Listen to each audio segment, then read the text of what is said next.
Chapter 1 The Heaven-Piercing Strike System, for Setosine Sealoft Deification. On the Golden Turtle Island, the surrounding Gaures world like Hemistoclaus condensing into auspicious mists, with the Sunan moon emitting blessed light, wildflowers blush red with the return of the dawn, as if peach and apricot blossoms were a blooming together in harmony, colorful radiance seed in the air, ulofit moral brilliance flying through purple mists.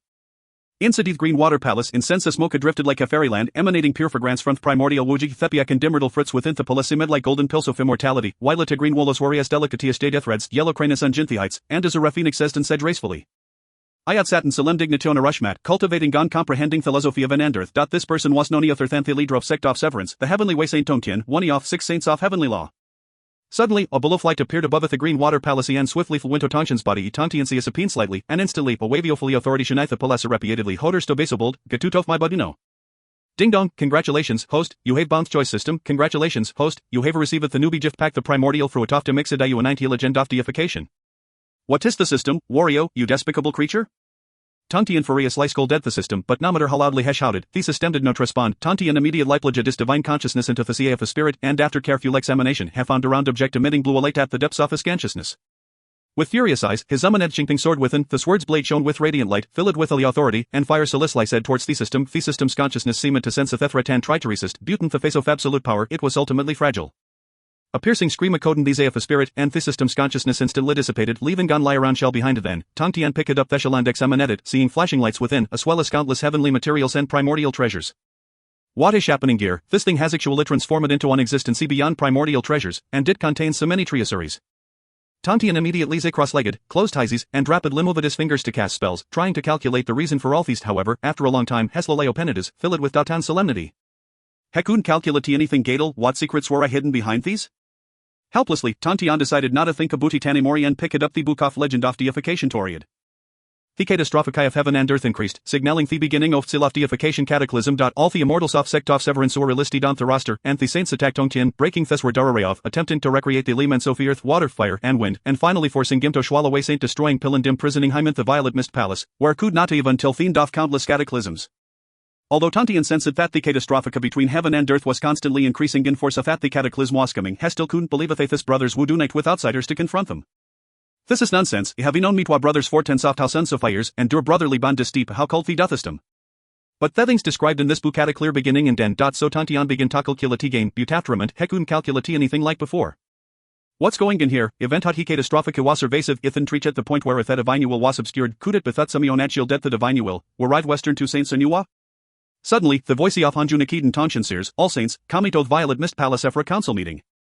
Tongtian would end in surprise, how cold is, it's actually true. No, let me go and see first. Suddenly, a dazzling beam of light shot out like a lightning, fiercely and unmatched in momentum, instant light piercing a huge holy in the roof off green water palace. Tongtian focus Adela strength on his speed, and this body moved like a meteor shissing themuna sharapidly headed towards violet mist palace. Tongtian sped along, and the space apacity throw was distorted by his powerful aura. Before long, he arrived at violet mist palatian straight and disclose, entering with a solemn expression, respectfully bowing to Hanjun Husatanthi high platform. Teacher, waheveo samana deshari today? Hanju nodded slightly but did not speak, only saying slowly, wait for them to arrive before we discuss it. A few moments later, the 6 saints of heaven lie logathirad in the violet mist palace. Webo tor teacher.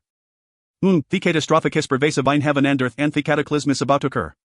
The saints' expressions changed drastically upon hearing these, especially Tongtian's eager to over a fifth truth of the novel. He said hastily, teacher, the cataclysm of which ascend demon shash just passed, we is theory another cataclysm? The cult of clarity assisted Emperor Huandian and Cusadexis of Eculings, resulting in the pervasive catastrophic however, the heavenly realm is understaffed on Junable Ptolemine tethi catastrophic in time, so the cataclysmerisis again. Theo Thurf of Saints Luca Dangrili atu Wancher Tianzuan. Alright, the priority no historia solved he cataclysm. This cataclysm is Sealoft deification cataclysm. There are 3 destinations for hosohoful in this cataclysm. Those with profound roots will ascend to mortality, those with shallow roots will be.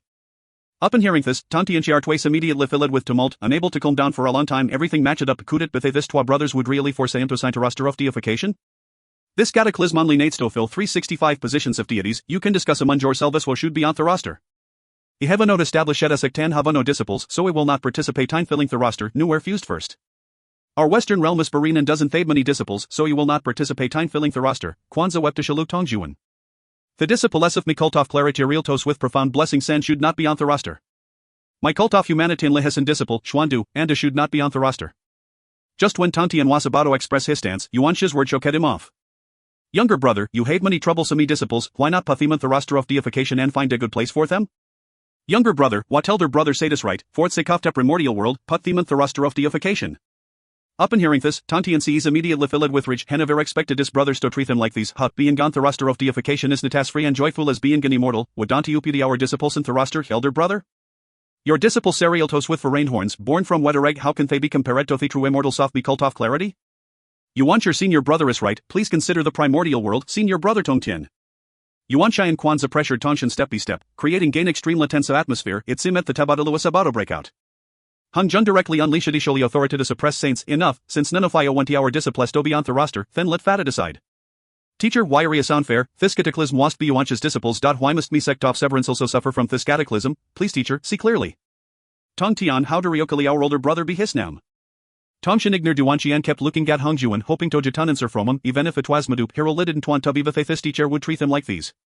Senior brother Tongtian, please consider the big picture and put those of your disciples who have committed killings in the roster of deification. These will not unless the primordial world budel to help younger brother Hokkien why. Chapter 2 The Celestial Severance of the Sage Position, once again affirming the primordial unity without heeding the obstructions posed by the likes of Jun Ti and his three companions, Tong Tian grasped the chinking sword and soared into the heavens. Today, I, Tong Tian, withdraw from the Shinmen and sever my own sage position, thus repaying the karmic debt of the teachings imparted by Hong Jun Daozu. May the heavenly way bear witness to this act. Upon hearing Tong Tian's declaration of self-immolation, Hong Jun was immediately seized by fury. Tong Tian, you wretched disciple, do you think the sage position is merely a trinket? It was lamentable that Yuan Shi, as Tong Tian's elder brother, displayed not a shred of sorrow. Rather, he seemed to revel in the situation. Once you forfeit your sage position, your disciples of the Jijiao shall lose their support. Thus, the calamity of the Fengshan will swiftly conclude, and my disciples of the Qinjiao shall be free from worry. Suddenly, above the Zixiao palace, dark clouds gathered, as if the apocalypse were at hand. The heavenly Tao was utterly enraged, and an overwhelming pressure enveloped the entirety of the Honghuang realm. The myriad beings of Honghuang were left in shock. The atmosphere atop Jinao Island became stifling, with each Jijiao disciple's face etched with worry and unease. Senior brother, what on earth is happening?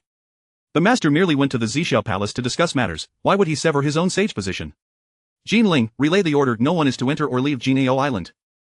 Those who defy this command shall be deemed traitors.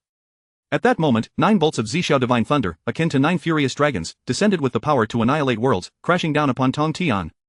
With each strike, the entire Honghuang trembled. The might of that divine thunder left Tong Tian on the brink of death, his cultivation dwindling until he ultimately fell to the early stages of quasi-saint.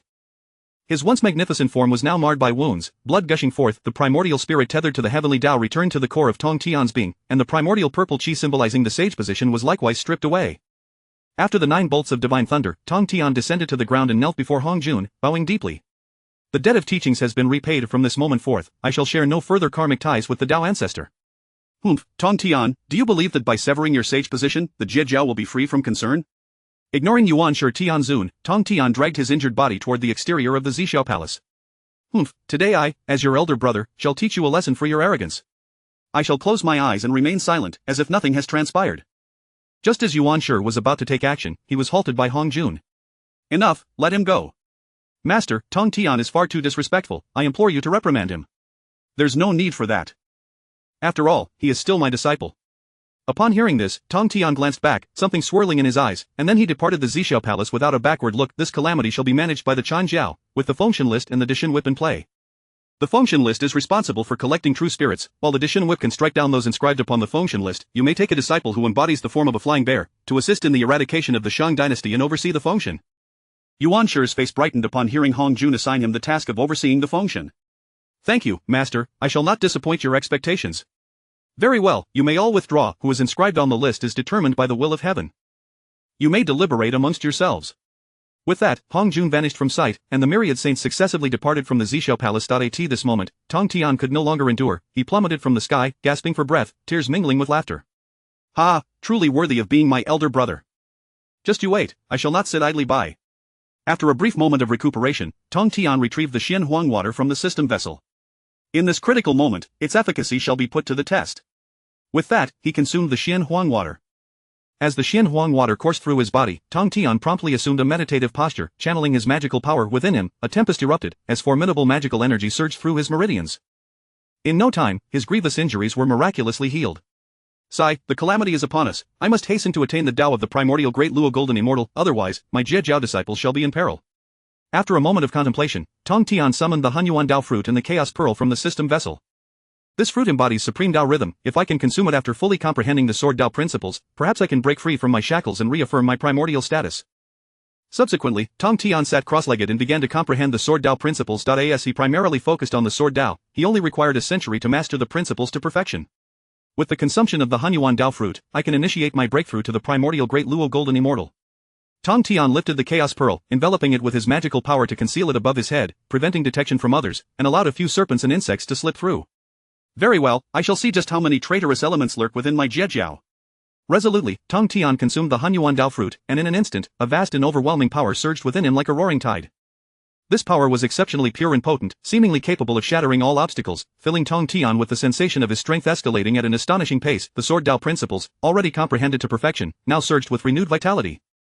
The essence of the sword Tao enveloped him, sharp and unyielding. Time slipped away unknowingly, and Tong Tian, the leader of the Jiejiao, slowly opened his eyes. In that moment, he radiated an unparalleled majesty, the sanctity belonging to the primordial Great Luo Golden Immortal. This sanctity loomed like a towering mountain, evoking awe in all who beheld it. I ought to return and check. I wonder if my Jiejiao disciples are faring well? Now, Tong Tian traveled leisurely back toward Jinao Island, aware that his former brothers and sisters would surely be restless, and that traitors would undoubtedly emerge within his Jiejiao. Meanwhile, the Western sect was not idle. Elder brother, Tong Tian has severed his sage position. The Jiejiao is now without a foundation. Why not send those sinful disciples to the Fengshen list, and convert those cultivators fated to our Western sect, thereby strengthening our ranks? But how shall I explain this to Laozi and Yuanshi? Despite their rupture, we must remain vigilant. Rest assured, elder brother, the ties between the three pure ones have been severed. I have already inquired into Laozi and Yuanshi's sentiments. They are indifferent. Moreover, Tong Tian has not returned to the Jiejiao for a century. He has likely long since met his demise. Seeing that Jie Yin remained hesitant, Jun Ti pressed on. Elder brother, according to reports from our informants, chaos has erupted within the Jiejiao. This is the perfect opportunity. We must seize this moment. Where did you acquire your informants? I am unaware of any. Cough, elder brother, have you forgotten? Previously, I employed the Great Dream 3000 technique to subvert one of Tong Tian's attendants, the Chang'er Dingguang Xian, thus I am privy to every move within the Jiejiao. Jie Yin could not help but praise him, for this younger brother was truly capable. Indeed, you are a remarkable individual. I shall leave this to you. With that, Jun Ti set off directly toward the direction of Jinao Island. Chapter 3 of the arrival of the Avalokiteshvara and the slaughter at Golden Turtle Island. In the realm between heaven and earth, there exists a destined law, a moment to enlighten all beings. At this very juncture, the exquisite teachings of the West manifest through Avalokiteshvara Dai, the humble monk, am indeed a holy figure of the Western Church. Without any prior indication, Avalokiteshvara descended upon Golden Turtle Island, emanating waves of sacred authority, causing the disciples of the to hastily retreat. Meanwhile, those who were direct disciples rushed out from the Emerald Palace to uphold justice. I observe that you, dear friends, are fated to be connected with my Western Church, thus, I have come to extend an invitation for you to join us in learning the profound teachings of the West. Just as Avalokiteshvara was about to seize the disciples, Daobao arrived with the 4 swords of extermination, imploring the holy figure to exercise restraint, for this is our sacred ground. Ah, it is none other than Daobao, the foremost disciple of the Tongtian Gate. I sense a connection with you, my young friend. How about you accompany me back to the Western Church to learn the sublime teachings? Upon hearing this, the disciples were engulfed in fury, yet faced with Avalokiteshvara, they found themselves powerless. The holy figure chuckled, stating, "We, the disciples of, have been nurtured by our master's teachings. How can we betray our sect? I kindly ask you to depart." "Humph, you ungrateful wretches, Tongtian is merely an arrogant illegitimate child. Today, I shall cast you disciples into the list of deities." Upon hearing this, the disciples immediately assumed their stances, preparing for a desperate struggle. "I respect you as a saint, yet you dare to insult our leader. Do you truly believe we are without defenders?" The disciples swiftly retreated. With that, Daobao activated all his magical power, and an aura of grim determination enveloped the area. 4 swords, emitting a piercing cold light, hovered at the 4 cardinal points. The sword body shimmered with runes, radiating brilliance, harboring boundless destructive power. Within the extermination array, dark clouds billowed and surged, enveloping the 4 swords and intensifying the ominous aura. The central sword energy shot towards the heavens, seemingly tearing apart the firmament, instilling fear in all who beheld it. Daobao formed seals with his hands, chanting incantations to channel the might of the 4 swords of extermination. As he cast his spell, the array's momentum grew ever more formidable, and the black mist roiled like a furious sea, revealing glimpses of the sword array that struck terror into the hearts of onlookers. Upon witnessing this formation, Avalokiteshvara regarded it with disdain, claiming that the 4 swords of extermination would only gather dust in Daobao's hands, and should thus be returned to him. Suddenly, a burst of multicolored light erupted from the extermination sword array, causing Daobao to stagger back, spewing blood, while the 4 swords of extermination vanished from sight, leaving Avalokiteshvara holding the 7 treasures mysterious tree in his left hand and the 4 swords in his right. "TSK, the extermination sword array is nothing but this. You ought to cease your struggles and return with me to the Western Church." "Humph, the disciples of, once we sought the path with no means, it was our master who disregarded our origins and granted us the opportunity to seek the truth. How can we betray our master? Today, we vow to die rather than submit, the disciples roared in unison, as long as stands, we stand, if falls, we perish. However, the disciples were of mixed loyalty. Some were steadfast, while others were cowardly. A few cultivators stepped forward, kneeling down, declaring, I am willing to betray and heed the teachings of the West, please do not abandon me, holy figure. You 4 traitors. Our master has treated you not unkindly. With that, Dao Bao moved to slay those 4. Avalokiteshvara waved his hand, and a beam of light shot from the 7 treasures mysterious tree, striking Dao Bao and causing him to retreat, blood spurting from his mouth. Humph, you wretched fool, to disrespect a saint, death is your due. Just as Dao Bao found himself on the brink of demise, Tong Tian could no longer hold back. The Qingping sword flew directly towards Avalokiteshvara. The disciples sighed in relief upon seeing the Qingping sword. Master, you must take charge for us. Dao Bao and the other direct disciples wept upon Tong Tian's return. Ah, it has been a long time, my friend Tong Tian. In these past 100 years, your cultivation has indeed progressed. Avalokiteshvara mocked incessantly before Tong Tian, whose expression was exceedingly grim, yet he refrained from attacking immediately. I have not treated you 4 poorly.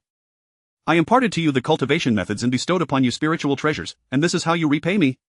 Tong Tian, you are no longer a saint, and yours is a den of chaos. How can it be compared to the Western Church? We merely recognize the times. Tong Tian ceased further words, swinging his sword down towards the 4 traitors, but his attack was intercepted by Avalokiteshvara. Tong Tian, you are audacious to act before the saint. Such boldness. Tong Tian chose to ignore this, turning instead to Dao Bao. Dao Bao, you, the senior brother of, have done well, but the 4 swords of extermination are not to be wielded as you have done. Observe closely, I shall teach you only once. Humph, Tong Tian, you are indeed arrogant, do not forget that you have already severed your saintly status. Tong Tian immediately formed a sword seal, causing the 4 swords of extermination in Avalokiteshvara's hands to rage violently, leaving Avalokiteshvara astonished. Tong Tian, you have actually attained the mixed Yuan Dao once more. The saints and mighty beings observing from the shadows were equally astonished. No one anticipated that Tong Tian would achieve the mixed Yuan Dao again within a century. Before Avalokiteshvara could finish speaking, the 4 swords of extermination flew into Tong Tian's grasp. As Avalokiteshvara prepared to retreat, he was intercepted by Tong Tian, who then unleashed all 5 swords, driving Avalokiteshvara into the heavens. Tong Tian positioned himself before Avalokiteshvara, gazing down at him, his long hair billowing, and his robes fluttering. His expression was solemn as he slowly raised both hands, and in an instant, the winds and clouds shifted, thunder and lightning clashed. The extermination sword, radiating a blinding red light, pierced through all illusions. The mysterious runes on its blade danced like flames, each rune containing boundless killing intent. The 4 divine swords hovered around Avalokiteshvara, their sword energy crisscrossing, weaving into an immense sword net. Within the sword array, chaotic energy surged violently, with flashes of lightning, resembling a world on the brink of destruction. Tong Tian's eyes sparkled like lightning as he issued a low shout, and the array's might exploded forth. An infinite sword energy expanded outward, shattering mountains, reversing rivers, and shaking the very heavens and earth. The true power of the extermination sword array is this, worthy of being called my master's legacy. The Jain from Mount Sumeru hastened towards Golden Turtle Island, yet it halted midway. A scream reverberated from within the extermination sword array, Avalokiteshvara fell, and a blood rain began to pour across the primordial world. Whoever dares to offend I shall exterminate them.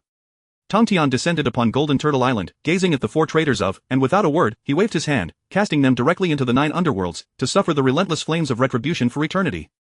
The calamity of the was about to unfold, and the 3 teachings of humanity in the West were united against might. Our sect stands at the brink of survival. Should anyone choose to abandon the now, I shall not hold it against them. However, if they betray us in the future, they need not expect my mercy. We vow to serve with our lives, never betraying our master. Voices of loyalty surged from within Golden Turtle Island. Tong Tian summoned the Eastern Emperor Bell, without hesitation, soaring into the sky once more. Today, I, the humble monk, shall use the Eastern Emperor Bell to replace the 4 swords of extermination to suppress S fortunes. May the Tao witness this. Confirm. The saints hiding in the shadows, upon seeing the Eastern Emperor Bell, were filled with even greater trepidation. I in the Purple Cloud's palace, Hongjun sat upon a cushion, his face etched with worry. Alas, the variables, Chapter 4. Master brother, let us unite with the Primordial One and Laozi to jointly counter the threat of Tong Tian. After witnessing Tong Tian's formidable power, Jain returned to Mount Shumi, feeling utterly helpless. He remained silent along the way, his mind haunted by the terrifying scenes of Tong Tian within the sword formation of extinguishing immortals. He was acutely aware that, with the strength of their Western teachings, they could not possibly contend with the.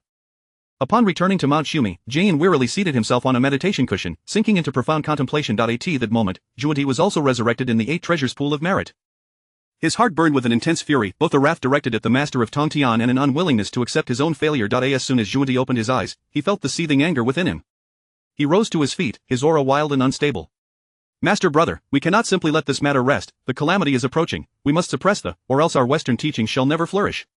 Zhuanti declared loudly to Jain, his voice brimming with anger and determination. Jain lifted his gaze to meet Zhuanti's, his eyes filled with resignation. Tong Tian has already attained the Tao of Primordial Unity, and with the sword formation of extinguishing immortals, the two of us stand no chance. We should close the mountain gates and restrain our disciples. This might help us avoid the impending calamity. Jane's voice was low and devoid of strength. Master brother, we can ally with the Primordial One and Lousy. This way, we can dismantle the sword formation of extinguishing immortals. Furthermore, we could gain benefits from it. His words were infused with unwavering conviction, as if this were their only path forward. After a moment of silence, Jane finally spoke. What you say holds merit. If we can unite with them, the sword formation can indeed be broken, and they can be vanquished. Without hesitation, Jane and Juanti flew towards the Jade Void Palace. Shortly thereafter, they arrived at their destination. Juanti took a deep breath, striving to calm his emotions, before striding into the palace. Master brother Yuanshi, Tong Tian has once again attained the Tao of Primordial Unity. Will you not take action? Juanti stated directly, his tone tinged with urgency. Yuanshi Tianzuan sat upon a meditation cushion, his expression indifferent. He regarded Juanti with a flicker of disdain in his heart, thinking to himself, the people of the Western teachings are always so eager for quick gains. Why should I take action? Even if the third brother has been misled and has severed ties with me and the elder brother, we are still brothers. How can I allow you to sow discord among us? Yuanshi Tianzuan's words carried an air of authority, his gaze piercing like a blade directed at Juanti.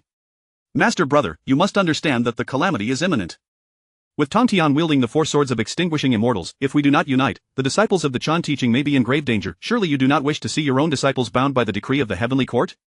Yuanshi paid no heed, continuing to close his eyes in meditation. Since Master brother is unwilling to join forces, I shall take my leave, Juanti remarked. Ha, hold on, you two. Yuanshi Tianzuan exclaimed loudly. Jane and Juanti halted, turning to face him. Since we are to collaborate, we must discuss the distribution of the spoils, shall we not? Yuanshi Tianzuan slowly articulated, his eyes glimmering with cunning. What say you, Master brother? Juanti inquired. Yuanshi Tianzuan narrowed his eyes slightly and replied, all the disciples of the shall be yours, while the four swords of extinguishing immortals and all other treasures shall belong to me and the elder brother. What do you think of that?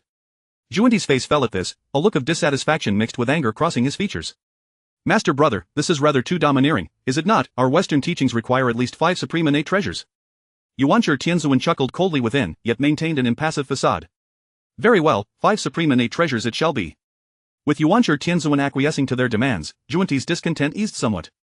He understood that at this juncture, it was unwise to quarrel too much with Yuanshi Tianzuan. After the three reached an agreement, they proceeded towards Shiyang Mountain. Yuanshi Tianzuan's heart brimmed with confidence, believing that with the assistance of Laozi and the Western teachings, they would surely obliterate the. Upon their arrival at Shoyang Mountain, Laozi had been awaiting them by the purple gold 8 trigrams furnace for some time. Elder brother, Tong Tian has once again attained the Tao of Primordial Unity, wielding the four swords of extinguishing immortals and the Donghuang Bell. We must act swiftly, lest our disciples be imperiled. Second brother, regardless of the circumstances, Tong Tian remains our third brother, blood ties are unbreakable. How can you conspire with outsiders against your own kin? Upon hearing this, Juanti immediately pressed forward to instigate. Master brother, you must realize that the calamity is drawing near. If we do not unite and allow that to grow, our 3 teachings shall find no foothold. I implore you to reconsider. Indeed, elder brother, if we do not unite now, our disciple Xuandu may find himself in peril. Moreover, you cannot be unaware of whose intention it is to eliminate the. You cannot simply stand idly by. Alas, if that is the case, we shall confront Tong Tian in battle and restore order. But be mindful, Tong Tian is ultimately our brother, we must not harm him for the sake of outsiders. Laozi's words were laden with resignation, as he ultimately chose his disciples over his own kin. Meanwhile, Tong Tian was not idle. He entrusted the four swords of extinguishing immortals once again to Duo Bao, assigning all matters of the to him. Duo Bao, ensure the disciples of the are well regulated. I must visit the palace of Nuwa. Rest assured, master, as long as I am here, no one shall set foot on my Jinao island.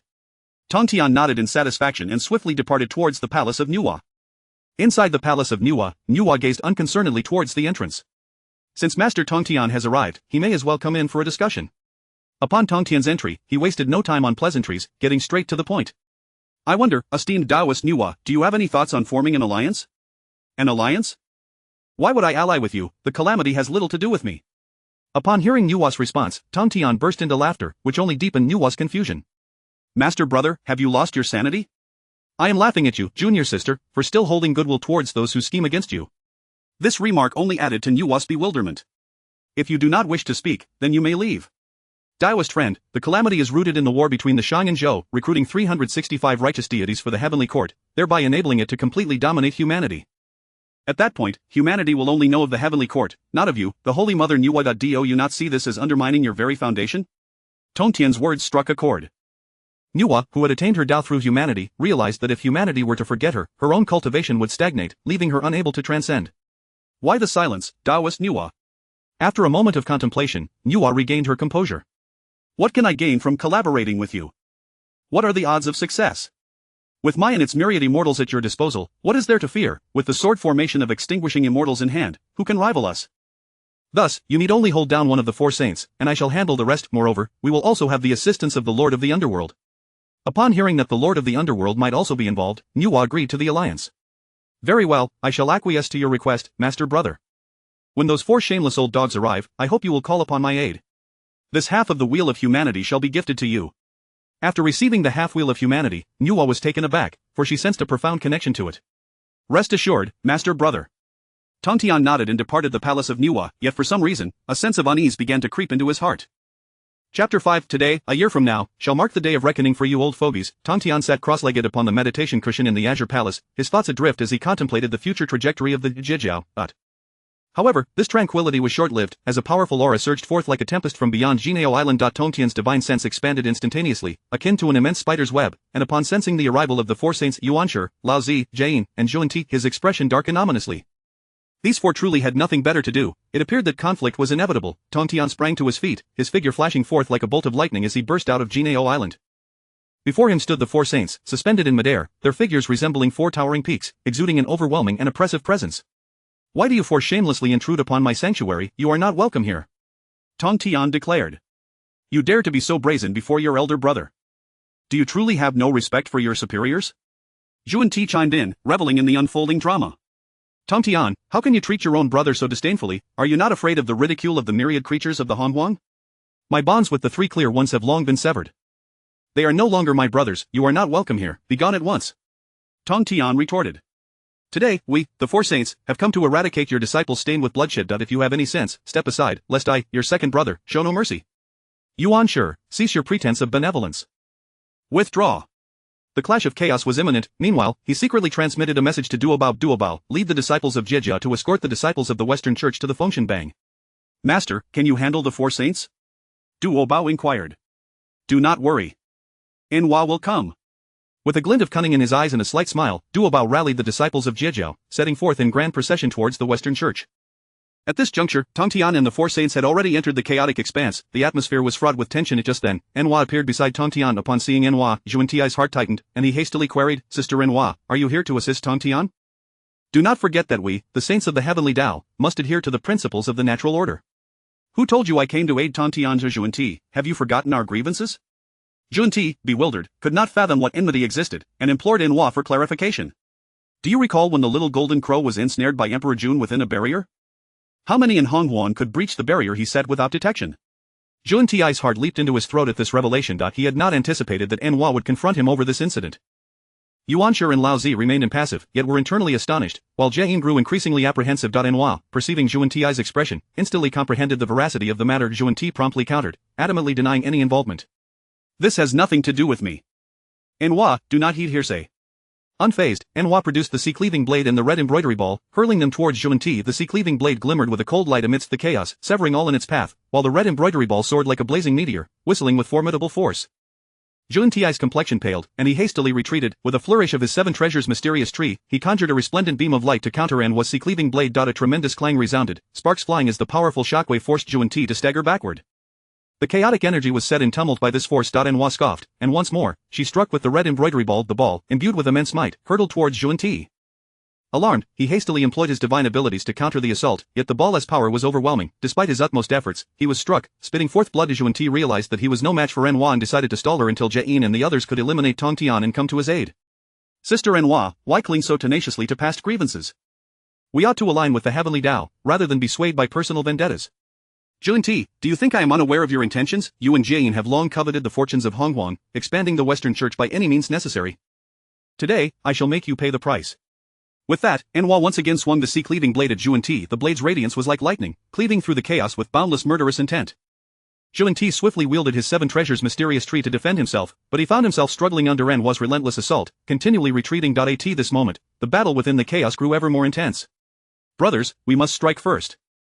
We cannot allow him to set up the extermination sword array. Jiang brandished his divine staff and the 12-petaled golden lotus. Lao Zi unveiled the Taiji diagram, and Yuanshi revealed the Pango banner, charging towards Tong Tian. Seeing this, Tongtian's eyes flashed with determination as he unhesitatingly summoned the Eastern Emperor Bell, which expanded to envelop him. As Lao Zi, Yuanshi, and Jieyin surged towards him, their attacks crashed against the Eastern Emperor Bell. The bell emitted a series of thunderous clangs, sending powerful sound waves rippling outward, causing the void to tremble. The three were staggered back, their expressions slightly altered, astonished by the formidable defensive prowess of the Eastern Emperor Bell. Within the bell, Tongtian too felt the impact, his blood surging, and he coughed up a mouthful of blood. Understanding that he could not afford to delay any longer, Tongtian seized the opportunity to set up the extermination sword array. For celestial swords manifested in the chaos, radiating a terrifying aura that enveloped Yuanshi, Lao Zi, and Jieyin within the extermination sword array, the air thickened with murderous intent, the sword energy crisscrossing ominously. The three brothers braced themselves, acutely aware of the array's lethal potential. Elder brother, this extermination sword array is indeed formidable, we must proceed with utmost caution. With a wave of the Taiji diagram, Lao Zi unleashed a beam of black and white light in an attempt to counter the sword's assault. However, the sword's might was overwhelming, and the light was swiftly dispersed. Yuanshi shook the Pango banner, releasing a surge of chaotic energy towards the swords, yet they merely trembled slightly before regaining their form. The power of the Pango banner seemed insignificant within the extermination sword array. As time passed, the three began to struggle increasingly against the extermination sword array, sustaining various injuries, their breaths becoming erratic. Yuanshi felt a surge of urgency. He knew that if this continued, they would eventually be ensnared and slain by the array. Suddenly, Tongtian began to exert full force upon the extermination sword array, the sword's power escalating exponentially.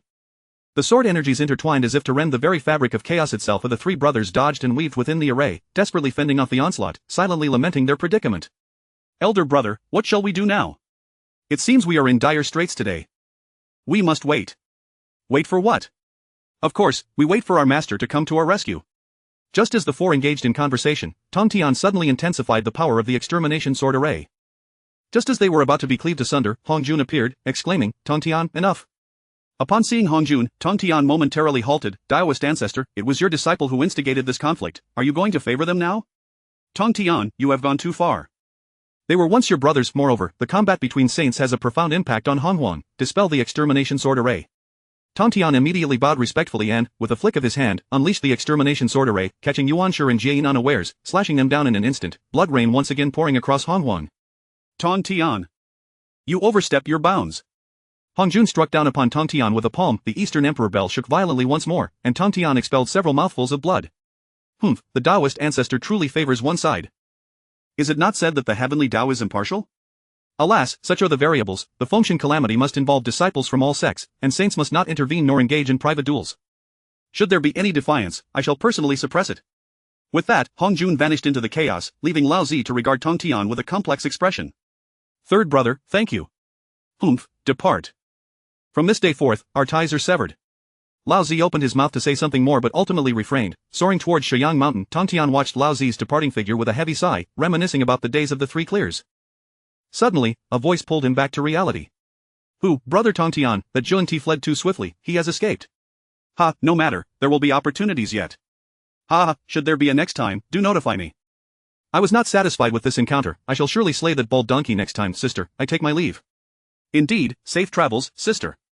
After Anhua departed, Tongtian retrieved the Hongmeng Dao Sutra from within the system vessel, noticing the inscription. The Hongmeng Dao Sutra is a Hongmeng grade cultivation method, capable of directly accessing the chaos realm. However, upon perusing its contents, he sighed once more. The path of cultivation is fraught with challenges. Chapter 6. The spiritual treasures of Mount Sumeru. In my connection with the Jie sect, at the onset of Tongtian's siege against the Four Saints, the illustrious Daobao led a cadre of elite disciples from the Jie sect, including the Golden Spirit Mother and the Unfathomable Mother, stealthily toward Mount Sumeru. This sacred mountain, a venerated site of the Western Church, was suffused with an aura of auspiciousness. Within its confines, Maitreya and the Medicine Master, both direct disciples of the Western Church, were engaged in deliberations regarding the unfolding situation of the Divine Punishment War. Upon spotting the approaching Jie sect disciples in the distance, Maitreya's heart brimmed with elation, believing that they had been successfully guided and transformed by the two revered saints, thus on the verge of becoming the loyal hounds of the Western Church. "Medicine Master, behold! The Jie sect members have arrived. Surely they have been enlightened by our two masters. This is indeed fortuitous for our Western Church. In time, we shall stand unrivaled at the pinnacle of the primordial world." Yet, the Medicine Master furrowed his brow, his gaze fixated on the advancing Jie sect figures, an overwhelming sense of foreboding surging within him. He could not shake the feeling that the situation was far more intricate than it appeared, and that the arrival of these disciples could conceal a monumental peril. "Brother Maitreya, we must not be complacent. The Jie sect disciples approach with formidable intent. I sense their arrival as anything but benign, and moreover, during their initial transformation by Master Zhuanti, they vowed to resist unto death. Why, then, have they been transformed now? Does this not strike you as utterly perplexing?" Maitreya dismissed his concerns with a wave of his hand. Brother Medicine, do not be overly suspicious this time, our masters have allied with the Saint of the Tao and the Primordial Saint. There shall be no unforeseen incidents, they have surely been transformed and come to ally with us in the Western Church. We must treat them with courtesy and uphold the dignity of our sect. Though the Medicine Master harbored doubts, he refrained from further protest. He gripped the spiritual treasure tightly, vigilantly preparing the defenses around them, ready to counter any impending threat. Dao Bao, leading the Jie sect disciples, gradually approached the boundary of Mount Sumeru, his heart racing with excitement. What a thrill, in all my years, this is the first time I have felt such exhilaration, he chuckled. Shortly thereafter, Maitreya exited the boundary of Mount Sumeru to meet Dao Bao. Taking a deep breath to steady his emotions, Dao Bao stepped forward, exclaiming, "Ha ha! Esteemed friends, we, the disciples of the Jie sect, have been guided and transformed by the two revered saints, and now we abandon the darkness for the light, bearing this Bodhi seed as proof." As he spoke, he raised the Bodhi seed for Maitreya to see. Upon witnessing the Bodhi seed, Maitreya's wariness dissipated entirely. "Excellent, please, esteemed friends, enter and accompany me to the Great Hero Hall for a discussion. Do share how our masters taught that arrogant Tong Tian a lesson." The Jie sect disciples exchanged glances of displeasure at his words, yet they remained stoic, suppressing their internal fury as they silently followed Dao Bao, biding their time to strike a fatal blow against the Western Church. Dao Bao smiled slightly. "Well then, I implore you, brother, to arrange a suitable place for my fellow disciples. In the future, we shall rely on your guidance, brother Maitreya." Maitreya readily agreed, and as they conversed, they approached the boundary of Mount Sumeru. Noticing that the Medicine Master had not yet opened the boundary, Maitreya's displeasure grew. "Medicine Master, with the Bodhi seed as proof, swiftly open the boundary, we must not delay our honored guests." The Medicine Master contemplated for a moment upon seeing the Bodhi seed, then glanced at Dao Bao and the Jie sect disciples, his unease persisting. However, Maitreya had completely placed his trust in the Jie sect members, and he found it inappropriate to resist further. Thus, the Medicine Master slowly opened the boundary. The Jie sect members entered Mount Sumeru alongside Maitreya, arriving within the resplendent Great Hero Hall, where divine light shimmered. Meanwhile, Dao Bao surveyed his surroundings with a heart full of hatred, secretly devising a plan to launch a surprise attack and deal a fatal blow to the Western Church. Maitreya remained oblivious to Dao Bao's inner thoughts, eagerly inquiring about the situation with Tong Tian. "Brother Dao Bao, do tell us how our masters humiliated Tong Tian. Did they not directly subdue him? Ha ha ha." As Brother Maitreya stated, Tong Tian's sword struck down upon those two loaning saints, sending them retreating. Dao Bao suddenly smiled, his sword flashing from its sheath like lightning, aimed directly at Maitreya. Caught off guard by Dao Bao's sudden assault, Maitreya stared in shock at the incoming blade, realizing too late that evasion was futile. The sword pierced through Maitreya's chest, disbelief and fury flooding his eyes. You dare to betray us?" Maitreya gasped. Dao Bao coldly regarded him. "Betrayal, you of the Western Church took advantage of my Jie sect's peril, adding insult to injury, humiliating my masters and the disciples of the Jie sect. Today is your reckoning." Maitreya's true spirit detached from his body, soaring towards Kunlun Mountain's Jade Void Palace. Seeing this, Dao Bao shouted, "Jie sect disciples, annihilate the Western Church." The Jie sect disciples, their pent-up fury ready to unleash, charged forth like tigers descending the mountain upon the surrounding Western Church disciples. A cacophony of battle cries erupted within the Great Hero Hall. The Western Church disciples, caught completely off guard by this sudden onslaught, panicked and fled in disarray, yet the Jie sect disciples were merciless.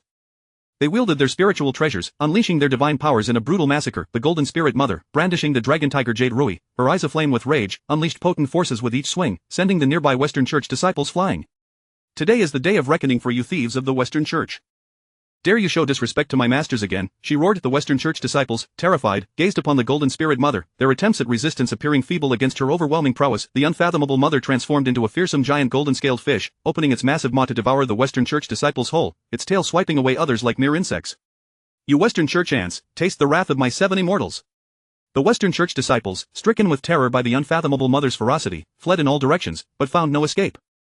Though the Western Church disciples fought valiantly, they were no match for the Jie sect disciples. In terms of cultivation and spiritual treasures, they were utterly outclassed, reduced to mere fodder for their adversaries.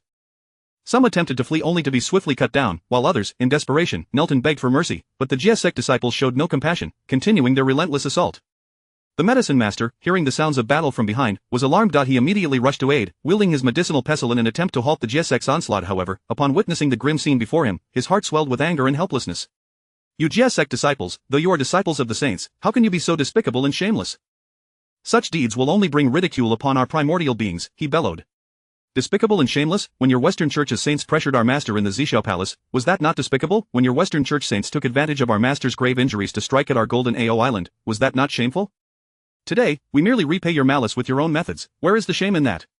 The Medicine Master realized that no words would suffice at this point. He could only fight fiercely to protect some Western Church disciples and facilitate their retreat from Mount Sumeru, lest the entire sect be annihilated. With each swing of his pestle, he surged forward, channeling immense power into his attacks, compelling the Jie sect disciples to take him seriously. "Spare those you can, do not go too far."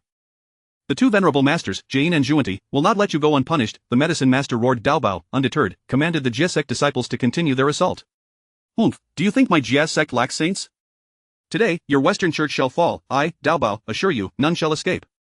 The Jia sect disciples relentlessly besieged the medicine master, gradually pushing him into a corner. Despair filled the medicine master's heart. He knew that Mount Sumeru would likely fall today. I cannot allow the Western church to perish like this, the medicine master thought to himself, yet, ultimately, he was unable to withstand Dao Bao and his companions, sustaining severe injuries in no time. How dull. You Western church disciples are truly weak, just like your master. Dao Bao mocked, preparing to deliver the final blow. At that moment, the medicine master hastily shattered a talisman in his grasp, causing the sword that was about to strike him to miss its mark. TCH, if you flee, then flee. Fellow disciples, swiftly scour Mount Sumeru and gather all spiritual roots and treasures, whatever you cannot take, burn it all. Half an hour later, Dao Bao's expression darkened as he surveyed the meager spoils they had collected. This paltry bounty from the Western church is hardly a fifth of what we have in the Jia sect. Brother Dao Bao, within the innermost part of the Great Hero Hall lies an 8 treasures merit pool, but it is shielded by a Saint's barrier. We cannot breach it. What shall we do? Forget it. Gather all that we can carry and return to Golden Ao Island immediately. The Jia sect disciples promptly took to the skies, hastily exiting Mount Sumeru. Once everyone had fled the mountain, Dao Bao's disciple, the Fire Spirit Mother, redirected her full power, summoning her trained army of 3,000 fire dragons to set Mount Sumeru ablaze, the flames of Samadhi roaring within the mountain. Upon returning to Golden Ao Island, Dao Bao presented their haul to Tong Tian. Master, 3 of our Jia sect disciples have fallen, while not even 3 Western church disciples remain. All these treasures were seized from Mount Sumeru. Tong Tian surveyed the heavenly materials and treasures before him, curling his lip in disdain. Pah! 2 bald donkeys, and yet they are so impoverished. Cough, cough, mind you, it is not thievery, it is compensation owed to us. Dao Bao grinned slyly. Forgive me, master, it was my error. Issue a decree that no Jia sect disciple may leave Golden Ao Island without command. Yes, master. Just as Dao Bao prepared to depart the Bo Palace, Tong Tian called out to him once more. Ah, and you are to seek out a human named Jiang Zia in the mortal realm and bring him back. I wish to take him as my disciple. Dao Bao, startled, recognized that one chosen by Tong Tian could not be mundane. Yes, master, I shall certainly bring him back. Chapter 7 of Fellow Daoist Hutu, may we discuss a matter? Could you possibly return my disciple to me? The Primordial One, filled with indignation, summoned the disciples of the Chan School in the Jade Void Palace. All disciples of the Chan School hastened to the Jade Void Palace for a meeting. Moments later, the 12 golden immortals gathered in one place, exchanging glances of uncertainty. The great calamity of the function is about to commence, and the Dao ancestor has commanded me to oversee the matter of the function for the Chan School. South Pole Immortal, swiftly seek out an individual bearing the image of the flying hero and guide him to join our Chan School. The South Pole Immortal stepped forward, bowing respectfully, acknowledging the decree of the Celestial Master. You 12 golden immortals bear the burden of the killing calamity, thus you shall all enter the great calamity. Quickly seek out disciples to shield against this calamity. Should any fall, they will be inscribed upon the function list, becoming the servants of the Heavenly Lord. Upon saying this, the Primordial One produced the function list, intending for the disciples to view it. However, at the moment the list was unfurled, the Primordial One's expression froze, his face a mask of disbelief. There, inscribed prominently on the function list, were the names of 10 disciples from the Western sect, including Maitreya and Haik, all of whom were formidable beings. Witnessing the Primordial One's demeanor, Guang Chengzi felt a twinge of concern. Master, what troubles you? The disciples of the Western sect have been inscribed on the function list. Remember, when facing the disciples of the Jia School, do not show mercy. They must all be slain. Very well, you shall each descend the mountain in 3 days to search for your respective disciples. Meanwhile, at the Western sect's abode, Mount Shumi, Jane and Juanti stared in disbelief at the scorched earth before them. Junior brother, where is this place? How have we come to be revived here? Juanti rubbed his eyes, glancing at the 8 treasures pool, calculating with his fingers. Moments later, Juanti erupted in fury. This is outrageous. The Western sect shall not rest until we seek vengeance upon the Jia School. Jane's expression darkened. Junior brother, let us first locate the surviving disciples of the Western sect. We must avenge this grievance.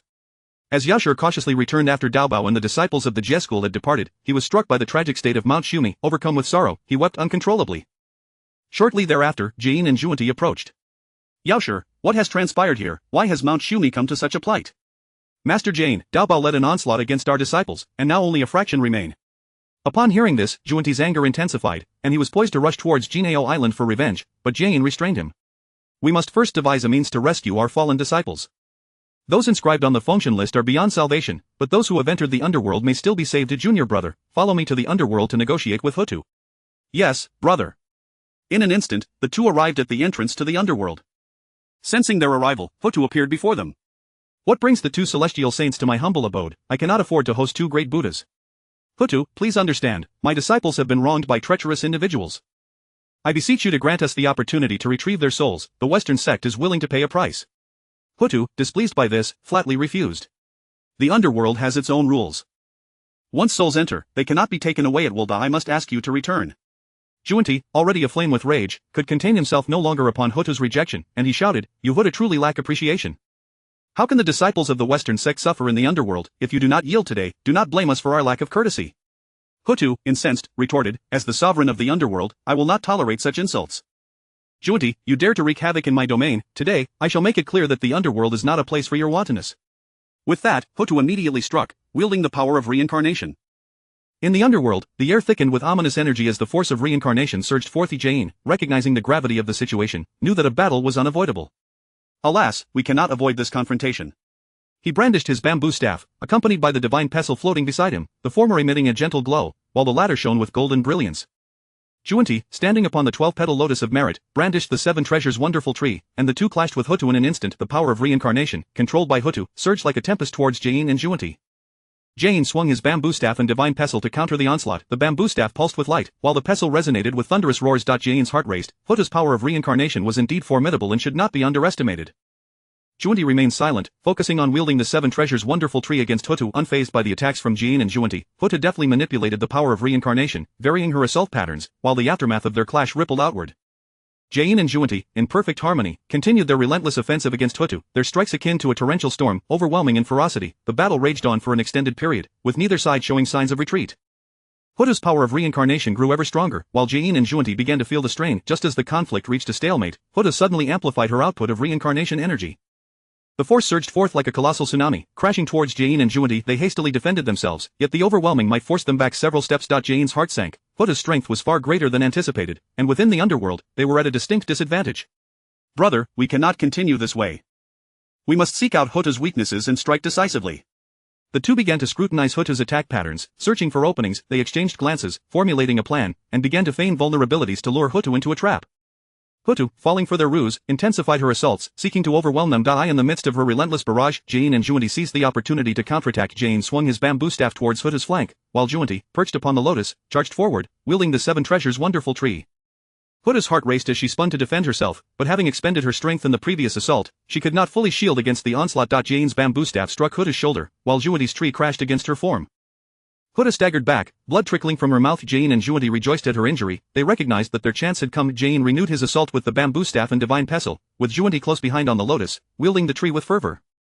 Hutu, struggling to defend herself, found her strength waning due to her wounds, gradually succumbing to a defensive position against Jain and Juanti's relentless attacks. Yet, as Hutu clung to hope, she began to manipulate the ominous energies of the underworld, coalescing them into a formidable force. With Hutu's command, the dark energies thickened, transforming into a gigantic black dragon that surged towards Jain and Juanti. Alarmed, they hastily prepared to defend themselves. However, this formidable energy was too powerful, easily dispelling their attacks. The dark dragon continued its advance, forcing Jain and Juanti to evade its path. As they retreated, they decided to merge their powers, creating a formidable force that radiated with brilliant light. Hutu, sensing the magnitude of their combined strength, felt a twinge of anxiety, yet, she refused to retreat, determined to confront this formidable challenge. Hutu once more commanded the power of reincarnation and the ominous energies of the underworld, preparing for a fierce battle against Jain and Juanti. The clash of their powers erupted with a thunderous roar, illuminating the underworld and suffusing it with ominous energy. The very foundation of the underworld trembled from the force of their conflict. Though Jain and Juanti wielded tremendous power, Hutu stood her ground, leveraging her mastery of the underworld and the reincarnation force to staunchly resist their assaults. The battle escalated to a fever pitch, with both sides exerting their utmost strength. Suddenly, Hutu's form became ethereal, gradually transforming into countless specks of starlight, dissipating into the void. "Ha, brother, Hutu has fallen. We must swiftly seek the souls of our disciples." Yet Jain did not share in the triumph, his expression clouded with concern. "Junior brother, do not be deceived. Hutu has merged with the cycle of reincarnation. It is impossible for her to fall, that was merely a fragment of her essence." At Jain's words, Juanti's heart plummeted. "Brother, what shall we do? If that is the case, are our disciples truly beyond salvation? Alas, we are ultimately no match for Hutu, unless we have the aid of another saint." No sooner had Jain uttered these words than a surge of reincarnation energy descended upon them. "Tch, this is far more powerful than before. Brother, even together, we may not withstand her." "Humph, you shameless wretches, how dare you harm a fragment of my essence? Speak, what shall you offer as compensation? 10 supreme innate spiritual treasures. What shall we do, brother? If we cannot even defeat a fragment, should we flee?" Just then, a blade of chaotic energy surged forth, prompting Hutu to evade swiftly. "Tch, yet another nuisance." Chapter 8: The Unexpected Arrival of the Celestial Master. As Yuanshi reached the underworld, Tong Tian's thoughts shifted cunningly, pondering that Jie Yin and Zhuan Ti would surely come to the underworld to seize the souls of disciples. Without delay, Tong Tian soared towards the underworld. Within the underworld, Yuanshi exclaimed, "Why have you forsaken your esteemed Yusu palace and come to my realm?" "I have come, of course, for the sake of my master's nephew. Swiftly return my nephew's soul, lest you face my wrath." Though Yuanshi spoke thus, he secretly communicated with Jie Yin and Zhuan Ti, negotiating benefits. "I shall assist you both in capturing souls, and you two must aid me in fulfilling my teachings and obliterating the Jie sect." Without a moment's hesitation, both readily acquiesced, for the Western sect had long been locked in a mortal struggle with the Jie sect. Meanwhile, Ho-Tu faced the three saints Yuanshi, Jie Yin, and Zhuan Ti alone, and it was an arduous ordeal. "Do you think I, as a female saint, lack the means to retaliate? Souls that enter my domain shall never escape." Yuanshi refrained from further words, brandishing the Pango banner, unleashing a terrifying force of chaos that surged forth like a torrential flood towards Ho-Tuesday.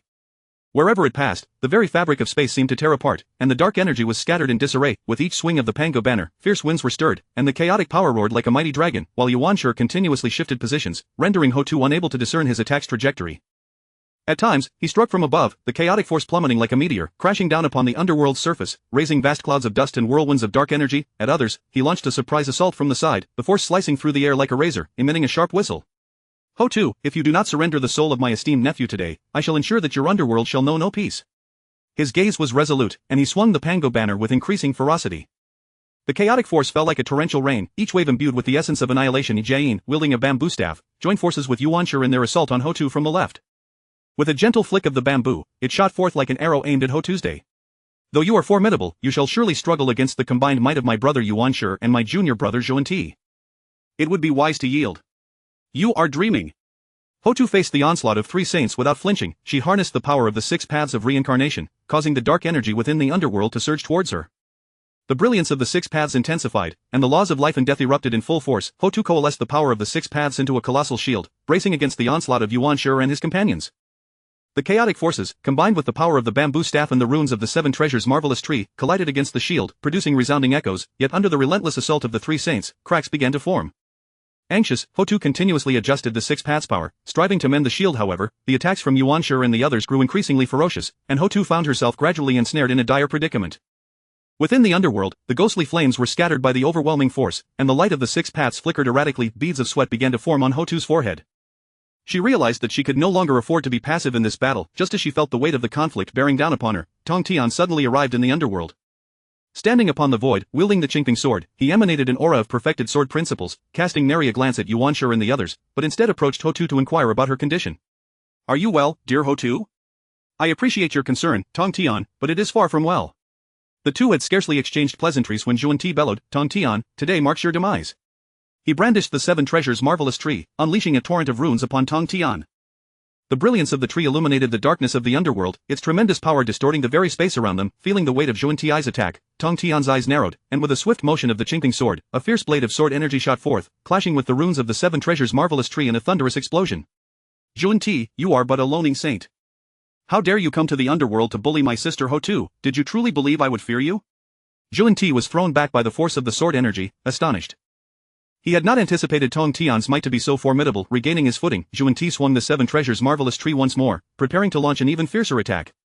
Tong Tian regarded Zhuan Ti, and with a renewed swing of the Qingping sword, unleashed an even greater surge of sword energy toward him. Zhuan Ti, sensing the overwhelming power of the blade, was filled with dread. He hastily stepped onto the 12th-grade Merit Golden Lotus, retreating, yet the speed of the sword energy was too swift. He had no time to evade. Just as the blade was about to strike Zhuan Ti, Jie Yin intervened. With the bamboo staff in hand, he wielded it alongside the divine pestle, releasing a beam of golden light that collided with Tong Tian's sword energy. After a tremendous blast, Jie Yin staggered back several paces, his heart brimming with disbelief. The strength of Tong Tian was indeed terrifying. It appeared that his reliance was not solely on the sword array of extermination. Today's events would not conclude smoothly. Exchanging glances with Zhuan Ti, both understood that they must cooperate fully with Yuanshi to contend against Tong Tian.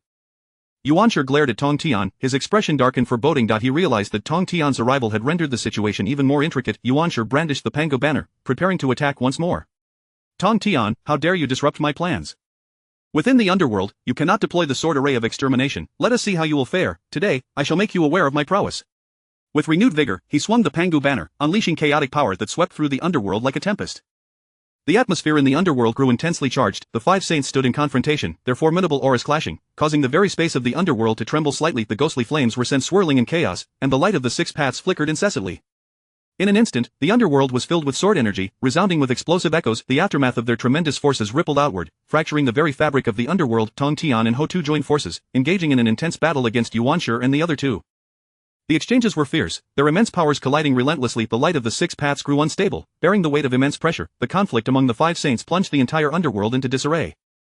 Ho Tu commanded the power of the six paths, continually soothing its energies while also launching counterattacks. The battle raged on for an extended period, with neither side showing signs of retreat. This cannot continue. If it does, we shall surely be defeated.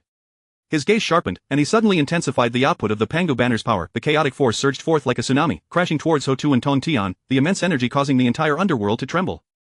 Both Tong Tian and Ho Tu sensed the overwhelming pressure and promptly bolstered their defenses. The sword energy of the Qingping sword intertwined with the power of the six paths, forming a formidable barrier. Seizing the opportunity, Jie Yin and Zhuan Ti launched a more ferocious assault, the brilliance of the bamboo and the runes of the seven treasures' marvelous tree raining down like a torrential downpour. Tong Tian, we must conclude this swiftly. Otherwise, the six paths will be destroyed. You must hold them off. Understood.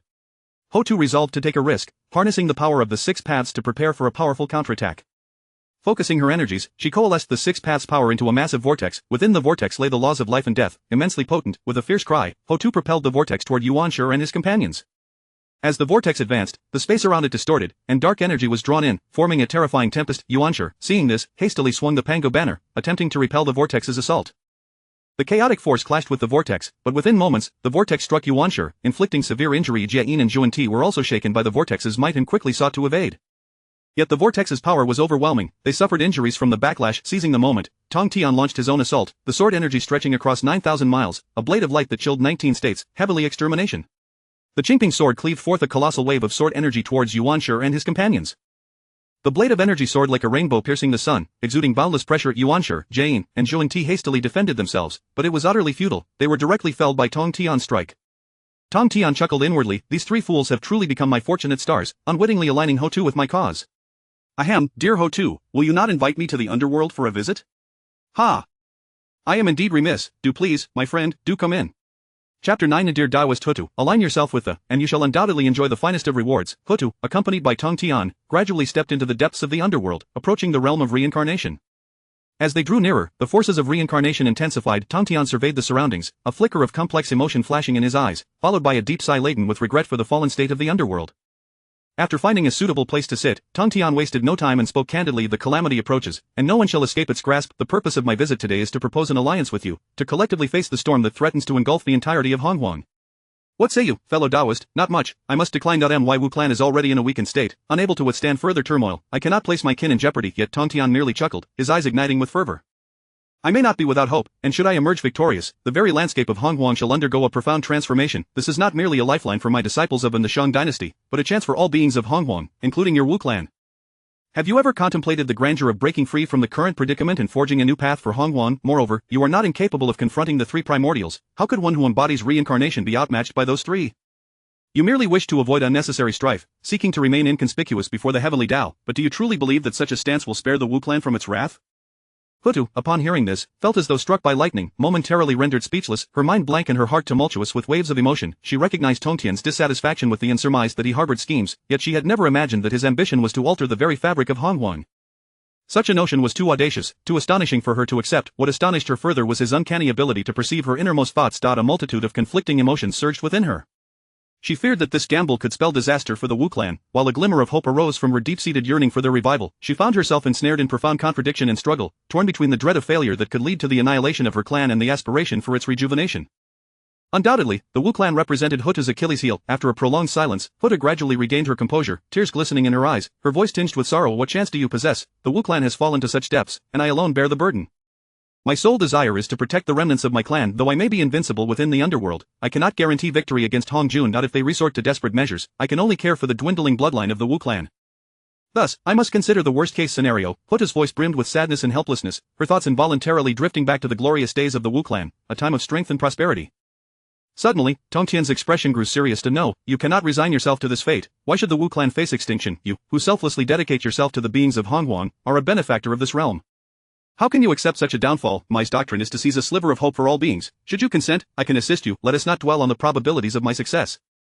If an opportunity presents itself, would you be willing to risk it for the future of the Wu clan? For that flicker of hope, Tong Tian's voice resonated powerfully, each word striking Ho Tu's heart like a hammer. His words were imbued with persuasive force, igniting the dormant flame within Hota's soul. He did not press her further but sat quietly. After a moment, Hota finally returned to herself. A newfound determination shone in her gaze, laced with resolve. Very well, if this continues, the underworld itself may be consumed. It is better to take a gamble. Tong Tian nodded, then produced the 6 paths of reincarnation disc and the Huangquan banner, presenting them to Hotu. These treasures can aid you in suppressing the 6 paths of reincarnation. Should you grasp their essence, you may descend into Honghuang as a saint. If you fully comprehend the laws of reincarnation, your power shall ascend to new heights, thus providing a safeguard for our plan. Tong Tian's eyes sparkled with anticipation. He believed in Hota's capabilities and in the immense potential of these treasures in her hands. Hota felt a stir within. She sensed the powerful laws of reincarnation contained within these artifacts.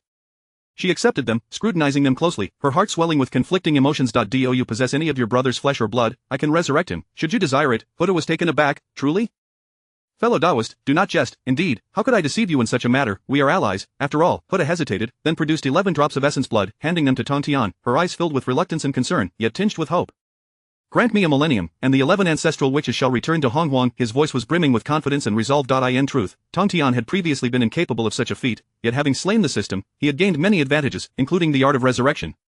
Hota remained skeptical and cautious, sensing her trepidation. Tong Tian immediately swore an oath before the Dao. By the Tao above, if I am still alive and free in a millennium, the 11 ancestral witches shall surely return to Honghuang. Should I violate this oath, let the divine thunder of the heavens strike me down. As Tong Tian's oath resonated, a powerful force surged through the underworld, the eye of the Tao manifesting therein, illuminating the entire space.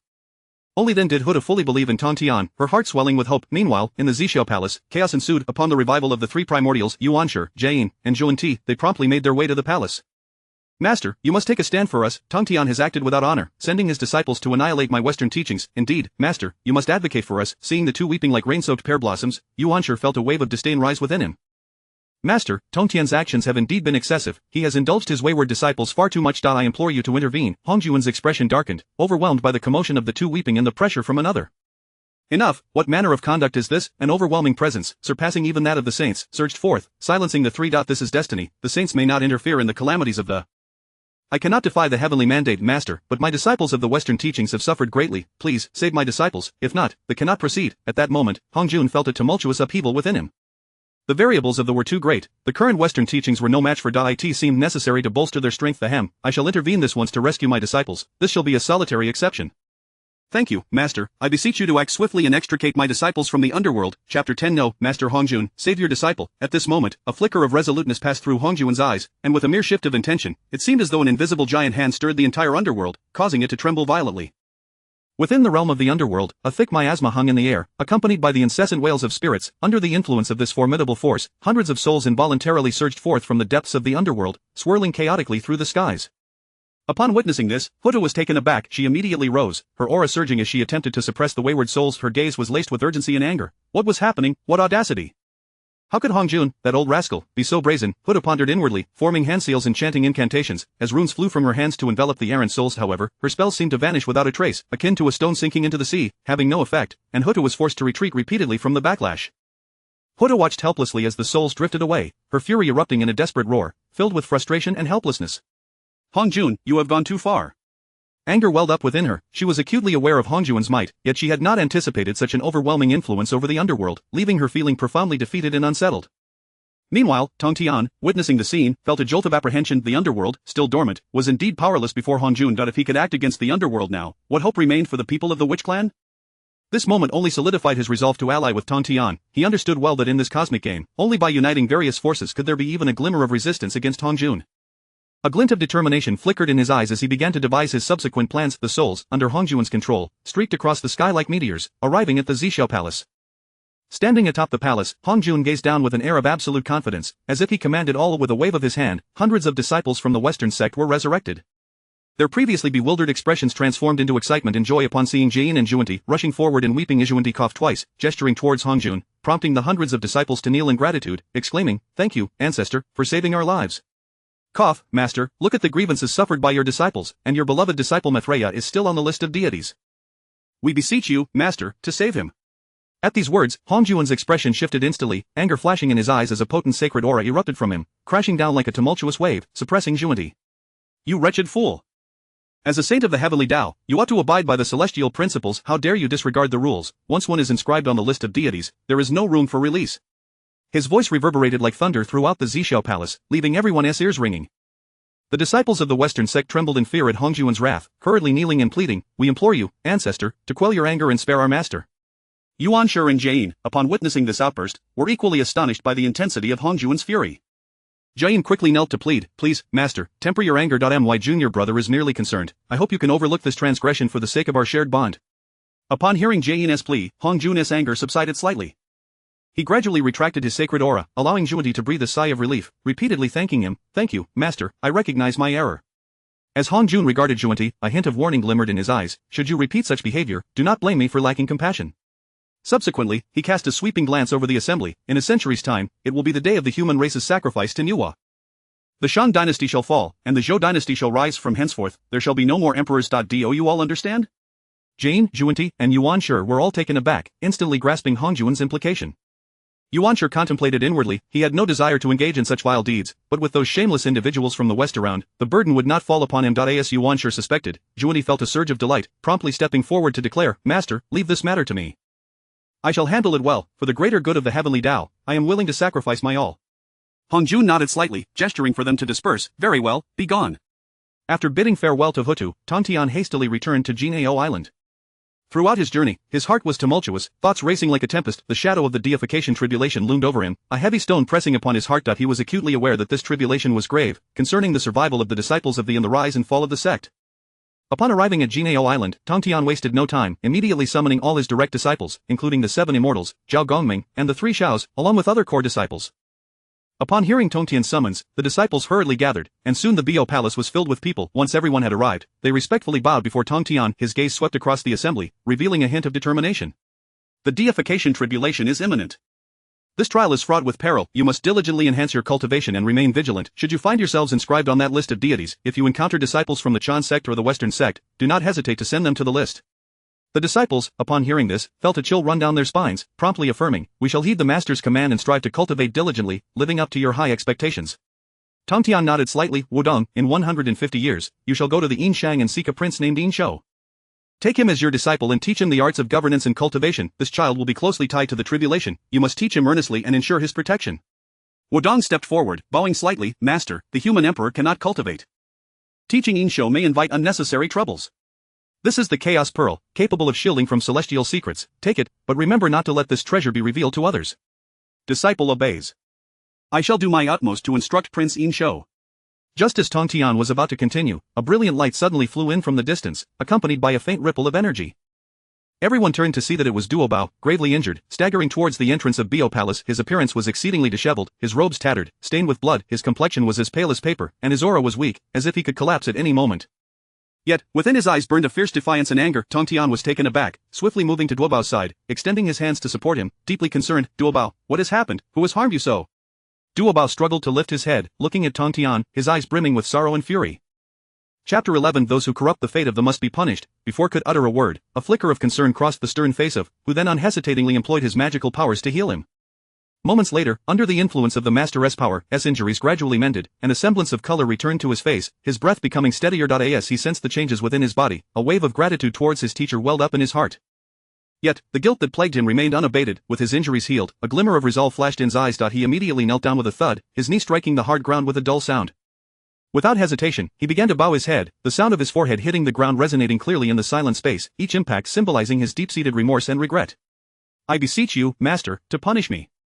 I am incompetent, having failed to bring back, and was thwarted by the..." His voice trembled, laden with guilt and helplessness, his head bowed low, he dared not meet the eyes of, fearful of witnessing the disappointment reflected in them. Furrowed his brow slightly, a hint of confusion flickering in his eyes. "Is it also the work of the that has befallen you?" His voice was deep and authoritative, suppressing the fury that simmered within. Nodded vigorously, anger and helplessness flashing in his eyes. Upon hearing this news, the crowd was taken aback, expressions of disbelief etched on their faces. In their minds, had always been a paragon among his peers. The revelation of his severe injuries at the hands of was utterly inconceivable. "How can this be? My senior brother possesses such formidable strength, how could the possibly be his match?" Zhao could not contain his astonishment. "Alas, that was not my opponent, yet he wielded the Pango banner, which bore the strike of. Were it not for your 4 swords of extermination, Master, I would have perished long ago." S words were infused with anger and indignation, but the memory of that harrowing encounter still sent shivers down his spine. He understood the immense power of the Pango banner and felt nearly powerless in its presence. Had it not been for the sanctity of the 4 swords, he would have surely lost his life. Reflecting on this, felt an overwhelming fury at for covertly aiding the, and a flicker of doubt concerning his own strength crept in. At that moment, the disciples of the began to soar towards the shores of, eager to confront the end. Witnessing this, S' expression darkened, a flash of anger igniting in his eyes. What do you intend to do? His voice thundered like a tempest in their ears. Simultaneously, he unleashed a formidable sacred aura that pressed down upon the disciples like an invisible hand, forcefully bringing them down from the air. Startled by the overwhelming power, they trembled involuntarily, realizing the impropriety of their actions, and lowered their heads, feelings of guilt washing over them. We beseech you, Master, to reprimand us, they spoke in unison, their voices filled with reverence. Snorted coldly, turning on his heel to stride back into, his expression darkened foreboding, as though it could rain. The disciples dared not linger and hurriedly followed inside. The atmosphere was suffocating, silence enveloping them, as no one dared to speak for fear of angering the fuming. After a moment, Zhao could no longer contain himself and stepped forward, breaking the silence. His face was a mix of urgency and ire. Master, will this matter simply be brushed aside? Our senior brother has been gravely injured. Upon hearing this, S' eyes widened. This has reached a point of no return, yet you must not instigate further trouble. If you confront, it will provide justification for them to suppress you. If I intervene, we'll also take action, and we stand no chance. Though Zhao felt reluctant, he understood concerns. Is it truly possible for us to let this go unaddressed? It is not so simple. The cosmic calamity is based on the conflict between and, there will come a time for your vengeance. Yes, we shall abide by your command. Upon realizing their master's intentions, nodded in satisfaction, yet soon adopted a grave demeanor. The doctrine of thee is to seize a ray of hope for all beings, yet my disciples are indeed a mixed lot. Therefore, I appoint, Zhao, and to expel those who indiscriminately slay the innocent from our ranks. The crowd gasped in shock, unprepared for such a decree from their master. Some disciples began to feel anxious, fearing they might be cast out themselves. Will you allow me to root out the guilty among you, or shall you confess yourselves? His gaze was piercing, as if he could see through each disciple's thoughts. The authority in his eyes made many tremble, and some dared not meet his gaze. Among them, a few disciples felt their hearts quaking, their faces growing pale, beads of sweat forming on their foreheads. And contemplated for a moment before kneeling. Their hearts were filled with conflict and struggle. They did not wish to leave yet they recognized their transgressions. Master, we are guilty. We implore you, in light of our years of service, do not cast us out, pleaded. We beseech your forgiveness. Their voices trembled with supplication, eyes brimming with guilt and hope. Sighed, a flicker of helplessness and compassion in his gaze. However, should you choose to relinquish your current cultivation, you may remain within the.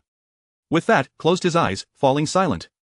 Observing this, felt an ache in his heart, fully aware of the arduous journey his fellow disciples had undertaken. A hint of pity and urgency shone in his eyes as he implored, please, Master, spare my fellow disciples.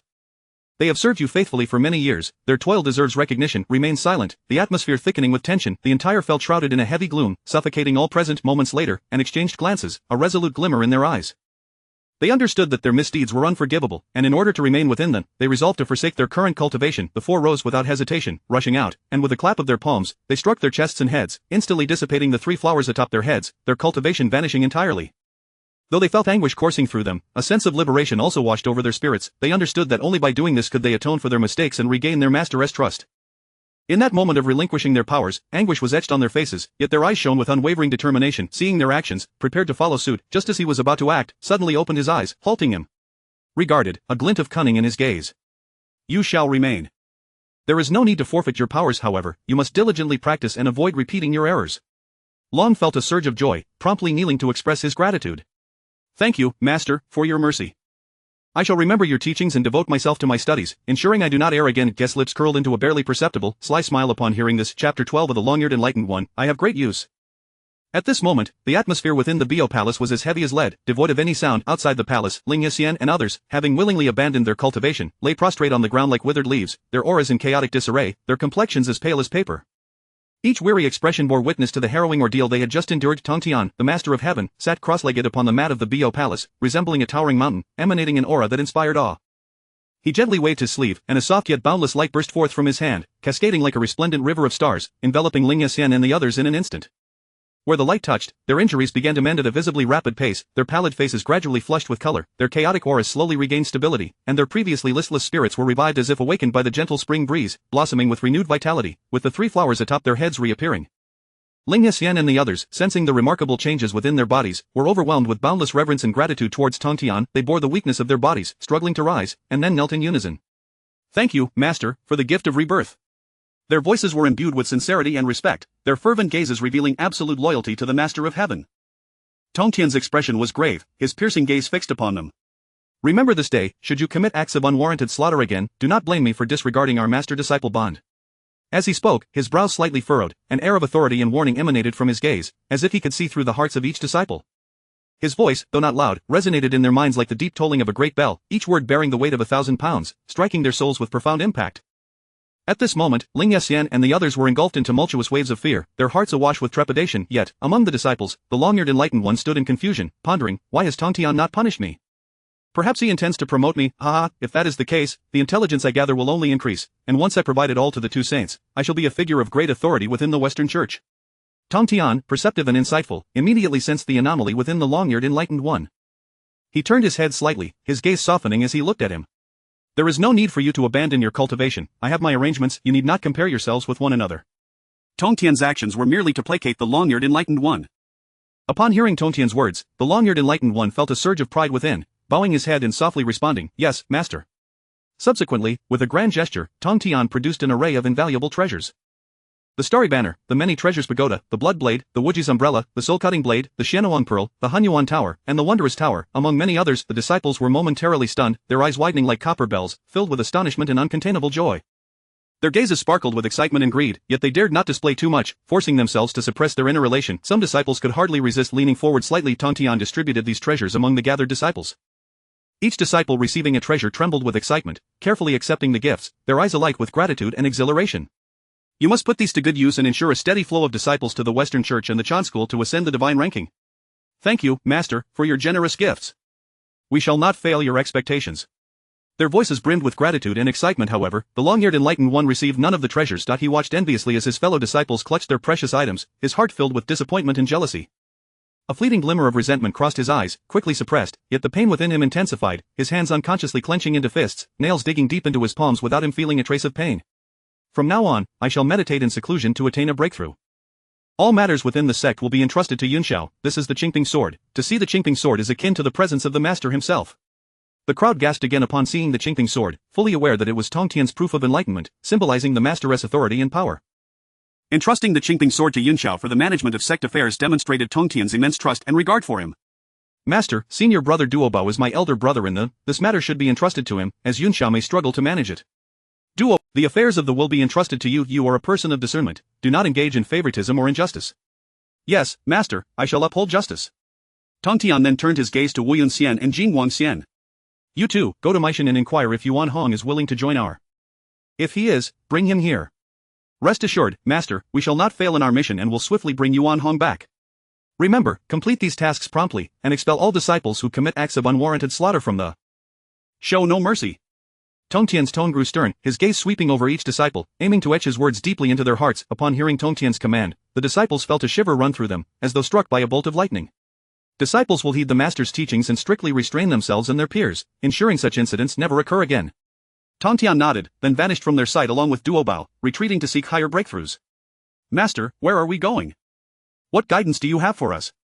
Enough, there is no need for concern. I am presenting you with a grand opportunity, and the failure to bring back Zhang Zia is not your fault. Upon hearing that Tong Tian would not punish him but instead grant him a great opportunity, Duobao's heart surged with tumultuous emotions.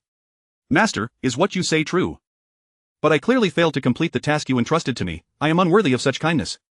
You possess great talent and wisdom. Have you ever considered stepping out of the to establish a new sect? Duobao immediately halted, kneeling down and bowing repeatedly. I implore the master to punish me. Please do not expel me from the sect. I have willingly abandoned my cultivation, so please have mercy on me. Tong Tian sighed and looked back at Duobao. Duobao, I intend for you to establish a new sect, which can also propagate the teachings of our. You and I shall remain master and disciple, and you will not be expelled. You will always be my elder brother in the. Duobao instantly broke into tears, continuing to bow in gratitude, recalling all the kindness Tong Tian had shown him over the years. Without Tong Tian, he would never have had the opportunity to join the ranks of the saints. Thank you, master, I am willing to brave fire and water for the. Chapter 13 Bayer, you shall go forth and establish a doctrine. Tong Tian stood resolutely at the center of the secret realm, hands clasped behind his back, while Duobao positioned himself behind Tong Tian. At this moment, his gaze swept over a seemingly unremarkable pile of scrolls nestled in the corner, which nevertheless emanated a faint aura of merit. Duobao, go take a look. Tong Tian's deep, authoritative voice resounded through the secret realm, causing the air around to ripple with the force of his words. Upon hearing this, Duobao quickly responded with utmost respect and, as if propelled by a gust of wind, strode forward with haste. The instant he grasped the scrolls, Duobao felt an irresistible force coursing through his fingertips like a current of electricity. He hurriedly steadied his mind, sensing the power flowing through his body, causing a tingling sensation in his meridians, yet accompanied by a refreshing coolness. As his gaze traversed the scriptures, word by word, Duobao's expression became increasingly exquisite. Moments later, as he picked up the Mahayana Buddhist texts, he felt as though struck by lightning, rendered speechless in profound shock. Tong Tian observed Duobao's reaction with a composed demeanor, his heart already formulating plans of its own. Disciple, how do you feel? These texts must have deeply resonated with you. Tong Tian's voice shattered Duobao's reverie, echoing in his ears with an intangible pressure, drawing him back from his astonishment. Suddenly, Duobao regained his senses, dropping to his knees with a thud, his countenance a portrait of trepidation, beads of sweat forming on his brow and cascading down his cheeks, stirring up tiny clouds of dust upon the ground. Master, these teachings belong to the Western Church. I have no association with its adherents. His heart raced, akin to a dozen buckets of water being drawn haphazardly, filled with anxiety to the utmost degree. Observing this, Tong Tian gently shook his head, a flicker of barely perceptible helplessness passing through his eyes. He extended a hand to assist Duobao to his feet. Child, you often wield domineering techniques in the outside world, yet before me, you appear so cowardly. Duobao wiped the cold sweat from his forehead, mustering a strained smile that bore a hint of bitterness. Is it not fear of being expelled from the sect by my master? I was born and raised within it is my very root, my everything. I am utterly loyal to harboring no ulterior motives. I hope for your discerning judgment, master. Tong Tian patted Duobao on the shoulder, his expression now grave and solemn, his gaze revealing an unwavering determination. Do you sense it? Master, the contents of these scrolls indeed seem to hold some connection to me, yet I assure you, my heart remains steadfast. Enough, he replied, his voice steady and powerful, each word like a nail driven deep into Duobao's heart. The time for the sealing of gods approaches, and the outcome remains uncertain. This calamity pertains to the very survival of our, therefore, I require you to establish a new sect, to be named Buddhism. Upon hearing this, Duobao instantly comprehended Tong Tian's intent, his countenance clouded with reluctance and hesitation, and he quickly declined. Let this task be entrusted to my fellow disciples. I would prefer to remain by your side, master, and thus cannot venture forth to establish a sect. I implore you to rescind your command. Tong Tian, incensed, raised his hand and struck Duobao lightly on the head, not with force, but with a hint of disappointment. Fool, if I were to fall, would you stand by and watch your fellow disciples perish alongside me? Remember, if the falters, you must be their pillar. Duobao's eyes reddened at Tong Tian's words, tears welling up as he clutched the fabric of Tong Tian's sleeve tightly. The soft material crumpled slightly under his grip, his fingers turning pale from exertion, as if conveying all his reluctance and resolve through that grasp. Master, that shall not come to pass. You have allied with the mother of the earth and Nuwa, you shall not be defeated.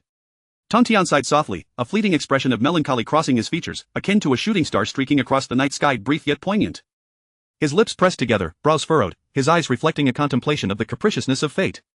The affairs of the world are ever unpredictable, who can say for certain, in this tumultuous primordial chaos, absolute victory is a mirage. Go forth and establish Buddhism. From henceforth, Buddhism and the shall stand in mutual support, thereby fracturing the fortunes of the Western Church, enhancing our odds of success. This is our slender chance at survival. You must seize it. Duobao, upon hearing this, prostrated himself before Tong Tian, performing 3 respectful bows that echoed heavily against the ground. His forehead quickly reddened and swelled, yet he remained oblivious, his gaze solely filled with reverence for Tong Tian. Tong Tian regarded Duobao with a feigned anger. You rascal, how many times must I repeat myself? I have not expelled you from the sect. Do you not understand? A slight smile curled at the corners of his mouth, a flicker of unnoticeable pride illuminating his eyes. Only after receiving Tong Tian's affirmation did Duobao's heart find slight solace. Stay here and meditate with me, you must comprehend all within 100 years.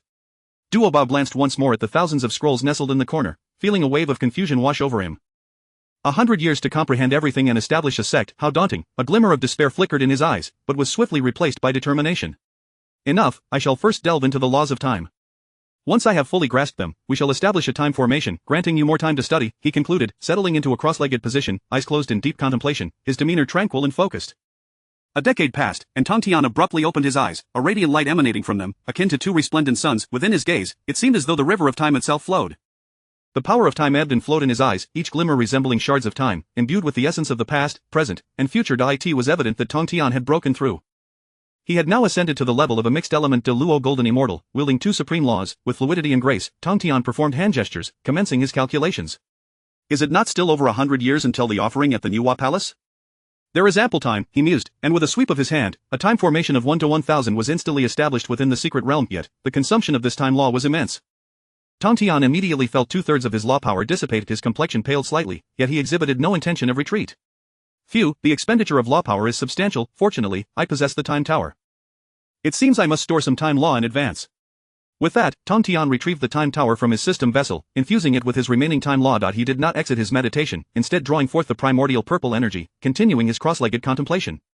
Chapter 14 The Poor Taoist is a glimmer of hope for the sage. The primordial purple chi floated before Tong Tian, and one fateful day, a century later, he suddenly opened his eyes wide, fixating intently ahead. Without the slightest hesitation, Tong Tian moved like lightning, propelled by an unstoppable momentum, charging forth beyond the secret realm, and in an instant, he found himself hovering above Golden Ao Island. At that moment, the primordial purple chi gradually merged into Tong Tian's being. As the primordial purple chi integrated, an overwhelming aura erupted from him like a volcanic eruption. This aura, with Golden Ao Island as its epicenter, swept outward in all directions, transforming the skies into a tumult of colors. Far away in the purple cloud palace, Hongjun was engaged in a quest for the Tao, yet the energy emanating from Tong Tian struck his heart like a heavy hammer. He abruptly opened his eyes, a flicker of barely perceptible astonishment flashing within them. His gaze resembled tangible bolts of lightning, piercing through the boundless void toward Tong Tian's direction. What on earth does Tong Tian intend to do? Having already severed his ties to the Heavenly Saint's fruit position, is he now seeking to comprehend the primordial purple chi once again, aiming to attain the status of a Heavenly Saint anew? Meanwhile, in the Jade Void Palace, the primordial Heavenly Venerable, Laozi from Mount Shashan, and the two bodhisattvas, Jiajin and Zhuanti, simultaneously directed their attention toward Tong Tian's location. Upon witnessing the primordial purple chi merging into Tong Tian's very essence, incredulity spread across their faces. Just as everyone was struck with astonishment, Tong Tian suddenly stood tall, gazing skyward. His form resembled that of a towering tree, proudly standing between heaven and earth. With the Tao above, the poor Taoist, the leader of the, observed the suffering of the myriad beings in the primordial world, who sought the Tao yet found no path. The weak and frail were often bullied, thus today, the poor Taoist shall attain the status of a heavenly saint, carving out a glimmer of hope for all beings. May the Tao witness this. Upon hearing this vow, the myriad beings of the primordial realm erupted in an uproar, while the 6 heavenly saints and the Earth Mother were left utterly dumbfounded. They could hardly fathom that Tong Tian, who had already severed his ties to the heavenly saint's fruit position, was now seeking to attain that status once more. Hongjuan's brow furrowed, and employing his supreme divine abilities, he probed the heavenly space in search of Tong Tian's true spirit. However, no matter how he searched, he could not locate Tong Tian's true essence. An ominous premonition surged within Hongjuan's heart, and his expression grew increasingly grave. This rascal dares to pursue the status of a glimmer of hope for the heavenly saint. This is truly a variable. Alas, the course of events is ultimately unchangeable. Let him be. At that moment, the eye of the Tao manifested, and after a brief pause, it slowly uttered a single word: approved. With the emergence of this word, boundless merits of the Tao surged forth like a mighty ocean, sweeping toward Tong Tian. The primordial purple chi within Tong Tian, nourished by the merits of the Tao, gradually became a bridge connecting him to the essence of the primordial. Moments later, Tong Tian's form gently descended, returning to Golden Ao Island. Congratulations, Master, on once again attaining the status of a heavenly saint. From this moment forth, you shall endure through the ages, and the shall undoubtedly endure in the primordial realm.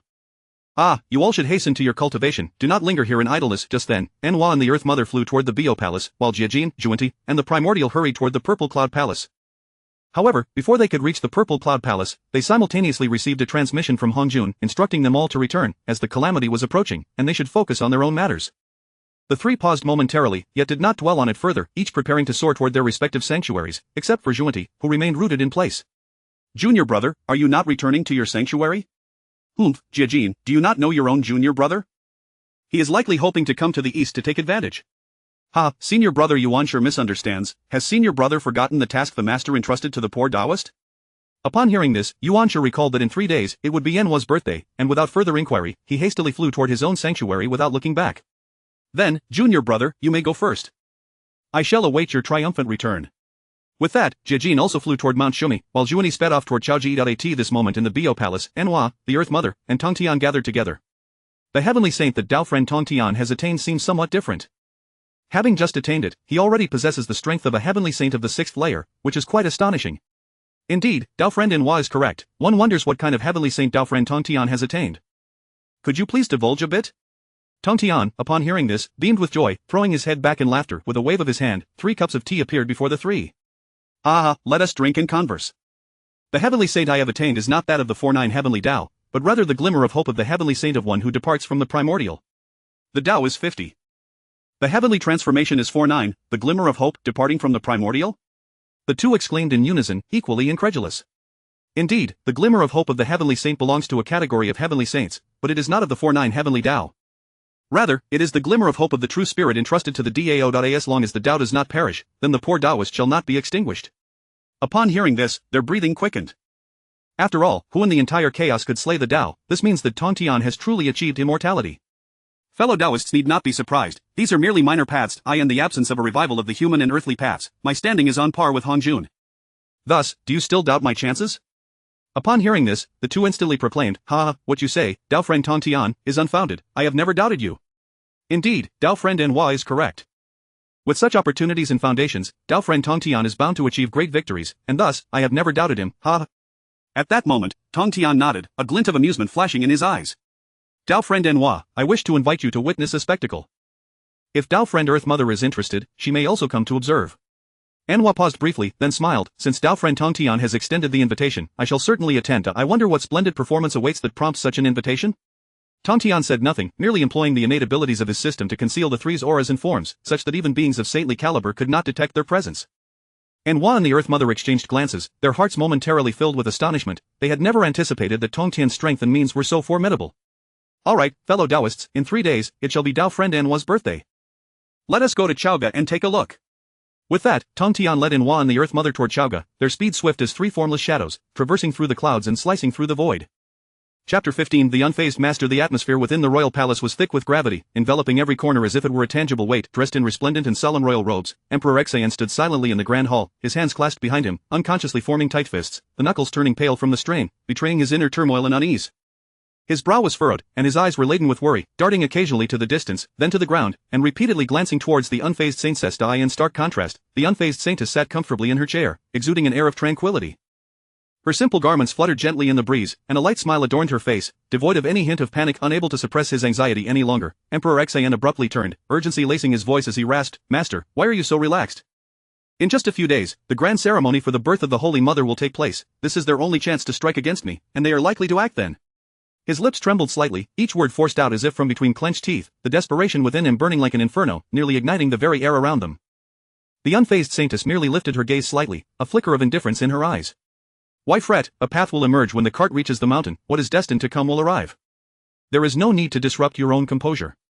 Her tone was as calm as still water, yet to Emperor Xian, it felt like a chilling blade piercing deeper into his already tumultuous heart. At that moment, when Zhong, Baigon, and Shang Rong sought an audience. "We pay our respects to the king and to the national master. Please, there is no need for formalities. In such haste, what matters bring you here?" Baigon stepped forward, addressing the king. "In just a few days, we shall celebrate the Holy Mother's birthday. All preparations are complete, and we await your commands." Upon hearing this, Emperor Xian's anxiety only intensified. His lips quivered, caught between speech and silence, his mind a tangled mess, unsure of how to proceed. He glanced from Baigon to the unfazed Saintess, a flicker of inner conflict crossing his features. He understood that revealing the truth might incite panic. Noticing the king's distress, Baigon inquired, "Might I ask why the king is troubled? Why not share your concerns with the court officials so we may address them together?" Emperor Xian looked at Baigon, his eyes filled with a complex array of emotions. He opened his mouth, yet found no words to begin. "My dear disciple, you must confide in them. This truth cannot remain concealed. It is of little consequence. Remember, you stand not only with the great Shang but also with the... In times of crisis, do not succumb to panic. Master, this matter concerns the very survival of the great Shang. If I speak of it and the information leaks, there will be no turning back. I implore you to reconsider. Disciple, you know they are loyal to the great Shang. Your hesitation stems not from distrust in them but from fear of your own inadequacy." At this juncture, the trio discerned the unusual tension in the dialogue, their instincts hinting at a monumental... After a moment of contemplation, Emperor Xian seemed to reach a resolution, slowly divulging the entire predicament to the 3 men. His voice was low and heavy, each word falling like a boulder upon their hearts. Upon hearing the revelation, fury ignited within them. Shang Rong trembled with rage, his face flushed, eyes ablaze with indignation. "Bastard, our human race stands equal to the heavenly emperor. Why should we submit as slaves to the celestial gods? Why must the great Shang perish?" With that, the 3 of them fell to their knees in unison, declaring, "We are willing to share life and death with the great Shang." Witnessing this display, Emperor Xian's expression softened momentarily, and he hurried to assist them back to their feet. "There is no need for concern, for the unfazed master possesses boundless abilities. With her by your side, they cannot ensnare you." The unfazed Saintess chuckled lightly, "Nephew, you overestimate my capabilities. Those who would scheme against the king are undoubtedly sages. What can I do against them? The power of a sage is not something we can easily oppose." Though she smiled, a flicker of helplessness danced in her eyes. The trio was taken aback, realizing that this situation had drawn the attention of a sage. "We implore the national master to summon the celestial sage. The great Shang is willing to forge an alliance with the to resist the impending calamity." Shang Rong understood that in this dire moment, only the sage's power could offer the great Shang a sliver of hope. The unfazed Saintess shot him a sidelong glance. Remaining silent, she felt a twinge of hesitation, knowing that requesting her master's intervention was no trivial matter. "We beseech the unfazed master to act, to call upon the celestial sage for the sake of the great Shang, to seize a glimmer of hope. Otherwise, the great Shang shall surely perish. Alas, my master has only just emerged from seclusion. I cannot ascertain if she will come. However, rest assured, she is fiercely protective of her disciples and will not allow any harm to befall you." Upon hearing that the celestial sage would lend her aid, Emperor Xian exhaled a sigh of relief. "Proceed as originally planned. Leave the rest to the master. I shall also be present, so do not worry." Emperor Xian nodded, turning his gaze to Wen Zhong and the others, his expression grave. Today's matters are of utmost importance and must not be leaked. There may be traitors within the Great Shang. If news of this escapes, we shall find ourselves in irretrievable peril. His gaze was sharp as a blade, ready to extinguish any potential threats. The three bowed deferentially, declaring, "Your Majesty, do not worry. As long as the Great Shang stands, we shall stand with it. Should the Great Shang fall, we shall fall with it." Meanwhile, on the outskirts of Chaoga, Zhuan Ti silently descended. This operation was pivotal to the future of the Western Church. Failure was not an option. The Great Shang must be obliterated. Within the city of Chaoga, the celestial sage, Nuwa, and Huda had already arrived. Observing the vibrant scenes within the city, they were filled with profound reflections. Under Emperor Xian's governance, the Great Shang flourished so, it was bewildering why it must fall to Zhou. "Do you not agree, Nuwa, dear friend?" Nuwa nodded slightly. "Indeed, thus I have aligned myself with the celestial sage. This is also for my own sake. Friends, the time is still early, and the grand performance has yet to commence. Why not indulge in the lively atmosphere first?" The two agreed and followed the celestial sage along the bustling streets of Chaoga. "Celestial sage, might you reveal what kind of performance has captured your attention so?" "Dear Nuwa, this performance pertains to you. The day after tomorrow marks your birthday. They may attempt to weaken the Great Shang's fortune, which could necessitate your involvement." Upon hearing this, Nuwa's expression hardened as she clenched her fists in fury. "I shall see who dares to lay a hand on me." "Dear Nuwa, do not be enraged. The underworld and the shall always stand by your side. Fear not, and act boldly." With that, the trio soared towards the city of Chaoga. Chapter 16. The heavens are strong, and humanity must strive unceasingly. Those who insult humanity shall face annihilation. On the day of Nuwa's birth, the city of Chaoga was adorned with vibrant lights and decorations, resembling a cascade of stars fallen to the earth, with every breath of air infused with a festive spirit. The streets and alleys were teeming with people, their laughter and joyous voices echoing through the city walls. The entourage of the Shang dynasty officials slowly made their way towards the Nuwa palace. Emperor Xian, adorned with a majestic crown and dressed in splendid robes, exuded the dignity of a sovereign. His gaze was deep and resolute, his steps steady and powerful, leading his ministers towards the direction of the Nuwa palace. However, at the entrance of the Nuwa palace, a grand conspiracy lay concealed. Zhuan Ti had already set up a magical formation in advance, permeated with an invisible allure, akin to a delicate web. Once someone stepped into it, they would be ensnared tightly, plunging into the abyss of desire, until all rationality was lost, becoming a puppet driven by their cravings. Zhuan Ti lurked in the dense forest opposite the Nuwa palace, his figure concealed beneath the dappled shadows of the trees, resembling a treacherous serpent. Once this plan succeeds, this humble Taoist shall surely gain the admiration of my master, and at that time, my Western teachings will undoubtedly flourish. Furthermore, I shall be the greatest beneficiary of this calamity.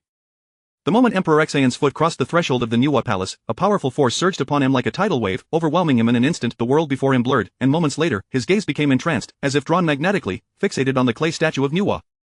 In his eyes, Nuwa transformed from a cold sculpture into an unparalleled beauty, whose allure made Emperor Xian's heart race and blood surge. And Nuwa, Tontian, and Hutu had also sensed Zhuan Ti's scheme and silently approached him from behind. Flames of fury ignited in Nuwa's eyes, her anger erupting like a volcano. "This despicable and shameless wretch dares to lay such a vile magical formation before my Nuwa palace. He is desecrating me. I shall ensure he pays a painful price," Nuwa muttered to herself, her hand unexpectedly grasping a blade known as the Sea Covering, Sky-rending sword. "Daoist friend, hold on," Tontian interjected. "Do you not wish to observe the reaction of the King of Humanity? Perhaps we should wait a moment." Nuwa furiously turned her head, glaring at Tontian, her anger nearly consuming him. Daoist friend, do you not think this is already embarrassing enough? How could he defend against a formation laid out by a saint? Or do you wish for me to diminish the fortunes of the Shang?" Indeed, Nuwa spoke truthfully. Even if Emperor Xian were ensnared by Zhuan Ti's formation and desecrated Nuwa, the act itself remained, and Nuwa would inevitably have to administer punishment, for a saint cannot be insulted. "Do not fret, dear Nuwa," Tongtian reassured. "I trust my own disciple. You should also have faith in the children you have nurtured. Birds must learn to fly on their own. You cannot shield them indefinitely." Just as Nuwa wrestled with her anger and turmoil, Emperor Xian had completely succumbed to the illusion cast by the formation. Like a puppet possessed by a demon, he dazedly drew his sword from his waist, step by step approaching the statue of Nuwa. The ministers gasped in horror. Shang Rong turned pale, collapsing to his knees. Your Majesty, Your Majesty! Awaken, that is the sacred statue of the Holy Mother, it must not be desecrated." His voice trembled with boundless fear and concern. Biagon hastily knelt as well, his eyes filled with urgency, attempting to grasp Emperor Xian's arm, only to be pushed away by a single sweep of Emperor Xian's hand. Wen Zhong furrowed his brow, darting towards Emperor Xian, intending to knock him unconscious and remove him from this place. However, just as he was about to reach Emperor Xian, he suddenly felt a force strike from the side, thwarting his action.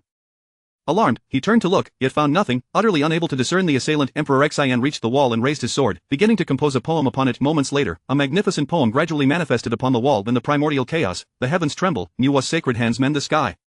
Shaping clay, life gathers, refining stones, calamities dissipate, compassion flows like rivers, nurturing all, wisdom shines like the moon, illuminating ages, deeds resound through humanity's annals, maternal virtue shines, proud through generations. Upon sensing this poem, Nuwa's fury was somewhat quelled. This verse acted like a refreshing spring, extinguishing part of her inner wrath. To her surprise, even under the enchantment of the formation, Emperor Xian's reverence for her had not entirely vanished. No wonder Tong Tian had chosen him, Nuwa thought, a flicker of relief crossing her gaze. However, upon witnessing Zhuanti's lecherous expression, her recently subdued anger flared up once more, like flames fanned by a tempest, dancing wildly within her heart. Zhuanti, upon reading the poem, felt a surge of panic. He could not comprehend why Emperor Xian, ensnared within his formation, had composed such an ode in praise of Nuwa rather than a lascivious verse. Where had he gone wrong? It was utterly impossible for a mere mortal king to withstand the formation of a saint. Just as he pondered, Nuwa could no longer contain herself of the sea covering. Sky-rending sword in her hand hummed ominously, resonating with her fury. Suddenly, the blade shot forth towards Zhuanti like a streak of lightning cleaving the heavens. This strike contained Nuwa's boundless wrath, as it tore through the air, producing sharp, piercing shrieks. With a thunderous roar, Zhuanti was caught off guard, hastily unfurling the 12-petal golden lotus of virtue, yet he was still sent flying by the overwhelming force, his disguise utterly stripped away, laid bare before all. The unfettered Holy Mother, Wen Zhong, and the ministers swiftly positioned themselves before Emperor Xian. In an instant, the atmosphere before the Nuwa palace became palpably tense, akin to a taut bowstring, ready to snap at any moment. The human cultivators in Chaoga sensed the powerful surge of magical energy and surged forth like a tide, quickly gathering before the Nuwa palace, prepared for confrontation. Zhuanti, disheveled, rose from the ground, a flicker of panic flashing in his eyes, quickly suppressed. He glanced at the furious crowd of humanity and inwardly lamented. He had never anticipated that matters would escalate to this point. It seemed he could no longer remain here. Zhuanti moved, intending to flee. Just as he ascended into the air, a resounding dragon's roar erupted from the palace of the King of Humanity, shaking the heavens and the earth. A colossal dragon of fortune burst forth, its massive form blotting out the sun, radiating dazzling golden light. The dragon of fortune embodied the power of humanity's destiny, possessing the cultivation of a second-tier saint. With a mere flick of its tail, it sent Zhuanti crashing back to the ground. At this moment, Nuwa, Tong Tian, and Hutu appeared before Zhuanti. Realizing escape was futile, Zhuanti's mind raced, and he forced a smile, bowing to Nuwa with a face full of flattery. Upon hearing of Sister Nuwa's birth, your humble disciple has come to offer congratulations. But what is the meaning of this? Why direct your ire towards your younger brother?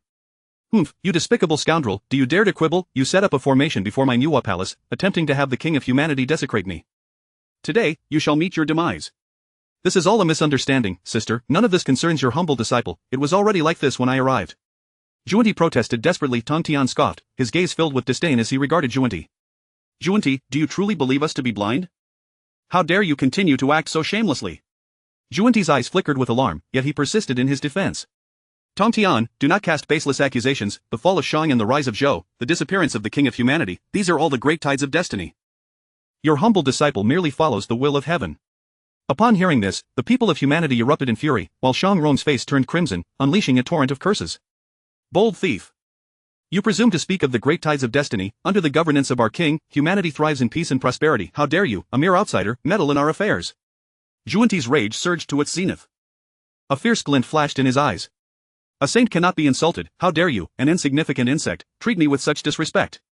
With that, he waved his hand, summoning a colossal palm that materialized from thin air, radiating an overwhelming pressure. This hand, infused with the power to annihilate all, descended upon Shang Rong with great force. The speed of this strike was astonishing, arriving above Shang Rong's head in the blink of an eye, the immense pressure rendering the surrounding air thin. Shang Rong felt the formidable force bearing down upon him, yet his gaze remained unwavering. He understood clearly that retreat was not an option. Behind him stood all of humanity, and the king, Emperor Xian. With his chest held high, unyielding, he spread his arms wide and shouted defiantly. I am the Prime Minister of Humanity, the Prime Minister of Shang, blessed by His Majesty, for the good of humanity. Even if I must die today, I shall not yield. With my life, I shall defend the dignity of humanity. The human cultivators, witnessing this, unhesitatingly channeled their full magical energy, coalescing into a protective shield before Shang Rong.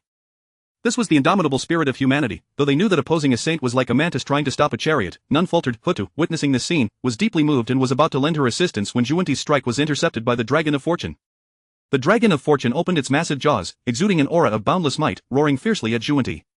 How dare you, though a saint, come to our human capital to plot against the Emperor? Do you think I do not exist? You are challenging the limits of humanity, declaring war against all of us. Its voice reverberated through the sky, shaking the eardrums of all present. Each word struck Zhuanti's heart like a heavy hammer. Upon hearing this, Zhuanti scoffed disdainfully. Though he felt some trepidation towards the Dragon of Fortune, he was unwilling to relent. His gaze hardened, plotting how to escape the predicament before him. At this moment, Emperor Xian fixed his gaze on Zhuanti, slowly advancing, drawing forth the King of Humanity's decree. The decree radiated a rich aura of humanity's destiny, and upon seeing it, all the people of humanity knelt in reverence, their eyes filled with respect. They touched their foreheads to the ground, chanting praises. Emperor Xian's demeanor was regal, his gaze like lightning, sweeping over every individual present. The Western teachings have desecrated the Holy Mother Nuwa, plotted against the current King of Humanity. By the decree of the King of Humanity, from this day forth, humanity shall be at odds with the Western teachings, all practitioners of the Western teachings shall be expelled from the lands of humanity, and no one of humanity shall worship the Western teachings or learn their doctrines. Those who defy this decree shall be cast out. His voice, empowered by the decree, echoed like rolling thunder, swiftly resonating throughout the lands of humanity. Across the territories, people responded in unison, raising their voices to the sky in compliance to the king's command. The collective roar surged forth, forming a powerful wave that pierced the clouds. Urgenty, upon hearing this, widened his eyes, disbelief etched across his face. Preposterous, how dare mere insects act so brazenly? With that, he charged recklessly towards Emperor Xin, his heart ablaze with fury. The Dragon of Fortune, sensing this, promptly intercepted him, and a fierce battle unfolded in the air between man and dragon. Junti wielded the 7-treasure mysterious tree, standing upon the 12-petal golden lotus of virtue, charging at the Dragon of Fortune. The dragon, sensing Junti's malice, let out a furious roar, its mountainous form twisting, dragon claws slicing through the air with the force to shatter stars. Lunging at Junti. Seeing this, Junti bellowed, "Good! A mere manifestation of fortune dares to be arrogant before me. Today, I shall show you the might of a saint." With a sweep of the 7-treasure mysterious tree, a beam of 7-colored divine light surged toward the Dragon of Fortune, radiating the power to obliterate the heavens and the earth. Wherever the 7-colored divine light passed, the space was effortlessly torn apart, emitting crackling sounds, as if the very fabric of reality screamed in agony. The Dragon of Fortune, unable to evade, was struck by the brilliance, its form shuddering violently, yet it charged towards Junti once more, its tail sweeping like a massive whip, conjuring a tempest as it aimed at Junti. The two engaged in a fierce clash, each trading blows. Junti, utilizing his cultivation and divine treasures, maintained the upper hand. Each of his assaults struck the Dragon of Fortune with precision, and with the protraction of the battle, his gaze grew increasingly frigid. The Dragon of Fortune of the human race is nothing remarkable. After all, it is merely a race of insects. What power can such a race as Dragon of Fortune possess? As the Dragon of Fortune began to falter, Nua's eyes blazed with fury. Just as she was about to intervene, Tong Tian obstructed her path. Nua, witnessing this, felt both astonished and enraged, her anger threatening to consume Tong Tian. "Tong Tian, what are you doing? Why do you block me?" Her voice brimmed with questions and dissatisfaction, each word seemingly forced out through clenched teeth, laden with unbridled anger. Tong Tian, however, remained calm, as tranquil as an unfathomable lake. "Dear Nua, hold on, the situation has escalated significantly, perhaps we should allow it to escalate even further, just observe." Nua, however, would not heed his words. She seized the sea-covering, sky-rending sword, her form flickering as she charged towards the battlefield. At that moment, Junti was fully suppressing the Dragon of Fortune when he suddenly sensed a formidable aura that sent chills down his spine, causing alarm to surge within him. Turning to look, he beheld Nua charging towards him with fierce intent. "Damn it, I am already no match for Nua, and now with the addition of a Dragon of Fortune, I stand no chance. Alas, this is the end." Chapter 17. Junti, do you think our human race is without champions? Nua did not grant Junti a moment's respite, her eyes were filled solely with fury and determination. With a swift motion of the sea-cleaving blade, a colossal arc of light surged forth, cleaving towards Junti. As the blade passed, the very fabric of space was torn asunder, akin to fragile glass, accompanied by a cacophony of shattering sounds. Junti hastily raised the 7 treasures Miao tree to defend himself. The collision between the two forces erupted in a thunderous roar, deafening to the ears. The overwhelming shockwave radiated outward from the point of impact, creating visible ripples of magical energy. Upon witnessing Nua's arrival, the auspicious dragon surged with renewed vigor, launching another assault on Junti. With a sweep of its tail, a fierce gale was conjured, sweeping towards Junti. Caught between the relentless onslaught of Nua and the auspicious dragon, Junti found himself in disarray, struggling to cope. Beads of sweat, akin to pearls, trickled down his forehead, and he silently lamented, "Cursed be this day, I must flee swiftly, or I shall perish here." He yearned to escape, yet the combined might of Nua and the auspicious dragon thwarted his every attempt. The battle raged for approximately a quarter of an hour, and within the confines of Chaoga City, the aura of human fortune grew ever more potent. At that moment, the 3 sovereigns and 5 emperors descended upon the city. Upon their arrival, Xin and his retinue immediately offered their respectful greetings. "Hail to the esteemed human sovereigns." Fushi, gazing at Xin, revealed a look of gratification. "Human King Xin, you have performed admirably, upholding the dignity of our race. Your steadfastness is a blessing for humanity." His voice resonated like a mighty bell, echoing throughout Chaoga, filled with commendation for Xin, thereby reaffirming the legitimacy of the Shang dynasty. "I, as the human king, shall not permit others to trample upon our kin, even if they are saints," Fushi declared, nodding as he observed the battle unfolding in the skies, a surge of noble sentiment swelling within him. He turned to the other sovereigns, exchanging glances that conveyed a shared resolve. Thus, the 3 sovereigns and 5 emperors channeled their collective fortunes, their energies converging like rivers flowing into the sea, surging towards the auspicious dragon. Sensing this formidable power, the auspicious dragon's spirit soared, its already grand form becoming even more magnificent, the brilliance of its scales intensifying, its might escalating until it ascended to the 4th heaven of the saintly realm. Meanwhile, Junti found himself utterly disadvantaged under the combined assault of Nua and the auspicious dragon. His garments were tattered, revealing bloodied skin marred by countless wounds. Nua and Fushi exchanged a knowing glance, seemingly reaching a tacit understanding. Under their deliberate guidance, they soared towards the direction of the western sect. Once Junti and Nua had flown far away, the auspicious dragon could advance no further and return to the human king's palace, gradually diminishing until it vanished deep within. Meanwhile, Nuwa, clutching the sea-cleaving blade, relentlessly pursued Junti in Chaoga City. Fushi regarded the gathered crowd with a solemn expression. The Western sect has audaciously insulted our mother of humanity, thus, my Fire Cloud Cave shall seek justice. I wonder if the human king would join me. Without hesitation, DXIN nodded. As the king of humanity, I shall certainly oblige. He understood the gravity of this endeavor. It was not merely for Nuwa, but for the dignity of the human race, to demonstrate to the entire primordial world that humanity must not be humiliated. DXIN brandished the human king's order high. The Western sect has dishonored our mother. I hereby issue the human king's order. All human armies and cultivators shall march towards Mount Shumi. I shall leave no trace of them. The proclamation rippled through the land like a colossal meteor striking a tranquil lake, sending forth waves of fervor. All lords and human sects received the command. Without a moment's hesitation, they sprang into action. In an instant, countless cultivators and warriors surged towards Mount Shumi like an overwhelming tide. The throng resembled a sinuous dragon, stretching endlessly, raising clouds of dust, causing the very earth to tremble beneath their feet. The 3 sovereigns and 5 emperors nodded in satisfaction. Fushi issued another directive: let Wenzu, Huazu, Nongzu, and Shi lead all forces from the Fire Cloud Cave to besiege Mount Shumi and restore justice for our mother. Upon this command, the Fire Cloud Palace immediately mobilized. The various clans of the primordial realm marveled at the boldness of the human race, which they had always deemed weak, daring to unite their entire strength to assault a sacred domain of the saints. This unprecedented act in the annals of history evoked a tapestry of emotions among the clans. Shock, admiration, and disdain intertwined within their hearts. Within Mount Shumi, Jane's countenance darkened upon learning of the unfolding events. His furrowed brow resembled 2 intertwined twists of dough, anxiety flooding his mind. Humph, a mere swarm of ants. Do they truly believe they are the protagonists of heaven and earth, entitled to disrespect the saints? Yet, he could not afford to underestimate them. Such reckless fools. Jane promptly activated the protective formation of Mount Shumi, enveloping the entire mountain in a formidable barrier. At that moment, Tongtian soared to the skies, observing the actions of the human race below, a sly smile curling at the corners of his mouth. Let us make this spectacle even more lively, ha ha ha. All disciples of the Jie sect, heed my command. The Western sect has repeatedly trampled upon our dignity. From this day forth, the disciples of the Jie sect shall engage in a relentless battle with those of the Western sect. All disciples of the Jie sect, proceed to besiege Mount Shumi. Our sect shall leave no trace of the Western sect. His voice thundered like a rolling storm, resonating throughout the primordial realm, penetrating the ears of every Jie sect disciple. This command not only astonished the 3 sovereigns and 5 emperors but also sent shockwaves through all beings of the primordial world. No one anticipated Tongtian's abrupt intervention, a move that undoubtedly complicated and intensified the conflict. The disciples of the Jie sect, upon receiving the order, erupted with excitement, while the entire primordial realm fell into a heavy atmosphere. Jane, upon hearing Tongtian's command, sighed in exasperation. Damn it, the human race is attacking the Western sect, and Tongtian has chosen to intervene. With no recourse, Jane sought aid from Laozi and Yuan Shi. Esteemed brothers, our Western sect faces a dire crisis. I implore you both to lend your assistance. His voice brimmed with urgency and helplessness. However, neither Laozi nor Yuan Shi paid him any heed. The trouble that had befallen the Western sect was simply too great. Meanwhile, Zhuanti and Nuwa had reached the vicinity of Mount Shumi. Zhuanti, in a state of disarray, struggled to maintain his flight, yet continued to push towards the mountain, shouting, "Senior brother, save me. This woman, Nuwa, has gone utterly mad." Nuwa pursued him relentlessly, her gaze aflame with wrath. "Zhuanti, you shall not escape today. I vow to slay you countless times." With every swing of her sea-cleaving blade, arcs of light rained down upon Zhuanti. Meanwhile, Mount Shumi was encircled by the forces of the Fire Cloud Cave and nearby human disciples. Chapter 18. Did you think that a wheel strategy could deal with me? Arrogance. At this moment, Zhuanti's complexion was ashen, beads of sweat rolling down his forehead, his eyes filled with terror. Nuwa's onslaught descended upon him like a tempest, each strike imbued with world-destroying ferocity, and Zhuanti found himself retreating steadily. Yet, Zhuanti was not one to sit idly by. His figure darted through the air, seeking gaps in Nuwa's relentless assault. However, there was no sign of her momentum waning. Her gaze blazed with a fury that seemed capable of turning the entire Mount Sumeru to ashes. Humph.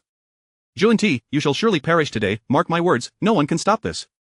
Nuwa roared, wielding the sea-covering and heaven-rending blade with increasing ferocity. The blade shimmered with an eerie cold light, each swing cleaving through the void, conjuring a chilling wind that surged toward Zhuanti. Suddenly, Nuwa flickered, her speed reaching its zenith, and she appeared before Zhuanti in an instant, delivering a devastating kick. Zhuanti felt a blur before his eyes, followed by an excruciating pain in his abdomen.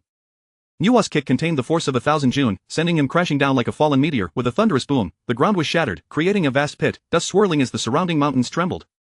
Lying in the pit, Zhuanti coughed up blood, yet his gaze remained fixated on Nuwa. At that moment, the sea-covering and heaven-rending blade was descending upon him. Zhuanti's eyes widened in despair. Just as the crisis loomed, Jane rushed forward with remarkable speed. He brandished 6 pristine bamboos, colliding with Nuwa's murderous blade light, producing a piercing shriek. Senior sister Nuwa, quell your wrath. The junior brother merely intended to congratulate you. The matter regarding Wang Dxin was not instigated by him. You may verify it. Upon hearing Jane's words, Nuwa's fury did not subside, rather, it blazed even more fiercely. Are you implying that I have wronged him? Do you truly believe that just because I am the Holy Mother, I lack temper? At that time, you all had already concealed the heavenly secrets. How could I ascertain anything? Jain hastily waved his hand, his expression anxious. Nay, it is simply that you, senior sister, allied with outsiders to assault your own junior brother's sect.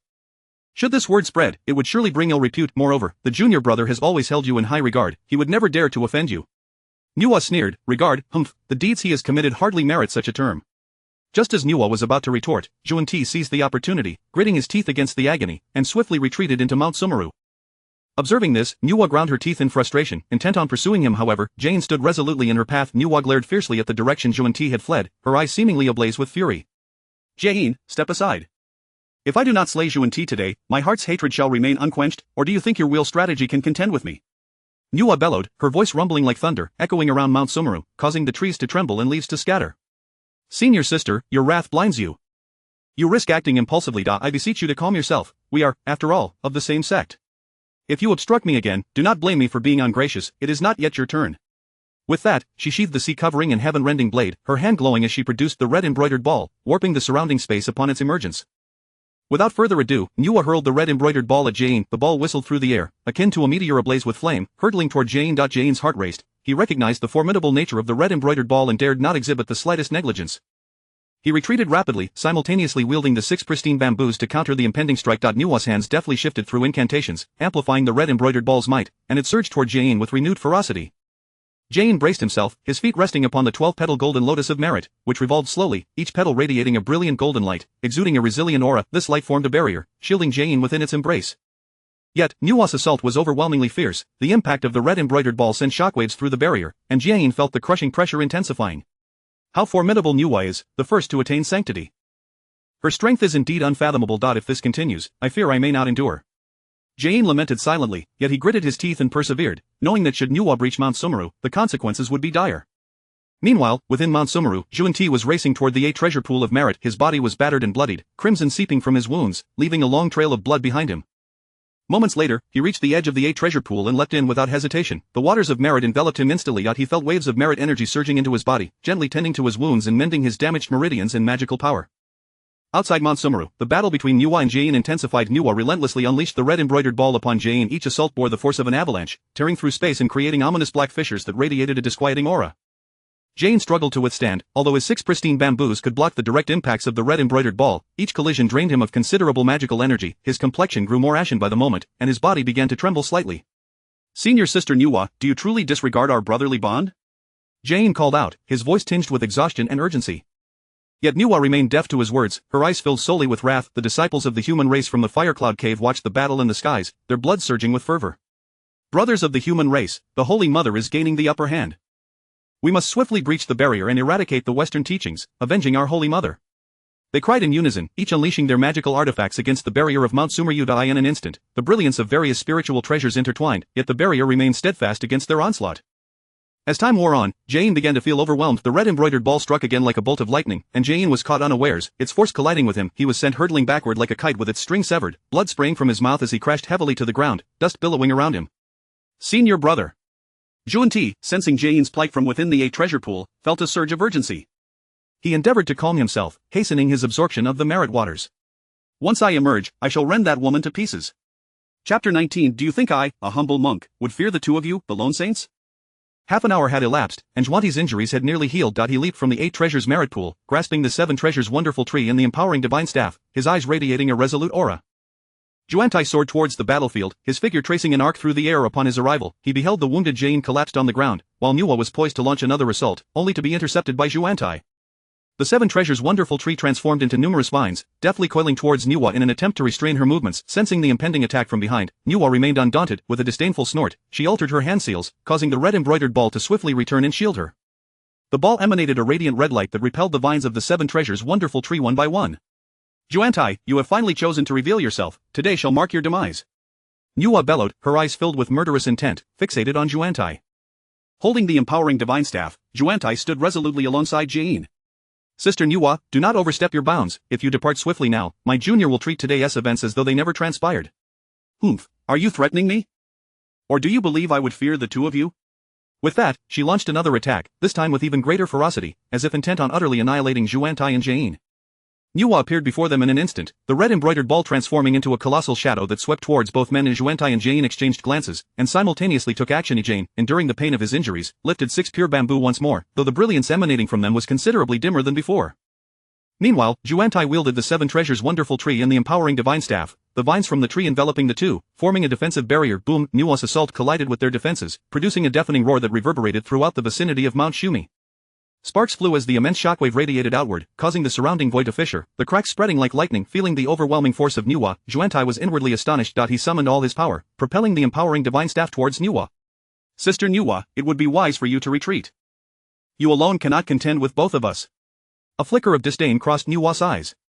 You think so? Today, you shall both meet your end. Once again, the red embroidered ball in her hand blazed with radiance, resembling a roaring dragon as it lunged towards Juantai and Jane. This time, the shadow was even more robust and ferocious, intent on turning everything before it into dust. Observing this, Jane chanted fervently, summoning countless pure bamboo to materialize behind him, which immediately surged towards Nuwa. Seizing the moment, Juantai swung the 7 treasures wonderful tree, its vines darting towards Nuwa with serpentine agility, aiming to ensnare her limbs. Nuwa's figure flickered as she evaded some of the tree's onslaught, yet several vines still latched onto her arms. Straining against them, the vine shimmered with light, yet she could not break free. With a cold snort, Nuwa altered her hand seals, unleashing a surge of merit power from the red embroidered ball, shattering the bindings. She spun gracefully in the air, launching another attack towards Juantai and Jane. This time, her assault was even more cunning, as the shadows of the red embroidered ball descended like rain, rendering defense nearly impossible. Juantai and Jane resorted to their previous tactics, but this time their power surged to new heights. The river and mountains map behind Nuwa expanded dramatically, absorbing the entirety of Juantai and Jane's attacks. Once their assaults were absorbed, the two exchanged glances, astonishment flickering in their eyes. Humph, this river and mountains map is indeed troublesome. Both men simultaneously emitted a disdainful snort. Damn it, that divine treasure in her hands is formidable. Juantai gritted through clenched teeth, a fierce light gleaming in his eyes. Jane nodded slightly, his aura erupting like a volcano as they unleashed their full cultivation. Golden body of 6 Shan. 2 massive golden forms, radiant and resplendent, surged towards Nuwa with thunderous might. Nuwa's expression turned grave. She was acutely aware that while they were but 2 lone saints, they were still saints, and facing them both at once placed her in a precarious situation.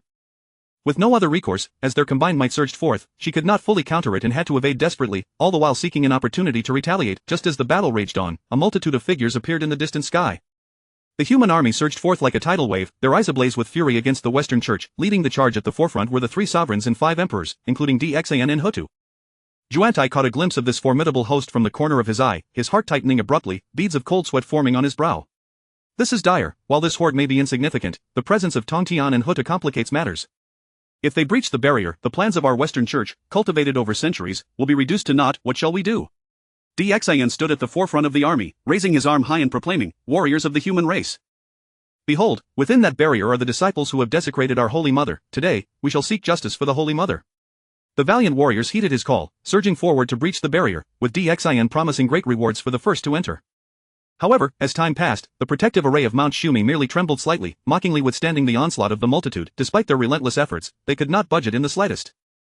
The cultivators grew anxious, intensifying their attacks, yet the barrier remained as steadfast as a mountain. Observing this, Juantai's lips curled into a smug smile. He raised his head proudly, regarding the throng below. A mere swarm of ants cannot fathom the might of a saint. The moment those words escaped his lips, the human race and the disciples of the erupted with rage. Fushi, in particular, trembled with fury, his eyes blazing with wrath as he stepped forward. All of you, stand aside for this emperor.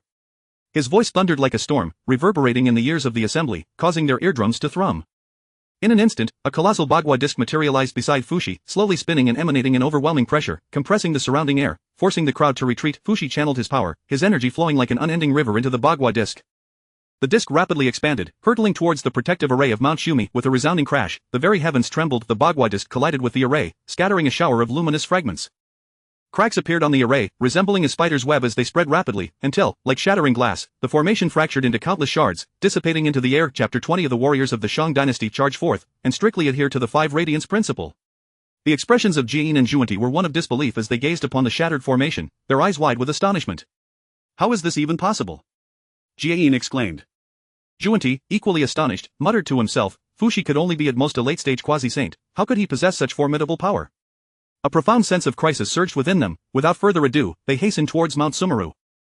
They understood well that should they penetrate Mount Sumeru, the Western teachings would be plunged into dire straits. Seeing the barrier break, Tongtian's heart soared with joy, and he seized the moment to shout, For your Holy Mother, warriors of the Great Shang, charge forth! For your Jia sect, disciples of the Jia sect, advance! Dxin, observing his venerable ancestor beside him, felt his previously stern impression of him transform instantaneously just as Tongtian's voice fell. The human faction from the GSEC surged towards Mount Sumeru like a tidal wave. The rallying cries echoed, "Warriors, charge, execute the 5 Radiance Principle." At this moment, Mount Sumeru was enveloped in an atmosphere of tension and oppression. The disciples of the Western teachings hurriedly set up defenses on the mountainside, their faces etched with fear and confusion.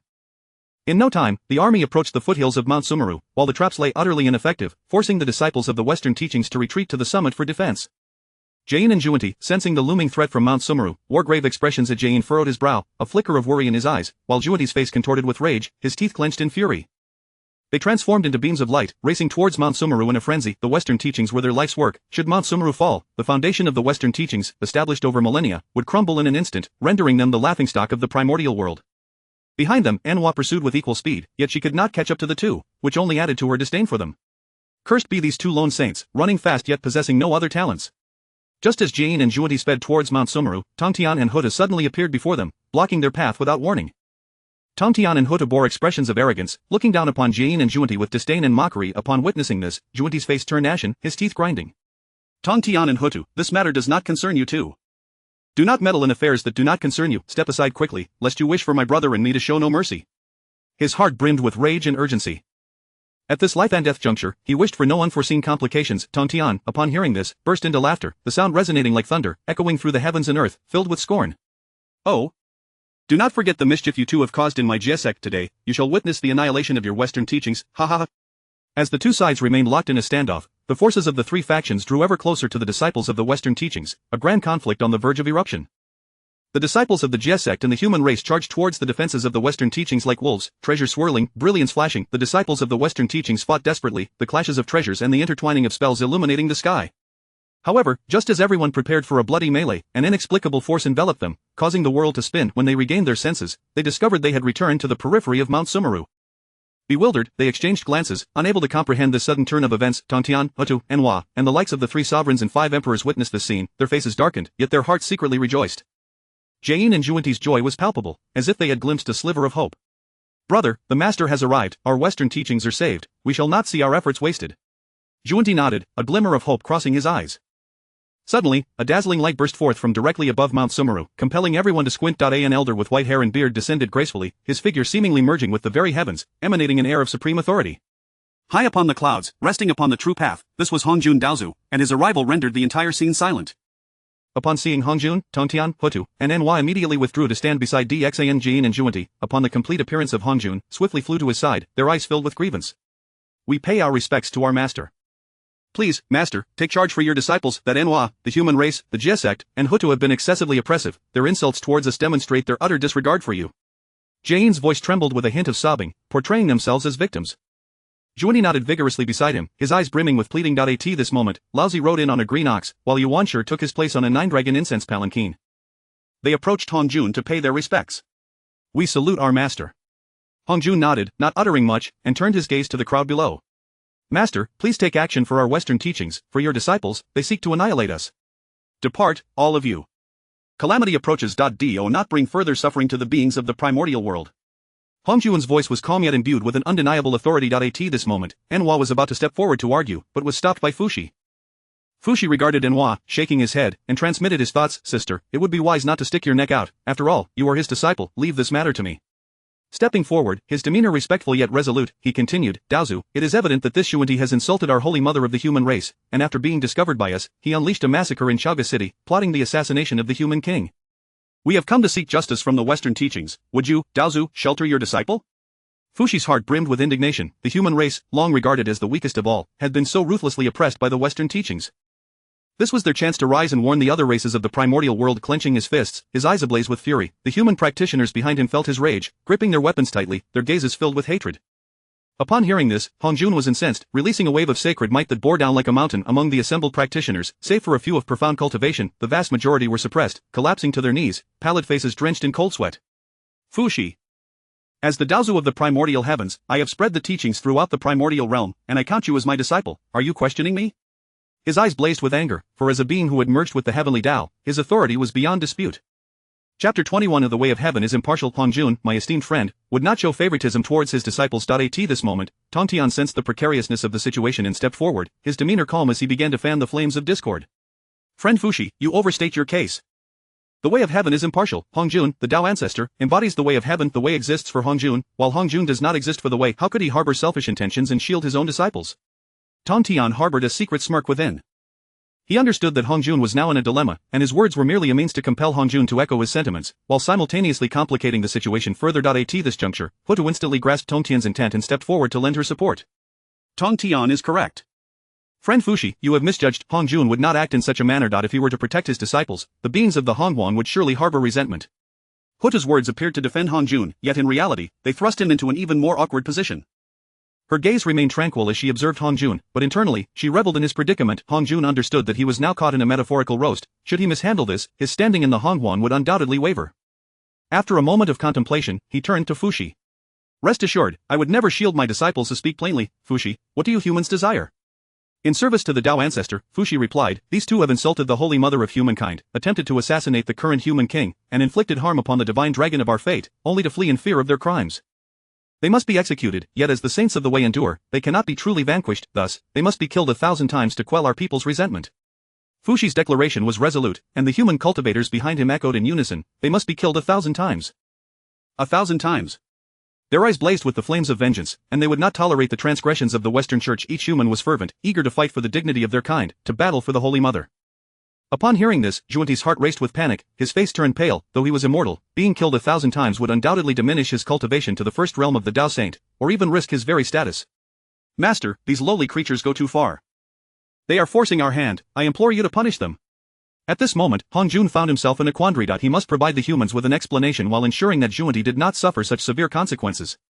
Moreover, with the impending calamity, the energy required for his revival 1,000 times would be staggering, slowing his path to the Tao and potentially awakening the earthly Tao. After a moment of reflection, Hong Jun glared at Fushi, his eyes wide with indignation.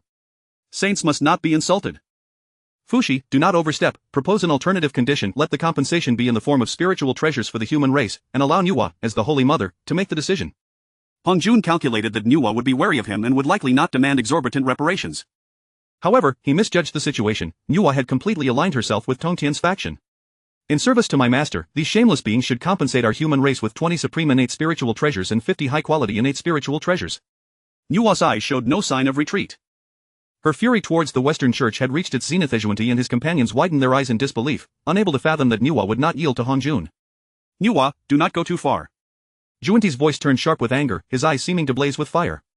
He deemed Nuwa's demands utterly preposterous, considering that their Western Church was so impoverished they could hardly muster a single person, let alone such an abundance of spiritual treasures. As these words fell, the crowd once again brandished their spiritual treasures, preparing to assault Mount Shumi.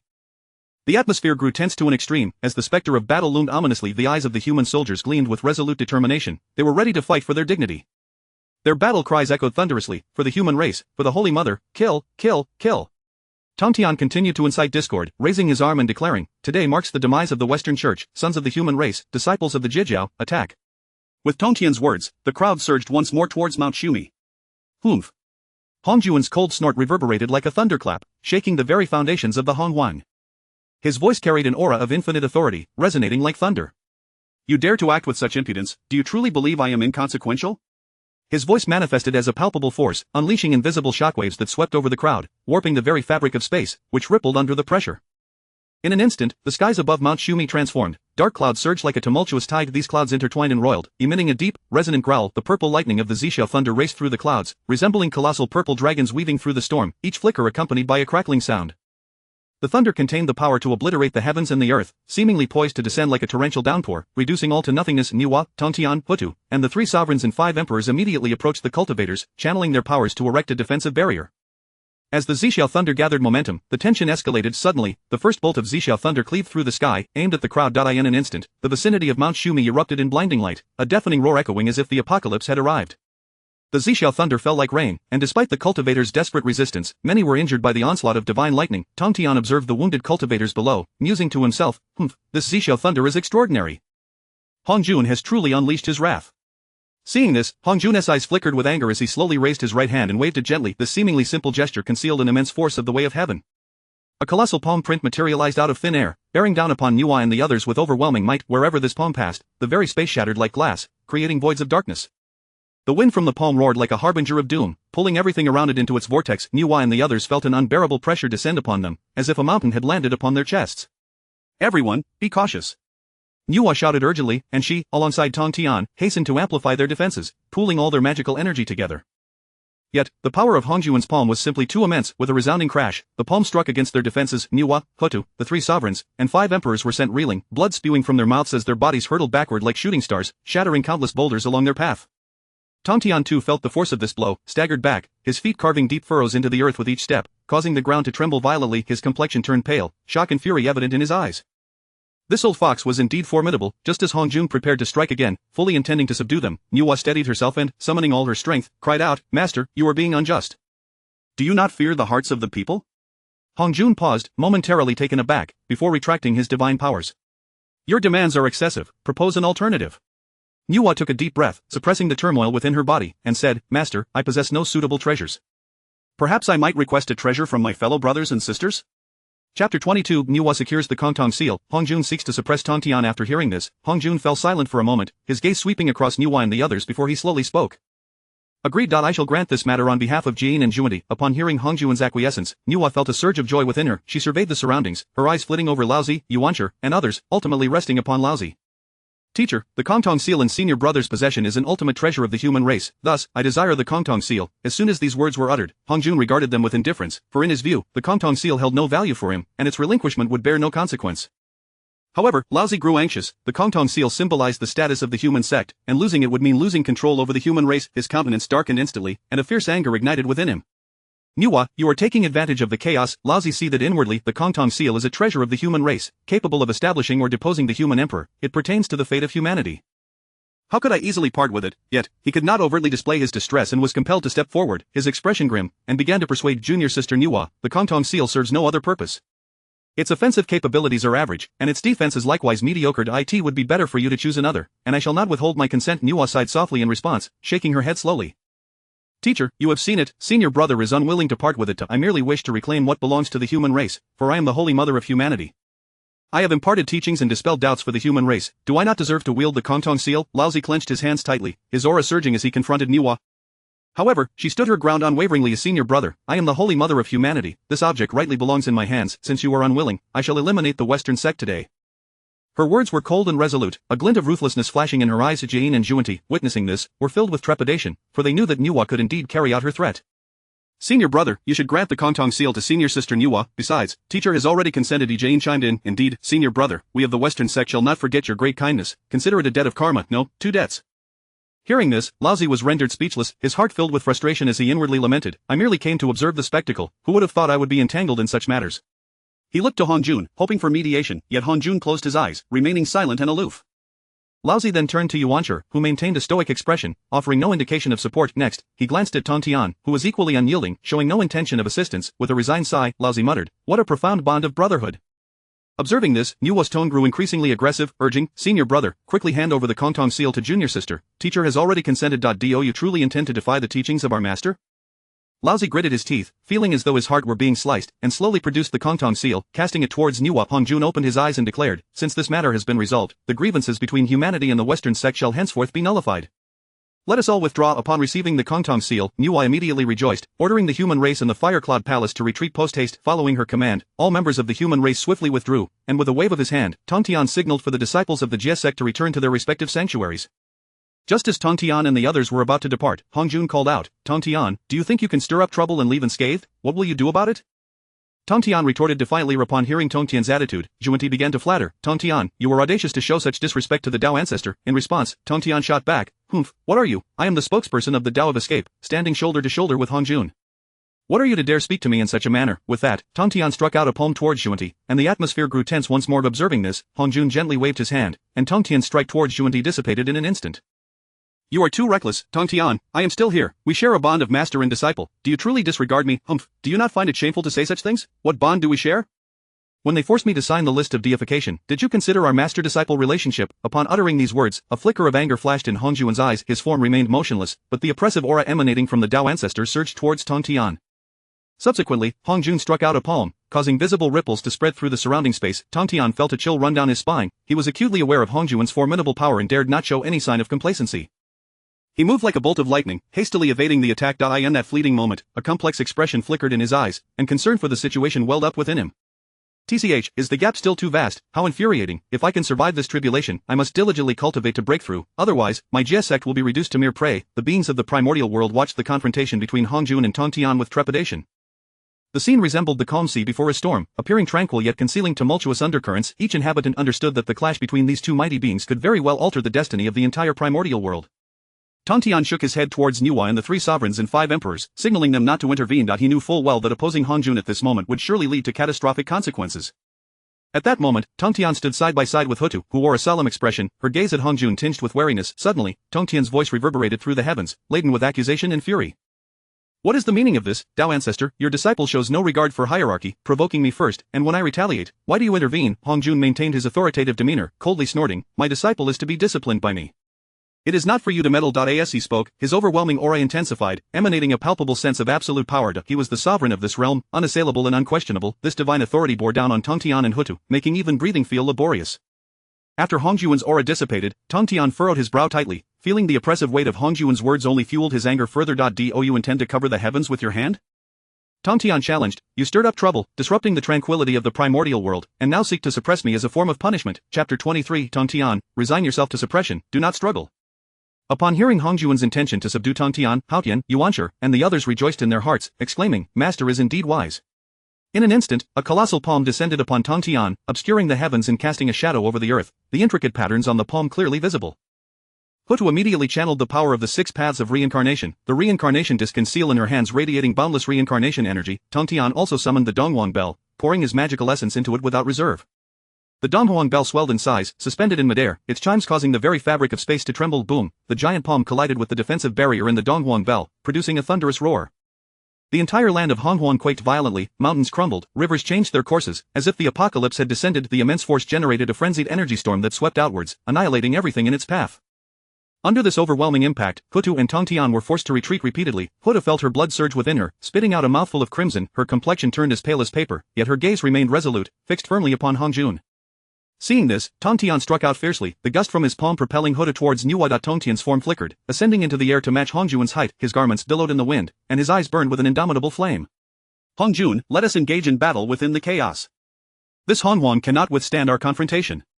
A glimmer of disdain flashed in Hong Jun's eyes. You think yourself worthy, you are but a mere Hunyuan Daluo Jinxian, how could you contend with me? In response, Tong Tian unsheathed the Hunyuan sword, infusing it with his full power of the laws. In an instant, the sword's essence enveloped him, emanating a pure and formidable force. The sword energy spread for 90,000 miles, a single strike illuminating 19 provinces. Sword Dao Laws, Heaven's Wrath. With his declaration, billions of Hunyuan swords appeared behind him, each radiating a fierce sword aura.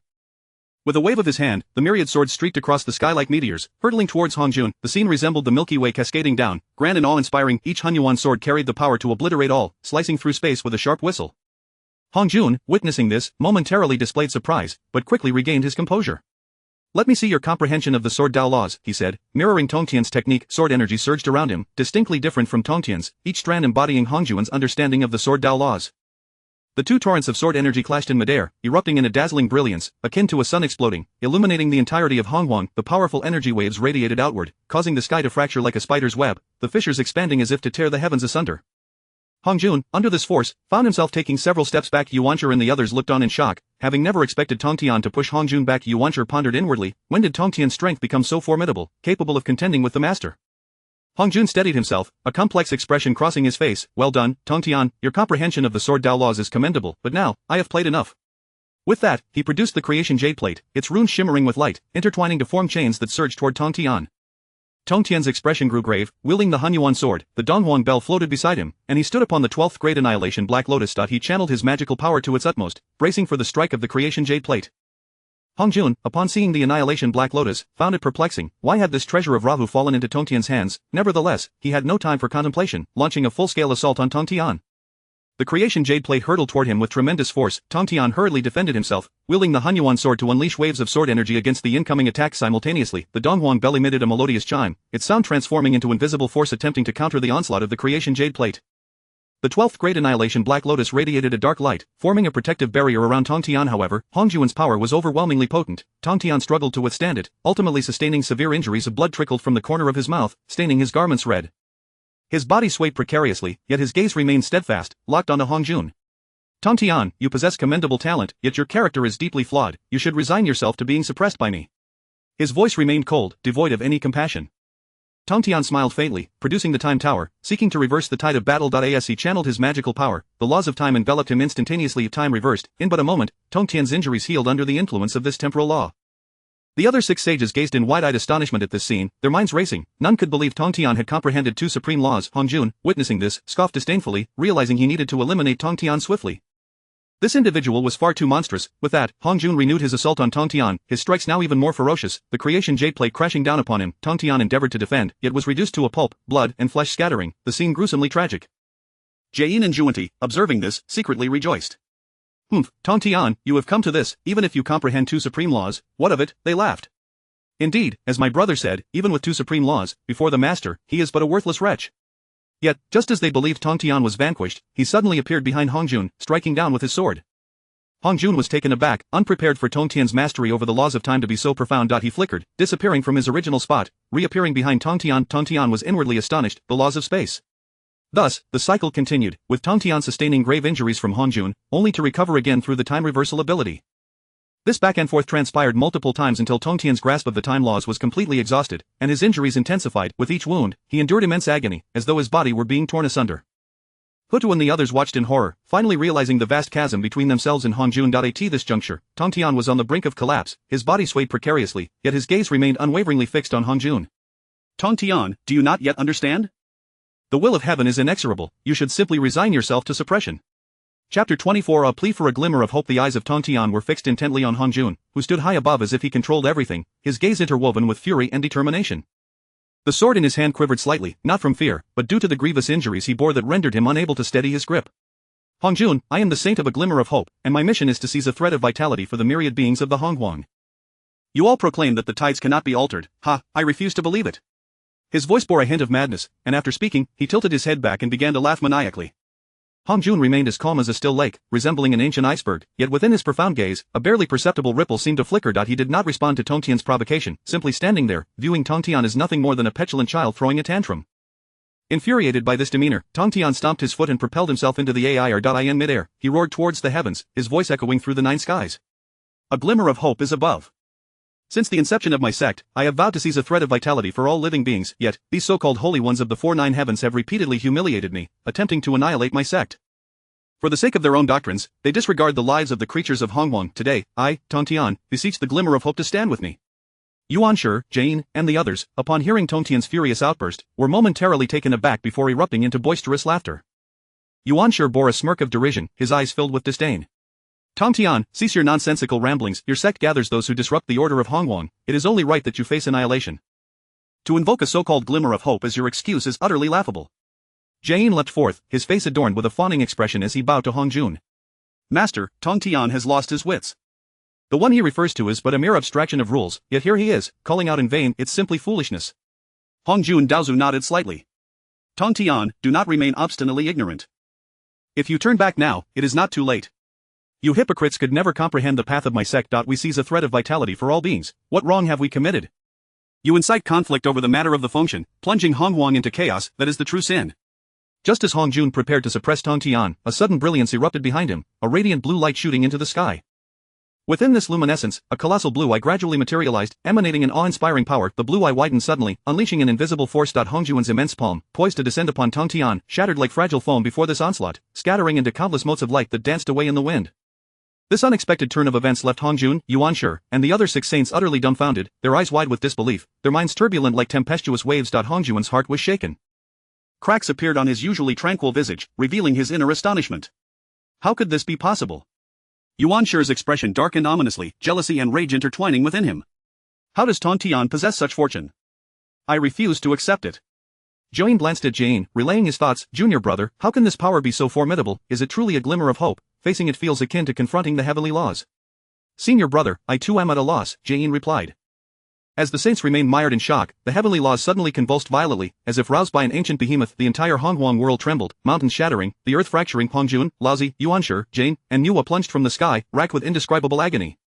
The pain seeped deep into their bones, causing them to writhe on the ground, their previous majesty obliterated, leaving only a pitiful state. Seeing this, Tongtian exhaled a long sigh of relief, yet his countenance bore no trace of triumph. At that moment, the voice of the heavenly laws resonated in Hongjun's mind. Hongjun, quickly devise a way to placate Tongtian, or the heavenly laws shall take your life. After a quarter of an hour, the 6 saints were tormented by excruciating pain. Sensing the opportune moment, Tongtian, unwilling to let Nuwa suffer further, prepared to voice his demands. Hongjun, if you agree to abandon the function, I shall consent to appease the glimmer of hope, freeing you from suffering. Hongjun Daozu gritted his teeth against the agony, laboriously rising from the ground, his gaze fierce as he glared at Tongtian. Abandon the function? Absolutely impossible. If this calamity does not unfold, a greater catastrophe shall befall Honghuang. You are well aware of the terrors of the immeasurable calamity. Tongtian furrowed his brow, weighing the pros and cons. He understood the horror of the immeasurable calamity, yet he could not stand idly by as his sect faced destruction. After a moment, he looked at Hongjun and declared, "Fine, if you swear an oath of the Great Way to no longer interfere with the function, I shall appease the glimmer of hope." A flicker of hesitation crossed Hongjun's eyes. The matter of the function was tied to his control over Honghuang, yet the situation was dire, leaving him with no choice. He clenched his teeth and responded, "Very well, but your disciples must also refrain from interference." "Agreed, as long as your disciples do not intervene, I too shall remain uninvolved." Hongjun, enduring the pain, slowly ascended into the air and proclaimed loudly, "By the Great Way, I, Hongjun, hereby vow. As long as the saints refrain from meddling in the function, I too shall remain uninvolved. May the Great Way witness my oath." As Hongjun's vow resonated, the eye of the Great Way gradually materialized. Moments later, it vanished into the void. At that instant, the blue eye representing the glimmer of hope gradually faded away, and the saint's pain dissipated in tandem. Upon landing, Hongjun glared at Tongtian, his eyes ablaze with murderous intent. He yearned to strike down Tongtian immediately to relieve his pent-up fury, yet he understood that Tongtian was shielded by the merit of creation and the protection of the glimmer of hope. Should he act rashly, not only would he likely fail, but it could also incite even greater turmoil. Humph. Hongjun Daozu snorted coldly, flicking his sleeve in frustration as he departed. His figure appeared somewhat disheveled, yet it radiated boundless fury. Seeing Hongjun leave, Jane and Yuanshi hastily followed suit, heading towards the Zishou Palace. Tongtian, now utterly spent, plummeted to the ground like a fallen meteor, crashing heavily and raising a cloud of dust. After a moment, Tongtian slowly rose, bidding farewell to Nuwa, Hutu, the 3 sovereigns, and the 5 emperors before soaring towards Jinao Island. Hutu cast a solemn glance at the shattered landscape around her before turning to fly towards the underworld, while Nuwa led the 3 sovereigns and 5 emperors toward the Huiyun cave. On Jinao Island, the disciples of the Jie sect had already sensed the disturbances in Honghuang, each displaying a worried countenance as they awaited Tongtian's return. When they spotted Tongtian's figure appearing on the horizon, they flocked towards him. Yunxiao anxiously inquired, "Master, are you unharmed?" Tongtian waved his hand, forcing a faint smile. "I am fine. A calamity is imminent. We must make thorough preparations in the Jie sect. You all should swiftly retreat to seclusion and cultivate. Yes, we shall not let down our master's expectations." In the Zishou Palace, however, the atmosphere was exceptionally tense. Hongjun sat in the main seat, his expression dark enough to drip water, his gaze flickering with anger and resentment. The ordeal of being compelled to swear an oath by Tongtian had left him feeling utterly humiliated. Yuanshi was the first to break the silence. "Master, Tongtian's actions cannot simply be overlooked. We must devise a way to continue advancing the function matter." "Silence, were it not for you all, I would not have suffered such disgrace," Hongjun retorted. "You should hasten back to your respective sanctuaries and plot the calamity." Seeing that Hongjun's anger had not subsided, none dared to provoke him further, and they all quickly took their leave. In the underworld, Hutu immediately summoned the remaining great witches of the Wu clan, including Jiu Feng and Xing Tian. "You are all great witches of my clan, the backbone of the underworld. Remember, if the disciples of the Chan sect or the Western teachings enter our underworld, they must be cast into the 6 paths of reincarnation at once, while those from the Jie sect shall be temporarily detained. Do not be negligent." "Yes, Ancestor Hutu." Meanwhile, in the Huiyun cave, Nuwa and the 3 sovereigns and 5 emperors were deeply contemplating the future direction of humanity. Chapter 25 of the human race should be the sovereign of the heavenly court. At this moment, the atmosphere within the fire cloud cave grew increasingly tense, and silence enveloped the assembly. Nuwa sat upon a mat, exuding an awe-inspiring authority. With a graceful wave of her hand, a force rippled outward, instantly cloaking the secrets of the fire cloud cave. The air around seemed to solidify, and the gazes of the esteemed figures of the human race, including the 3 sovereigns and 5 emperors, were firmly fixed upon Nuwa. "Let the Kongtong seal rest with me for now. Thus, it shall not fall into the hands of thieves. Should you require it, come to me to retrieve it. What do you all think?" Upon hearing this, the assembly bowed in unison, expressing their trust in the Holy Mother. "We shall leave everything to the Holy Mother's discretion." Dixin, known for his integrity, safeguarded the foundation of our human race, and the Deshang dynasty flourished under his governance. Now, as I stand here in the capacity of the Holy Mother of humanity, I shall enhance the fortune of Deshang for 800 years. The Holy Mother is sagacious. Deshang shall indeed be the rightful lineage. Immediately, the capital of the Dishang dynasty, Chaogu, was illuminated with golden light, accompanied by the resonant sound of dragon roars. This only intensified the challenges of the impending calamity, causing Hongjun and the Zixiao palace to become increasingly agitated. At this moment, he yearned to extinguish Nuwa, Tongtian, and Hutu with his own hands.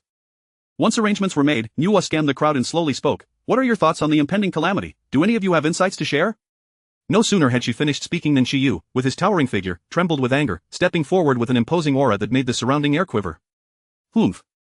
Those celestial beings have always regarded our human race as mere ants, seeking to compel us into submission. Such a notion is utterly impossible. If they dare to come, we shall vanquish them in droves. Shiyu, fear them not. His fists clenched tightly, veins bulging, revealing the fury within him. The esteemed figures of the human race nodded in agreement, their eyes reflecting a shared resolve. Shiyu speaks the truth.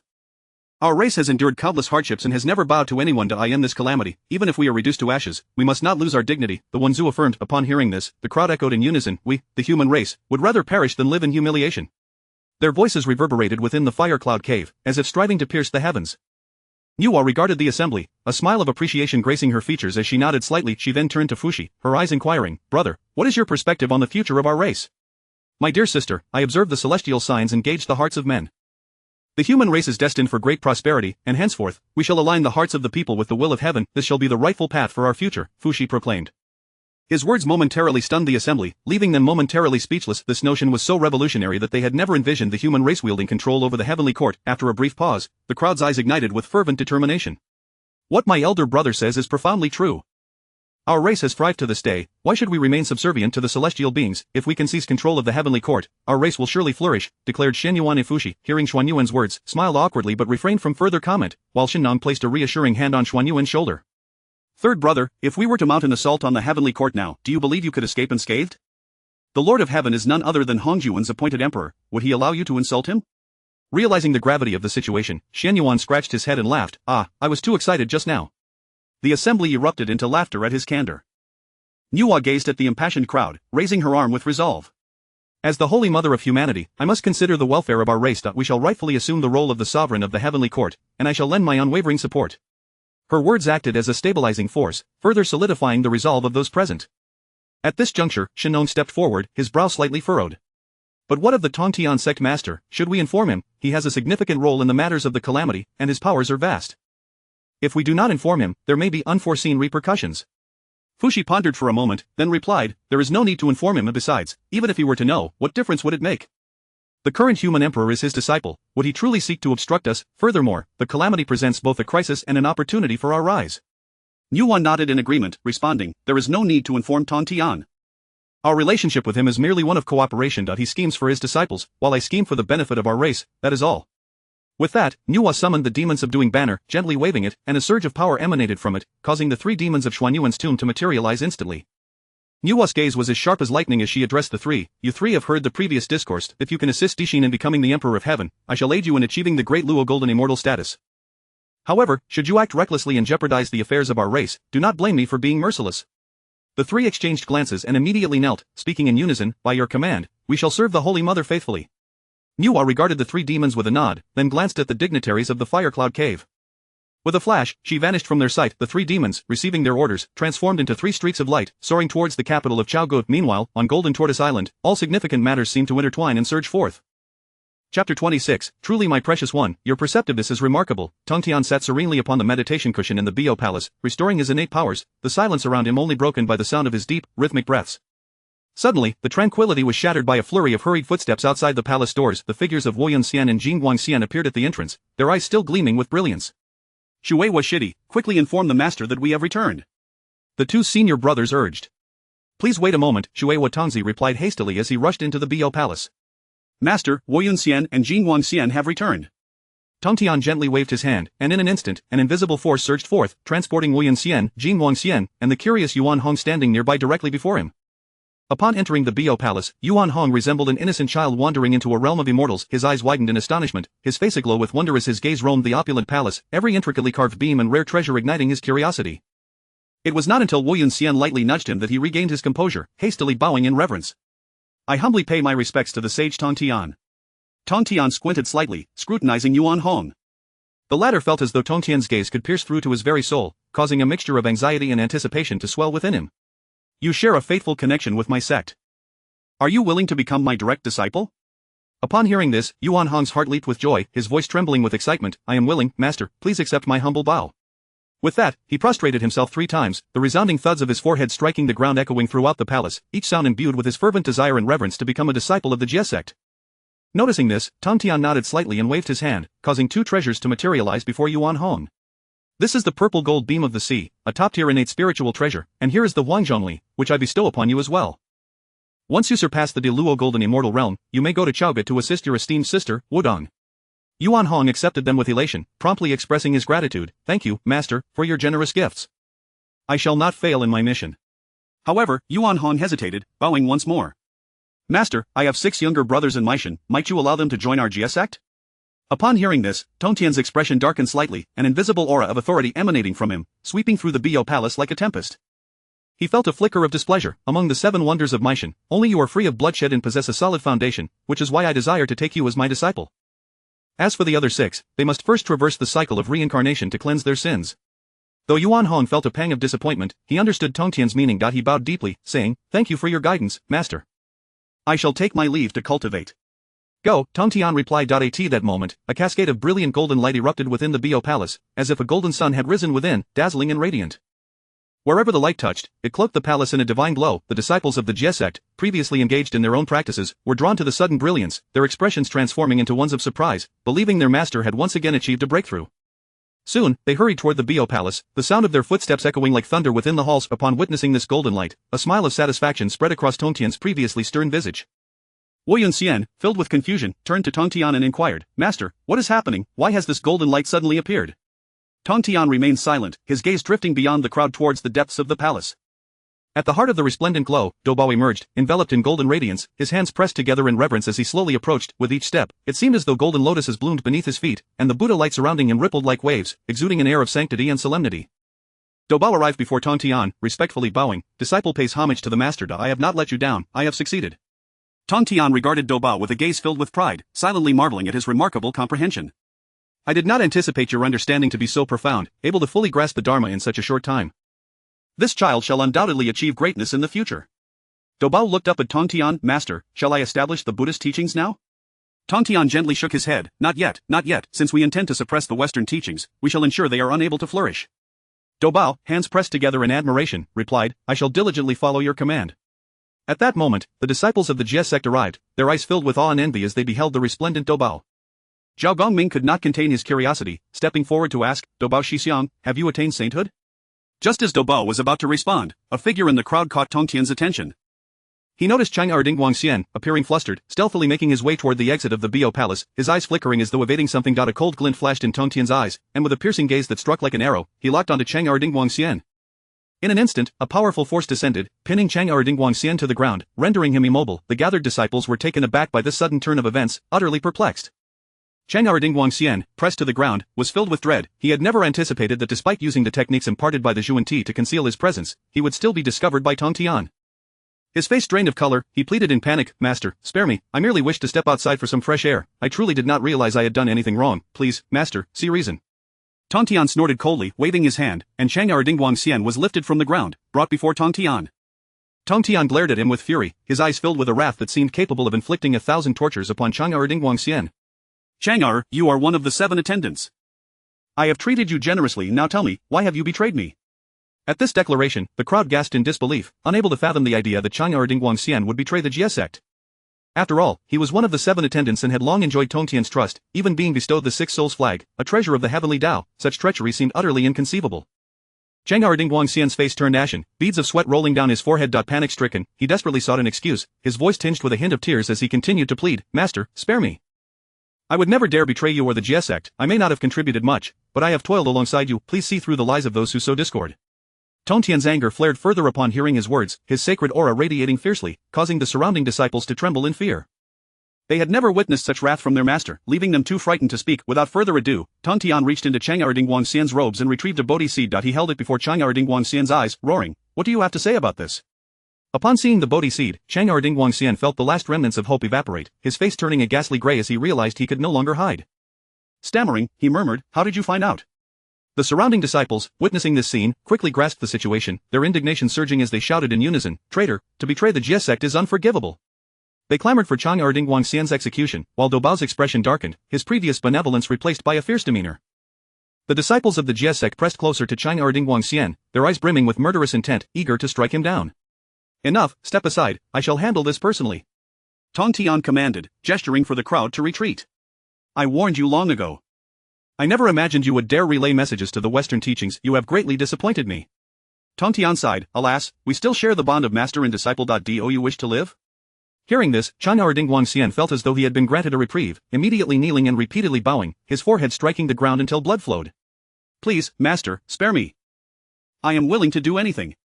Tong Tian, with a sinister smile, regarded Chang Erdingwang, his expression devoid of warmth, filled with calculation, causing Chang Erdingwang to shudder. I need you to assist Duobao in attaining sainthood. Chapter 27.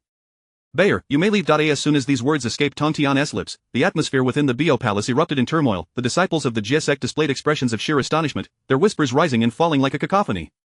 Duobao stood before the crowd, his countenance clouded with confusion, his mind a tumult of thoughts. The master must be jesting, this person is merely a traitor, how could he assist a disciple in achieving sanctity? Bayer, this is inconsequential. Trading his worthless life for your ascendance is perfectly acceptable, just observe, and concern yourself with nothing else. This declaration extinguished any flicker of hope for survival within him. At that moment, the long-eared Dingguang immortal had already collapsed to the ground, trembling uncontrollably, sweat cascading down his brow like rain. After a few breaths, he summoned the courage to bow repeatedly, his voice choked with sobs. Gratitude to master for sparing my life, yet I truly do not know how to aid senior brother Duobao in attaining sanctity. Fear gripped his heart, as he dreaded that Tong Tian might change his mind and take his life. Tong Tian's expression was one of delight, a cold glint flashing in his eyes as he transmitted a message to the long-eared Dingguang immortal, the content of which remained unknown to the other disciples. Upon receiving it, the long-eared Dingguang immortal felt as though struck by lightning and promptly collapsed once more. With a wave of his hand, Tong Tian drew him into the Eastern Emperor Bell. Enough, let Duobao remain. The rest of you may retreat to your cultivation, do not be negligent. Tong Tian's authoritative voice echoed throughout the palace. Although the disciples of the Jie sect were filled with confusion, they dared not defy him, bowing and retreating while casting worried glances back at Duobao and Tong Tian. At this moment, only Tong Tian and Duobao remained within the Bio Palace, the atmosphere gradually thickening with tension. Tong Tian gazed upon Duobao, a fleeting glimpse of compassion crossing his features, swiftly replaced by resolute determination. Bayer, to facilitate your sanctity and to obliterate the Western Church, I must impose this upon you. Upon finishing his words, Tong Tian struck out with his palm, seemingly casual yet infused with half of his power. Duobao had no time to dodge, feeling an overwhelming force surge towards him, sending him flying like a kite severed from its string, blood erupting from his mouth. He crashed heavily to the ground, disbelief etched in his eyes. Master, you. Tong Tian's gaze was filled with fury, his face twisted in resentment as he looked at Duobao. Unworthy disciple, as my foremost disciple of the Jie sect, it is one thing to learn the teachings of this sect, but to plead for a traitor is intolerable. Get out of the Jie sect. From this day forth, should you dare to step foot in the Jie sect again, do not blame me for casting you into the abyss. Duobao was momentarily stunned, but his eyes quickly sharpened with clarity. He regarded Tong Tian's wrathful visage, slowly kneeling, tears shimmering in his eyes. Master, I am wronged, please, do not expel me from the Jie sect. The disciples who had just exited were taken aback by Tong Tian's roar, swiftly turning back to the Bio Palace. Upon entering, they beheld Duobao kneeling on the ground in Tong Tian's furious countenance. Just as they were about to plead on his behalf, Tong Tian struck Duobao once more with a palm, this blow even more formidable, causing the entire Bio Palace to tremble. Under this immense power, Duobao was instantaneously obliterated from the palace. With a wave of his hand, Tong Tian unleashed a gentle yet irresistible force that expelled the disciples from the palace, the doors slamming shut, severing their cries from the outside. Duobao was thrust towards the vicinity of the Wuhaoshan ruins, his body rolling several times before he managed to rise. Pain coursed through him, his magical energy spiraling chaotically within, as he surveyed the familiar yet alien surroundings, confusion engulfing his heart. Meanwhile, under Tong Tian's coercion, the long-eared Dingguang immortal embellished the scene and conveyed it to Zhuanti. Upon witnessing this, Zhuanti shared the news with Jian's senior brother. Duobao has mastered the Western Church's techniques and has been expelled by Tong Tian. Our opportunity has arrived. With that, Zhuanti prepared to depart for Duobao, but Jian raised a hand to stop him. He furrowing his brow, caution was etched in his expression. Junior brother, hold on. Let us wait a few more days. What if this is a ruse? He privately pondered. Tong Tian's actions were far too abrupt, possibly concealing ulterior motives, perhaps intending to collaborate covertly. My elder brother, you worry too much. There can be no deception. Duobao's cultivation is akin to our Western Church, and he shares a bond with us, as you well know. Furthermore, the long-eared Dingguang immortal is one of ours. He could not possibly betray our Western Church. Zhuanti had long coveted Duobao, fully aware of his extraordinary talents. If they could recruit him, it would greatly benefit the resurgence of the Western Church. Junior brother, what if this is a ploy by Tong Tian and Duobao to feign weakness? We must remain vigilant. Jane's eyes reflected concern. The Western Church had endured many tribulations and could not afford to fall into crisis due to impulsive actions. Zhuanti waved dismissively, exuding confidence. Elder brother, rest assured, who could tolerate a direct disciple learning another sect's techniques? This is no act of feigned weakness, leave everything to me. Jane hesitated for a moment but could not oppose Yuanti's determination, ultimately agreeing. Then let us wait 3 days, you shall go, how does that sound? After all, our Western Church has endured enough tribulations. Yuanti nodded, a hint of regret in his eyes. Very well, I shall heed your counsel. 3 days later, Yuanti descended gently before Duobao, wearing a smile that radiated compassion, though his eyes betrayed urgency. I perceive a connection between you and our Western Church. Might you be willing to join our ranks? Duobao's countenance darkened upon seeing Yuanti, a cold snort escaping his lips. I am the foremost disciple of the Jie sect, I have no affiliations with the Western Church of the Saints. Do you take me for a mere long-eared Dingguan immortal? Hearing Duobao's words, Yuanti's heart swelled with joy, confirming that he had indeed been expelled. With a cunning glint in his eyes, he began to stoke the flames. Young friend, Tong Tian disregards the bonds of teacher and disciple. Why should you sacrifice yourself for him? Why not join our Western Church, where you could become its future leader? Duobao snorted derisively, his face a mask of disdain. Your Western Church lacks both disciples and treasures. It is utterly destitute, I shall not go. This remark struck at the very heart of Yuanti's vulnerabilities, for the Western Church was indeed impoverished, its resources scant compared to the flourishing Jie sect. Yuanti's face flushed with embarrassment, yet he quickly regained his composure, promising grand prospects. The Tao ancestor has foretold that the Western Church shall prosper, I can offer you the position of future leader. With your talents, attaining sanctity is not beyond reach. Duobao feigned contemplation, when might I become the leader of the Western Church, surely you do not jest. Yuanti, elated by Duobao's interest, replied eagerly, once the calamity of the gods concludes, you shall assume the mantle of leader of the Western Church, and when the Church flourishes, it shall be your moment of sanctity. With a long sigh, Duobao nodded, agreeing to accompany Yuanti to the Western Church. Meanwhile, within the Bo Palace, Tong Tian sat solemnly upon his mat, casting a melancholic gaze towards Duobao. Upon witnessing his departure with Yuanti to the Western Church, the weight upon his heart felt as though it had been lifted. Very well, let us commence the next phase. Chapter 28. The River of the Underworld. Do you aspire to become a sage? Tong Tian sat upon the lotus cushion of the Azure Palace, gazing towards the direction of the Western sect, a flicker of joy illuminating his eyes. It is time to commence. With that, Tong Tian pivoted, racing towards the abyssal Blood Sea. Deep within the Blood Sea, the river of the underworld was in quietude, his formidable spiritual sense instantly detecting Tong Tian's presence. It was a pressure so overwhelming that it caused even him to feel a shiver of trepidation. He dared not delay even for a moment and immediately emerged from the bloody depths. Clad in a long crimson robe, the fabric subtly rippled with the essence of blood, he inquired respectfully, might I ask why the sage has come to this desolate place? Do you have any commands? Yet, in his heart, he speculated on Tong Tian's intent, for he wished to remain uninvolved in any unnecessary turmoil. With an imposing demeanor, Tong Tian's gaze pierced through the air like a bolt of lightning, and he posed a direct question, do you desire to attain sanctity? Are you aware of the calamity of the canonization? Upon hearing this, the river of the underworld felt a jolt in his heart. This was a catastrophe that would sweep across the vast primordial realm, leading to the demise of countless beings. I am indeed aware, yet I have always remained detached from worldly matters, secluded within the Blood Sea. I hope the sage will understand, he replied, secretly relieved, believing this statement would extricate him from the impending trouble. Foolishness, you cultivate the path of slaughter, naturally embodying the essence of slaying heaven, earth, and all beings. Do you think that residing day in and day out in the abyssal Blood Sea will allow you to fulfill this path? Tong Tian's voice reverberated across the Blood Sea, each word striking the river of the underworld's heart like a hammer. Upon hearing this, he awakened from his daze, the phrases path of slaughter and slaying heaven, earth, and all beings echoing incessantly in his mind. He began to reflect on his years of cultivation, a wave of shame and reluctance surging within him. After about an hour, under Tong Tian's watchful gaze, the river of the underworld's aura began to ascend dramatically. His blood essence surged violently, as if it would ignite the entire abyssal Blood Sea. His previously stagnant cultivation broke through like a dam bursting, reaching the pinnacle of quasi-sainthood. A flash of ecstasy crossed his eyes, and he immediately bowed in gratitude. Thank you, Sage Tong Tian. Your words surpass my 100,000 years of arduous cultivation. Tong Tian regarded the river of the underworld with a slight nod. It appears you have comprehended the essence of slaughter. Do you wish to partake in the canonization calamity? The calamity of canonization, while perilous, also harbored immense opportunities. I indeed have the intention to participate, he responded. This is your choice, but I advise you. Do not oppose me, you may very well test whether I can evaporate the abyssal Blood Sea. Upon finishing, Tong Tian's gaze sharpened like a sword, emanating a palpable murderous intent directed at the river of the underworld, as if it could cleave him in twain.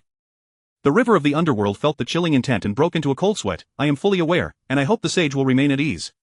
Tong Tian's eyes then returned to tranquility. I shall offer you another opportunity. In the cycle of reincarnation, there exists the path of Azura. You have connections with the Azura clan. There should be 6 saints of the underworld. Ponder this well. With that, Tong Tian extended his hand into the depths of the abyssal Blood Sea, his formidable magical power probing into the bloodied waters like a dragon ascending from the ocean. The river of the underworld was taken aback. Having dwelled in this blood sea for countless years, he had never discerned any extraordinary entities. At that moment, a mosquito materialized in Tong Tian's grasp, exuding an ancient aura as if it hailed from the dawn of creation. With a mere gesture, the mosquito transformed into human form, its visage marked by terror as it knelt and pleaded, "Sage, spare my life, Sage, please have mercy." The river of the underworld was equally astonished, never having imagined that such a creature could exist within the abyssal blood sea. "Sage, who is this?" he inquired. Ignoring the river of the underworld, Tong Tian addressed the mosquito, "You, the blood-winged black mosquito of the primordial beasts, I require your assistance, are you willing?" The mosquito hesitated momentarily, but soon resolved, "I am at your service, Sage." I would not dare refuse. It understood that although it had lived long before Tong Tian, it had no grounds to decline, and perhaps aligning with the sage might afford it a sliver of survival. Tong Tian nodded in acknowledgement, then turned to the river of the underworld. "This mosquito I shall take with me, contemplate my words carefully." With that, Tong Tian's form flickered and vanished from the abyssal blood sea, leaving the river of the underworld in solitude. He stared at the direction of Tong Tian's departure, his heart unable to find calm as he began to deliberate on the matter of the canonization calamity. Meanwhile, upon Tong Tian's return to the Azure Palace, a voice resonated throughout the primordial realm. "I, Duobao, hereby withdraw from the Jie sect and join the Western sect, becoming the chief disciple of Sage Kunti." This proclamation sent shockwaves through the entirety of the primordial realm. Duobao held a high status within the Jie sect, being the senior disciple, and no one anticipated his defection. The disciples of the Jie sect erupted in fury upon hearing the news. At that moment, Zhao Gongming was within his cave dwelling when he heard the announcement. A flame of anger ignited in his eyes, but soon he regained his composure. "Impossible, the senior disciple has long been devoted to our master. He would never so easily betray." With that, he soared towards Mount Shumi. Tong Tian, observing Zhao Gongming's departure from the Azure Palace, thought, "This lad is quite impulsive. Where are the 6 immortals?" Tong Tian called out, and in an instant, the likes of Wu Yun immortal appeared before him. "Gongming has gone to the Western sect. You all must support your junior brother." The disciples acknowledged the command. "We shall uphold the decree." Immediately, the 6 immortals raced towards Zhao Gongming's direction, while Tong Tian divided a portion of his essence, cloaking himself to conceal his presence, and flew towards the Western sect alongside the blood-winged black mosquito. Zhao Gongming moved with incredible swiftness, like a shooting star racing towards Mount Shumi. Upon sensing Zhao Gongming's aura, Duobao felt a wave of anxiety wash over him. "Duobao, an old acquaintance has come to see you. Will you not step out and reminisce?" "Master, you exaggerate. The matters of the past are bygones, and I have long since forgotten. There are no old acquaintances left." "Still, you should go. Perhaps he has something of importance to discuss. Moreover, should he wish to bring harm to our Western sect, I would ask you to safeguard it." The intent behind the master's words was clear. He still harbored doubts about Duobao's betrayal of the Jie sect in favor of the Western sect. Meanwhile, Sage Kunti harbored a more protective sentiment. "Brother, you are overstepping. Duobao is now a disciple of our Western sect. It is but natural to hesitate in harming former comrades. Why must you press him so?" "Sister, do not let our 2 masters quarrel over a disciple. I have severed my ties with the Jie sect. How could I defend them? I shall go at once." Upon hearing this, the master nodded in satisfaction, while Sage Kunti exhibited some discontent. "Duobao, take this divine rod as support. Should you find yourself outmatched, it will not matter." "Thank you, Master Kunti." At this moment, Zhao Gongming had arrived before Mount Shumi, shouting, "Duobao, do you truly intend to betray the Jie sect? Do you not recall the teachings of our master?" Upon hearing this, Duobao stood and walked towards Zhao Gongming. Chapter 29. "Duobao, you have betrayed our sect, and I, Zhao Gongming, shall not rest until you are vanquished." Duobao slowly stepped out from Mount Shumi, each stride seeming to bear the weight of 1,000 pounds. His gaze fell upon Zhao Gongming in the distance, a complex expression flashing in his eyes, one that mingled nostalgia for their past camaraderie with a profound helplessness regarding the present predicament. Zhao Gongming's eyes were fixed intently on Duobao, the flames of rage within him seemingly igniting the very air around. His chest heaved violently as he roared, "Duobao, brother, you cannot truly have sided with that Western sect." The thunderous echo of his voice reverberated through the heavens and earth, causing the surrounding trees to tremble and their leaves to rustle, as if quaking in response to the palpable tension in the atmosphere. Duobao sighed softly, bitterness etched across his face as he regarded Zhao Gongming. "My friend, I have indeed aligned myself with the Western sect. I implore you to return swiftly." His tone was calm, yet it belied the tumultuous emotions he struggled to suppress within. He understood that his decision had irrevocably carved a chasm between them, yet he still harbored hopes that Zhao Gongming would relent and prevent this conflict from escalating. Zhao Gongming, hearing this, trembled with fury, his face flushed like a ripe tomato. His eyes burned with wrath and vengeance as he lashed the golden whip in his hand, the sound buzzing through the air like a furious beast roaring die in quick succession. The 24C stabilizing pearls behind him radiated a dazzling brilliance, their light akin to the blazing sun, illuminating the entire sky. The pearls shot forth towards Duobao like meteors, each one resembling a miniature sun, tearing through the air with a piercing howl. Observing this, Duobao furrowed his brow, alarm coursing through him. He transformed into a shadow, dodging deftly amidst the onslaught of the sea-stabilizing pearls. As he evaded, a thought struck him. Good heavens, my younger brother truly seeks my demise. The pain in his eyes was evident as he beheld Zhao Gongming's enraged visage, filled with an overwhelming sense of helplessness. Zhao Gongming showed no inclination to withdraw. He charged at Duobao like a frenzied lion, roaring with intensity. The golden whip in his grasp sliced through the air, each strike unleashing a fierce golden light, sharp as blades, aimed directly at Duobao's vital points. The whip cracked through the atmosphere with a series of explosive sounds. In resignation, Duobao raised the staff of empowerment to defend himself. The clash of metal rang out deafeningly, each impact igniting sparks that burst forth like fireworks, illuminating their faces. As he deflected Zhao Gongming's relentless barrage, Duobao shouted, "Friend Gongming, we have been comrades for years, bound by deep affection. Must we truly resort to a life and death struggle? My allegiance to the Western sect is merely a reflection of the destiny that has found me." Zhao Gongming, however, snorted disdainfully, his fury intensifying. "You have betrayed our sect and sought refuge with the Westerners. Today, I shall cleanse our ranks." His assaults grew ever more ferocious, the sea-stabilizing pearls swirling in the air, forming complex and formidable formations. Threads of light connected the pearls, weaving a vast net of energy that descended upon Duobao from all directions. Yet Duobao wielded his staff of empowerment, creating barriers of light to barely stave off the onslaught of the sea-stabilizing pearls. He refrained from unleashing his full power, striving to honor their past bond. With each block, he meticulously controlled the force, diffusing the attacks without retaliating. Deep within Shumi Mountain, Jane and Zhuanti concealed themselves, watching the fierce battle unfold. A smile of satisfaction graced Jane's face as he murmured, "It appears Duobao is genuinely devoted to our cause. He has not disappointed us in how he faces his former comrade." Zhuanti nodded slightly, a subtle smile gracing his lips.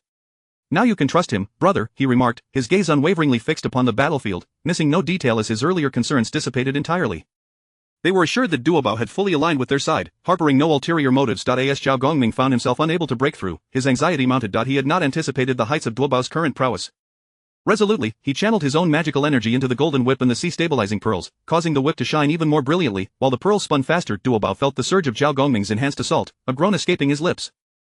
Consequently, he wielded his staff of empowerment with increased frequency, the barriers growing thicker as he struggled to withstand Zhao Gongming's tempestuous onslaught. The fierce clash raged on for about half an hour. Although Duobao appeared at ease, turmoil churned within him. Zhao Gongming, on the other hand, wore a bitter expression, gradually feeling the weight of exhaustion. His attacks remained fierce, yet each swing of the golden whip and every command of the sea-stabilizing pearls drained him further. He sensed his strength ebbing away, like sand slipping through his fingers. The tighter he grasped, the faster it vanished. Gritting his teeth, he bore through his fatigue, once more summoning the sea-stabilizing pearls to assault Duobao. However, this time, his movements had clearly slowed, and his strikes lacked their previous ferocity. Witnessing Zhao Gongming's labored efforts, Duobao felt a pang of sorrow. He gently shook his head, a hint of sadness flickering in his gaze, as the staff of empowerment trembled slightly in his grasp. He simply could not bring himself to strike Zhao Gongming with full force, yet he remained uncertain how to conclude this conflict. At this moment, the surroundings lay in utter disarray. The ground was pockmarked with massive craters, from which wisps of smoke rose. Trees had been snapped in half or uprooted entirely, branches and leaves strewn about. The sky was shrouded in dark clouds, the once bright expanse now obscured. Duobao and Zhao Gongming continued their fierce struggle, their figures flickering amidst the smoke and light. Zhao Gongming's eyes brimmed with defiance, his once sharp gaze had dulled, yet he remained fixated on Duobao, unleashing the last of his strength through the golden whip.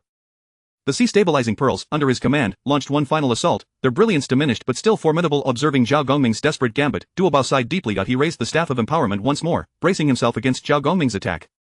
This time, he did not evade. Instead, he met the oncoming force head-on. With a resounding crash, their attacks collided once more. The overwhelming energy surged outward, sweeping across the battlefield. The tremendous shockwave sent both Duobao and Zhao Gongming reeling backward. Duobao steadied himself mid-air, lightly landing with only minor injuries, while Zhao Gongming crashed heavily to the ground, the golden whip slipping from his grasp, the glow of the sea-stabilizing pearls dimming significantly. He lay there, blood spilling from his mouth, despair and frustration etched across his features. Jane and Zhuanti watched intently as Duobao approached Zhao Gongming step by step. Just as he was about to reach his side, a hammer crackling with lightning descended upon Duobao, forcing him back and causing him to spit blood. Upon seeing the newcomer, Zhuanti's face lit up with joy, and he immediately rose, exclaiming, "These six are destined to ally with our Western sect." Chapter 30. Apart from Zhao Gongming, all are connected to our Western realm. The six immortals, including the Cloudy Immortal, the Golden Light Immortal, and the Spiritual Fong Immortal, advanced with heavy steps. The expressions etched upon their faces were a tapestry of complex emotions, their gazes revealing both a resolute determination for this mission and a subtle, barely perceptible unease. From a distance, Zhao Gongming caught sight of them, a slight upward curve gracing his lips, forming a smile that radiated confidence bordering on arrogance. My fellow brothers, we shall undoubtedly retrieve that traitor, Duobao. His voice reverberated like thunder, echoing through the heavens and earth, causing the surrounding clouds to churn violently. The Cloudy Immortal furrowed his brow slightly, a flicker of doubt flashing in his eyes. He was acutely aware of Duobao's formidable prowess, yet with the arrow already on the string, he could only nod slightly in response. Duobao, grievously wounded by the primordial hammer, pressed his hand against his chest, blood oozing from the corners of his mouth, yet he stood defiantly, refusing to yield. "You seven should retreat at once. The sage of our Western sect still remains. If you delay further, you shall have no chance." Zhao Gongming, however, snorted derisively, a proud expression plastered across his face. "And what of it? Those two are merely defeated subordinates of our master. They are hardly worthy." Before his words could fully escape, his entire being surged with magical energy, transforming into a streak of light as he charged towards Duobao. The other 6, witnessing this, swiftly unleashed their respective powers, and in an instant, a palpable aura of lethal intent enveloped the air just as the 7 were on the verge of confronting Duobao. A vast and unfathomable force erupted, seemingly capable of swallowing the very heavens. The 7 were instantly cast aside like a solitary boat amidst a tempest. Zhuan-Ti and Jiayin, the 2 holy beings, descended as if emerging from the depths of time, their presence merging seamlessly with the cosmos. With each step they took, the entire Mount Shumi trembled slightly, an overwhelming majesty radiating from them, a palpable sanctity permeating the air, rendering all present breathless. Zhuan-Ti appeared benevolent and serene, yet his gaze held an unassailable authority. He scanned the 7 who had been flung away, a sense of joy swelling within him. This is the tranquil domain of my Western sect. It is ill-advised for 7 to act recklessly here. His words, seemingly mundane, echoed in the ears of all, sending shivers through their very souls. Feeling this sanctity, the 7 sensed an imminent threat and immediately exerted all their magical might in defense. Zhao Gongming was struck with alarm as he beheld the 2, feeling as though an insurmountable mountain loomed before him. Their bodies trembled, their powers nearly crumbling under the weight of the holy might, yet they could only fight back with desperate resolve, a flicker of hopelessness glimmering in their eyes. Zhuan-Ti turned his gaze toward the 6 accompanying immortals, a peculiar light flashing in his eyes. The 6 of you are destined to join my Western sect. With a gentle wave of his hand, a mysterious and immense power surged forth like silken threads, instantly ensnaring the 6. The 6 felt their bodies becoming ungovernable, as if their very souls were being extricated, reverting instantly to their original forms. The cloudy immortal's eyes widened in terror as he struggled in vain. That power was like the shackles of destiny, binding him tightly, leaving him utterly incapable of resistance. Witnessing this, Zhao Gongming's eyes bulged with fury, as if flames were about to burst forth. Zhuan-Ti, are you not afraid that Mai will seek vengeance? 24 sea-calming pearls erupted from behind him, tracing brilliant arcs through the air, accompanied by a cacophony of howling winds. Zhuan-Ti merely smiled faintly, dismissing the threat entirely. He raised a hand, lightly flicking his finger, uttering, a mere parlor trick. What appeared to be a casual flick concealed endless profundity. A gentle beam of light surged forth from his fingertip, enveloping the 24 pearls with supreme power. The brilliance of the sea-calming pearls gradually diminished under this radiance, as though devoured by darkness, until they were all drawn into Zhuan-Ti's possession. Zhao Gongming, witnessing the loss of his treasures, was consumed by shock and rage, a surge of blood rushing to his head. Clutching a golden whip, his eyes gleamed with madness, the whip glimmering with blinding light as he recklessly charged towards Zhuan-Ti and Jiayin, forgetting all fear, fueled solely by seething anger. Zhuan-Ti regarded the oncoming Zhao Gongming with a slight frown, seemingly displeased by his reckless audacity. He raised his hand once more, softly intoning, "You have no ties to my Western realm." A flick of his finger sent a wave of force crashing towards Zhao Gongming, whose body was sent hurtling back like a fallen leaf, crashing to the ground with a resounding thud, leaving a deep crater in his wake. Blood gushed from his mouth, staining the earth beneath him. As the battle unfolded outside Mount Shumi, tumultuous currents surged within, as if beneath a placid lake lay a violent whirlpool. Tong Tian released the blood-winged black mosquito, which instantly swarmed forth in a dense cloud, darkening the skies as they surged towards the 12-petal lotus of virtue. Each mosquito exuded a bloodthirsty aura, their wings buzzing ominously. It is time to approach the 8 treasure pool of virtue. At that moment, Duobao had arrived beside the 8 treasure pool, exerting all his strength to assault the surrounding formation. His magical energy surged forth like a raging river, transforming into sharp blades that struck against the formation. Yet, the formation remained utterly unyielding, as if it were an ancient mountain, calmly enduring Duobao's relentless onslaught without so much as a tremor. Duobao's brow furrowed deeply, beads of sweat dotting his forehead, anxiety flooding his heart. The solidity of this formation exceeded his expectations. If he could not breach it quickly, he would surely face dire consequences. Once Jiayin and Zhuan-Ti returned. Just then, Tong Tian arrived, his presence akin to a beacon of hope for Duobao. Observing Duobao's desperate attempts to breach the formation, Tong Tian shook his head, covering his face. My dear disciple, step aside, allow your master to intervene. Upon hearing this, Duobao's anxiety dissipated instantly. With a sweep of his hand, an immense force surged forth as if capable of splitting heaven and earth. This power collided with the formation, which shattered like fragile foam, vanishing without leaving a ripple behind. Duobao gazed on in astonishment, his eyes widened in disbelief. Master, is this truly not your true form, your strength? This is merely a manifestation of my divine ability, possessing 80% of my true power. Now, quickly absorb all this virtue. Duobao heeded the command without hesitation, promptly settling into a meditative posture. The virtues within the pool coalesced into golden streams of light, flowing towards Duobao's body. He felt a warm and potent energy coursing through him, his magical prowess ascending as each pore of his skin rejoiced in the transformative power that enveloped him. Meanwhile, the 12-petal lotus of virtue was in dire straits under the onslaught of the blood-winged black mosquitoes. Its once resplendent radiance began to dim, akin to the setting sun, plummeting from the 12th to the 10th rank, visibly descending in grade. Outside Mount Shumi, Jiayin and Zhuan-Ti were poised to vanquish Zhao Gongming when they suddenly sensed the turmoil occurring within the mountain, their expressions shifting dramatically. Exchanging glances, they discerned fury and urgency reflected in each other's eyes, promptly abandoning Zhao Gongming and transforming into streaks of light racing toward the lotus of virtue. Upon witnessing the 12-petal lotus reduced to merely 8 petals, their rage ignited, faces aflame with indignation. How dare these wretches jeopardize the foundation of our Western sect? Jiayin grasped at the swarm of mosquitoes, capturing them in his hand, and with a fierce squeeze, torrents of blood flowed from his grasp. After dispatching the blood-winged black mosquitoes, they realized Duobao had vanished. Where on earth has Duobao gone? Calm yourself, brother, he might be healing somewhere. This is not good. Hurry to the 8 treasure pool of virtue. However, by that time, Duobao was on the verge of completing his task, and even if they arrived, it would be for not chapter 31 long-eared, shake vigorously for me, shake those old codgers to their demise.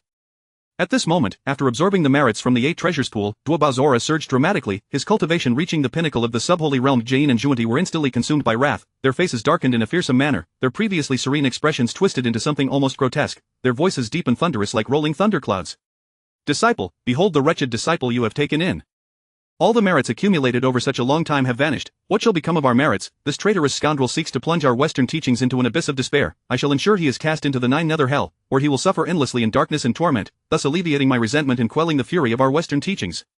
Tongtian nodded in satisfaction as he observed Duobao and said, "Commence, Bayer." Upon hearing Tongtian's words, Duobao felt a surge of adrenaline. He abruptly opened his eyes, a glimmer of determination flashing within them, akin to a shooting star traversing the night sky. In an instant, he soared into the air, his formidable aura resembling a cataclysmic storm, sweeping wildly around him. Wherever he went, the very fabric of space groaned under the pressure, the wind howled, and dust flew. Witnessing Duobao's actions, Jane and Juanti were further inflamed with rage, akin to an ignited powder keg that exploded instantaneously. Juanti waved his hands, and the 7 treasures Miao tree manifested in an instant. Jane acted simultaneously, conjuring 6 pure bamboo stalks, the 2 transformed into streaks of light, moving at blinding speed, arriving before Duobao in the blink of an eye, their combined might pressing down upon him like a mountain, intent on obliterating him on the spot, ensuring his spirit would never transcend.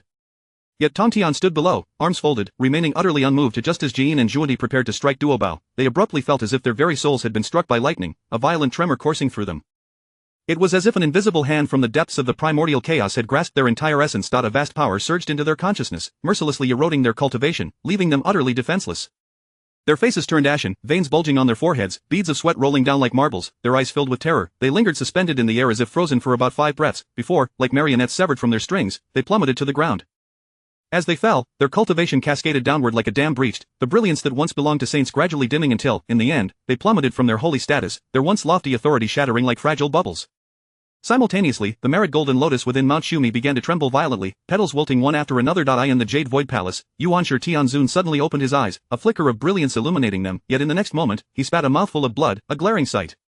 The celestial clouds above him became erratic, as if a tempest were brewing, dark clouds gathering, thunder rumbling ominously. Yuanshi Tianzun felt a searing pain rising from the depths of his soul, coiling like a venomous snake, viciously gnawing at his spirit, his cultivation uncontrollably plummeting from the 6th heavenly layer of the heavenly path sank to the 4th. His heart was engulfed in both astonishment and fury, akin to a placid lake disrupted by a massive boulder, sending waves crashing in all directions. Damn you, Tongtian, I will not rest until we settle this. In the purple cloud palace, Hong Jun's previously tranquil visage turned a deep shade of iron, his eyes ablaze with fury, as if burning stars, causing the entire purple cloud palace to tremble under his overwhelming presence. Accursed! This is terrible, Jichang is in peril. Without hesitation, Hong Jun conjured a spell, sending a force of the heavenly path to Jichang, safeguarding his life. Meanwhile, in the Baiyao Palace, Tongtian's true body fixed his gaze like a sharp blade upon the long-eared Dingguang immortal, who trembled uncontrollably, his face a mask of terror, tears streaming down like a breached dam, muttering to himself, I do not wish this, I do not wish this. Clutching the 6 souls banner tightly, the banner quivered slightly in his trembling hands, inscribed with the names Yuanshi Tianzun, Jane, Juanti, Hongjun, Guangchengzi, and Jichang. Suddenly, the 6 souls banner ignited as if set ablaze by infernal flames, the flames a bizarre shade of black, scorching the surrounding air with a foul, nauseating odor. Long-eared Dingguang immortal was instantly enveloped in a dense black mist, thick as substance, swirling around him.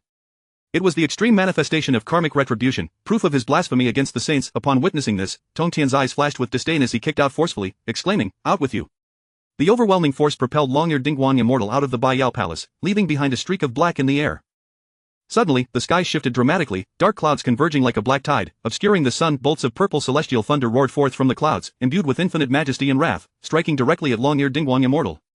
In an instant, he was struck by the celestial thunder, his body disintegrating into dust under the sheer force, vanishing without a trace. However, this was not the end. 9 additional bolts of purple celestial thunder descended like fierce serpents, aiming for the Baiyao Palace, delivering a stern warning to Tongtian. Yet Tongtian remained unfazed, lifting his gaze to the heavenly thunder with a look of scorn. The same old trick. Outside Mount Shumi, Jane and Juanti lay on the ground, gazing at their plummeting cultivation, waves of heartache surging within them, a pain that pierced to the bone. Their eyes brimmed with despair and reluctance, knowing that their cultivation had been acquired through borrowing merits from the heavenly path, and now, before repaying those merits, they had lost everything. In the air, Duobao surveyed the unfolding chaos, inhaling deeply before vowing, Heavenly path above, today I shall establish a sect, named Buddhism, to liberate all beings, embracing inclusivity and compassion, dedicated to rescuing the world's suffering. May the heavenly path witness this. Upon hearing this declaration, Hong Jun in the purple cloud palace became utterly enraged, his countenance darkening as if night had fallen. Accursed child, Buddhism should not be established at this moment. This Duobao dares to defy fate, disrupting the order of the primordial chaos. A glint of cold light flashed in his eyes as dark clouds gathered ominously above Duobao. Bolts of celestial thunder brewed within the clouds, this celestial thunder being the highest form of thunder in the primordial realm, each containing the power to obliterate heaven and earth. The first bolt of celestial thunder crashed down, akin to a colossal burning star, hurtling toward Duobao with ferocity. The force was as if the very heavens were collapsing, causing the world to tremble beneath its might. Duobao felt as if an invisible mountain had descended upon him, nearly suffocating him. He hastily channeled all his energy, striving to withstand this terrifying thunder, yet, the power of this celestial thunder exceeded his imagination. With just the first strike, he found it increasingly difficult to hold his ground. His complexion turned as pale as paper, blood trickling from the corner of his mouth, his body quaking violently in midair like a leaf buffeted by a tempest. Seeing this, Tongtian furrowed his brow and unhesitatingly summoned the Eastern Emperor Bell. The bell expanded instantaneously, resembling a colossal mountain overshadowing the sun. Hovering above Duobao, the celestial thunder crashed against the Eastern Emperor Bell with a deafening roar. Under the bell's protection, Duobao found a momentary respite, yet he understood it was merely temporary. Indeed, the second bolt of thunder followed closely, even thicker and more potent than the first, striking fiercely at the Eastern Emperor Bell. The bell flickered erratically, emitting mournful cries in response to the immense impact. Ultimately, the Eastern Emperor Bell could not withstand this terrifying force, and was sent flying. At this moment, Tongtian's avatar no longer hesitated and directly intervened. He flashed before Duobao, his power surging violently, forming a formidable shield in an attempt to absorb the remaining celestial thunder. The bolts of thunder continued to strike against Tongtian, each collision producing thunderous roars. His body trembled under the relentless assault, feeling as though his very soul was being battered by this overwhelming power. This celestial thunder is truly extraordinary. However, under the continuous barrage, Tongtian's power began to wane. The remaining 8 bolts of thunder struck him one after another, each accompanied by a resounding boom and blinding light, illuminating the sky like a solar explosion, engulfing the entire primordial world in a blinding white haze. Amidst the ceaseless radiance and cacophony, Tongtian's avatar was ultimately obliterated, scattering into countless motes of light that vanished into the air. Observing this scene, Zhao Gongming's eyes instantly welled with tears, filled with sorrow and fury. His heart felt as if it were being mercilessly twisted by a knife, the pain nearly rendering him breathless. Master! Jane and Juanti, witnessing Tongtian's disintegration, felt a flicker of solace within their hearts. Tongtian, you too have your day of reckoning. A glimmer of satisfaction flashed in Juanti's eyes, yet it was intertwined with a sorrow for their own fates. Duobao, witnessing Tongtian suffer such grave injuries on his behalf, broke down in tears. Slowly, he descended to the ground, approaching Jane and Juanti. Upon seeing Duobao approach, Juanti's eyes flared with hatred. Duobao, you treacherous traitor, what do you intend to do? Duobao paid no heed to Juanti's outcry, instead directly summoning the 6 immortals and the Dinghai Pearl, presenting them before Zhao Gongming. Junior brother, hasten to take them away. With that, Duobao soared toward the summit of Mount Shumi, this journey potentially leading to eternity. Chapter 32 A Glimmer of Hope. Indiana. That moment, the heart of Duobao surged with emotion, as he realized that his avatar had been obliterated by the divine thunder of the heavens. Furrowing his brow, he immediately conjured 2 more avatars to remain at Golden Ao Island. His true form then shot through the sky like a fierce bolt of lightning, heading straight for Mount Shumi. As Duobao soared above the peak, his mind was a whirlwind of thoughts. With hands clasped together, he made a solemn vow once more. Oh, glimmer of hope, I, Duobao Taoist, shall transform the barbaric into the enlightened today, establishing a new doctrine named Buddhism, aimed at universally saving all sentient beings. It shall embrace all without discrimination, embodying compassion and the rescue of the world's populace as its core tenets. May this glimmer of hope bear witness. Meanwhile, far away in the Zishao Palace, Hongjuan's fury reached a boiling point, verging on uncontrollable wrath. Preposterous. With a mere motion, his formidable presence manifested above Mount Shumi, casting a shadow that obscured the sun and filled the sky. With a sweeping gesture, he sent forth a colossal hand towards Duobao, the very air around it tearing apart with thunderous roars. On his way, Tongtian sensed the situation at Duobao's end through the glimmer of hope.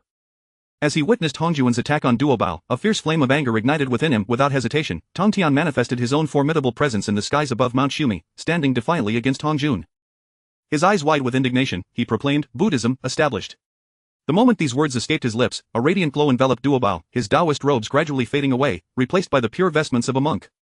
Simultaneously, the merits of the heavenly way cascaded down like a golden waterfall, encircling Duobao and forming an impregnable shield. Hongjuan's enormous hand struck the shield with a deafening crash, the shockwaves reverberating outward and scattering the clouds surrounding Mount Shumi.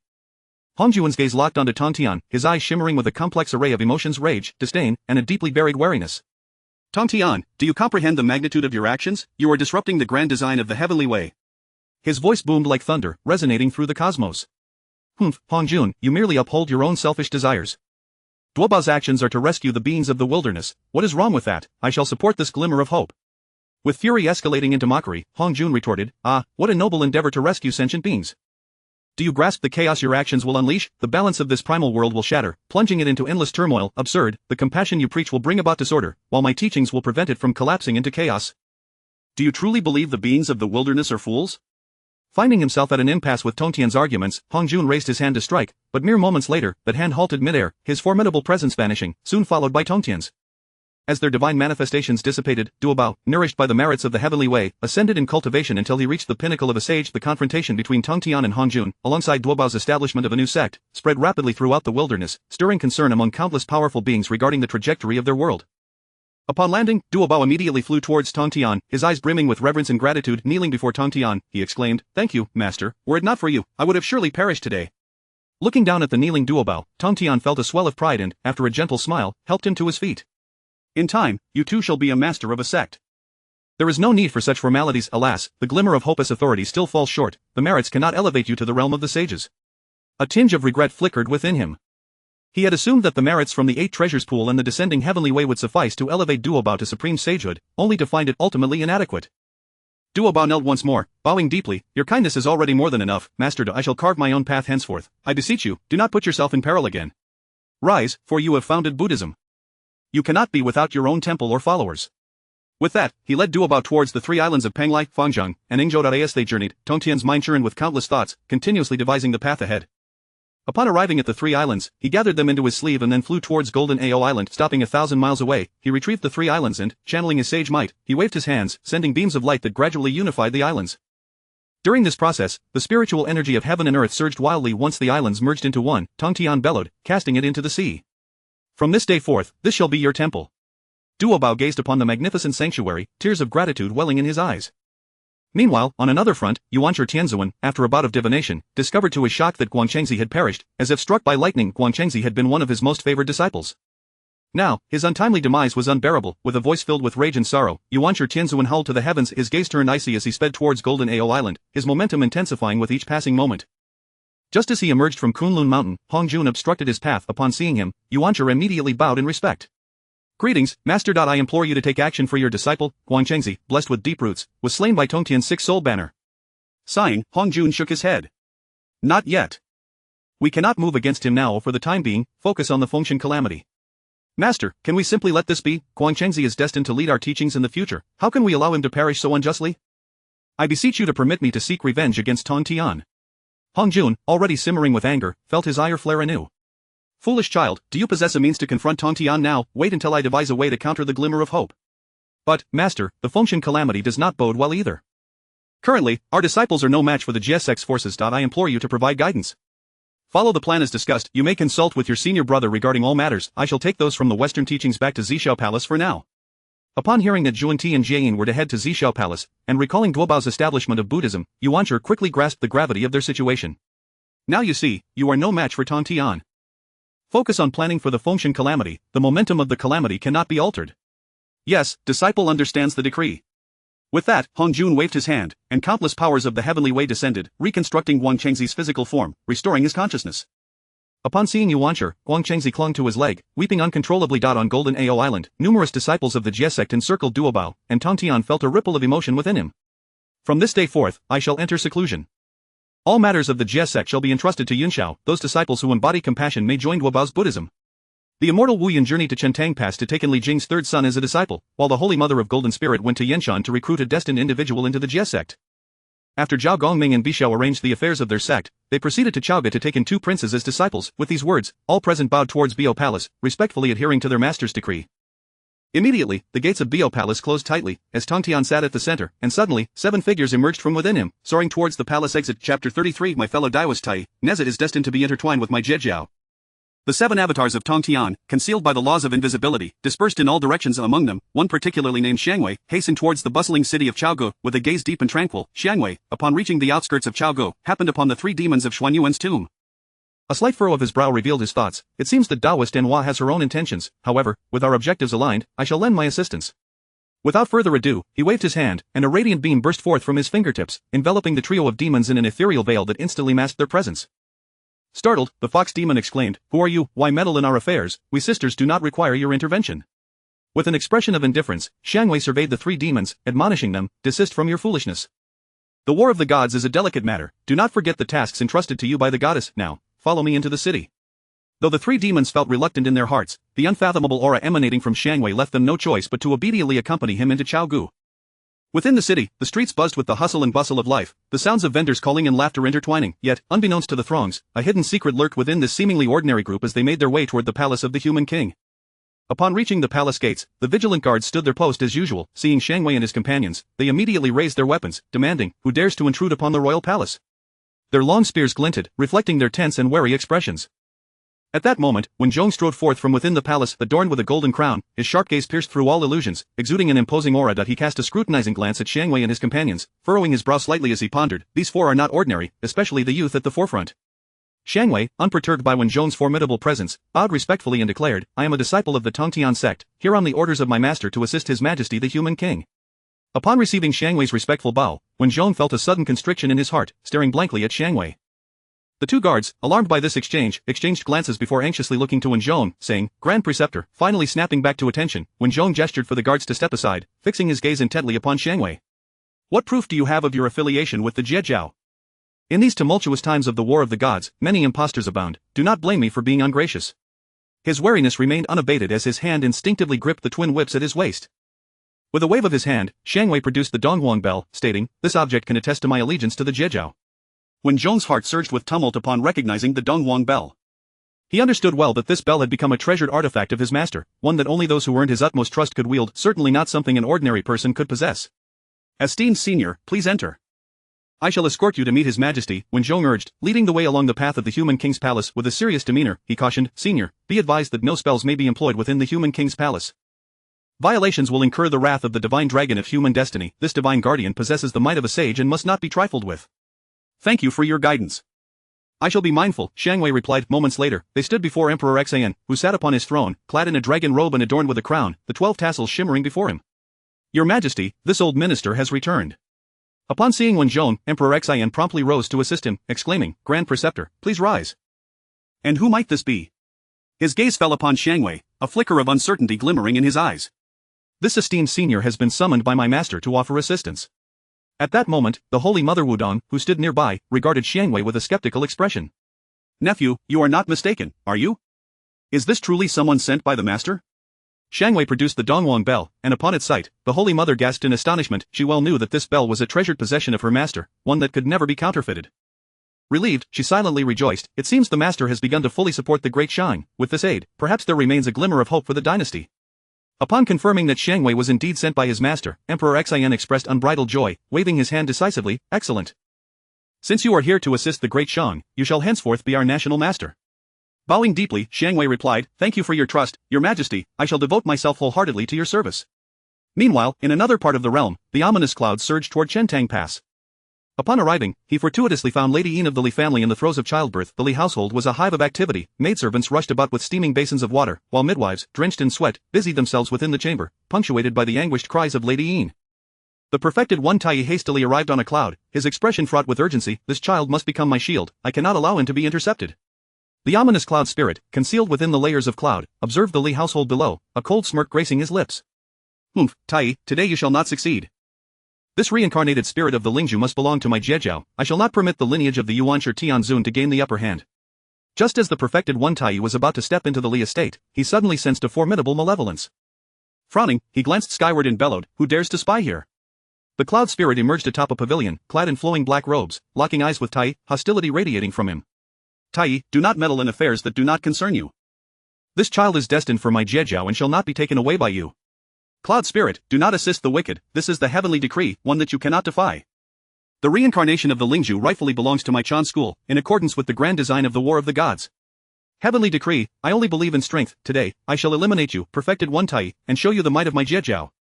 Just as the cloud spirit prepared to strike, he noticed Li Jing charging into the chamber with a sword drawn. "Not good. I cannot allow Li Jing to sever the amniotic sac." With that, the cloud spirit quickly cast a protective spell over Nezhada. In that fleeting moment of distraction, the perfected one Tai seized the opportunity to strike at the cloud spirit. The cloud spirit, realizing the imminent danger, swiftly produced the Wujizi umbrella for defense. It shimmered with violet light, deflecting Tai's attack. "Humph, you baseborn, your Chan school truly possesses no shame, resorting to such underhanded tactics.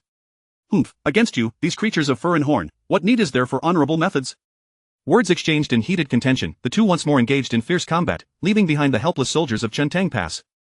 Within the palace of the Human King, Xiang Wei sensed the unfolding events and began to urge Emperor Xian, "Your Majesty, a grand spectacle is taking place at Chentang Pass, might you be interested?"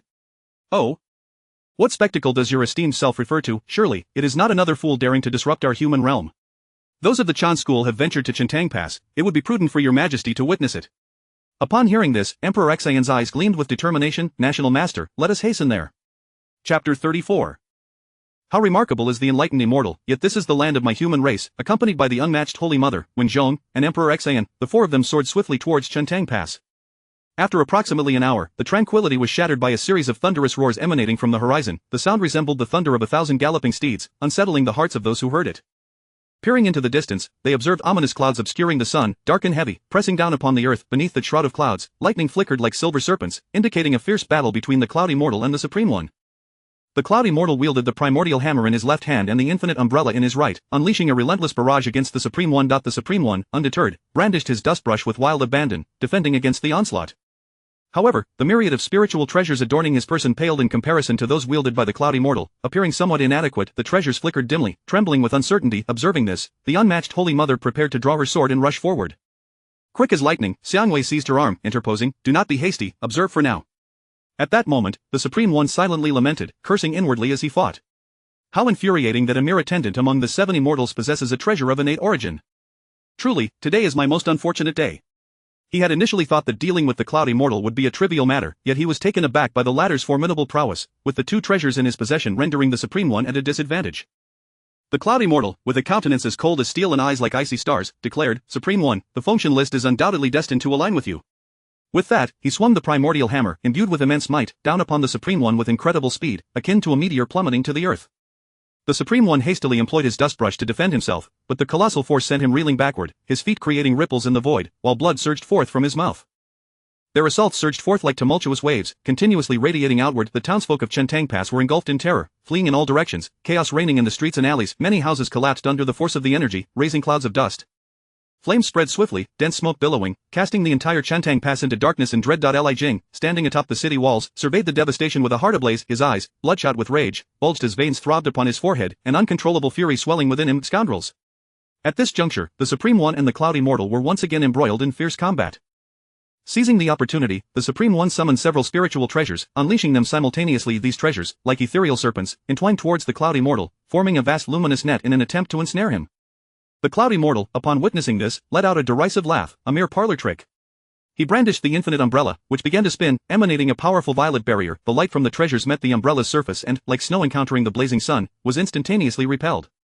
Seizing the moment, the Cloudy Mortal launched a counterattack, the Primordial hammer descending upon the Supreme One. Caught off guard, the Supreme One was swept by the might of the hammer's wind, sent hurtling backward like a kite severed from its string. Witnessing this, Li Jing could no longer contain himself. He grasped his long sword, uttering, in the realm of humanity's martial arts, "Let the heavens be moved." With a form as swift as lightning, he leaped into the air, exuding an indomitable aura. The long sword in his grasp transformed into a resplendent stream of sword energy, barreling toward the 2 combatants engaged in battle. As the sword energy cleaved through the air, it rent the atmosphere, emitting a piercing whistle. This strike, infused with Li Jing's comprehension of humanity's martial arts and his wrath against the two's wanton disregard, was devastating, akin to a sharp blade piercing through their conflict, instantly separating the Supreme One from the Cloudy Mortal. Li Jing landed between the 2, obstructing their paths. With eyes wide with fury, he bellowed, "This is the land I am sworn to protect. I implore both of you to depart swiftly and refrain from harming the people of the Great Shang." The Supreme One, thrown off balance by this sudden intervention, seethed with anger. Casting a disdainful glance at Li Jing, a sneer crept upon his lips as he retorted, "I am a direct disciple of the Primordial Celestial Master, one of the 12 Golden Immortals. You should withdraw at once and not hinder my righteous endeavor to vanquish demons." At these words, Li Jing's fury intensified. With his longsword pointed menacingly at the Supreme One, a murderous intent radiated from his eyes. "What of the immortals? Should you trample upon the land of my human race, I shall not let you escape." Just as the Supreme One was about to retaliate, Li Jing suddenly drew forth the town-silencing bow. The moment the bow appeared, a potent aura of human destiny erupted forth, the bowstring taut, imbued with boundless power, poised for release. Li Jing's gaze turned icy, akin to the frost of midwinter, either depart, or face death. Though I do not cultivate immortality, the martial prowess of my human race is no trifling matter. The Cloudy Mortal, observing this, interjected, "I am a disciple of the intercepting sect and harbor no intention of disturbing the common folk. I beseech the general for understanding, let us ascend to the skies and duel." With those words, he vanished in a flash, transforming into a streak of black light, soaring into the heavens. The Supreme One let out a cold snort, a flicker of reluctance flashing in his eyes, but he too followed suit into the skies. In the celestial realm, the 2 resumed their fierce clash. Yet, the Supreme One was ultimately no match for the Cloudy Mortal. As the battle raged on, the Supreme One's magical energy dwindled, his movements growing sluggish. Within half an hour, he was forced into retreat, sustaining numerous injuries. His robe stained crimson with blood, pain coursed through his wounds, yet he gritted his teeth and persevered. Just as the cloud immortal prepared to deliver the final blow, the Supreme One feigned weakness, deliberately exposing a flaw. A glimmer of concealed satisfaction flickered in his eyes as he thought, Cloud Immortal, you might as well ascend to the function list. Seeing an opportunity, the Cloud Immortal charged forward without hesitation, raising the primordial hammer to deliver a fatal strike upon the Supreme One. At that moment, Xiangwei's expression shifted dramatically, shouting, not good. He discerned the Supreme One's intent and inwardly lamented the impending disaster. Without delay, Xiangwei summoned the Eastern Sovereign Bell, enveloping the Cloud Immortal in its embrace. At this juncture, the Supreme One produced a unique talisman from his robes, radiating an aura of extreme danger. Unlike any he had previously wielded, the power contained within this talisman instilled a sense of dread. As the Cloud Immortal approached, the Supreme One unleashed the talisman, which erupted into blinding brilliance, illuminating the entire sky. A surge of saintly power erupted from the talisman, sweeping towards the Cloud Immortal. Startled, the Cloud Immortal had not anticipated such a formidable trump card from the Supreme One. However, he reacted swiftly, unfurling the infinite umbrella for maximum protection. With a thunderous roar, the entire sky was illuminated by this force, its brilliance surpassing that of the sun. The overwhelming energy battered against the infinite umbrella, causing the Cloud Immortal to feel as though he were a solitary vessel amidst a tempest, on the brink of being submerged. Despite the innate treasure shielding him, he was still thrust backward by the sheer force, blood spurting from his mouth like a fountain, staining the sky, his fate uncertain. The unmatched Holy Mother, witnessing this, gasped in alarm, Junior brother. Her voice brimmed with concern and urgency. She disregarded Xiangwei's attempts to restrain her and, in a flash, soared towards the Cloud Immortal. Chapter 35 Li Jing, you are the pillar of the nation, remember your identity. The Holy Mother of Wudong hovered in midair, her furious gaze fixed upon the gravely injured Immortal Wuyun. Deeply agitated, Wudong seethed with rage. How dare Tai Yizhen unleash such cruelty upon my junior? I shall not rest until you meet your demise today. Her voice thundered across the sky, causing the surrounding air to tremble slightly. With that, she raised the soul-cutting blade, which emitted a resonant hum. The Holy Mother of Wudong transformed into a streak of light, hurtling towards Tai Yizhen, her passage tearing through the air with a sharp, howling sound, akin to the roar of death itself. Tai Yizhen, witnessing Wudong's charge, was instantly struck with terror, his complexion paling drastically. Damn it, this wretched creature is here as well. He dared not hesitate for a moment and swiftly wielded his whisk. Though the whisk appeared soft and yielding, under the infusion of Tai Yizhen's formidable power, it instantly became unyieldingly hard, each filament resembling a steel needle, glinting with a metallic sheen. The whisk was deftly waved in front of him, forming a barrier that emitted a faint halo, barely countering the overwhelming force of the Holy Mother of Wudong. Wudong Junior sister, do not act impulsively. This is all a misunderstanding. Li Jing's sons are fated to be with me. It was Immortal Wuyun who wrongfully seized my disciple. Tai Yizhen attempted to persuade the Holy Mother of Wudong, his voice tinged with urgency and a hint of panic. Meanwhile, Xiangwei approached Immortal Wuyun's side, witnessing his pitiable state, bloodied and barely clinging to life, like a flickering candle in the wind. This brat is still too inexperienced, alas. He hurriedly retrieved a 9-turn great return pill from his robes and gently propped up Immortal Wuyun, carefully administering the elixir to his lips. At this moment, when Zhong, astride the black Qilin, majestically brought Emperor Xian to Li Jing's residence. Upon seeing Emperor Xian, Li Jing hastily knelt in reverence, his demeanor profoundly respectful. I, the humble general guarding the Chentang Pass, pay my respects to your majesty. His voice boomed, resonating through the air with deep respect for the emperor. Emperor Xian raised his hand slightly. Generally, please rise, let us witness the battle between my teacher and the celestial immortal together. Subsequently, he turned his attention to the fierce clash between the Holy Mother of Wudong and Tai Yizhen, while Li Jing also gazed skyward. The soul-cutting blade struck mercilessly against Tai Yizhen's whisk, and for a fleeting moment, it felt as though time had come to a standstill, followed by a deafening roar. The sound reverberated throughout the skies of Chentang Pass, causing the townsfolk to cover their ears in terror. The whisk, under the tremendous might of the soul-cutting blade, was cleaved in two, its fragments scattering like leaves in the wind. Tai Yizhen's expression shifted dramatically, a glimmer of despair flashing in his eyes. It's over, this Holy Mother of Wudong is indeed formidable. If I continue to entangle myself here, I shall surely perish today.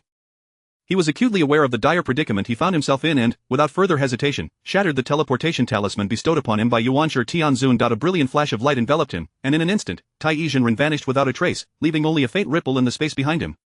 The Holy Mother of Wudong glared at the spot where Tai Yizhen had disappeared, cursing, that scoundrel, fleeing so swiftly. With that, she sheathed her soul-cutting blade and soared towards Immortal Wuyun.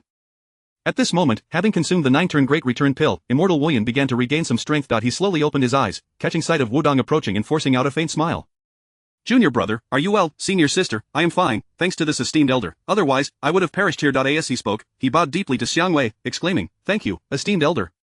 Shortly after, Immortal Wuyun moved and landed before Li Jing. I am here under the command of the Tongtian Saint to take Neza as my disciple in the 3rd generation of our sect. Upon hearing this, Li Jing instinctively glanced at Emperor Xian, unsure of how to respond. Generally, this matter pertains to your family, it is of no concern to me, you must decide for yourself. After a moment of contemplation, Li Jing looked at Immortal Wuyun and replied, then I must thank the Taoist. However, my 3rd son general, worry not, Neza is the reincarnation of the spirit pearl and is not a demon. The outer layer is merely the amniotic membrane, and he has likely absorbed it completely by now. Li Jing's heart soared with joy upon hearing this, as a great weight lifted from his chest. Taoist, is this truly the case? Indeed, it is true. Meanwhile, Lady Yin, resting in her chamber, learned of Emperor Xian's arrival and hurriedly cradled Neza, preparing to rise and pay her respects. Upon seeing Lady Yin, Emperor Xian quickly instructed his attendants to assist her back to bed. Madam, you have just given birth and are unwell. There is no need for excessive formalities. Thank you, Your Majesty. The group returned to the room, and upon hearing that Immortal Wuyan wished to take Neza as a disciple, Lady Yin felt a wave of sadness followed by a flicker of joy. Sensing her reluctance to part with Neza, Immortal Wuyan offered, if the madam does not mind, I can reside within the Li estate to instruct Neza. Li Jing and Lady Yin immediately responded with delight. Li Jing gazed at the chubby Neza before him, and paternal affection overwhelmed him. He embraced Neza, his eyes brimming with tenderness, gently pinching Neza's cheek. My son, you must diligently follow your teacher from now on. Emperor Xian observed the scene, patting Xiang Wei's shoulder as he made his way outside. The national master has indeed provided me with a grand spectacle, revealing that our humanity still possesses stalwarts like General Li Jing. Ha ha ha. The king is overly gracious. General Li Jing is steadfast in loyalty, devoted to the cause of humanity, a true blessing for our kind. Before departing, Emperor Xian turned to gaze into the distance, while Li Jing stood respectfully by his side. With a serious expression, Emperor Xian's eyes flashed with authority. General Li, as a member of humanity, you must never commit acts of treachery against our kind. That is all I shall say. Ponder this well. Li Jing's heart trembled at these words, and he hastily knelt, declaring, Your Majesty, rest assured, I am wholeheartedly loyal to humanity and the Dishang. I harbor no ulterior motives. Yet when he lifted his head, he found that Emperor Xian, the holy mother of Wudong, and Wenzhong had already ascended into the clouds, leaving behind only a faint mist. Meanwhile, the beleaguered Tai Yizhen, nursing his injuries, stumbled before Yuanshi Tianzun in the Yusu Palace. His face was ashen, his breath shallow, and his tattered robes were stained with blood. Upon seeing the severely wounded Tai Yizhen, Yuanshi Tianzun was taken aback and hurriedly employed his powers to heal him. Master, Immortal Wuyan forcibly seized my disciple. Your grand disciple is lost. Yuanshi Tianzun furrowed his brow, his expression darkening. Did I not provide each of you with a talisman capable of a single strike from a saint? Immortal Wuyan is merely a Deluo Jin Xian. How could you not vanquish him? Tai Yizhen's face bore a look of grievance. Master, that fellow possesses an exceptional innate spirit treasure and another innate supreme treasure. Moreover, at the moment of the talisman's strike, a young man in a black robe unleashed the Dong Huang bell, which thwarted my efforts. Yuanshi Tianzun pondered deeply, his brow furrowing.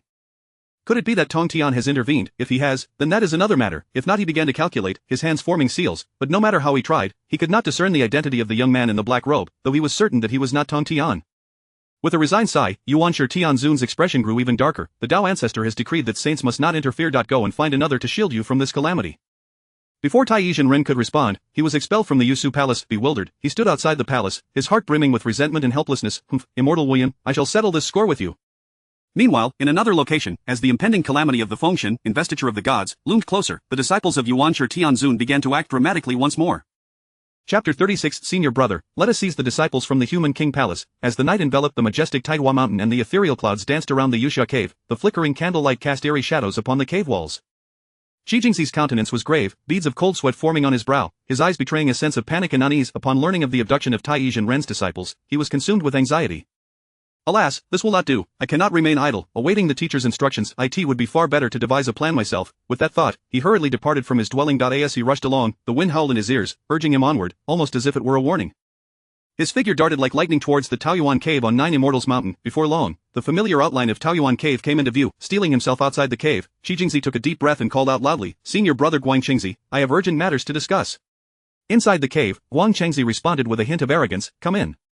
Xi Jingxi hastened into the cave, where he found Guangqingzi seated on a stone bench, exuding an air of tranquility.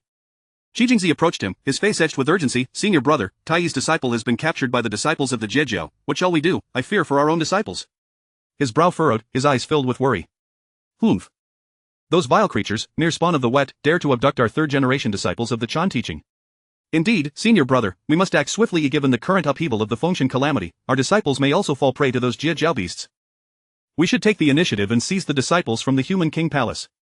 However, Guangqingzi remained composed, waving his hand dismissively. There is no need for alarm, everything is under the teacher's control. What are you so afraid of? Xi Jingxi silently scoffed, feeling a deep sense of dissatisfaction, and sighed repeatedly. Alas, the teacher's control? Who doesn't know that in the teacher's eyes, you are his sole favored disciple? Even though we are 12 golden immortals, our fates matter little to him. But he gritted his teeth and pressed on. Senior brother, with the changes in the Fengshen calamity, while the teacher may assist us, must we rely on him for everything? Consider this, if you can handle this matter yourself, the teacher will undoubtedly regard you with newfound respect. Guangqingzi furrowed his brow slightly, lost in contemplation. There is some truth to what he says. If I could resolve this issue through my own efforts, perhaps it would indeed demonstrate my capabilities before the teacher, increasing my chances of eventually taking over the Chan teaching. After a moment, he slowly replied, you do have a point, junior brother. Seeing Guang Chengzi wavering, Xi Jingzi seized the moment. Yes, senior brother, think about it, you are already the eldest senior brother. If you can resolve this matter, your future prospects are limitless. Guang Chengzi nodded but then appeared troubled. However, my disciple Lin Jiao and your disciple Lin Hong are both within the Human King Palace, which is protected by the auspicious Dragon of Fortune. What can we do? Xi Jingzi's lips curled into a slight smile, as if he had prepared for this moment, producing a talisman radiating a sacred aura. Surely, senior brother, you have not forgotten that the teacher provided each of us with a talisman for concealing our forms and auras, imperceptible to anyone below the saint level for half an hour. A glimmer of surprise crossed Guang Chengzi's eyes. Indeed, while the Dragon of Fortune possesses saint-level cultivation, it is ultimately a manifestation of gathered fortune, a mere auspicious entity. Junior brother, let us proceed. Xi Jingzi felt a surge of joy, as if 1,000 galloping steeds raced within him. His fears were not unfounded. Without someone to shield him from calamity, his fate would be sealed. If he ventured alone into the Human King Palace and was discovered by the human race, Yuanshi Tianzuan might not withstand their pressure. However, with Guang Chengzi's involvement, Yuanshi Tianzuan would have no choice but to stand against the human race. This favored treatment by Yuanshi Tianzuan is precisely why 4 of the 12 golden immortals fled to the Western teachings after the Fengshan calamity concluded, a fact Xi Jingzi was well aware of. The two then soared toward the direction of Chaga City. Along the way, fierce winds raged around them, but their urgency remained undiminished. After half a day's flight, they arrived near Chaga City, just as noon approached. Xi Jingzi was about to activate the talisman to enter Chaga City when Guang Chengzi halted him. What is it, senior brother? We must hasten to rescue our disciples, the sooner, the better. Guang Chengzi's expression was grave as he continued to regard Xi Jingzi with an air of superiority, unfazed. Junior brother, it is still daylight. If we go now and something goes awry, we will struggle to account for ourselves to the human race. Let us wait until nightfall to act swiftly. Even if something occurs, they will not trace it back to us. Xi Jingzi, though anxious, understood Guang Chengzi's concerns and bowed. I apologize for my haste. Please forgive me, senior brother. With that, the two found a concealed spot to await the arrival of night. Xi Jingzi felt uneasy, glancing frequently toward Chaga City, while Guang Chengzi closed his eyes to meditate, seemingly unconcerned, bolstered by the courage bestowed upon him by Yuanshi Tianzuan. As dusk faded away, darkness enveloped the land like a rising tide. Finally, night arrived. Guang Chengzi and Xi Jingzi exchanged resolute glances, both filled with determination. They produced the talismans given by Yuanshi Tianzuan, chanting incantations as the talismans shimmered with white light, concealing their forms and auras. Cautiously, they made their way toward the Human King Palace in Chaga City. Within the city, torches flickered as patrolling soldiers moved about, yet, under the power of the talismans, they traversed the scene like phantoms, unnoticed by anyone. Senior brother, do you know the direction of the Human King Palace? Wandering aimlessly like this will surely lead to our discovery when the time comes. Guang Chengzi, displeased by Xi Jingzi's words, retorted, Junior brother, have you lost your senses? The grandest structure is indeed the Human King Palace. We must enter first. But even if we enter the Human King Palace, how shall we locate Yin Jiao and Yin Hong? Fear not, the teacher previously gifted me a compass, a lower grade innate spiritual treasure, capable of guiding us to those fated to meet us. We need only follow the compass's direction. No wonder you are the senior brother, the teacher truly favors you, leaving me in your dust. Guang Chengzi said nothing further, merely casting a spell to produce a compass as they stealthily advanced. Within the side hall of the Human King Palace, Xiang Wei opened her eyes and caught sight of the sneaky Guang Chengzi and Xi Jingzi. Truly the disciples of the second brother. Their furtive behavior is unmistakably reminiscent of him. TSK, how utterly dull, I might as well add a little drama. With that, as the two entered the heart of the Human King Palace, she waved her hand, revealing their presence without a doubt. Yet, the two remained oblivious, continuing their search for the chambers of Yin Jiao and Yin Hong. Chapter 37. This is the humiliation of my human race. Seize them for me. Xi Jingzi furrowed his brows tightly, trailing behind Guang Chengzi, lowering his voice, which trembled imperceptibly. Senior brother, if we cannot locate those two, it may spell great disaster.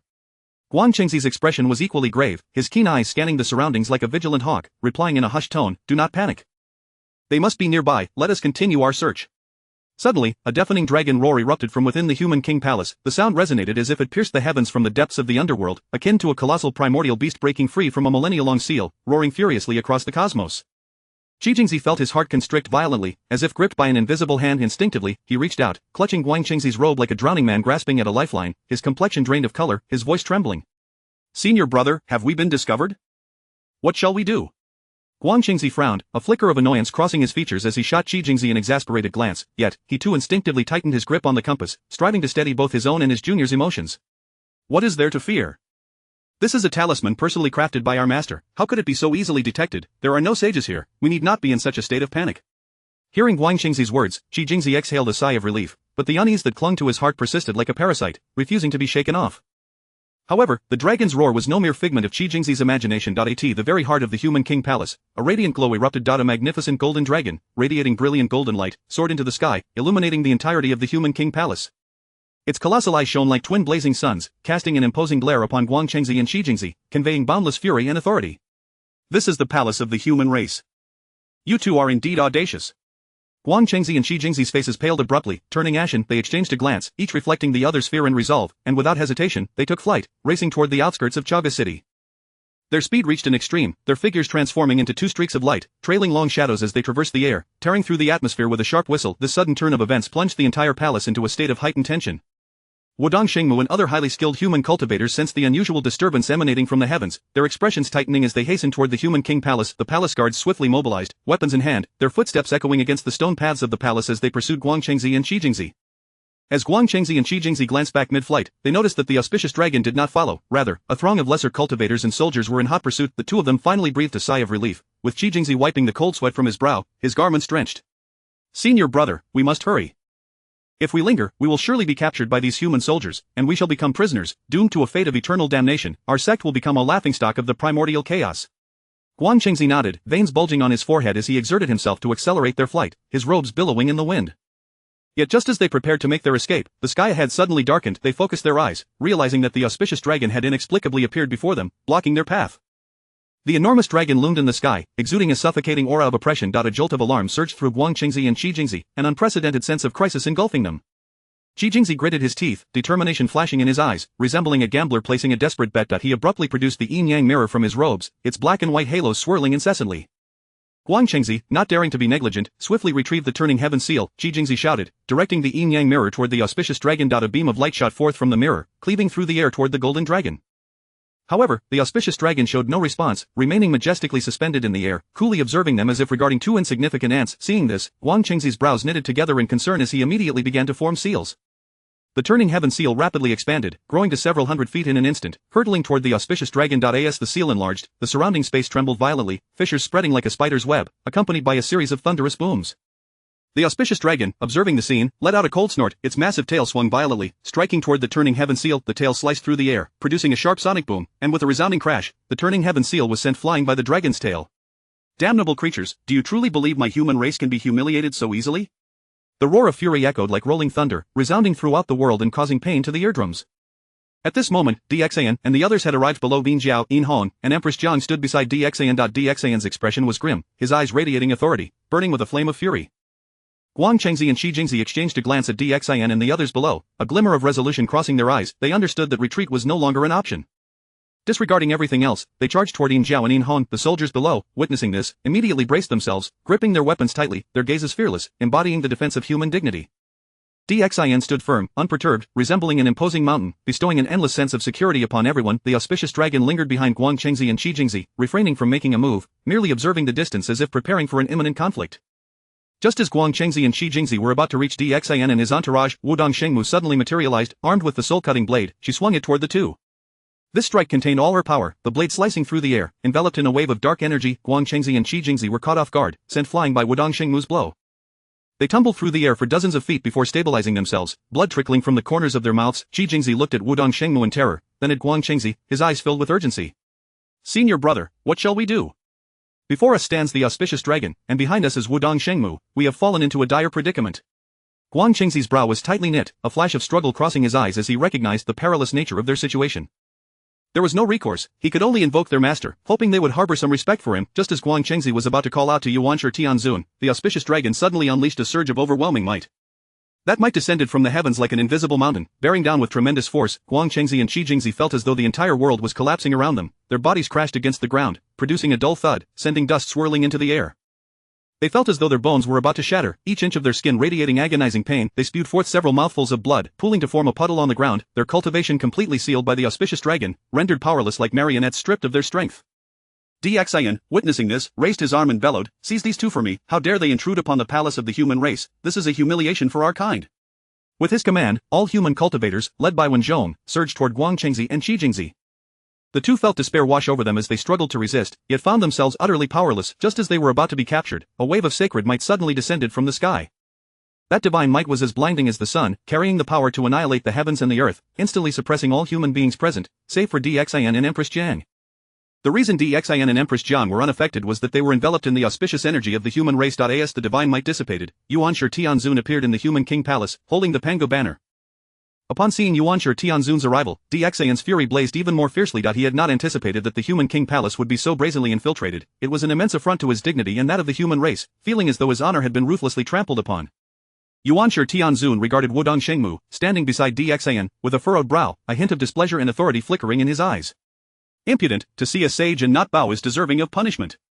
With that, he swung the Pango banner. A surge of chaotic sword energy erupted from the banner, lunging toward Wudong Shengmu. Wudong Shengmu's heart sank at the sight. She knew she was no match for Yuanshi Tianzun, yet she could not retreat. A glimmer of resolve shone in her eyes, a flame ignited by the desire to protect her disciples. To honor Tongtian's trust, she resolved to stake her life, even if only a sliver of hope remained, to carve out a chance for DXIN. She immediately ignited all her cultivation, her entire being radiating brilliance, the soul-cutting blade in her hand glowing with intense light. With a mighty shout, Wudong positioned the soul-cutting blade before her, standing as a barrier in front of DXIN. Chapter 38 narrates the moment when the 9 tripod cauldrons are lifted towards Kunlun Mountain. The sovereign declares his intent to personally lead an expedition against Kunlun, just as the chaotic sword energy of the Primordial begins to strike at Wudong. The Eastern Emperor Bell and the protective divine light of the Dragon of Fortune immediately shield Wudong. DXIN stands in the rear, his fists clenched tightly, knuckles whitening from the strain, his eyes shimmering with a blend of anger and determination. Though he is the king of men, ruling over the human race, he acutely feels his own insignificance and powerlessness in the face of the conflict among saints and celestial beings, akin to a grain of sand in the vast ocean. Nevertheless, the belief in safeguarding the dignity of humanity within him blazes like an unquenchable flame, fiercely burning in his chest. The teachings of the Chan sect are excessively oppressive. If justice is not served today, how can we, the human race, still call ourselves human? DXIN roars internally, his gaze fixed like lightning upon the Primordial. Xiangwei and Tong Tian appear, slowly approaching DXIN's side without uttering a word. Upon witnessing this, the Primordial's brows knit tightly, a flicker of cold malice flashing in his eyes. He harbors deep-seated resentment towards DXIN and his companions. Were it not for them, the true immortal of Tai would not have faced his tribulation unopposed, thus his murderous intent swells within him like a flood breaking through a dam. Humph, mere ants dare to thwart my ambitions. Today shall be your day of reckoning. Primordial, do not speak so arrogantly. Have you forgotten that I once dealt with you? The Primordial scoffs inwardly, a powerful murderous aura radiating from him as if it were a tangible force, spreading outward and rendering the surrounding air heavy and frigid. Tong Tian, are you certain you wish to intervene? Do you believe I require my own hands to deal with you? You think too highly of yourself. The Primordial, having decided to show no mercy, aims to eliminate Xiangwei and Wudong directly, to eradicate any future threats and teach these ignorant individuals the consequences of opposing the Chan sect. Just as the Primordial is about to strike, the Dragon of Fortune suddenly swings its massive and agile tail, its colossal form resembling a moving mountain, standing protectively before DXIN and Xiangwei. Primordial, you despicable wretch, cease your arrogance. Do you truly believe I do not exist? The Dragon of Fortune opens its enormous maw, unleashing a roar that reverberates like thunder, shaking the heavens and the earth, causing the sky to tremble in response. The Primordial's expression shifts slightly, a flicker of anger flashing in his eyes. However, as a saint with supreme status and unfathomable power, he harbors no fear of the Dragon of Fortune. Humph, you beast, oblivious to your own mortality. Today, I shall deal with you as well, so you may learn the price of opposing the Chan sect. The Primordial ascends into the air, his aura erupting like a volcano, the overwhelming majesty of a saint radiating outward. Little mudfish, let us battle in the skies. The voice of the Primordial booms like divine thunder, resonating throughout the cosmos, filled with boundless authority and provocation. The Dragon of Fortune displays no fear, its form vanishing in an instant, leaving only a fleeting shadow. The next moment, it appears before the Primordial as if teleported, its massive jaws agape, releasing a breath of dragonfire aimed at the Primordial. The Primordial brandishes the Pango flag, and in an instant, a chaotic energy surges forth like a tumultuous tsunami from the flag, colliding violently with the dragon's breath. A powerful shockwave of energy spreads outwards. Wherever it reaches, the mountains and earth tremble and collapse like fragile sand sculptures. Had it not been for Tong Tian's intervention, the entire city of Chaogu would have been reduced to rubble. The Dragon of Fortune charges at the Primordial, engaging in fierce combat, its claws thrashing about. As the claws sweep through the air, cracks appear in the fabric of space, with chaotic currents of energy swirling like sharp blades. Meanwhile, the Primordial wields the Pango flag, unleashing chaotic sword energies that dart forth in a chaotic array, resembling a torrential downpour directed at the Dragon of Fortune. Each chaotic sword energy harbors the power to obliterate stars, and wherever the sword energy passes, the space becomes ensnared in turmoil. However, the Primordial's cultivation ultimately surpasses that of the Dragon of Fortune, and with the aid of the Pango flag, the dragon finds itself at a disadvantage. Gradually, in the midst of their fierce clash, the Dragon of Fortune begins to falter. With each collision, it can feel the immense pressure emanating from the Primordial, and its resilient scales start to bear small wounds. In this critical moment, the formidable Enhua appears, wielding the heaven-cleaving blade, her gaze as icy as frost, filled with fury and authority. Do you think I am dead? How dare you disturb the palace of the human king? Have you forgotten what our master said about the saints not intervening? You are openly defying the master's command. Upon seeing Enhua's arrival, the Primordial's heart fills with trepidation. He knows that even if Enhua does not surpass him, the combined might of the Dragon of Fortune would pose a significant challenge, but he refuses to show weakness, retorting, Enhua, do not meddle in affairs that do not concern you. What has transpired today is of these humans' own making. They dared to offend the dignity of the Chan sect and must face punishment. Not my concern, this is a matter of the human race, and thus it is also my concern.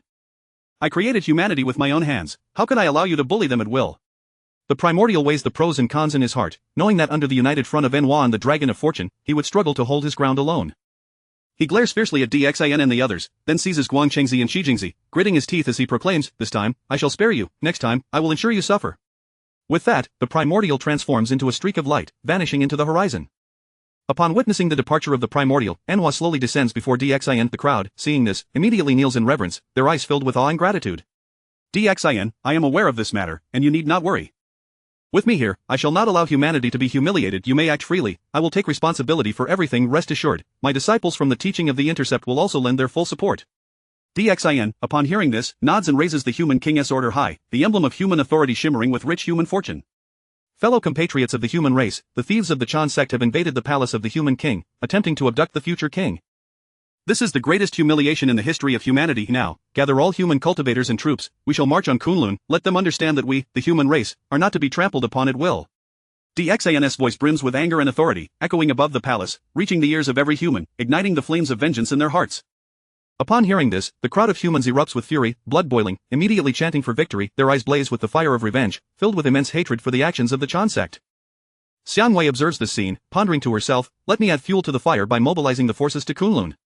My king, while the human race is numerous, we are far inferior in strength compared to the celestial beings of the Chan sect. Moreover, the Primordial is indeed a saint, our undertaking may lead to dire consequences. DXIN furrows his brow upon hearing this, a flicker of hesitation crossing his eyes, but it is quickly replaced by determination. The national teacher worries too much. While they have a saint, we have the Holy Mother, and I believe our ancestral master will also intervene. Xiang Wei shakes her head in response, my king, there are 6 saints of heaven as Tao. Although the 2 saints of the West have fallen from their saintly fruits, who can guarantee that they cannot regain their strength with the aid of the Tao ancestor? Furthermore, while the Holy Mother may deal with the Primordial alone, what if the 2 saints of the West and Laozi join in as well? DXIN's expression grows bitter upon hearing this. He understands that what Xiang Wei speaks is indeed truth. Should the 2 saints of the West and Laozi interfere, the human race would have no chance of victory. What shall we do then? Must we accept this humiliation? Shall we remain passive while the Chan sect tramples upon our dignity? My king, the 9 tripods were crafted by Du, intended to safeguard the palace of the Human King. Wherever the 9 tripods are, the Dragon of Fortune shall follow. DXIN's heart fills with elation upon hearing this, he immediately issues a decree. Warriors of Yin Shang, carry the 9 tripods to Kunlun Mountain. I shall lead the expedition myself. Upon the issuance of the order, the crowd promptly springs into action, with DXIN's command spreading across the realm, all beings in the wilderness are taken aback. Following the previous siege on Shumi Mountain, the human race now dares to besiege Kunlun Mountain, further altering the perspectives of all beings towards humanity. No one would have expected that the once weak human race would display such audacity. During the siege on Shumi Mountain, many believed the humans were merely leveraging the power of the intercepted teaching, yet this time, they did not even ally with the intercepted teaching. In the Zixiao Palace, Hong Jun observes these unfolding events, his fury mounting. Damn it, how can there be so many variables? That reckless Tong Tian, why is he everywhere? Seeing this as an opportune moment to curry favor, the nearby Zhuanti immediately seizes the opportunity. Master, my fellow disciples and I have restored our strength, and our disciples in the Western teachings have greatly increased in power. We are willing to assist senior brother Primordial. Hong Jun nods, go, do not disappoint your master. I intend to restore everything to its rightful course, by any means necessary. 3 days later, the 9 tripods are transported to the foot of Kunlun Mountain by the human cultivators in shifts. At this moment, the human army is also assembled, poised for action. DXIN stands before the army, gazing at the towering Kunlun Mountain, feeling a surge of emotions. The Primordial stands atop Kunlun Mountain, observing the human army gathered at its base, his expression darkening. He did not expect the human race to truly dare to come, and even bring the 9 tripods. A group of ignorant human ants, today I shall teach you a lesson. Before the Primordial could react, DXIN raises his arm and calls out, and the human army swiftly surrounds eastern Kunlun. Subsequently, DXIN, Enwa, Tongtian, Xiang Wei, Wudong, Wenzhong, and the 3 sovereigns and 5 emperors soar into the sky, with the Dragon of Fortune appearing behind them. The Primordial, upon witnessing this, immediately manifests his saintly aura, while Enwa also releases her own to counter, both sides refusing to yield, yet neither able to gain the upper hand. Enwa, noticing Tongtian's in action, feels displeased. Tongtian, are you merely here to watch the show? Enwa, did you not all agree on this? Rest assured, I am merely observing. A bunch of fools, this is the sacred ground of the saints. If you do not wish to die, leave at once. The Human King stands equal to the saints. Your disciples have brazenly intruded into the palace of the Human King, seeking to abduct the King's son. If you surrender your 2 disciples, the human race will retreat. Do you think you are worthy, just a group of ants? With that, the two factions are on the verge of conflict. Just then, Jain and Juanti, along with the disciples of the Western teachings, descended. Upon seeing this, the Primordial instantly realizes this is the handiwork of Hong Jun, and his heart fills with joy, immediately becoming alert once more. Enwa, it is not too late to withdraw now. Chapter 39. The mysterious capital with audacity, let us act boldly, all matters are overseen by the Master. The moment the Western sect descended upon the world, a radiant golden light stretched across 100,000 miles, casting a shadow so profound that it transformed the very essence of heaven and earth. The onlookers stood in stunned silence, their astonishment evident in their expressions. A flicker of darkness crossed Nuwa's eyes as she pondered silently. These two bald monks had actually restored their cultivation, truly infuriating. On the other hand, Juanti and Jain appeared unfazed, directly unleashing their formidable presence. Their sacred might surged forth like a colossal wave, crashing relentlessly in all directions. In an instant, the majority of the human soldiers and cultivators were as if crushed beneath an invisible mountain, forced to the ground, unable to rise. Pain contorted their faces, their bodies trembling under the immense pressure, some even bleeding from their orifices, creating a scene reminiscent of a hellish inferno. The dragon of fortune coiled around Nuwa, emitting a series of furious roars, its power merging with hers to resist the tidal force of their holy might. Witnessing this, the Primordial Heavenly Venerable also released his own formidable presence, striving to overshadow Nuwa and her companions. With his intervention, the balance of power shifted dramatically, leaving Nuwa's faction at a disadvantage, the pressure intensifying, causing her immense anxiety. Humans disrespect the sages and assault Kunlun Mountain. Nuwa, dear sister, will you not provide an explanation to this poor Taoist? His voice echoed throughout the cosmos, infused with boundless authority. Though you are a sage, you cannot shield your disciples from their transgressions. Your disciples from the Chan sect have intruded upon my royal palace, seeking to abduct my son. Should this not be held to account? Emperor Xian seethed with indignation at the vile actions of the Chan disciples, aware that retreat was not an option, even in the face of a sage. This was about his dignity and that of the human race. The Primordial Heavenly Venerable's expression darkened. Since you refuse to apologize or offer compensation, then you shall remain here. A glimmer of murderous intent flashed in his eyes, as he harbored thoughts of slaughter. Just as the Primordial, Juanti, and Jain were poised to take action, the atmosphere surrounding Kunlun Mountain grew ominously strange. A chilling aura of malevolence permeated from all directions, causing the earth to tremble violently. Suddenly, the ground split open, revealing a massive crevice from which surged thousands of spectral soldiers. These spectral warriors donned black armor, wielding glistening weapons that exuded the stench of death.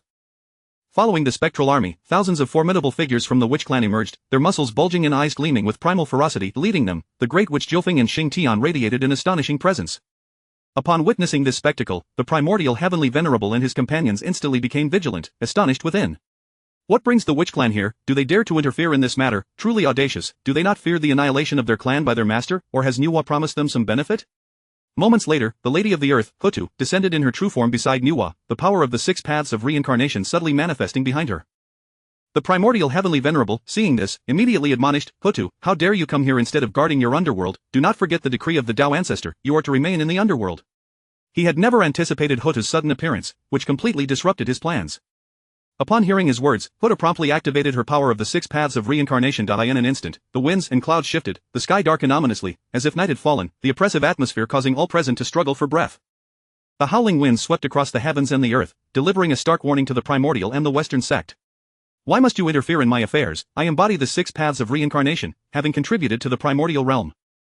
How can I not emerge from the underworld? If you do not provide an explanation to the human race today, I shall not relent. The affairs of the human race are of no concern to you. Hutu, you have overstepped. The Witch Clan has always maintained amicable relations with the humans. Their matters are ours to address. Your disciples from the Chan sect have committed numerous atrocities, and yet you choose to side with them. Today, I shall seek justice. Seeing the situation deteriorate, the Primordial Heavenly Venerable quickly sent a message to Laozi, elder brother, Kunlun Mountain is in peril. I implore you to lend your assistance and suppress the intruders. At Shoyang Mountain, Laozi leisurely sipped his tea, completely disregarding the Primordial's plea beside him. Shan Kong raised his cup, took a sip, and remarked, Laozi, do you not intend to assist your brother? Would that not be too heartless? Laozi cast a glance at Shan Kong. With you here, how can I intervene? Moreover, I have no desire to participate. Let things unfold as they will. Shan Kong laughed heartily. As a supreme sage, who can truly contend with you in the primordial realm? Furthermore, as the eldest disciple of the Tao Ancestor, should you not steer this calamity back on course? Laozi frowned slightly. The Tao of Heaven is 50, the manifestations of fate are 49. One may slip away. The Shang dynasty might yet have a glimmer of hope, no? Or do you doubt your own confidence? The Supreme is unfeeling, dedicated solely to the path of inaction. Do you truly comprehend the means to seize even a sliver of opportunity from the Chan sect, or do you intend to assist Ton Tian, your third brother? Friend, all paths lead to the Tao. I merely have a fleeting interest in the matter. I have stated my intent not to engage in the heavenly calamity, nor do I wish to witness brothers turn against one another. Then whom will you aid in this calamity? Your third brother, your second brother, or perhaps you seek to preserve your own safety? Laozi remained expressionless. The Tao ancestor has decreed that sages must not intervene, hence I shall not act. But do you believe that aiding the human race will lead to victory? At this, Shan Kong rose, gazing out the window, murmuring, who knows, however, I shall not falter, nor can I afford to lose. Laozi ceased his conversation with Shan Kong and called out to the outside, where is Xuandu? As soon as the words left his lips, Xuandu rushed over, bowing respectfully, Master, what are your commands? Child, the calamity approaches. It is both a crisis and an opportunity. Take the celestial yellow Linglong pagoda and the Taiji diagram down the mountain. With that, Laozi handed the two treasures to Xuandu. Xuandu, astonished, asked, Master, does this mean I am to descend the mountain to assist second uncle, or perhaps to spread the teachings of our human sect? He felt a twinge of anxiety, uncertain of his master's intentions, especially since the human race thrived under Emperor Xian's rule, making him reluctant to oppose the Shang dynasty. After all, he too was human, wishing for their prosperity. I have imparted all there is to know about the calamity. You, as a member of the human race, it matters not who you assist, I will ensure your safety, so do not hesitate to act. Xuandu bowed deeply and departed Shouyang Mountain. Has the friend sent Xuandu down the mountain to prevent his disciple from inheriting his legacy? The unfeeling also bears feelings. Xuandu, by nature dull, is ill-suited for the path of detachment. This calamity may well lead him to discover his own way. Meanwhile, at Kunlun Mountain, the atmosphere had reached a breaking point, both sides still unwilling to yield, each stalemate refusing to make the first concession. The Primordial Heavenly Venerable, seeing that Laozi had not responded, resorted to threats. Should war break out between our factions, both will surely suffer. Thus, I wish to avoid conflict. Nuwa, have you thought this through? The human army cannot withstand the might of our disciples. The underworld will soon be overwhelmed. Nuwa's heart burned with fury. She recognized the truth in the Primordial's words. Under the bolstered influence of Hongjun, the Western sect alone boasted 4 quasi-saints. Though cultivators may not slay mortals, the human army had initiated the assault on Kunlun Mountain, thus even if both sects annihilated the human forces, it would merely be an act of self-defense. Just as both parties seemed poised for battle, a new twist emerged. A wave of bloodthirsty energy surged through the heavens. This sanguine aura was so potent it nearly materialized, its acrid scent making all present feel nauseated. Suddenly, a blood-red mist appeared in the sky, within which shadowy figures flickered ominously. Chapter 40 of the Path of the Underworld. I wish to become the master of the Azura Path. The blood mist billowed and swirled through the air, its acrid scent assaulting the senses of all present, as if it were a tangible entity. After a considerable time, the blood mist gradually dispersed. At the forefront stood the figure in the crimson robe, none other than the ancestor of the underworld, his stature towering like a majestic mountain, exuding an invisible aura of oppression. The depths of his eyes glimmered with a blood-red luminescence, harboring an endless reservoir of slaughter. Behind him, a contingent of disciples from the Azura sect stood in perfect formation. Beside the ancestor of the underworld stood the Taoist Qianshu, his demeanor serene, clad in a green robe that seemed incongruous in the midst of this murderous atmosphere. He gazed into the distance at Xiangwei, and at the moment their eyes met, both exchanged a subtle nod. Moments later, the ancestor of the underworld descended upon the side of Huta like a tempest. The sheer force of his presence swept across the entirety of Mount Sumeru, compressing the surrounding air to emit a low, ominous sound. Stepping forward, he clasped his hands together and bowed deeply, respectfully addressing I, the humble Taoist of the underworld, pay my respects to Lady Hutu. I have come with my disciples from the Azura sect to offer assistance and alleviate your burdens. Huta frowned slightly, her gaze profound as the abyss, instantly discerning that all of this was orchestrated by Tong Tian. She mused to herself, this maneuver by Tong Tian is rather clever. By drawing the ancestor of the underworld into the fray, the situation of the Fengshen calamity becomes increasingly intricate, complicating matters for Hongjun. However, for my realm, this could also bolster our strength. After a moment's contemplation, Huta spoke, Taoist Mingi, within the 6 paths of our underworld's reincarnation, there exists the Azura path. Might I inquire if you have any interest in the position of its master? The ancestor of the underworld felt elated within. He had awaited this proposition for quite some time. During his previous conversation with Tong Tian, he had discerned 2 paths to sanctification, one through boundless slaughter to attain enlightenment, and the other by entrusting his true spirit to the earth to become a sage of the earthly realm. Without hesitation, he replied, I am most grateful for your esteemed favor, my lady. I am willing to guard the underworld and seek the welfare of all beings in the primordial wilderness. In the Zixiao Palace, Hongjuan's countenance darkened ominously. He never anticipated that the Fengshen calamity would spiral out of control to such an extent. The once peace-loving human race now brazenly besieged the sanctums of the sages, an occurrence that none could have foreseen. Alas, where did it all go awry? The usually timid Mingi has openly taken sides, and the human race, oh dear, as these thoughts coursed through his mind, he vanished from the Zixiao Palace in an instant. The next moment, Hongjun materialized upon Kunlun Mountain. As he appeared, a palpable pressure bore down upon all present. Have you all presumed that the Tao ancestor has perished, or do you treat my words as mere whispers in the wind, daring to incite conflict here? Are you truly unafraid of the retribution of the heavenly Tao? Yuanshi Tianzun, upon witnessing this, displayed a fleeting glimmer of cunning in his eyes. He promptly stepped forward, respectfully bowing to Hongjun and presenting his case. I beseech you to discern, master, that the human king has shown disrespect to the sages, audaciously leading an assault upon our Kunlun Mountain. Such heinous acts are unforgivable. I implore you to adjudicate on behalf of your disciple. Master, it is clear that Yuanshi's disciple, Guang Chengzi, has intruded upon the human king's palace, not only attempting to slay him but also plotting to abduct his son. I beseech you to punish Yuanshi, restoring justice to the human race. This act by the human race was indeed one of desperation. To allow a sage's disciple to commit such a grave offense without punishment would be intolerable. Preposterous. The fact that my teachings have taken notice of those two insects is their fortune. Do not be so ungrateful. Hongjun cast a disappointed glance at Yuanshi Tianzun, proclaiming, Yuanshi, you are indeed at fault in this matter. Dxin, speak, what does the human race desire? I request that Yuanshi hand over Guang Chengzi and Qi Jingzi to the human race, allowing them to deal with the matter according to their laws, thereby quelling their fury. Yuanshi, even if they are in the wrong, they should be dealt with by me. How dare you meddle? Master, you have seen for yourself, Yuanshi refuses to negotiate. It is not that we are being unreasonable, but please allow the human race to resolve this matter on their own. A sage cannot be insulted. Indeed, a sage's disciple cannot be entrusted to outsiders. Human king, you must propose another condition. Just as Dxin was about to speak, he was interrupted by Nuwa, who regarded Hongjun with a serious expression. Since Yuanshi is unwilling to surrender his disciples, let him compensate with spiritual treasures, 14 supreme innate spiritual treasures and several hundred acquired spiritual treasures. This too could pacify the anger of the human race. The moment these words left her lips, astonishment rippled through the assembly. Each individual gaped in disbelief, as if struck dumb by the audacity of such a demand. Yuanshi Tianzun was instantly consumed by fury, trembling with rage as he pointed an accusing finger at Nuwa, berating her, you insolent wretch, this is sheer delusion. Upon witnessing this, Hongjun swiftly intervened to mediate. 100 acquired spiritual treasures is acceptable, but 14 supreme innate spiritual treasures is excessive. Let us negotiate, 7 treasures, human king, how does that sound? Dxin glanced at Nuwa, who gave a slight nod of approval. Seeing that she consented, he refrained from further objections, recognizing the presence of a sage and understanding the need for caution. Let it be at the discretion of the Tao ancestor. The human race raises no objections. Then it is settled, compensation is in order, Yuanshi. With that, Hongjun vanished from sight, discreetly transmitting a message to Jin and Juanti, as well as Yuanshi. This matter has concluded. Come to the Zhixiao Palace, I shall also attend.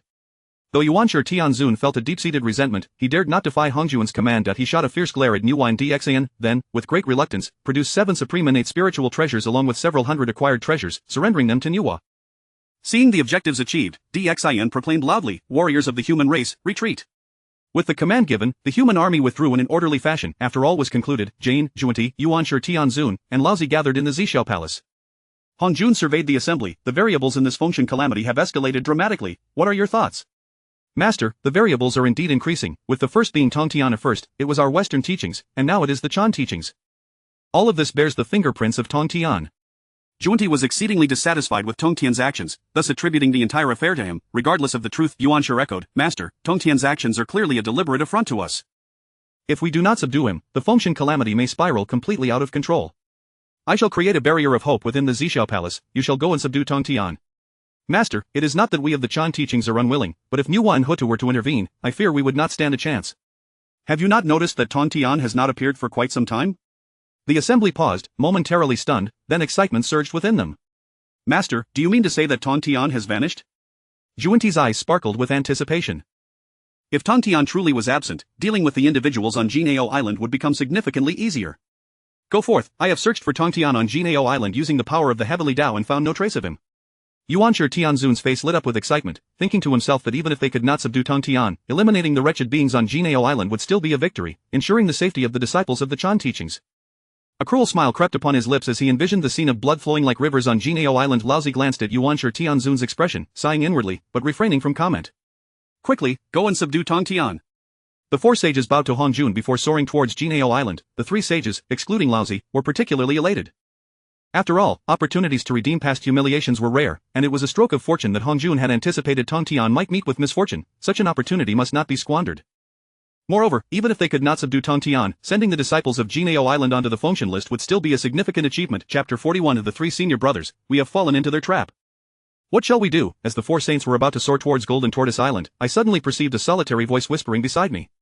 Taoist friend, if you can flee, then flee. That formation cannot be breached even by the one from the Purple Cloud Palace. Though I maintained a heart as tranquil as an ancient well, a trace of imperceptible worry flickered in my eyes as I continued my ascent. Before long, the 4 saints arrived at the edge of Golden Tortoise Island. The Primordial Supreme Being furrowed his brow, resembling 2 streaks of black lightning, as he unleashed his divine consciousness. The force of his awareness surged into the island, yet upon its withdrawal, it returned devoid of any information, as if a stone had sunk into the ocean. With a raised eyebrow, Juanti's gaze sparkled with a blend of cunning and doubt as he remarked, this Golden Tortoise Island is indeed peculiar. Could it be that Tongtian has set a trap? The Primordial Supreme Being snorted coldly, his voice resonating like thunder in the air. Tong Tian, even if there are traps, what of it? He cannot turn the tables on us. Though he spoke with such defiance, an unsettling feeling coiled around his heart like a creeping vine. Nijuanti, with a glint in his eye, turned to the primordial supreme being, forcing a smile that barely masked his true feelings. Brother Yuan, sure, it would be a great achievement to enter Golden Tortoise Island first. As the senior brother, it is only fitting that you lead the way. Upon hearing this, the primordial supreme being's expression darkened, cursing Juanti for his cunning, yet he replied, as the senior brother, I should yield to my junior. Let Join and Juanti proceed first. Thus, the three of them began to push one another at the edge of Golden Tortoise Island, each reluctant to take that first step, the atmosphere tense as a drawn bowstring. Observing their antics, I sighed inwardly, very well, I shall enter first. With that, I transformed into a streak of light and plunged into Golden Tortoise Island, clutching my whisk. I remained serious and vigilant, searching cautiously around. After a few moments, seeing that there was no unusual movement, the tension in the hearts of the three eased slightly. It seems our senior brother is safe, let us also enter, they agreed, stepping into the island together. Once inside, a profound silence enveloped Golden Tortoise Island, eerily still, not a whisper of wind, not a chirp of birds, even the heartbeats of the four seemed swallowed by this oppressive quietude. This silence felt like an invisible, colossal hand gripping their souls, allowing fear to subtly spread within them. The primordial supreme being's brow knitted tightly, beads of sweat forming on his forehead as a sense of foreboding arose within him. He clenched the Pango banner and the three treasures Rui tightly, the heavenly clouds above him flickering in and out of view, like the ominous clouds before a storm. Juanti and Join also bore tense expressions. Juanti gripped his 7 treasure Miao tree, while Join held 6 pure bamboo, simultaneously manifesting a Sixshang golden body in preparation for unforeseen circumstances. Just as the four saints intended to delve further into the depths of Golden Tortoise Island, suddenly, the island began to tremble violently. The earth surged like waves, rocks shattered, dust billowed, and the sword of extermination rose around them, its sword energy fierce enough to sever the void. In an instant, the atmosphere within Golden Tortoise Island became saturated with murderous intent, sword energies crisscrossing like countless silver serpents dancing in the air, weaving a net of death, each blade radiating a chilling light. It's over. We have fallen into their trap, what shall we do, three senior brothers? The primordial supreme being's face paled, but upon glancing around and seeing only the sword formation, he declared, it is merely the sword formation. The four saints can break it. Suddenly, from the 12 directions of Golden Tortoise Island, 12 banners of the 12 divine flags arose. 12 towering pillars shot into the sky, at the top of which, a colossal grinding disc spun rapidly, continuously channeling malevolent energy into the island. Juanti, witnessing this, became frantic. What more could there be with three senior brothers? What shall we do? This is more than just the sword formation. The primordial supreme being, observing this scene, retorted, how should I know what to do? This formation is extraordinary, it combines the sword formation with the 12 divine flags, and coupled with that unknown spiritual treasure above, it is exceedingly troublesome. Join's expression grew grave, their only option now was to break through. His tone was resolute, yet a hint of despair flickered in his eyes. With a mighty shout, the primordial supreme being summoned the Pango banner and the 3 treasures Rui. As he waved the Pango banner, the skies transformed, chaos surged forth, charging towards the sword formation. The heavenly clouds above him became an indomitable fortress, shielding him from the encroaching tide of sword energy. Juanti's 7 treasure Miao tree swung, thousands of vines extending outward, colliding with the sword energy, creating a cacophony of thunderous sounds. The energy released from their clash rippled outward, shattering stones and mountains alike. Join's 6 pure bamboo radiated a harmonious aura, attempting to mitigate the murderous intent, yet in the face of such overwhelming slaughter, it appeared pitifully insignificant.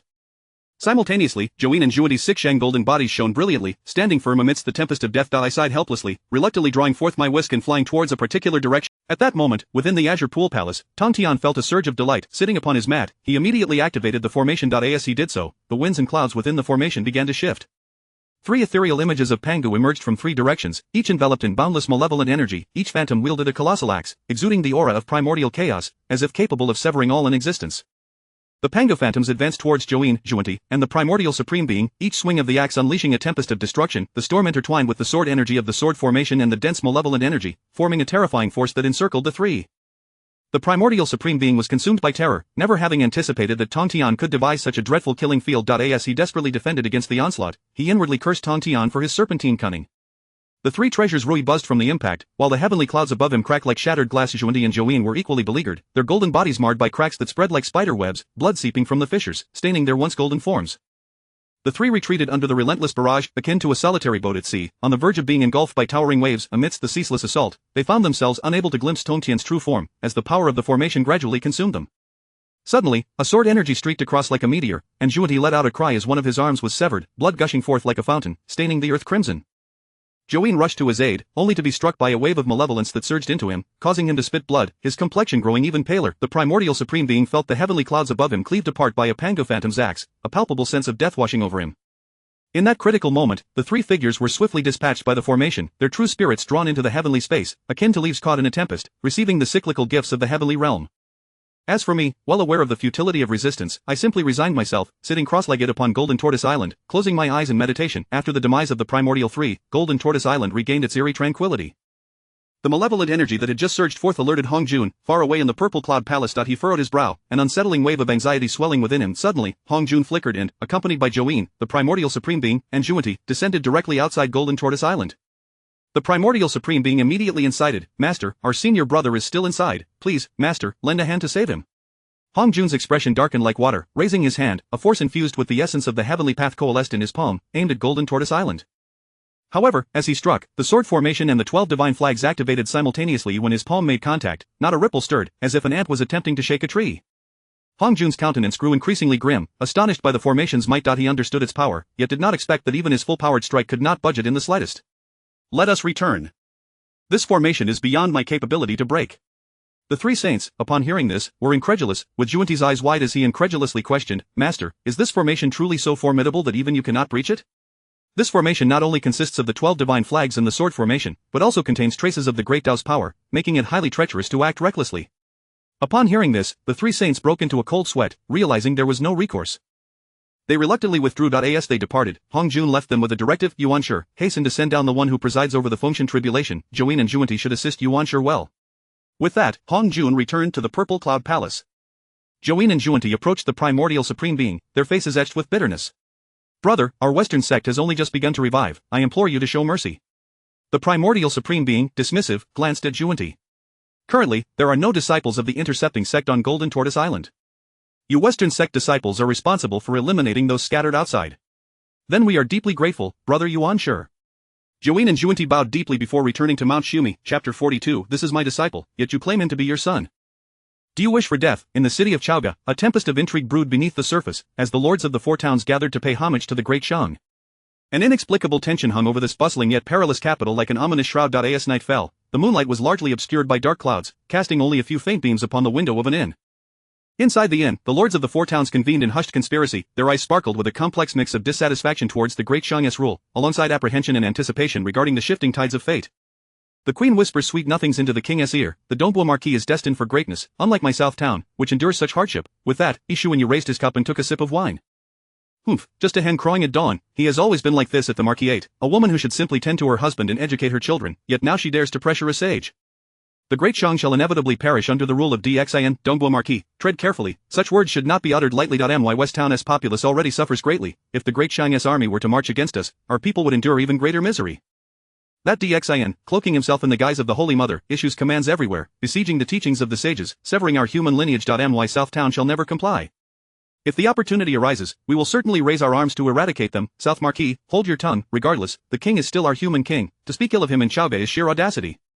My West Town has no desire for annihilation. We have already exhausted all avenues. Perhaps it is time for rebellion." The moment Dongbo Marquis spoke those words, a wave of trepidation swept through the room. No one had anticipated such a declaration. Meanwhile, within the Grand Tutor's residence, the atmosphere was equally grave as the gathered individuals observed the unfolding scene upon the screen. When Zhong, Wu Dang, Bai Gong, and Shang Rong were all present. When Zhong furrowed his brow, his gaze intense, seemingly ablaze with fury at these four fools, conspiring here without a watchful cultivator, Huang Fei whose face was contorted with rage as he slammed his hand upon the table, causing the teacups to rattle. "These traitors, I shall execute all four of them for daring to plot treachery and slander the king within Chaoga." With that, Huang Fei who seized his weapon, preparing to charge forth, Shang Rong and Bai Gong hurried to intervene.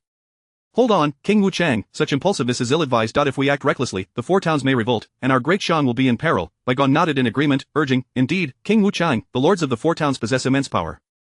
A single thread pulled could unravel the entire tapestry. We must deliberate carefully." Seeing this, Huang Fei who has frowned deepened. "Chancellor, royal uncle, what are you two planning?" "These four not only insult the queen but also deride the king as a warmonger. The king has exhausted himself for our human race, and they dare to act with such blatant defiance." Huang Fei who forcefully pushed aside the two who stood in his path. "Do not impede me further. Today I shall rid us of these treacherous ministers." Realizing the situation was dire, Wu Dang swiftly positioned himself before Huang Fei who, raising his hand to unleash a powerful force that sent Huang Fei who staggering back. Shang Rong rose with a crafty smile, suggesting, "Consider this: should we directly execute them, the lords of the four towns will surely rebel. It would be more prudent to let them engage in mutual destruction." When Zhong, upon hearing this, was struck with a glint of contemplation as he stood up. Zhong Ho who was notoriously cunning yet cowardly, "I shall confront him and have him report the conspiracy of the four towns lords the day after tomorrow, then we shall observe their reactions." With that, when Zhong vanished from the Grand Tutoress residence, heading straight to Zhong Ho's chambers, Zhong Ho who paced nervously within his room, upon seeing when Zhong's sudden appearance, he dropped to his knees, trembling with fear. Grand Tutor, what brings you here? When Zhong's expression darkened as he coldly inquired, North Marquis, what are you conspiring with the other 3 town lords in the inn? Perhaps you should share with me. Cold sweat dripped from Chong Huo's forehead as he hastily replied, I implore the Grand Tutor to discern the truth, it is the other 3 town lords who are coercing me. I am merely a victim of circumstance, they conspired against the king and queen, your failure to prevent this is a grave mistake, and your involvement is equally culpable, if you wish to survive, consider how you shall navigate the court meeting the day after tomorrow. With that, when Zhong vanished once more the following day, the lords of the 4 towns proceeded to Yinshan for a hunt, though Chong Hu lacked the spirit for such an endeavor. West Marquis Ji Chang rode atop his steed, appearing calm while secretly devising a plan. He remarked to the 3 town lords trailing behind, I have foreseen that today I shall have my 100th son, truly a divine arrangement. Jiang Huanshu laughed heartily, indeed, West Marquis, you have always been benevolent, it seems the heavens have favored you. As the merriment ensued, the skies unexpectedly darkened, thunder rumbling ominously, the faces of the 4 town lords and their followers shifted dramatically as they rushed forward. Upon arrival, they beheld a vast pit, from which the thunderous cries of an infant echoed. Ji Chang's heart stirred as he dismounted, eager to retrieve the child. Meanwhile, Yunzong, concealed among the clouds, watched the scene with fervor. Just as Ji Chang approached the gaping pit, the Golden Spirit Holy Mother and Wen Zhong appeared simultaneously, swiftly claiming the child from within. Ji Chang was momentarily taken aback, then promptly bowed in respect. I pay my respects to the Grand Tutor. Wen Zhong nodded slightly, West Marquis, no need for formalities, if there is nothing further, you may withdraw. Ji Chang, feeling a mix of discontent and embarrassment, forced a smile. Grand Tutor, this child, and I share a faithful bond, he is indeed my 100th son. The Golden Spirit Holy Mother paid no heed to Ji Chang's words, dismissing him entirely as she continued speaking her own mind. I have long heard of the West Marquis' unparalleled benevolence and love for the people, yet it appears the rumors were mistaken, you are merely a debauched wretch, with 99 sons already, tut tut tut. Ji Chang's face flushed with indignation, though he stifled his urge to explain, Fairy, you exaggerate, those are merely my adopted sons, might I request the return of this child? Upon hearing this, the Golden Spirit Holy Mother's eyes flared with murderous intent, as if she might strike him down on the spot. You dare to claim this child as your own, he is my disciple, how could the father of my disciple be such a lecherous scoundrel? This proclamation left Ji Chang utterly embarrassed. Seeing this, South Marquis Yishuanyu leaped from his horse, glaring fiercely. Nonsense, this is the West Marquis' faithful son, as a child of the celestial realm, how dare you seize another's beloved child? When Zhong's expression darkened as he brandished 2 whips. You insolent fool, this child is the disciple of my teacher. Do you wish to forfeit your life, or do you dare to rebel? Who told you this is the West Marquis' son? What proof do you have? I have foreseen it. Indeed, this child is destined for me, Ji Chang retorted. Jiang Huanshu quickly echoed, the West Marquis' prophecies have never faltered. I ask the fairy for leniency. The West Marquis has miscalculated, I am the direct disciple of the celestial saint, who has also foreseen this child as my own. Do you imply my saintly master has erred? Just as Ji Chang and the others fell silent, Yunzong descended from the clouds, standing beside Ji Chang and invoking the name of the Primordial Heavenly Lord. By the decree of the Primordial Heavenly Lord, I hereby accept the West Marquis' 100th son as the 3rd generation disciple of the Chan teaching. Upon seeing Yunzong, Ji Chang felt a surge of hope reignite. However, the Golden Spirit Holy Mother remained unyielding, glaring at Yunzong with disdain. Yunzong, do not interfere, I discovered this child first, and with the calculations of my teacher, how can you take him away? Seeing that persuasion was futile, Yunzong swiftly waved his hand, producing treasures such as the mountains and rivers map and various celestial artifacts. Should the Holy Sister refuse to depart, do not blame me for being disrespectful.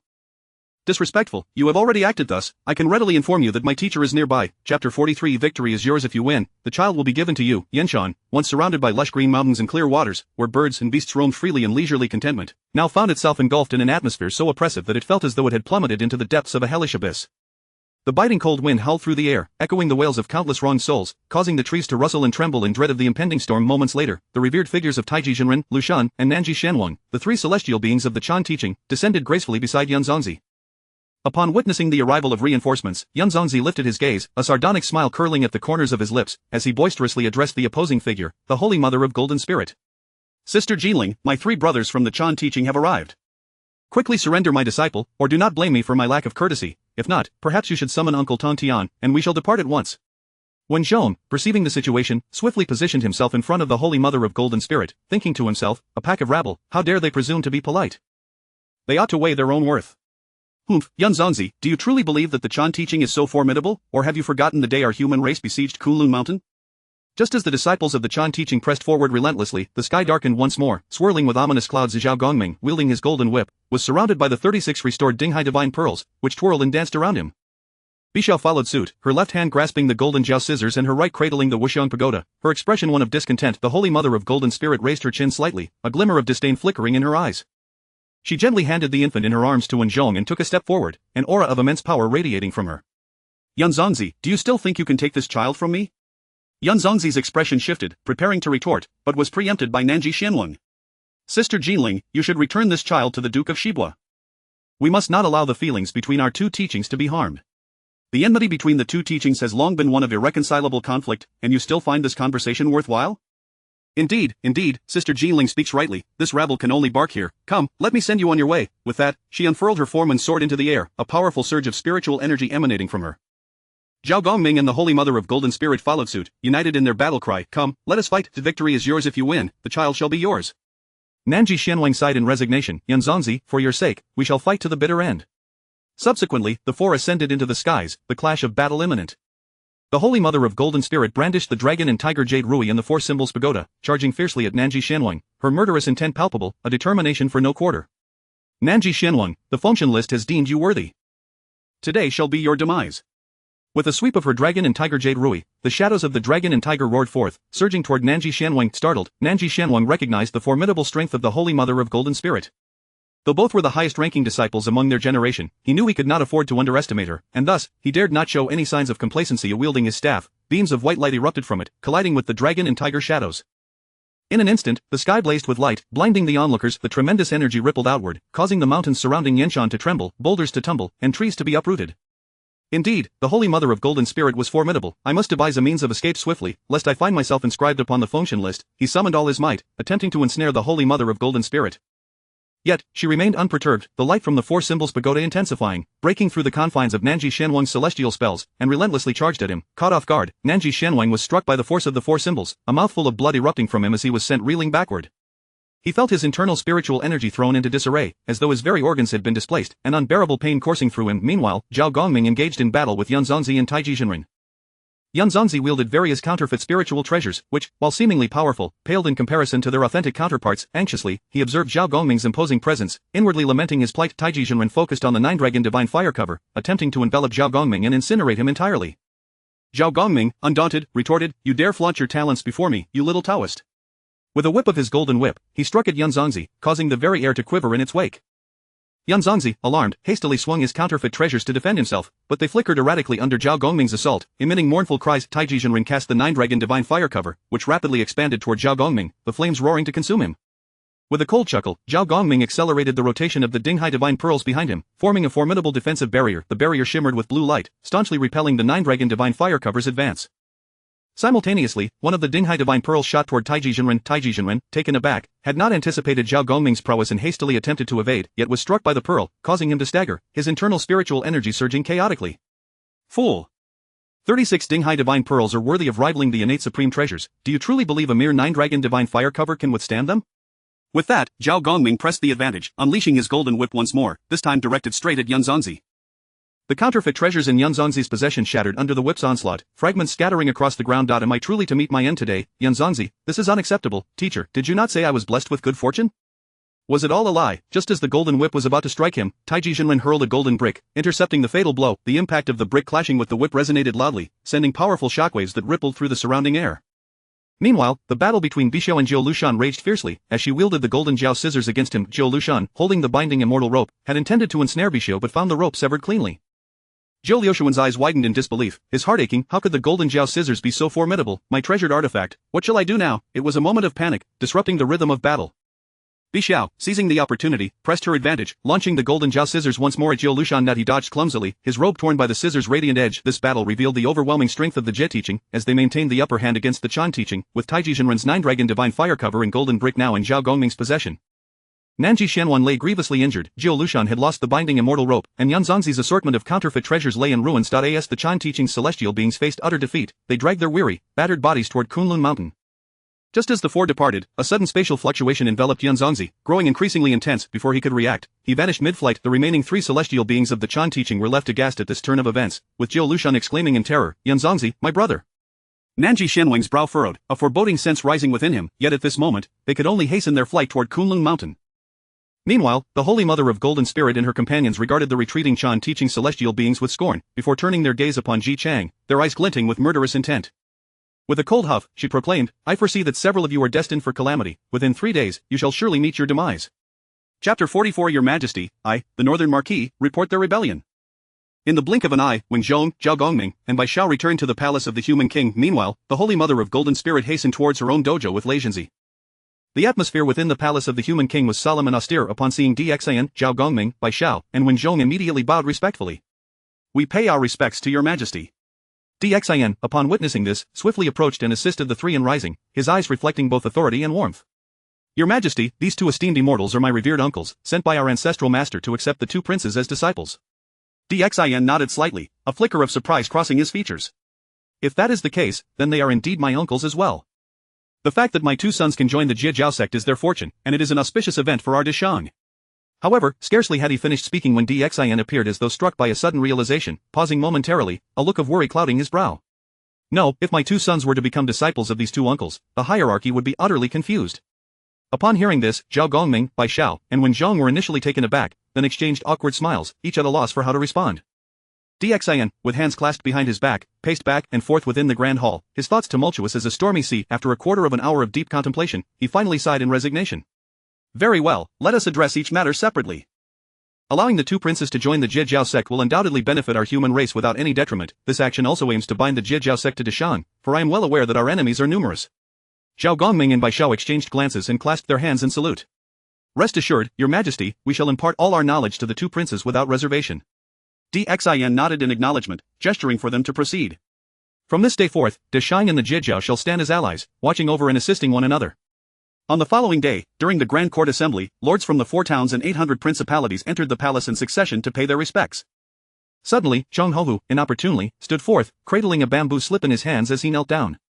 I, the Northern Marquis Zhong Houhu, report that the lords of the southeastern and western towns conspired to rebel on the previous night. I implore your majesty to discern the truth. His declaration struck like a colossal stone cast into a tranquil lake, igniting a cacophony of discussion among the court officials, filling the grand hall with a tumultuous uproar. The lords of the 3 towns turned pale with shock, their faces draining of color, just as they were about to kneel and clarify their stance, when Zhong abruptly rose, his eyes ablaze with fury as he chastised, Zhong Houhu, you ought to know the consequences of slandering the lords. Are you seeking to disrupt the court's order with such baseless accusations? Respectfully reporting to the Grand Master, I would never dare, he replied. This bamboo slip contains evidence of the conspiracies of the lords of the 3 towns. I merely act in the interest of the Deshang's stability. When Zhong furrowed his brow, feigning skepticism as he stepped forward, seizing the bamboo slip and turning to present it to Xin. Upon receiving the slip, Xin unfurled it and scrutinized its contents, his countenance darkening as his fury ignited. He abruptly cast the bamboo slip into the center of the hall, bellowing, "Look at this, behold the folly of Xin, with the queen leading the roosters at dawn." Such treasonous words, and they dare to utter them. The officials surged forward, and upon reading the contents, each was filled with righteous indignation. Many stepped forth, clamoring for the immediate execution of the 3 marquises. Jiang Huanchu, in a state of panic, broke into a cold sweat, hastily bowing and his voice trembling. Your majesty, do not be swayed by the one-sided claims of Zhong Houhu. We are all loyal to your majesty, loyal to Deshang. Moreover, with my daughter as the queen, how could I possibly act in such a manner? Ji Chang echoed his sentiments, his heart racing with unease. In contrast, Yi Shunyu stood silently aside, his brow furrowed, offering no words. However, Xin was ablaze with fury, completely disregarding the explanations of these individuals. With a sweeping gesture, he commanded, "Summon the guards. Imprison these 3. Your majesty, I assure you, I, from Jizhou City, do not believe the lords of the 3 towns would act in such a manner. Furthermore, the recent actions of your majesty have indeed crossed certain boundaries." Shang Rong interjected, his eyes widening in indignation. Preposterous. Those immortals have already bullied our human race. Shall we continue to grovel at their feet? Everything your majesty does is for the dignity of Deshang and the future of our people. Su Hu interjected, a defiant expression on his face. And what of the queen leading the roosters? How can a mere woman disrupt court affairs in such a manner? Is this not a breach of propriety? Xin's eyes seemed to blaze with fire, and he roared, "Enough, seize this man and execute him." He then commanded, "Mobilize our brave warriors and march upon Jizhou City." Fei Zhong, witnessing the scene, hurriedly stepped forward, a sycophantic smile plastered on his face. Your majesty, calm your wrath. Our warriors are invincible in battle. However, I suggest we release Su Hu, for this would demonstrate your majesty's magnanimity and show the world your broad-mindedness. Yu Hun quickly joined in, "Your majesty, what Lord Fei suggests is indeed wise." Upon hearing this, Xin, initially poised to unleash his fury upon the two, reconsidered and waved his hand in acquiescence, indicating that Su Hu should depart. Su Hu shot Xin a furious glance, his eyes brimming with indignation, before he stormed away. Observing this from the sidelines, a figure discreetly sought an opportunity to exit the palace of the human king, finding a secluded corner to transform his appearance into that of Su Hu.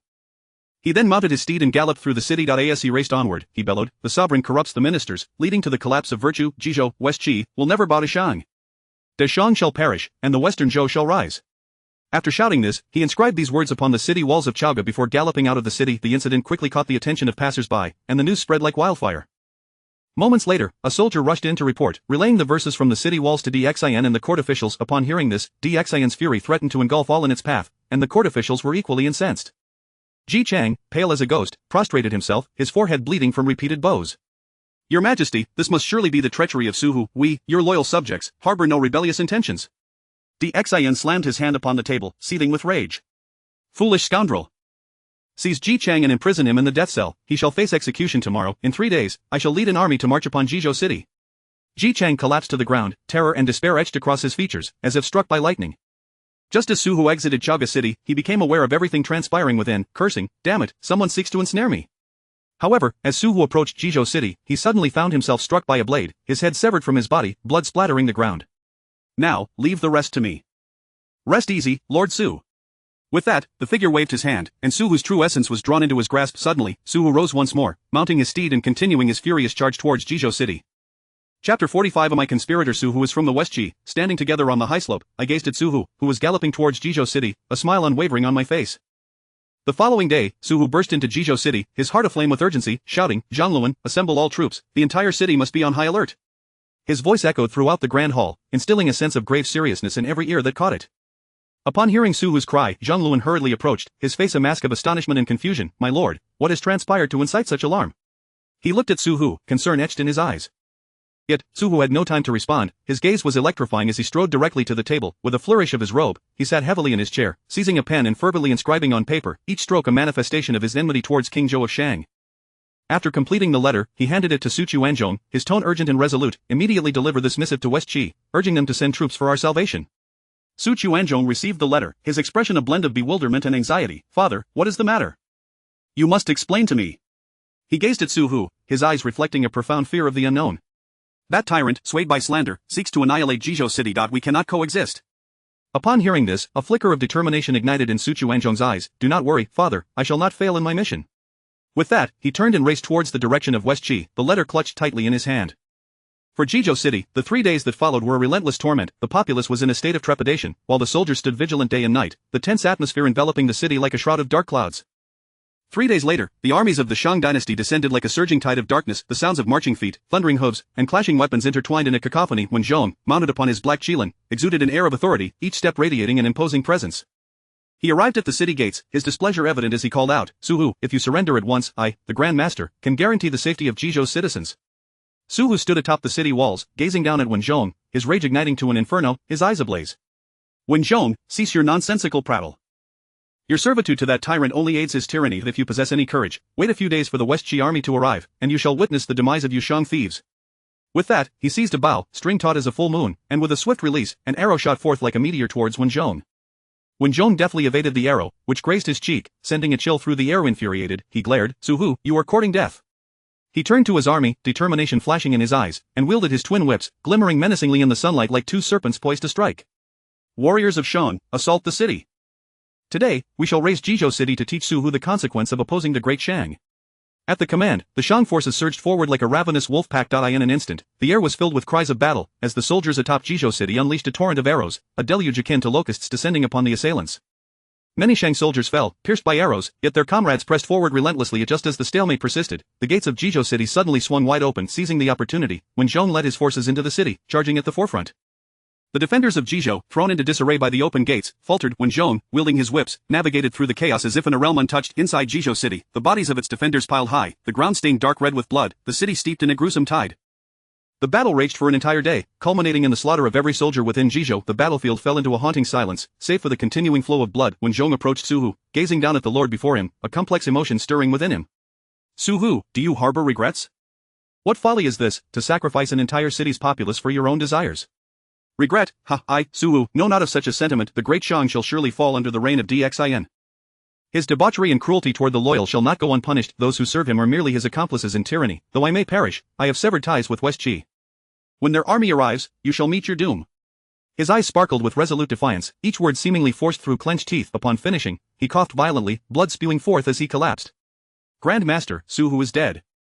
Shall we lay waste to the city?"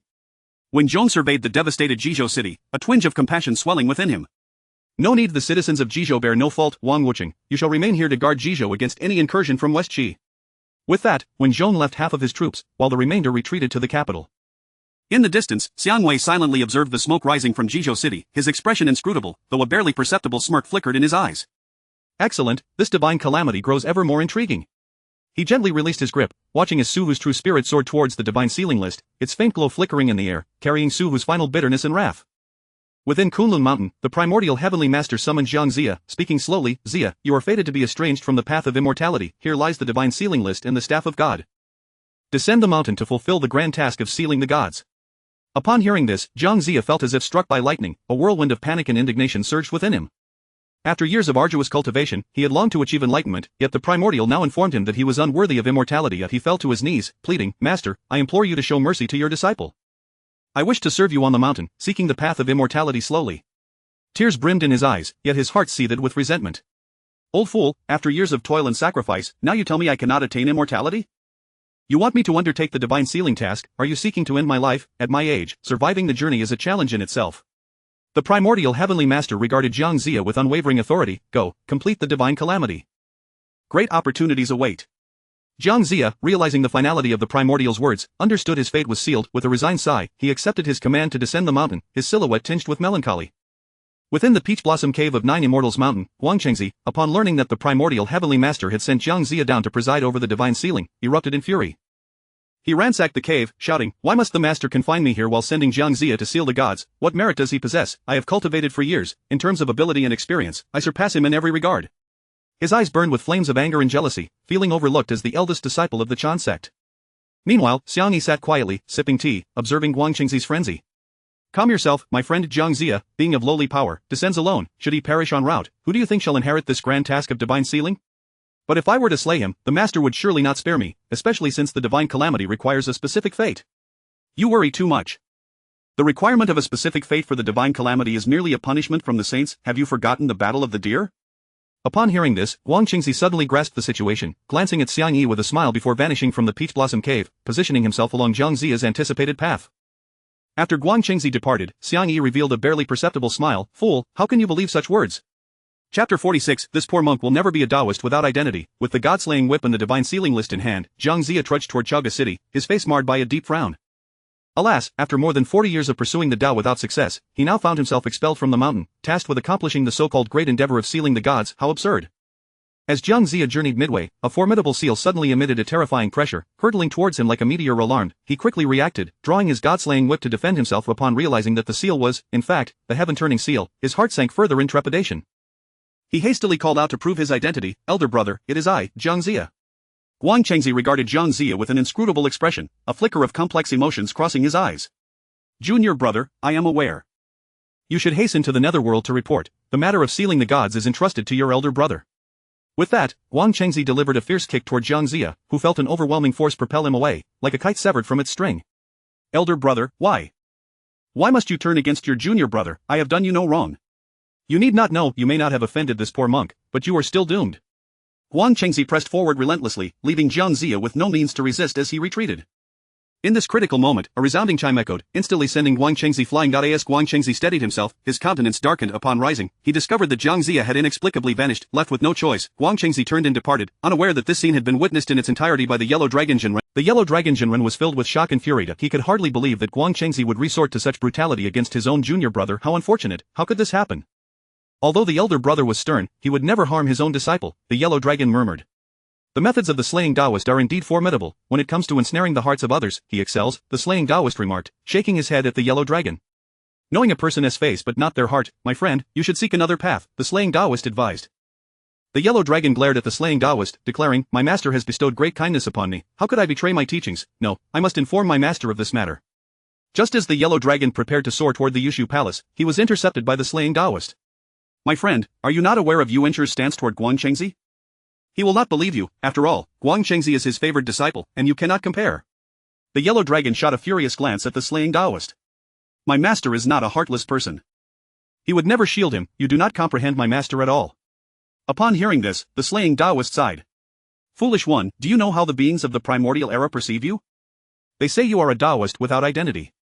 Unperturbed by the words, the Yellow Dragon forcefully pushed the slaying Taoist aside and flew toward the Yushu Palace. At that moment, the slaying Taoist called out, though we are acquaintances, my friend, rest assured, should you encounter peril, this poor monk shall come to your aid.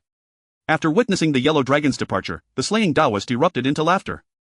A short while later, upon entering the Yushu Palace and encountering the Primordial Lord, the yellow dragon immediately knelt, pleading, "Master, please take action on behalf of my junior brother Xia." He was slain by Guang Qingzi. The Primordial Lord's eyes snapped open, a flash of brilliance illuminating his gaze as he began to calculate, revealing traces of barely concealed anger. "I am aware of this matter. It was not your elder brother's doing, you may leave, do not speak of this recklessly." "Master, I witnessed it with my own eyes, it was indeed my sex technique, and there are traces of the heaven-turning seal on the ground. I implore you to take action for my junior brother Xia." The Primordial Lord's patience evaporated instantly. "Enough, I have stated that Xia is unharmed, this matter was not the doing of Guang Qingzi. Do you not heed my words?" Realizing that no matter what, the Primordial Lord would not punish his favored disciple, and that they, as disciples, could not possibly match Guang Qingzi, the yellow dragon bowed several times. "Master, do you truly not wish to take action for your disciple? We are also your disciples." The Primordial Lord remained silent, merely gesturing for the yellow dragon to withdraw. "Master, did you take me as a disciple merely to curry favor with the dragon clan?" At this, the Primordial Lord unleashed a wave of divine authority. "Impudent wretch! You are but a beast clad in fur and horns, a spawn of the damp and murky. To have been accepted into the sanctified teachings is already a great grace, what more do you demand? Depart at once." The yellow dragon laughed wildly, his laughter tinged with sorrow and helplessness, evoking a sense of mourning for the fallen. "If one day my elder brother were to slay me as well, would you remain indifferent?" The Primordial Lord instantly sealed the yellow dragon's cultivation. "From this day forth, you shall not leave your own abode. Out of respect for our master-disciple bond, I shall spare your life." "Ha, is the master afraid I might speak carelessly, afraid that my elder brother may one day be unable to maintain his position in the teachings? It is a pity, sooner or later, the teachings shall fracture and lose their unity." The Primordial Lord's displeasure was palpable as he rose in anger, preparing to strike down the yellow dragon. Just as he was about to act, the protective formation of Mount Kunlun was shattered. The Primordial Lord hastily soared out, only to find Tong Tian standing atop Mount Kunlun, with the slaying Taoist at his side. Upon seeing Tong Tian, the Primordial Lord erupted with curses. "Impudent Tong Tian, why are you not on your golden Ao island? What brings you here? Have you forgotten the Tao ancestors' command that saints must not intervene? I came at the behest of my friend, the slaying Taoist, to seek the yellow dragon Taoist." The Primordial Lord's expression darkened, filled with rage. "What business is it of yours regarding my sex affairs? Your reach extends far too long. Enough of this prattle, I offer you two choices: either hand over the yellow dragon, or I shall obliterate your Kunlun mountain." With that, the Primordial Lord brandished the Pango banner and ascended to the same height as Tong Tian, ready for battle. Seeing the Primordial Lord's intent to fight, the slaying Taoist promptly distanced himself from Tong Tian and headed toward the interior of the Yushu Palace. In the meantime, the Primordial Lord, wielding the Pango banner, charged at Tong Tian, who did not evade but allowed the Primordial Lord's strikes to land upon him. "Impossible. The Pango banner is a treasure of innate origin, how can it inflict no harm upon him?" "Primordial Lord, have you had your fill of playing? The power of the Pango banner appears rather diminutive." "Tong Tian, have you perhaps cultivated the demonic path? Otherwise, how could this be?" The Primordial Lord retreated several paces, fear creeping into his eyes as he regarded Tong Tian. "With your cultivation at the sixth heaven of the celestial Tao, you wield an innate treasure against Tong Tian, yet he remains unscathed. Anyone would be alarmed." "Primordial Lord, you are too weak. With your abilities, do you think you can rival this poor monk?"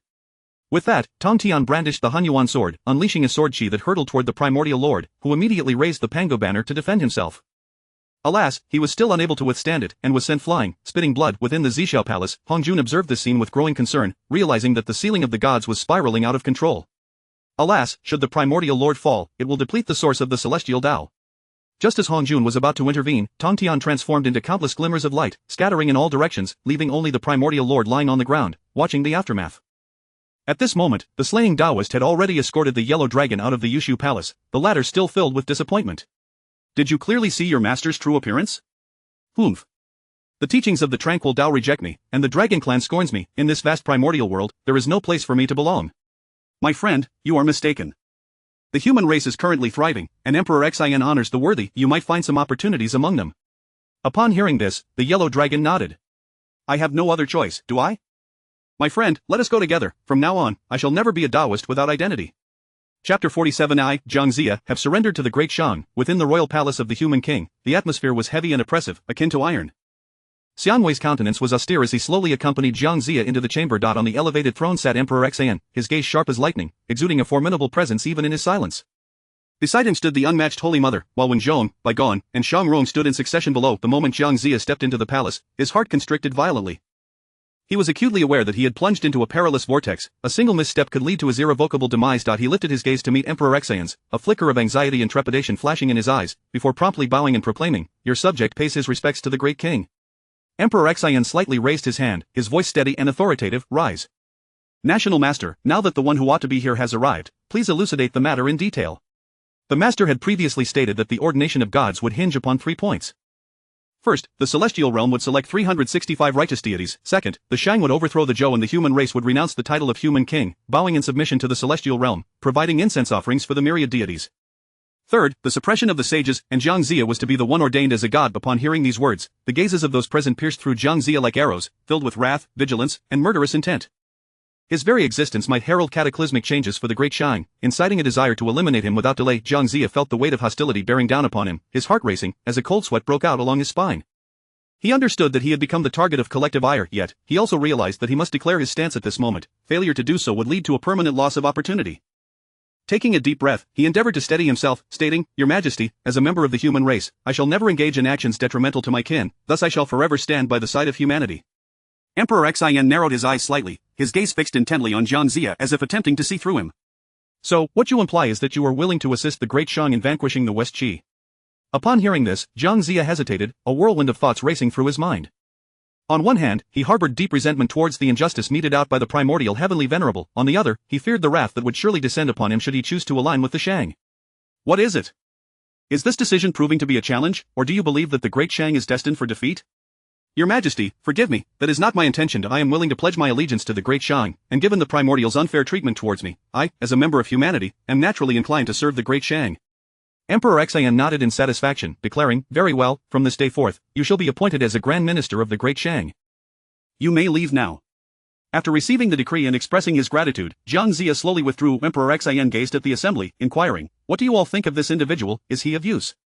The unmatched Holy Mother's eyes flickered with a hint of murderous intent as she coldly remarked, "Just kill him. If we eliminate him, there will be no need for deification, and all matters will be resolved effortlessly." When Zhong immediately intervened, "Master, we must have someone ordained as a deity for the ordination process to proceed. If Jiang Ziya is gone, others can still take his place, otherwise, we might as well keep him within the great Shang. Under our watchful eyes, he cannot accomplish much." Emperor Xian nodded slightly, contemplating Wen Zhong's words. He recognized the wisdom in them. Although Jiang Ziya was the ordained one, as long as he remained under the great Shang's control, he would not pose a significant threat. "Your Majesty, I believe if we wish to ensure the safety of our human race, we must consolidate the fortunes of humanity. Only then can we stand against the heavens, for the fragmentation of our power among feudal lords is the root cause of our misfortunes." Upon hearing this, Zhang Ho, who was taken aback, acutely aware of his precarious position. In a bid to preserve his life, he immediately knelt. "Your Majesty, I am willing to relinquish the northern Jin territory, please spare my family and me." Emperor Xian nodded slightly, understanding that Zhang Ho's actions were indeed prudent. Had he failed to recognize the gravity of the situation, he would undoubtedly face annihilation at the hands of the great Shang. The feudal lords of the 4 towns have long shown disrespect towards the great Shang. They should have been eradicated long ago. While their elimination is simple enough, the challenge lies in governance. There is no need for concern, for we can implement a county system, with local officials appointed directly by the king. In this manner, the hearts of the people will align with the king, and they will recognize only the great king. Upon hearing this, the assembly was taken aback, and everyone regarded this strategy as remarkably astute. The national master is indeed a loyal minister of the great Shang. This strategy is truly a plan for the ages. Your Majesty, you flatter me. This strategy was revealed by the master. I merely borrowed flowers to present to the Buddha. Moreover, the concept of the county system was indeed derived from the celestial system. Should this strategy be implemented, the fortunes of humanity will converge upon your Majesty. However, the great Shang still faces challenges in dealing with the 4 feudal lords. Do not worry about the northern Jin. Zhang Ho is already allied with US.AS for the southeastern and western towns. We need only to defeat them one by one. The Grand Minister speaks wisely. Indeed, we must conquer them one at a time. Currently, our greatest enemy is the West Qi. We should first sever their 2 arms. However, National Master, do you know who else from the Great Shang is available for use? Upon hearing this, Xiang Wei produced a bamboo slip. Emperor Xian's face broke into a slight smile as he beheld the names of those loyal to the Great Shang during the divine ordination conflict. Just as Emperor Xian was about to summon the individuals listed on the slip, a soldier rushed in, breathless, to report, "Your Majesty, the eastern and southern dukes have perished, and the western duke has disappeared." Emperor Xian, upon hearing this, slammed his hand on the table in fury, his anger ablaze. "What nonsense is this? How can one enter my great Shang's death prison and emerge unscathed? This is utterly absurd. Have someone investigate this at once." With the command given, the unmatched Holy Mother, Wen Zhong, and Bygone proceeded to the dungeons of the southeastern duke. The dungeon was dark and damp, suffused with a pungent odor. As they entered, they found a soldier collapsed on the ground, alongside the lifeless bodies of the two dukes. When Zhong approached, rousing the soldier, who slowly opened his eyes, fear and confusion evident within them. What transpired here? Why were you found unconscious? How did the two dukes meet their end? Reporting to the Grand Minister, I do not know. I only remember a sudden shadow passing by, and then I lost all consciousness. The unmatched Holy Mother frowned slightly. The memories have been erased. There is no need to search further. The murderer has long since fled. Meanwhile, Xianwei observed the dungeon where Ji Chang was imprisoned, faint ripples of spatial fluctuations emanating from it. National Master, what on earth is happening? The cell door is tightly shut. Could it be the work of a cultivator? The laws of space, if utilized without detection, can only be wielded by a sage. Let us leave. There is no need to search further. Upon hearing this, Shang Rong was greatly alarmed. He understood the magnitude of a sage's power. If this incident truly involved a sage, the Great Shang's situation would be even more precarious. What a bunch of fools. Have they truly come to believe our human race is so easily trifled with? Without evidence, what can you do? Enough, let us go, Chancellor. When Zhong, Baigon, Xiangwei, and Shang Rong returned to the palace of the Human King and reported the details, Emperor Xian's expression grew even. It seemed that those targeting the Great Shang were not mere trifles. After a brief period, Emperor Xian composed himself and said, "Very well, let us deliberate. The future of the Great Shang and the future of humanity. What shall we do?" Chapter 48. The 5-year plan to unite the human race. Aiming at the celestial court, Emperor Xian sat high upon his throne, casting forth questions that fell like boulders into a deep abyss, yet failed to elicit even a ripple of response, leaving him somewhat disheartened. Is there no one among the court who can answer my queries? His voice resonated through the grand hall, laced with palpable dissatisfaction and scrutiny. The ministers bowed their heads in silence, each lost in their own contemplations. Evil came forth, unable to contain his impatient nature, and proclaimed loudly, "Your Majesty, I am but a soldier versed in the art of warfare. Should anyone dare to harm our Great Shang, I shall lead our valiant warriors to obliterate them." Upon hearing this, Emperor Xian shook his head slightly and addressed the National Master, "Shield the palace from the celestial secrets, lest outsiders overhear." Xianwei and Wu Dang immediately formed seals, and a potent surge of spiritual energy rippled throughout the palace.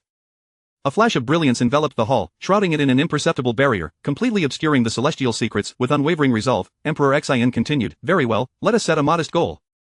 Transform the feudal system into a county system, consolidating all human fortune under our Great Shang, vigorously cultivating our practitioners, allowing for rest and recuperation, in preparation for future incursions against the celestial court." At this pronouncement, the breaths of the ministers quickened, shot coursing through them. This was an audacious plan. The change from a feudal system to a county system would undoubtedly incite resistance from all lords, and the gathering of human fortune for an assault on the celestial court was an unprecedented ambition. They exchanged glances, none daring to speak first. Observing the silence among his ministers, a flicker of disappointment surged within Emperor Xian. He understood the risks inherent in this plan, yet for the future of humanity, he felt compelled to proceed. "What is it, my lords? Are you frightened, or do you wish to see our race trampled by outsiders?" His voice was tinged with anger and menace. At that moment, the ministers seemed to awaken from a stupor. They recognized the truth in Emperor Xian's words. Should they fail to rise in rebellion, humanity would inevitably become a mere tool for others' ambitions. Their gazes hardened, the earlier astonishment replaced by determination, and they collectively proclaimed, "Your Majesty is wise." Emperor Xian nodded in satisfaction, encouraging the ministers, "You are all the backbone of our Great Shang. The matters discussed today must remain confidential. Should our Shang succeed, you too shall attain longevity and earn the reverence of humanity for generations to come." The ministers bowed in gratitude, for the allure of immortality and eternal respect was indeed immense. Baigon stepped forward, inquiring, "Your Majesty, what then shall be the framework for this 5-year plan? Surely we must establish some guidelines. Let us establish the Wen Yuan Pavilion, a repository for the literary heritage of the world, to disseminate knowledge among humanity. Baigon shall serve as the head of the Wen Yuan Pavilion, becoming the literary sage of our people." Upon hearing this, Baigon immediately bowed in gratitude, a wave of intense excitement swelling within him. "We shall create the Shadow Secret Guard, under the command of Master Wen, tasked with investigating the dynamics of various factions and gathering intelligence. Remember, the Shadow Secret Guard must leave no stone unturned." When Zhong stepped forward, his gaze resolute. "This old minister will not hesitate to lay down his life, serving as your Majesty's eyes, securing a future for our people." He understood the significance of the Shadow Secret Guard. During the time of the Divine Calamity, intelligence was paramount for the survival of humanity, and with sufficient information, the Shang would hold an advantageous position. Shang Rong, this tome was gifted by the National Master, containing numerous elements beneficial to our people. Please, go forth and seek its wisdom. Rest assured, Your Majesty, this old minister will diligently pursue it, devoted to the service of our Shang and our people. Just as Emperor Xian was about to dismiss the court, a soldier hurriedly entered, announcing, "Your Majesty, there are 3 cultivators outside seeking an audience. One claims to be the Grand Sorcerer of Xuandu, another the Slaughtering Taoist, and the last the Yellow Dragon True Man." Emperor Xian pondered briefly before instructing, "Let them enter." Meanwhile, Wu Dang and Wen Zhong shared a mutual curiosity. While the Grand Sorcerer of Xuandu was indeed human, the presence of the slaughtering Taoist was somewhat perplexing. As the three entered the Grand Hall, they bowed respectfully. What brings you esteemed immortals to my royal palace? The calamity approaches. My master has sent me down the mountain to gain experience. I have heard of your majesty's dedication to the nation and its people, preserving the dignity of humanity, and thus wish to contribute my humble efforts. I implore the king for permission. The Grand Sorcerer, being among the first innate humans, lends us formidable strength. With your assistance, victory for humanity is assured. Therefore, I appoint you as the right chancellor of our great Shang. I do not dare to refuse this honor. I wish only to serve humanity and the king. Emperor Xian nodded, turning his gaze to the yellow dragon, exuding an air of dominance. What brings you to our great Shang? We are adversaries of the Quanzhou.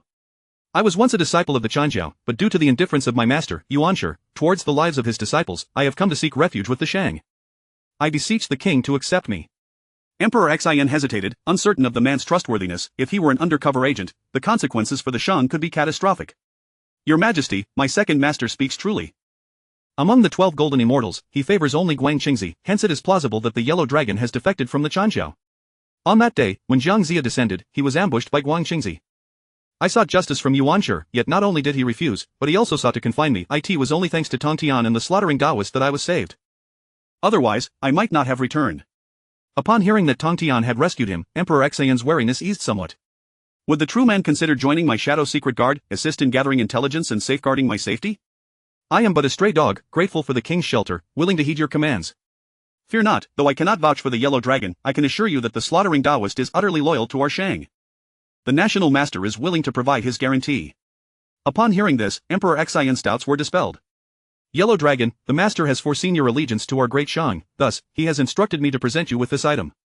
Please, work diligently for the welfare of humanity. With that, Xiang Wei produced a pearl and several drops of blood. The sight of these items left the yellow dragon momentarily speechless. After a long pause, he finally regained his composure. Thank you for the great kindness of the master. I shall resolutely follow the lead of humanity.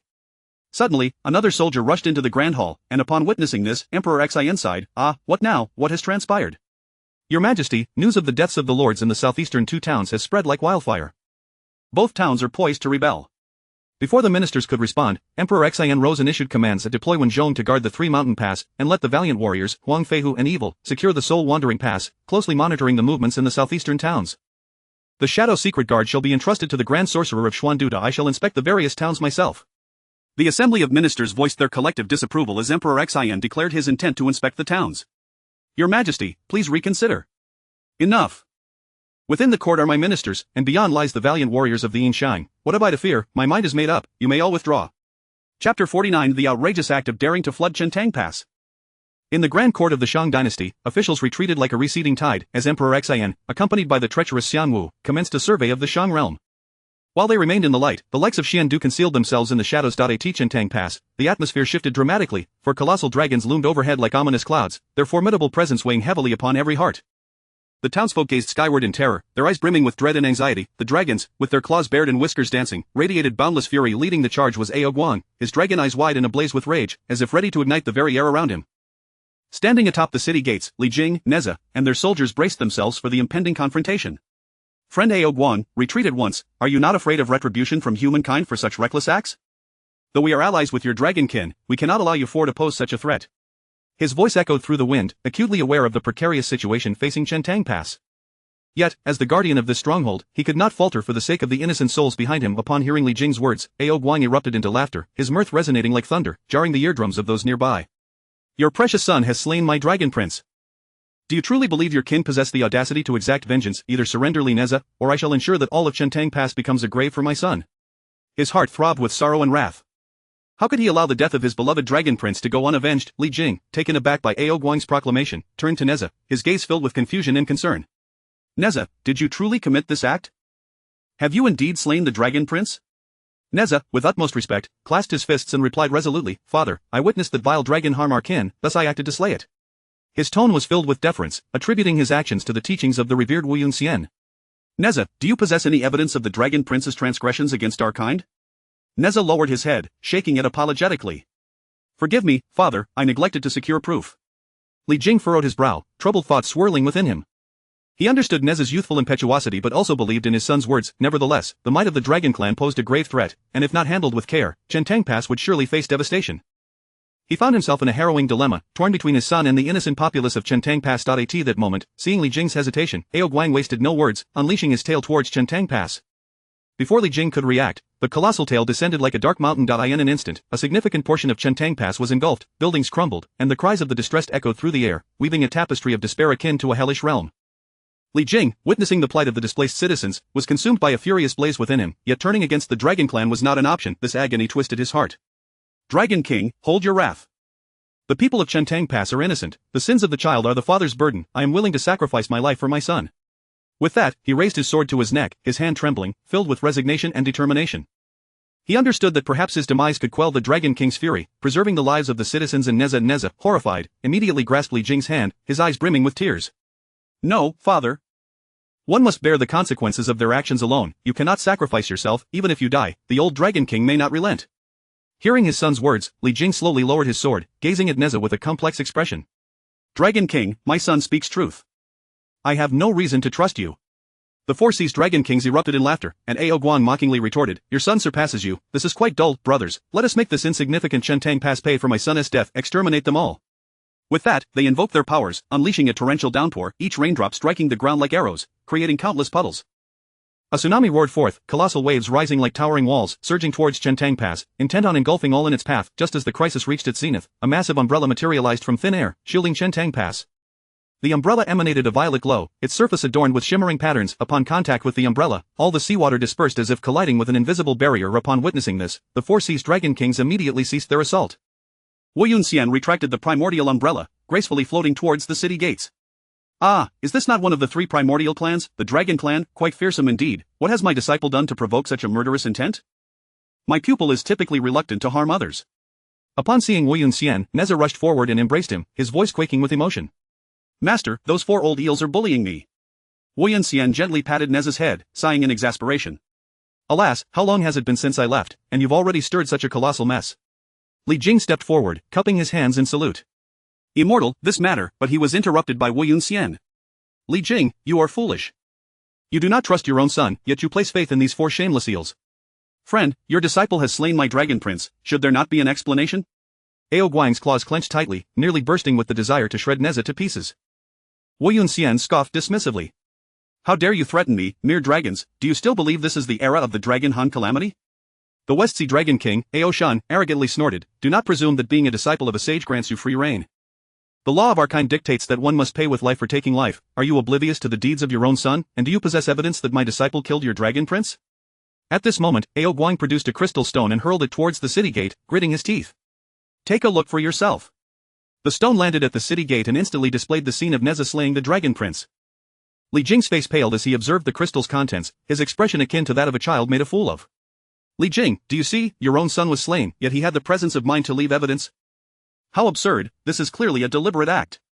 Humph, this was recorded by my fellow disciple, Randang. Were it not for him, my son would have died in vain.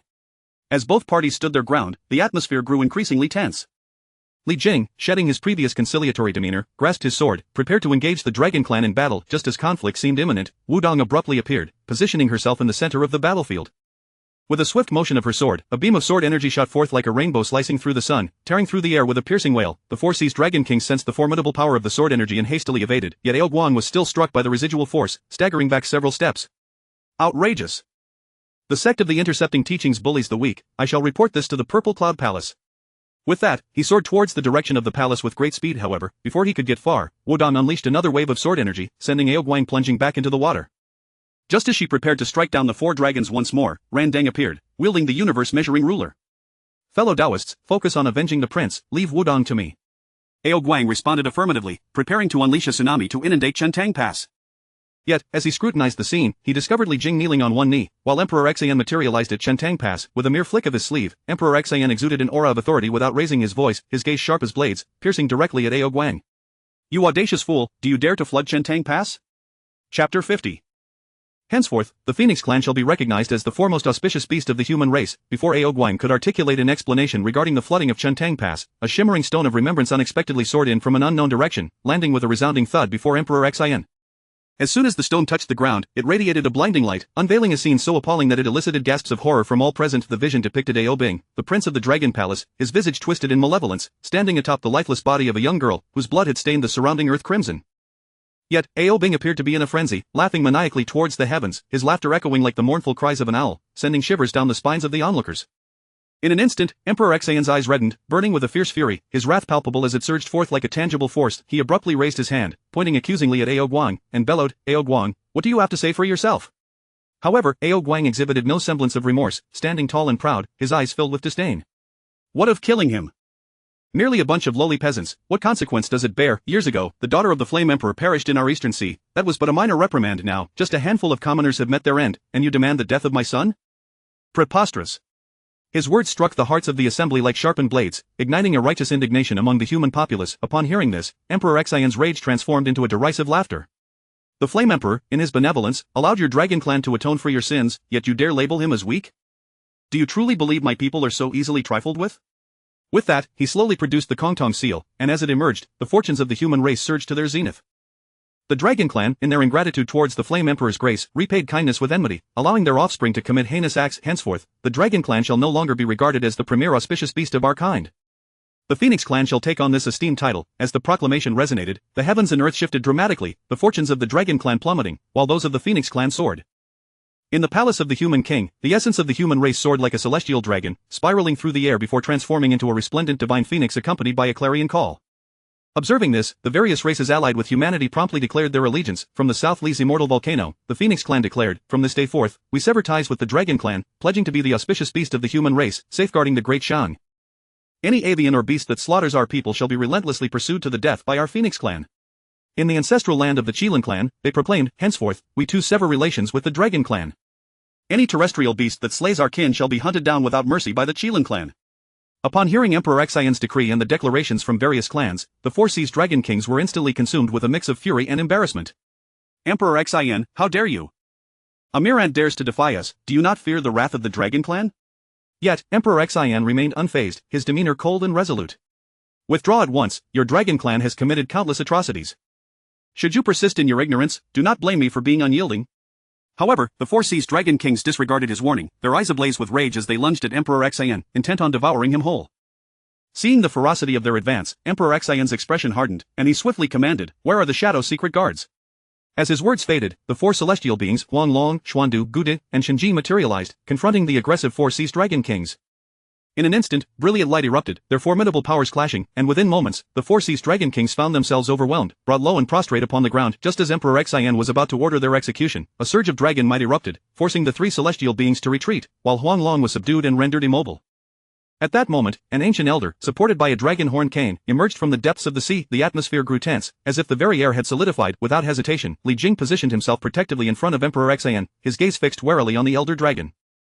The elder inclined his head slightly towards Emperor Xian, his voice deep and gravelly, "I, the Candle Dragon, pay my respects to your majesty." The crowd gasped in astonishment. The name of the Candle Dragon was renowned, thought to have vanished into the annals of time. No one anticipated his survival, let alone his appearance at such a critical juncture. Emperor Xian shoved Li Jing aside, preparing to speak, but was swiftly cautioned by the anxious minister beside him. "Your majesty, this dragon is an ancient power, a perfected golden immortal of Han Yuan. The Xuandu and Guda are no match for him, do not provoke him." Emperor Xian nodded slightly, reassuringly, "Fear not, national teacher, I am merely seeking to admonish the Dragon Clan." He then turned his gaze to the Candle Dragon, "No need for formalities. What does the Candle Dragon wish to convey? The Dragon Clan has ruthlessly slaughtered my coastal subjects, there must be accountability." The Candle Dragon, in response, gently tapped his cane on the ground, unleashing a tremendous force of bloodline power directed at the Four Seas Dragon Kings. The Four Seas Dragon Kings were immediately brought low by this overwhelming energy, groaning in agony. "You audacious fools, to slaughter the innocent so indiscriminately, is this your attempt to intimidate me, Candle Dragon?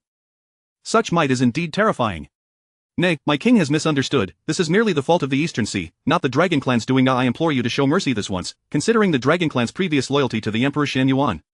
A flicker of anger flashed in Emperor Xian's eyes. "Shall the lives of my people be rendered so inconsequential? Are their lives so cheap? I am willing to surrender a faction of the Eastern Sea Dragon Clan to you, to do with as you will." Ao Guang was taken aback, exclaiming, "Ancestor, do not. It is simply a handful of ants that have perished, it is not worth such a price." The Candle Dragon's eyes narrowed with disdain as he struck Ao Guang with a powerful blow, causing him to spew blood. "Silence! You wretched child, do you not feel remorse? Emperor Xin, however, remained unyielding. The 4 Seas Dragon Kings have insulted my ancestors, and I have no interest in the Eastern Sea Dragon clan. What then do you propose, your majesty? As long as your demands are reasonable, I shall comply. However, the one from the east has also sought my counsel. I urge you to reconsider, for the Dragon clan has other choices. Is that a threat? Emperor Xion's laughter erupted, filled with derision and confidence. Indeed? Then do not choose the Great Shang, but consider whether your chosen ally possesses sufficient strength that I bear grudges. The Candle Dragon fell silent, weighing his options before lifting his head. Very well, your majesty, state your terms. As long as they are just, I shall not refuse. The Dragon clan may become the second auspicious beast of the human race, with the 4 Seas Dragon Kings under human rule. After all, having our kin in command is far more reassuring, is it not? Ao Guang roared in protest. Ancestor, do not. The human king intends to use the Dragon clan as cannon fodder, sending them to battle. Consider this carefully. I assure you, the Dragon clan will not be mere pawns. Excellent. Emperor Xin declared. Thus, the 4 Seas Dragon clan shall heed my commands. Satisfied, Emperor Xin turned to Huang Long, announcing, Huang Long, I hereby appoint you as the chief of the 4 Seas Dragon Kings, to lead the Dragon clan in serving the human race, ensuring we suffer no drought or flood. Huang Long was momentarily stunned, taken aback by Emperor Xion's trust. After a brief pause, he expressed his gratitude. Thank you, your majesty, I shall not disgrace my mission. The 4 Seas Dragon Kings, upon hearing this, were left wide-eyed and defiant. The Candle Dragon had initially looked down upon Huang Long, but when he probed Huang Long with his divine sense, he was taken aback. You shall all heed Huang Long. Though the 4 Seas Dragon Kings were unwilling, they had no choice but to comply under the looming threat of the Candle Dragon and the ancestral pressure exerted by Huang Long. In the face of this overwhelming ancestral might, the 4 Seas Dragon Kings lay prostrate on the ground, filled with humiliation and resentment. Emperor Xian observed the scene with satisfaction, and just as matters appeared to be concluding, a glint of cold light suddenly flashed. A blade, sharp as death's scythe, hurtled towards Emperor Xian with astonishing speed. He alarmed. Emperor Xian's pupils constricted as his instincts urged him to evade, yet the blade's swiftness was such that it was upon him in the blink of an eye. In this critical moment, the Shadow Secret Guards reacted with remarkable speed, launching themselves towards Emperor Xian to intercept the lethal strike, sacrificing their lives in the process. Li Jing swiftly shielded Emperor Xian, gripping his long sword tightly, prepared for the impending confrontation. Chapter 51 The King of Humanity's cultivation violates the heavenly Tao, and thus must die. The assassin's strike was but a single blow, and Li Jing, Neza, and the Cloud Fairy were effortlessly sent crashing down from the city. Their bodies plummeted like falling meteors, crashing heavily into the water and sending up a spray of waves. In the air, the Holy Mother Wodong saw that Xin was about to be struck and was instantly thrown into disarray.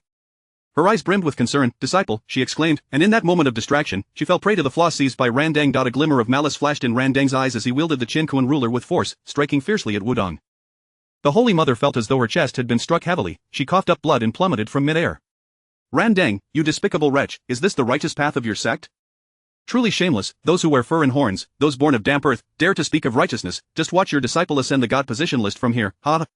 On the city gate, the assassin's blade glinted with a chilling light, exuding an aura of death as it aimed directly at Xion's abdomen. Xion's eyes widened, and the shadow of death enveloped him, causing his heart to race. Damn it, I can't escape. Yet, at that critical moment, the Candle Dragon let out a thunderous roar, striking out fiercely, a wave of pressure descending upon the assassin's head, momentarily suppressing him. Simultaneously, Xian executed the 5 elements escape technique, vanishing in the blink of an eye, only to reappear at the foot of the city. As Xian unleashed his technique, all present, save for Wodong who was entangled in her own struggle, stood dumbfounded.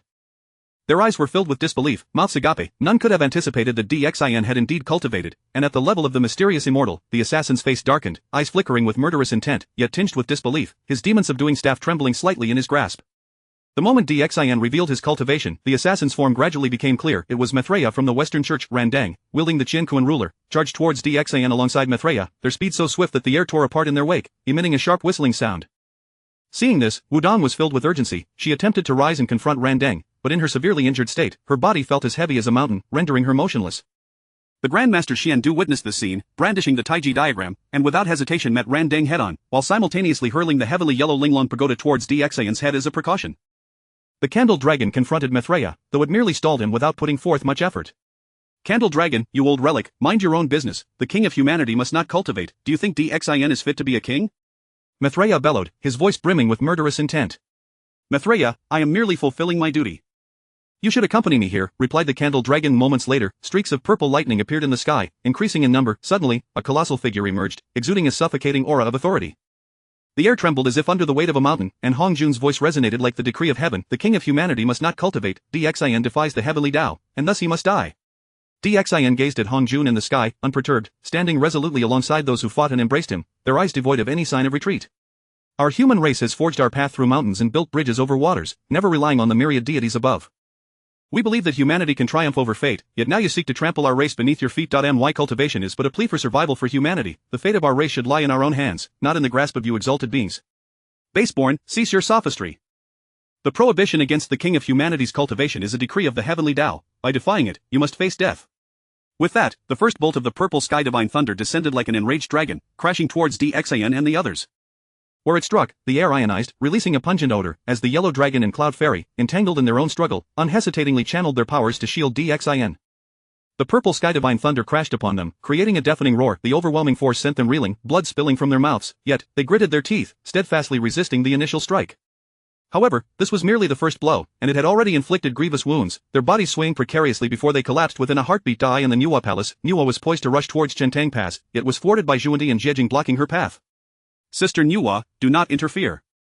DXIN defies the heavenly Tao and deserves death, Zhuandi coldly stated, his eyes devoid of compassion, solely focused on executing Hong Jun's will. You two scoundrels think that by regaining the position of a saint, you can contend with me?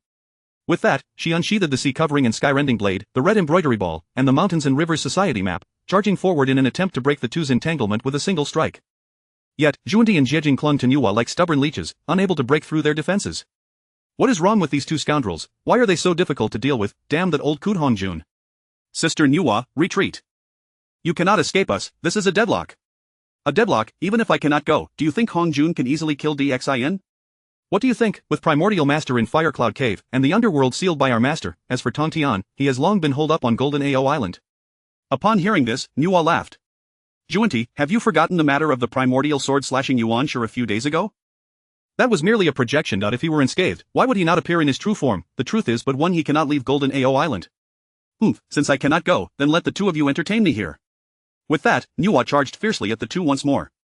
In the Firecloud Cave, the 3 sovereigns and 5 emperors, along with the ancestors of the human race, sought to aid DXIN, but were blocked by Yuan Shi Tianzun. This is not a place for you. Return or face death.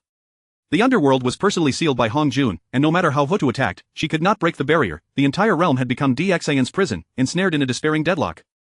Hong Jun surveyed the situation with a slight smile, thoroughly satisfied this was a trap for DXIN. Once he perished, the Shang dynasty would inevitably fall into chaos.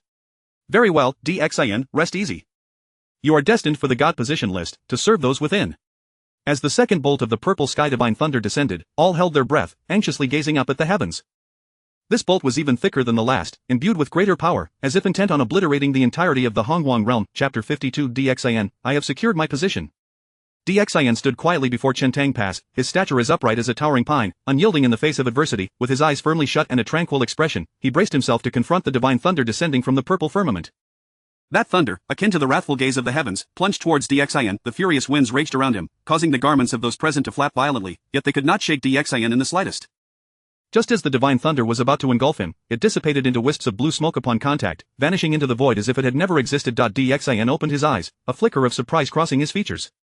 The surrounding guards instinctively shielded him once more, each gripping their spiritual treasures with resolute determination, ready to protect their king even at the cost of their own lives. At that moment, a resonant and authoritative voice echoed from afar, traversing through layers of space to reach the ears of the assembly. The chaotic nurturing of spirits is supreme. The universe is my domain where I roam freely. My eyes penetrate the duality of existence. A single thought can overturn the tides of time. My sword gleams with a chilling light, freezing the ethereal realms. My might dominates the primordial world, compelling all paths to bow beneath my command. As the words lingered in the air, a figure slowly approached from the distance, each step resonating like a note upon the strings of the hearts of those present. This was none other than the master of Tong Tian. In his left hand, he firmly held the time tower, while his right grasped the primordial sword, standing atop the 12-petal annihilation black lotus, which spun gracefully beneath him. Moments after Tong Tian's arrival, a melodious and profound sound of chanting resonated from the heavens, followed by a dazzling radiance of Buddhist light, within which the figure of Duobao gradually emerged.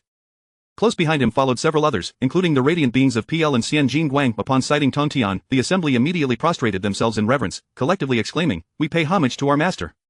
Seeing Tong Tian's appearance, Hong Jun could not help but feel a tumult of complex emotions swell within him. In his profound gaze, a flicker of apprehension shone through. He had never anticipated that Tong Tian would break through to the realm of the 35 laws of the primordial Wuji, a transformation swift enough to pose a significant threat to his own standing. Following this apprehension, a quiet fury ignited within him. Tong Tian had now surpassed his control, challenging his authority. Hong Jun furrowed his brow slightly, an imperceptible glint of coldness flashing in his eyes as he regarded the master of Tong Tian, his tone laced with restrained anger. Tong Tian, your cultivation level indeed surprises me. Have you perhaps encountered some great fortune? Tong Tian raised his head slightly, a smirk of derision playing at the corners of his mouth, his eyes brimming with defiance and disdain. Hong Jun, all things in this world have their own fate. How could you hope to control everything? My cultivation follows my true heart, something you cannot foresee. Hong Jun's anger intensified, yet he suppressed it, attempting to achieve his goals through a facade of gentleness. My dear disciple, I have been slow to grasp the essence of the laws. You should seek out a treasure akin to the creation jade butterfly for me. Tong Tian paid little heed to Hong Jun's words, instead turning his gaze toward Duobao. Hearing this, Duobao's eyes filled with astonishment and confusion as he replied with a wry smile, Master, I am but a disciple of the Saint Realm. How could I possess the capability to procure such a precious artifact? However, Tong Tian remained unfazed, retorting, No, then we shall demand it from Hong Jun. If he refuses, we shall take it by force, and if we cannot overpower him, we shall resort to theft. His words fell like a bombshell, instantly shocking everyone present. Hong Jun trembled with rage, his face flushing crimson. You insolent fool, when the upper beams are crooked, the lower beams will be skewed. Your sect is indeed a gathering of unruly elements. A glint of coldness flashed in Tong Tian's eyes as he met Hong Jun's gaze fearlessly, retorting with a sharp tongue. Humph. Is not your disciple Mithraea the same? What right have you to criticize me? You are merely fearful of my growing power. Today, as long as I have DXIN, the rest may live. Hand him over, or all shall perish. Hong Jun, I have secured DXIN, and tell me, are you certain you can slay me? Tong Tian's words were imbued with confidence and a challenge. Hong Jun's expression fluctuated between dark and light as he weighed the pros and cons in his heart. He understood that Tong Tian's current power was formidable. If they truly engaged in battle, he might not be able to defeat him. Very well, DXIN need not perish, but he can no longer serve as the king. This is the decree of heaven, one that none can defy. This is the greatest concession I can offer. Do not be ungrateful. Tong Tian chuckled coldly, turning to DXIN, his gaze filled with appreciation for the young king who had endured much hardship. Disciple, consider this 12-petal annihilation black lotus as a welcome gift from me. Do not disappoint my expectations. Saying this, he gently pushed the black lotus towards DXIN. DXIN hurriedly expressed his gratitude. Thank you, master, I shall not fail your expectations. Tong Tian then turned back to face Hong Jun, brandishing the primordial sword, pointing it at him. Heaven's laws do not permit it. I shall allow a sliver of hope, he remains the king. Seeing Tong Tian's blatant defiance, Hong Jun was immediately engulfed in fury. Tong Tian, do not go too far, since you refuse to negotiate, prepare to meet your demise. Tong Tian remained undaunted, standing tall and proud. What if I do go too far? Are you afraid? Upon hearing this, Duobao and the others swiftly readied their spiritual treasures, bracing for confrontation. The air was thick with tension, a battle seemingly imminent. Hong Jun, deliberating internally, concluded that he must first eliminate DXIN to avert future threats. If DXIN were to perish, perhaps the situation could still be salvaged. Thus, he directly transmitted a message to Jane, Junti, Yuanshi, and Haotian, his tone carrying an undeniable command, urging them to come immediately to assist. In a brief moment, Jane, Junti, and Yuanshi arrived at Hong Jun's side in a flurry, each wearing a grave expression. Upon witnessing Jane and Junti's departure, Nuwa also advanced towards Tong Tian, while the 3 sovereigns and 5 emperors found themselves unable to exit the Firecloud Cave, evidently trapped by Yuanshi's ceiling. I shall deal with Tong Tian. Haotian, you gather the celestial energies to elevate your cultivation to that of a saint and eliminate DXIN. I will suppress Nuwa's strength. Junti, you will handle her, while Jane, you shall eradicate the rest below. Yuanshi, wait for the opportune moment to act. Remember, success is the only option. Seeing this, Duobao and the others wasted no time in encircling DXIN. As the impending battle loomed, DXIN hurriedly cautioned Tong Tian, imploring him not to engage in conflict here, lest the citizens of Chentang Pass suffer dire consequences. Li Jing, swiftly evacuate the people of Chentang Pass. Though he had never witnessed a battle between saints, he understood the widespread devastation such a conflict would bring. If a battle broke out nearby, the inhabitants of Chentang Pass would face utter ruin. Li Jing received the command and immediately led a contingent towards Chentang Pass, his figure soon disappearing from view. Just as Haotian and the others prepared to strike, a swirling force of yin and yang emerged in the center of the battlefield, drawing the surrounding air into its vortex, and the appearance of Laozi further complicated the situation. Seeing this, Yuanshi's lips curled into a slight smirk, a glimmer of pride in his eyes as he spoke provocatively. Tong Tian, concede, my elder brother has arrived, you have no chance left. As soon as Yuanshi finished speaking, Laozi began to walk toward the master of Tong Tian. Yuanshi, you misunderstand. Taiji has come to assist me, for indeed, those who know the times are the true heroes. Chapter 53, The Celestial Confrontation. You have indeed improved, capable of competing with your master now. The gaze of Yuanshi was filled with wrath as he fixed his stare upon Laozi. Elder brother, why do you betray your teacher? Why forsake the heavenly way and commit such heinous acts? However, Laozi stood there silently, his expression as tranquil as still water, showing no sign of disturbance.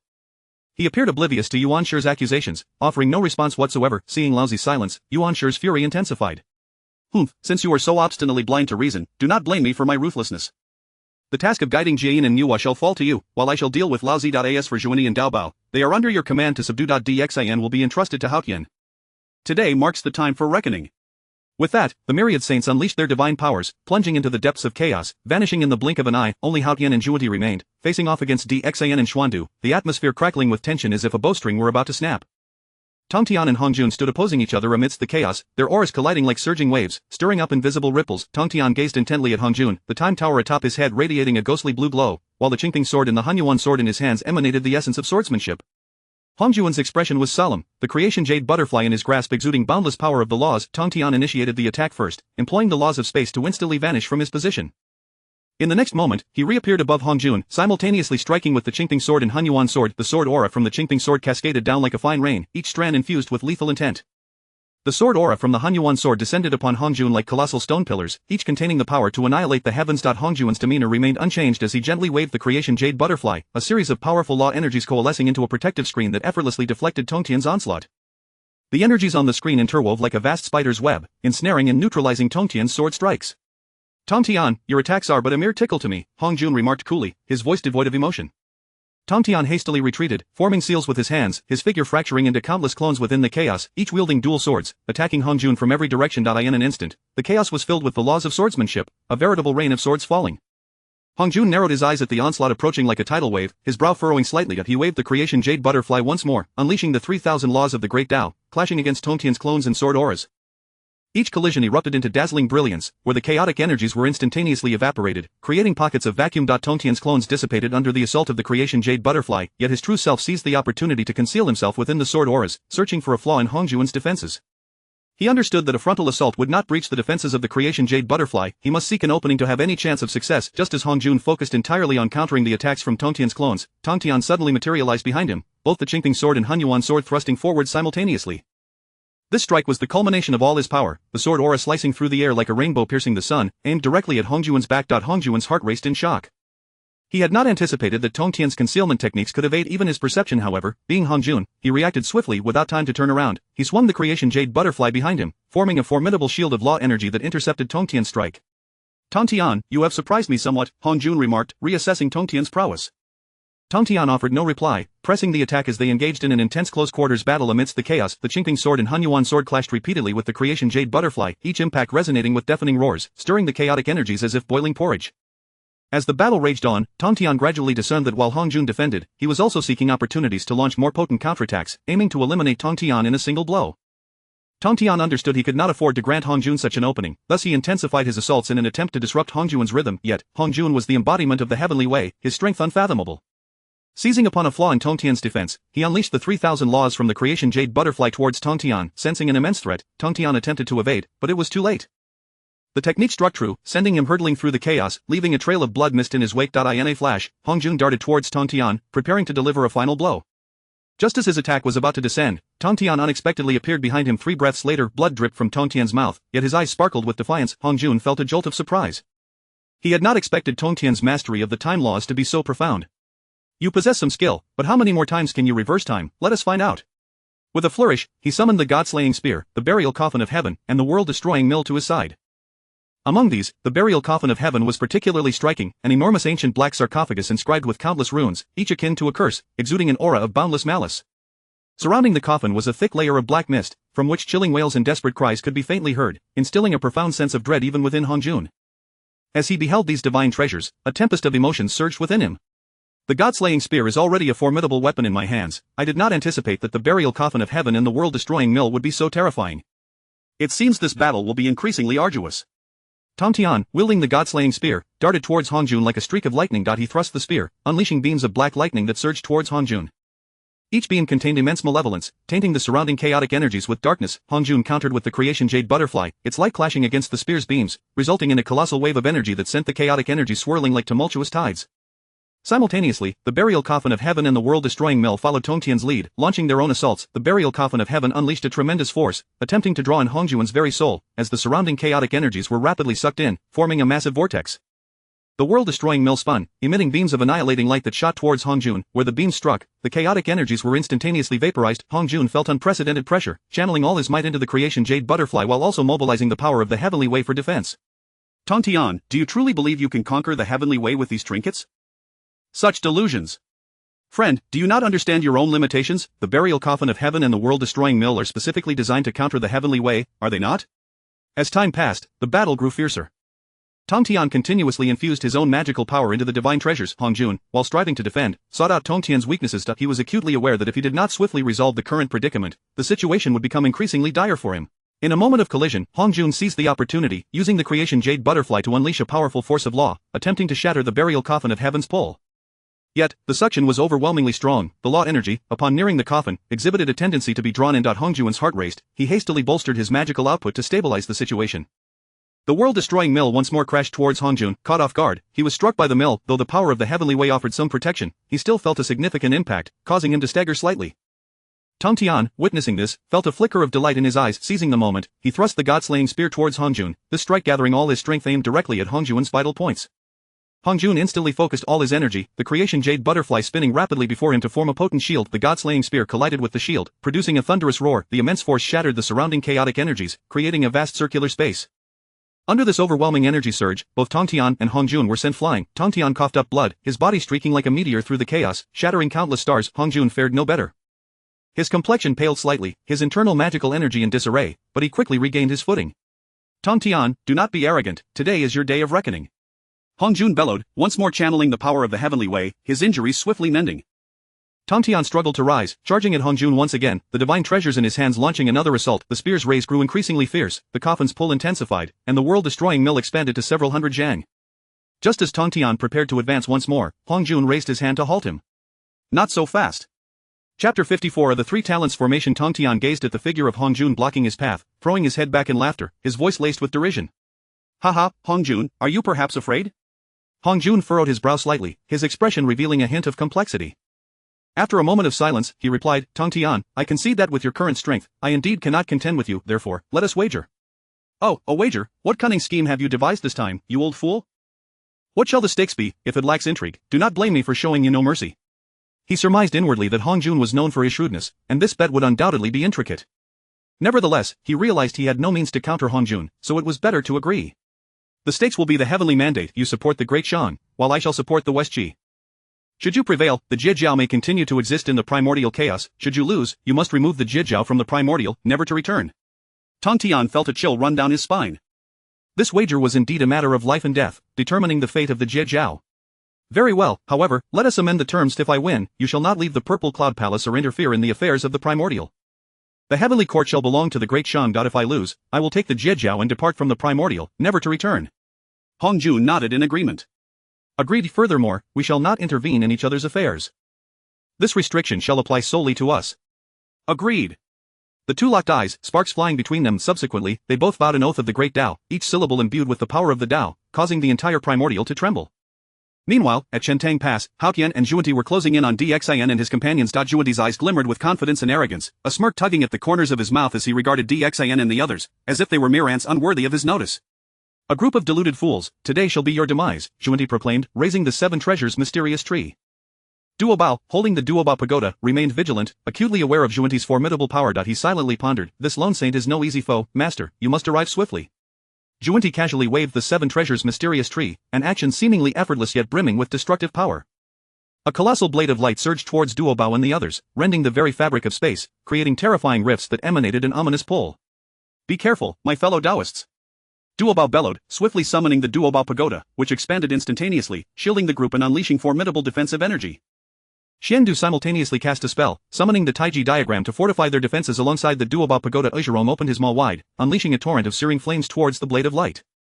The flames twisted the air around them, threatening to melt the very space itself. However, the assault of the saint was overwhelmingly powerful, rendering the flames utterly ineffective. Boom, the blade of light collided violently with the Duobao pagoda and the protective barrier, producing a deafening roar.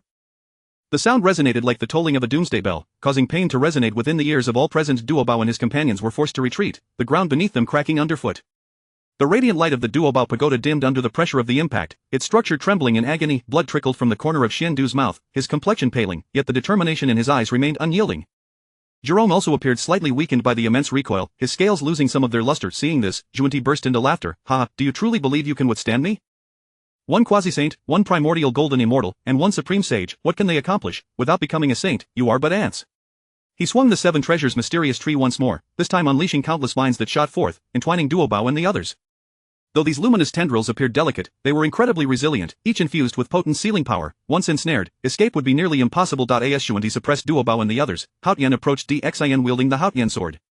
His steps appeared slow, yet they bore an invisible weight. Dxian stood resolute, his expression calm, eyes brimming with resolve. Beside him, Xiangwei clutched a whisk, fixated upon Haotian, ever prepared to counter his assault. Just as Haotian was nearing Dxian, Xiangwei abruptly swung the whisk, unleashing a surge of force towards Haotian. The seemingly intangible power concealed astonishing might. Caught off guard, Haotian was propelled backward.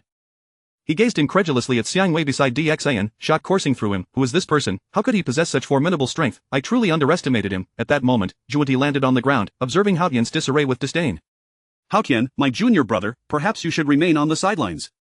You are still too inexperienced to handle such trivial matters. With that, he advanced towards Xiangwei, his eyes filled with contempt, as if Xiangwei were merely a lamb awaiting slaughter.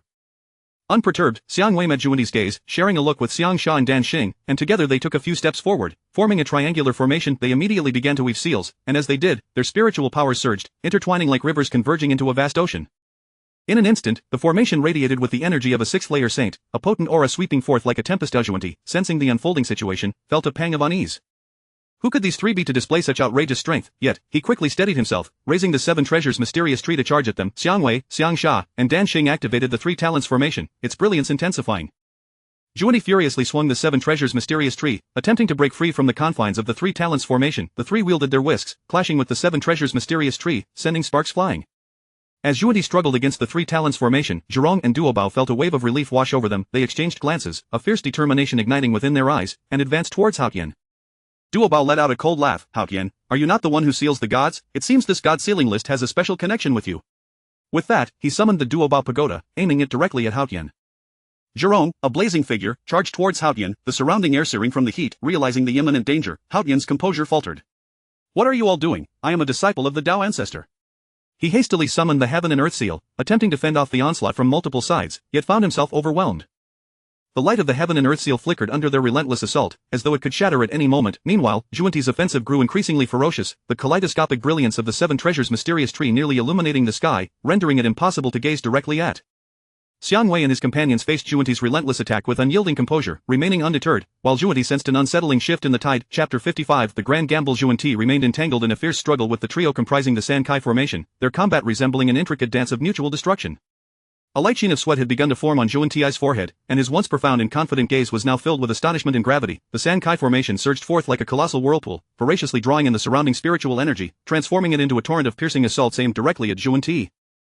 Despite the trio seemingly possessing only the cultivation of quasi-saints, their coordination was remarkably seamless, akin to a singular entity, with each movement and each wielding of their spiritual treasures executed with flawless precision.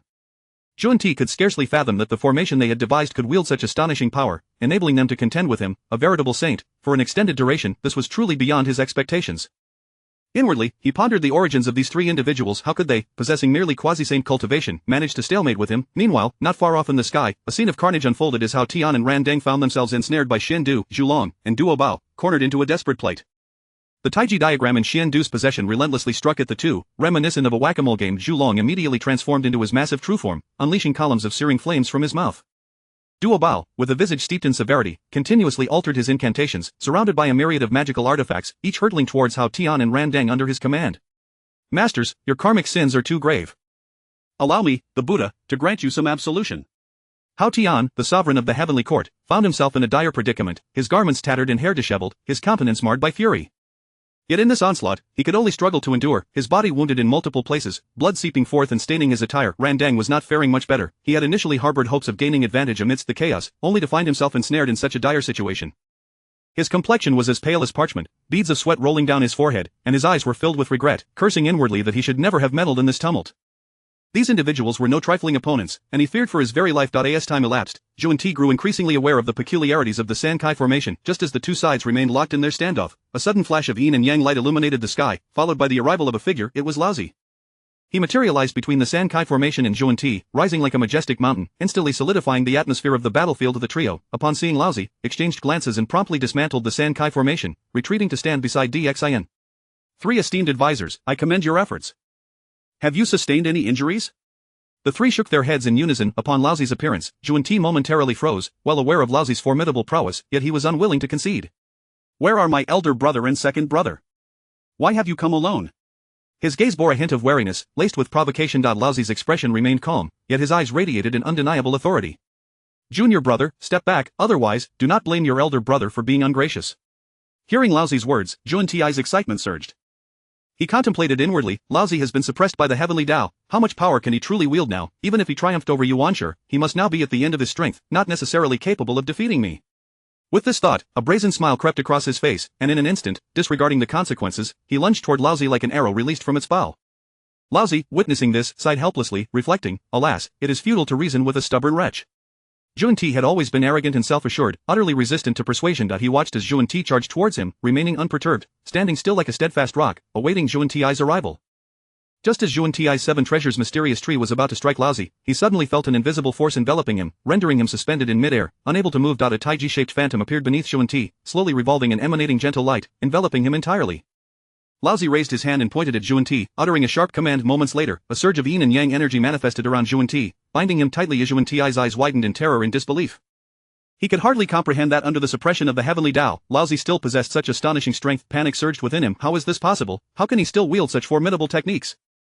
He has already been suppressed by the heavenly Tao. I never anticipated he would retain this level of power. This is disastrous.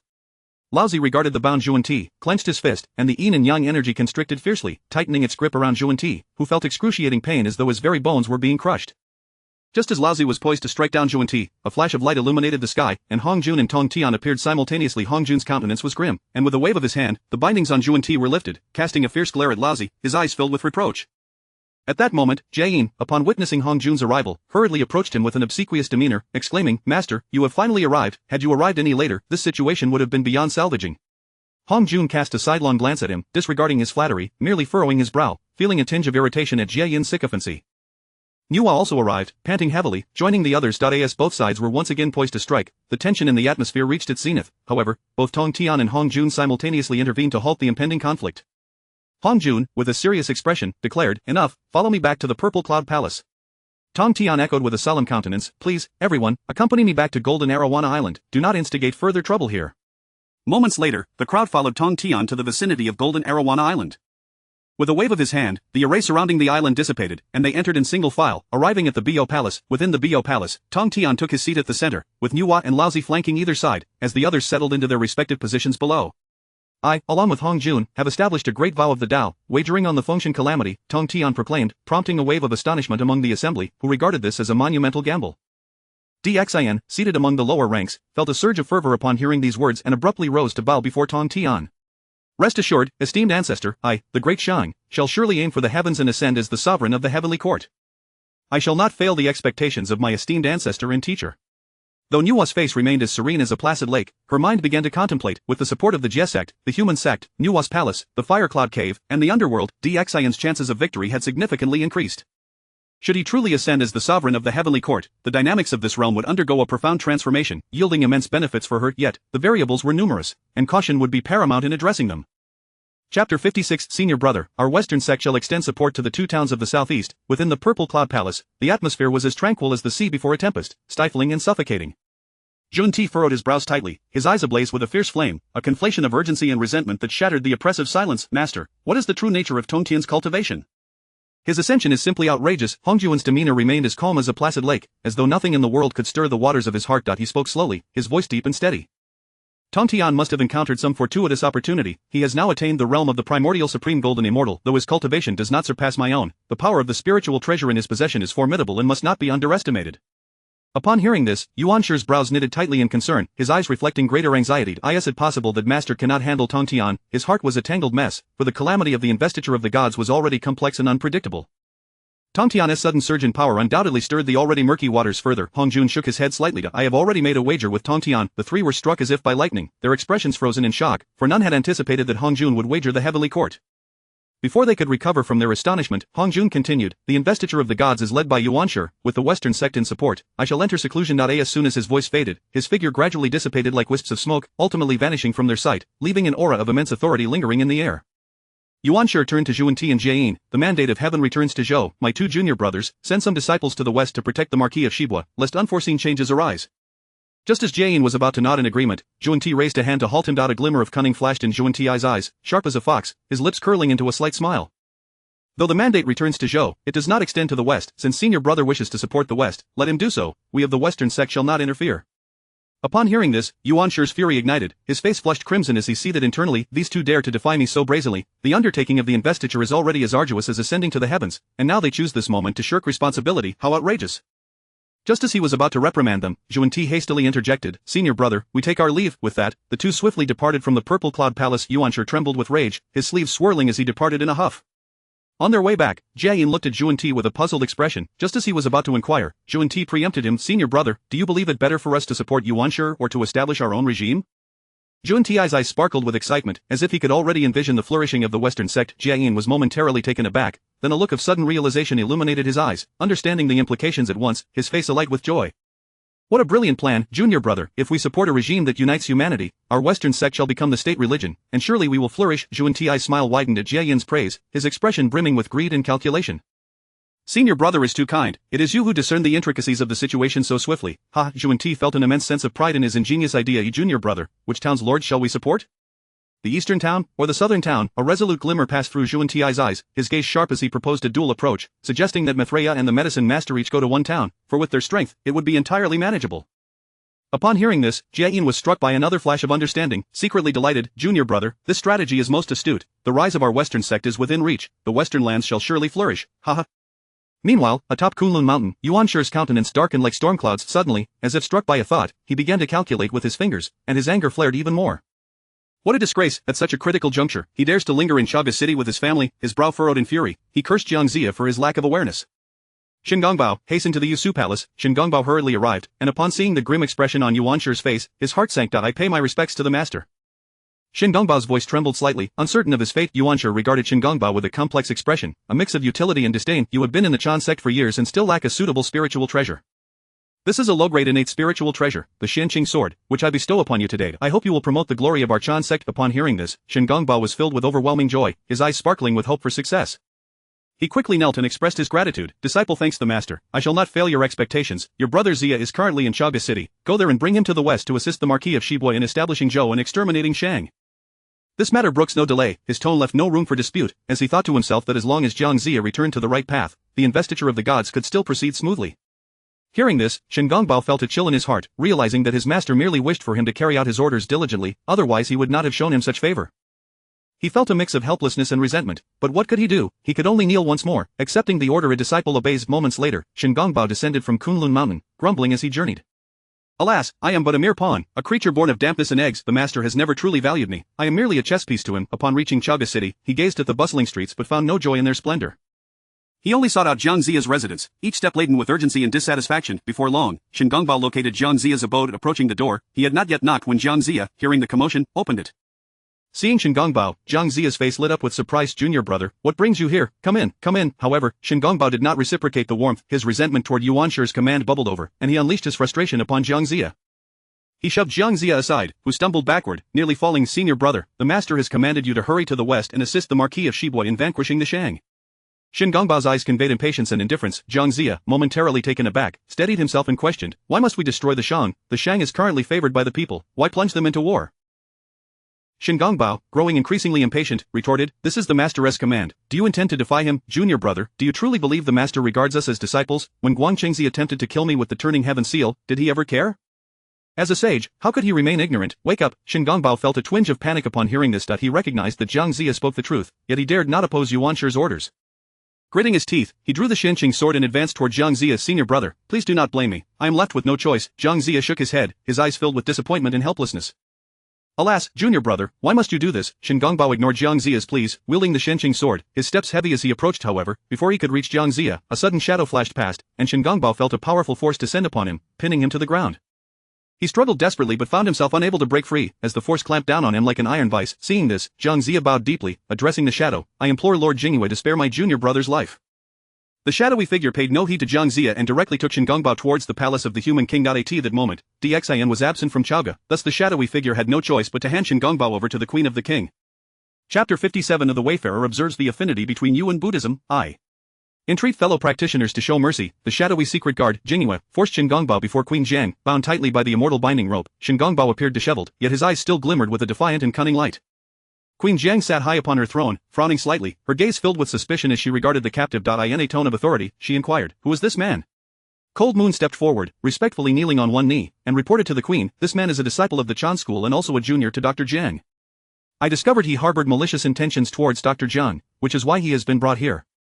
Upon hearing this, a sharp glint flashed in Queen Jiang's phoenix-like eyes, and she suddenly waved her hand, commanding, "Take him down and execute him immediately." Just then, Jiang Zia rushed in, clad in court attire, his expression fraught with urgency. Upon entering the hall, he hastily bowed to the queen. Queen Jiang furrowed her brow, gesturing for Jingyue to escort Shingongbao away, then turned her gaze to Jiang Zia, her eyes betraying a hint of dissatisfaction. "What brings you here, doctor?" "Your Majesty, I beseech you to spare my junior's life. Although he has acted recklessly, he is not a person of great malice. I hope your Majesty can show mercy." Queen Jiang's expression darkened, her gaze piercing as she fixed it upon Jiang Zia, her voice as cold as ice. "Doctor, do not forget your station. You are a minister of the Great Shang. Shingongbao's treachery to annihilate Shang is a crime deserving of extermination. It cannot be forgiven." Jiang Zia's heart tightened. "Your Majesty, my junior is but a leopard spirit. If we can sway him to our side and have him act as an informant for our Great Shang, the future assault on Shichi would be much easier. I urge you to reconsider." After a prolonged silence, she finally spoke, "Let us defer this matter until the king returns. You may withdraw for now."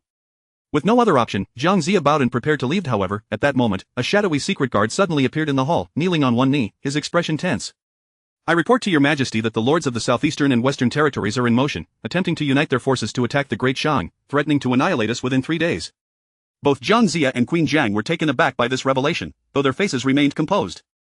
Queen Jiang feigned calm, taking a deep breath. "Have they succeeded?" "Your Majesty, the 3 lords each harbor ulterior motives and refuse to yield, all vying for dominance to become the next ruler, thus they parted in discord." Sighing with slight relief, Queen Jiang waved her hand and commanded, "Continue to monitor them without the slightest negligence." As her words fell, a shadowy guard promptly appeared. "Hasten to Jinao Island and summon the king back to preside over the situation. Dr. Jiang, you may withdraw, there is no need for undue worry, but I hope you remember your place." Observing the queen's assured demeanor, Jiang Zia felt a lingering unease yet refrained from speaking further, bowing as he exited. Within Mount Sumeru, 2 individuals prepared to scheme anew. "Junior, since the Western sect suffered a great calamity, its fortunes have plummeted and now, compared to the Chan and teachings of the enlightened, we are vastly inferior. Even Buddhism surpasses us. Brother, given the circumstances, we cannot remain passive. Let us consider absorbing Buddhism. If successful, the Western sect will surely flourish and reclaim its former glory."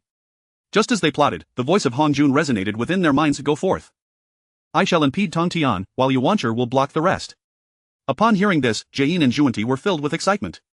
"Junior, we must seize this opportunity. It may not come again. This time, we shall ensure the Western sect becomes the foremost sect in the wilderness." Juanti nodded, his eyes gleaming with fervor. "Indeed, let us depart swiftly and not allow this chance to slip away." With that, the 2 figures flickered and transformed into beams of light, racing towards the Buddhist temple. Hong Jun, not daring to delay, arrived instantly at the Bo Palace. At that moment, all present had dispersed, and Tong Tian was deep in meditation, remaining silent upon sensing Hong Jun's arrival. "I have heard that you have comprehended a new technique, my friend Tong Tian. I have come today to engage in a discourse, may I?" "Hong Jun, do not presume to know my thoughts. However, I shall acquiesce, ha ha ha." "You are so confident? Just watch." Within the Buddhist temple, Duobao suddenly opened his eyes, golden light bursting forth. 3 identical figures of him merged into his being. In an instant, Duobao's aura surged like a volcano erupting, powerful energy rampaging within him, as if striving to break free from his form. As a brilliant light flashed, Duobao successfully achieved the unity of the 3 corpses, attaining the status of a mixed Yuan Great Luo Golden Immortal. The moment he attained this status, his colossal shadow appeared above the wilderness, a melodious sound of a sacred chant resonating throughout every corner of the land. The beings of the wilderness, feeling this presence, were initially astonished, soon bowing in reverence to congratulate Saint Duobao on his ascension, proclaiming that he would be free from tribulations henceforth. As Jayin and Juadi journeyed, they too sensed this powerful aura. Though surprised, they did not slow their pace. Instead, they hastened towards the Buddhist temple, fully aware that despite Duobao's ascension, he remained no match for either of them. Hong Jun also perceived Duobao's attainment, silently lamenting the depth of Duobao's fortune, yet he paid no further heed, simply closing his eyes in contemplation. As long as Tong Tian did not intervene, Buddhism was destined to fall. Moments later, Jain and Juadi arrived at the Buddhist temple. They beheld Duobao standing majestically in the air, surrounded by his disciples, all poised for battle. Jain and Juadi faced him, flanked by numerous disciples of the Western sect, the atmosphere tense as if a bowstring were about to snap. "I observe that the disciples behind you both share an affinity with Buddhism. I implore you, fellow practitioners, to show mercy." Upon hearing this, Jain and Juadi stood dumbfounded, unable to fathom that Duobao would seize their own line. The golden light fairy beside Duobao whispered, "Master, the newcomers bear ill intentions. We may not be their match. No matter, I shall handle those 2 bald donkeys. Of the remaining disciples of the Western sect will receive assistance. Remember, exercise utmost caution." With that, Duo Bao vanished alongside Jin and Juanti, instantly arriving in the chaos. Upon reaching the chaos, Duo Bao raised one hand and swiftly waved it, a colossal Buddhist world materializing within the void. Palace of the Buddha. The boundaries of the Buddhist realm emanated powerful restraining forces, enveloping Jin and Juanti. Jin swiftly produced 6 pure bamboos, charging towards the realm's borders. Juanti, not to be outdone, wielded the 7 treasures mysterious tree, its radiant light cutting through the realm's restraints. With their combined efforts, nearly 3 breaths later, they broke free from the Buddhist realm. Seeing this, Duo Bao's heart sank. He realized that this battle was more arduous than he had anticipated. Duo Bao unleashed all his skills, traversing the chaos while casting Buddhist seals. Jin and Juanti met his onslaught with equal fervor. Each swing from Jin dispelled Duo Bao's attacks, while Juanti's 7 treasures mysterious tree wreaked havoc, disturbing the chaotic energies. Duo Bao, facing 2 opponents, gradually felt overwhelmed, anxiety gnawing at him. He understood that if this continued, defeat was inevitable. Damn it, if I cannot defeat them, I shall flee. Resolutely, Duo Bao clasped his hands together, and countless golden Buddha figures surged forth from behind him, converging towards Jin and Juanti with great force. 10,000 Buddhas pay homage. In response, Jin and Juanti wore expressions of disdain, dismissing this attack entirely. Jin scoffed, a mere trick. He swiftly waved the 6 pure bamboos, forming a green barrier before him. The Buddha figures collided with the barrier, producing resounding booms, yet could not breach its defenses. Juanti, wielding the 7 treasures mysterious tree, swept it lightly, and countless vines ensnared the Buddha figures. With a single strike, the figures shattered into golden dust, scattering throughout the chaos. Today marks your end. With that, the 2 immediately pursued Duo Bao, fleeing ahead. Duo Bao's mind raced with strategies. Meanwhile, various factions across the wilderness witnessed the scene, eagerly watching the unfolding drama. Duo Bao moved swiftly, but Jin and Juanti were not far behind. The distance between them steadily closed, and Duo Bao felt an immense pressure bearing down from behind. Damn it, where are they? Chapter 58.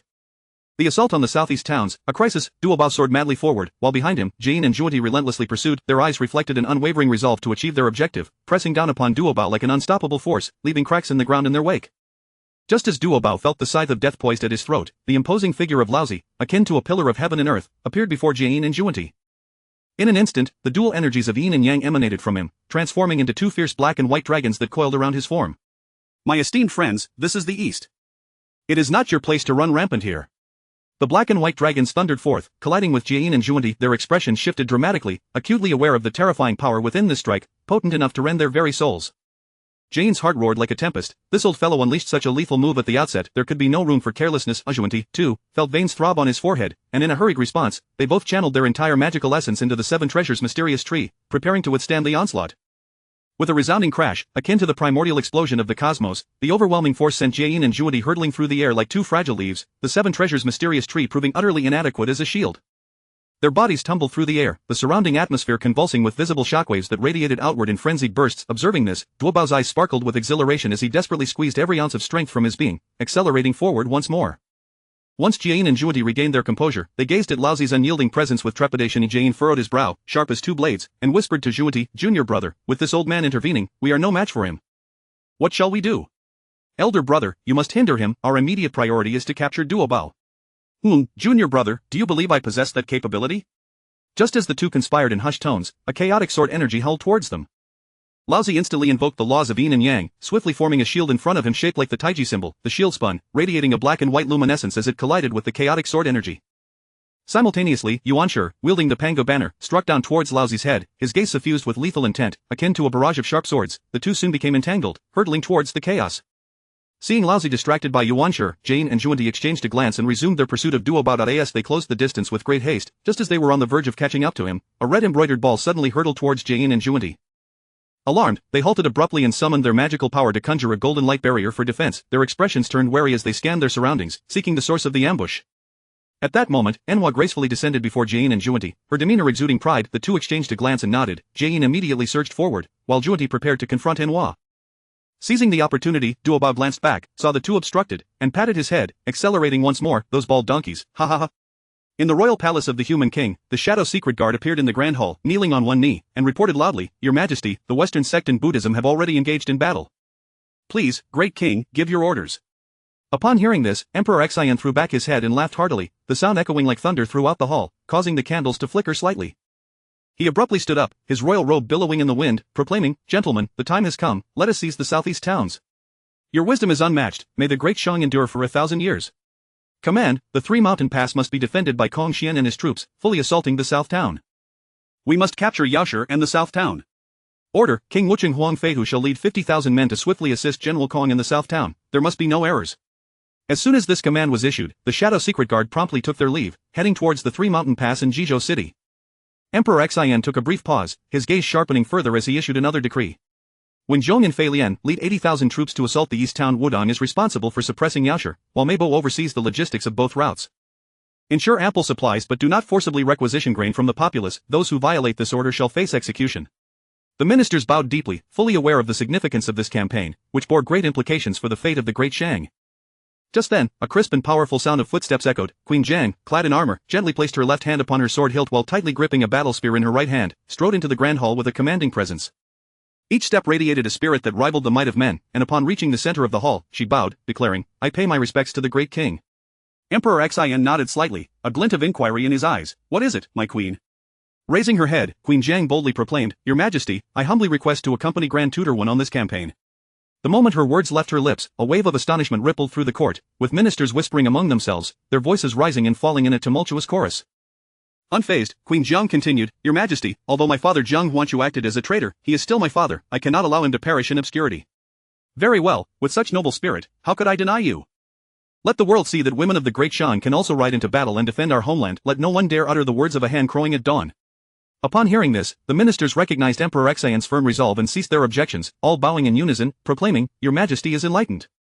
Emperor Xian turned away, his right hand sweeping back dramatically, exclaiming with fervor, "For the sake of the Great Shang and the human race, we march forth."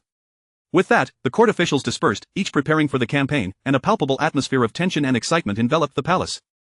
Days later, two armies, brimming with vigor, set forth towards the southeast towns. In the direction of the east town, both sides arrayed their forces, the battlefield enveloped in silence, save for the fluttering of military banners in the wind.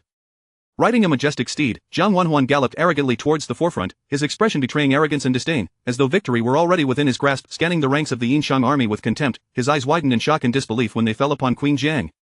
"Sister, what are you doing here?" Seeing her brother's feeble demeanor, Queen Zhang furrowed her brow, a flicker of disappointment crossing her features as she admonished him, "Brother, you remain as lackluster as ever. Today, I shall show you what a true battlefield entails."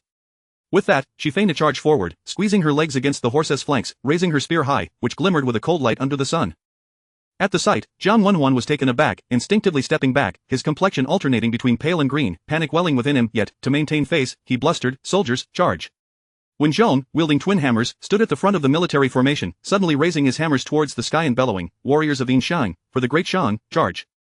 Immediately, the troops clashed, and the battlefield erupted with a cacophony of battle cries, the sounds of clashing weapons and thundering hooves intertwining.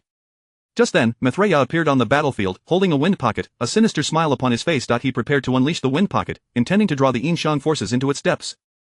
At this critical juncture, Wudong appeared before Maitreya with an air of calm, surprised yet quickly regaining composure. Maitreya smirked disdainfully, raising the wind pocket, its formidable pull akin to a ravenous beast, sweeping towards Wudong. The suction drew in the surrounding air, forming a massive black vortex that emitted howling sounds, reminiscent of a demon's roar. Yet, Wudong remained composed, gazing upwards, entirely unperturbed by Maitreya's wind pocket. Infuriated by Wudong's nonchalance, Maitreya amplified his magical output, intensifying the suction of the wind pocket. Suddenly, an overwhelming force pulled Wudong into the wind pocket. Chapter 59. Seizing the southeastern two towns, capturing the medicine master Maitreya on the battlefield, Maitreya clutched the windbag tightly, his maniacal laughter reverberating through the air. However, in an instant, the windbag swelled violently, producing a cacophony of popping sounds. Following this, a thunderous explosion erupted as the windbag burst apart, fragments shooting outward in all directions.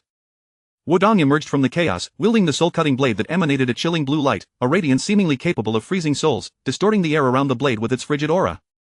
She floated gracefully, balancing the 100 Flowers umbrella, descending slowly before Maitreya. The umbrella was a dazzling spectacle, its myriad colors shimmering incessantly. Maitreya's eyes widened, fury evident in his gaze, his face flushed crimson, veins bulging on his forehead.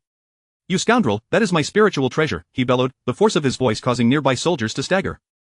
This windbag was his sole spiritual treasure. Now devastated, his heart bled with anguish, and rage threatened to consume his sanity. Yet Wudong merely cast a cold glance at him, her eyes frosty as she regarded him with disdain, as if he were nothing more than a foolish jester. Maitreya, incensed by her contempt, gritted his teeth in fury. "You disciples of the are truly unruly. How dare you, a mere quasi-saint of corpse-cutting, act so brazenly before me, a quasi-saint of dual corpse-cutting?" Without waiting for a response, Maitreya transformed into a streak of golden light, charging fiercely towards Wudong. As he passed, the winds howled, whipping up sands and stones, massive boulders soaring into the air before being pulverized by the fierce gales. Wudong's lips curled into a mocking smile, and with calm assurance, she positioned the 100 Flowers umbrella before her. The moment Maitreya made contact with the umbrella, it unleashed an inexplicable counterforce. Maitreya felt as though he had collided with a mountain. The recoil struck him like a ferocious beast, flinging him back several dozen yards before he barely managed to stabilize himself. Blood trickled from the corner of his mouth, his eyes wide with shock and disbelief, a tempest of turmoil brewing within him. How is this possible, preposterous, a congenital supreme treasure? Wudong brandished the soul-cutting blade, advancing directly towards Mithraea. The blade unleashed a torrent of souls, intertwining to form an immense net of light that enveloped Mithraea. That he struggled to defend himself, his eyes betraying a flicker of panic as he swiftly formed seals with his hands, summoning a six-shang golden body, layers of ethereal golden figures materializing before him. However, Wudong's relentless onslaught fell upon him like a torrential storm, each strike landing with pinpoint precision upon his vital points. The golden body shattered under her assault, leaving him wounded and his garments stained crimson. Mithraea internally lamented, realizing the formidable prowess of the disciples. Alas, the Eastern sect is indeed affluent, possessing a top-tier congenital spiritual treasure alongside a congenital supreme treasure. Today, I fear I shall meet my end here. He sought an opportunity to flee amidst his defense, but Wudong's relentless attack shadowed him, rendering escape impossible.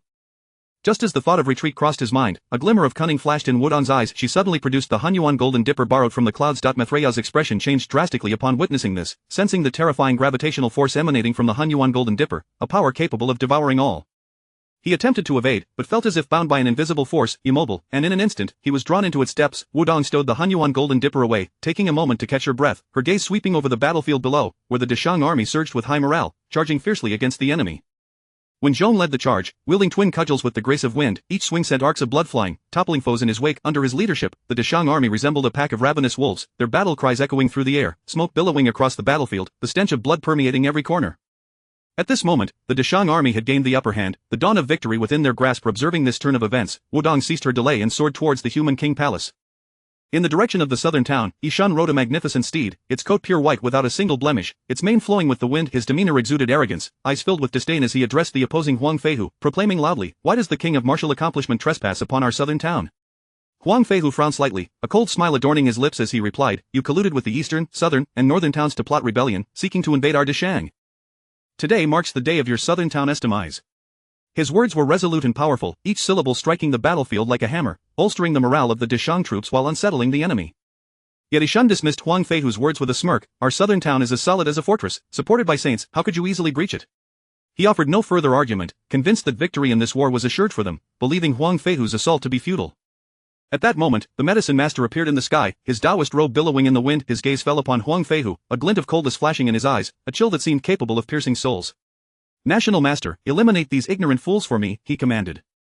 The medicine master nodded slightly, lifting his staff. Just as he was about to act, Kong Xian suddenly materialized before him. Kong Xian regarded the medicine master with disdain. "Fellow Taoist, stand down. This matter does not concern you." The medicine master furrowed his brow, displeasure brewing within him. "Kong Xian, are you intending to oppose my Western sect, or do you represent the Phoenix clan? How terrifying, you almost frightened me. Today, I shall see just how capable you, a disciple of a saint, truly are." With that, Kong Xian transformed into a streak of colorful meteor, launching an attack against the medicine master. Kong Xian's assault was ferocious. As he spread his wings, multicolored divine light surged forth like 5 roaring dragons, clawing towards the medicine master. In an instant, the sky was ablaze with brilliance, spells colliding with thunderous roars. Kong Xian's 5-colored divine light relentlessly battered against the medicine master's barrier, shaking it with each impact. The medicine master continuously cast spells, attempting to reinforce the barrier, barely managing to withstand Kong Xian's onslaught. However, Kong Xian's strength was overwhelmingly formidable, and the medicine master gradually felt overwhelmed, a hint of anxiety flashing in his eyes. They battled fiercely for about a quarter of an hour, yet Kong Xian appeared to be holding back, stretching lazily, a look of ease on his face. "How dull, you, a disciple of a saint, are not impressive at all. You failed to catch my attention." His tone dripped with disdain. This fierce battle merely a game to him. Of the medicine master, incensed by the insult, charged towards Kong Xian, his eyes ablaze with fury. He had never endured such humiliation as a disciple of a saint. With a roar, disregarding his own dwindling spiritual energy, he lunged at Kong Xian, his mind singularly focused on making Kong Xian pay.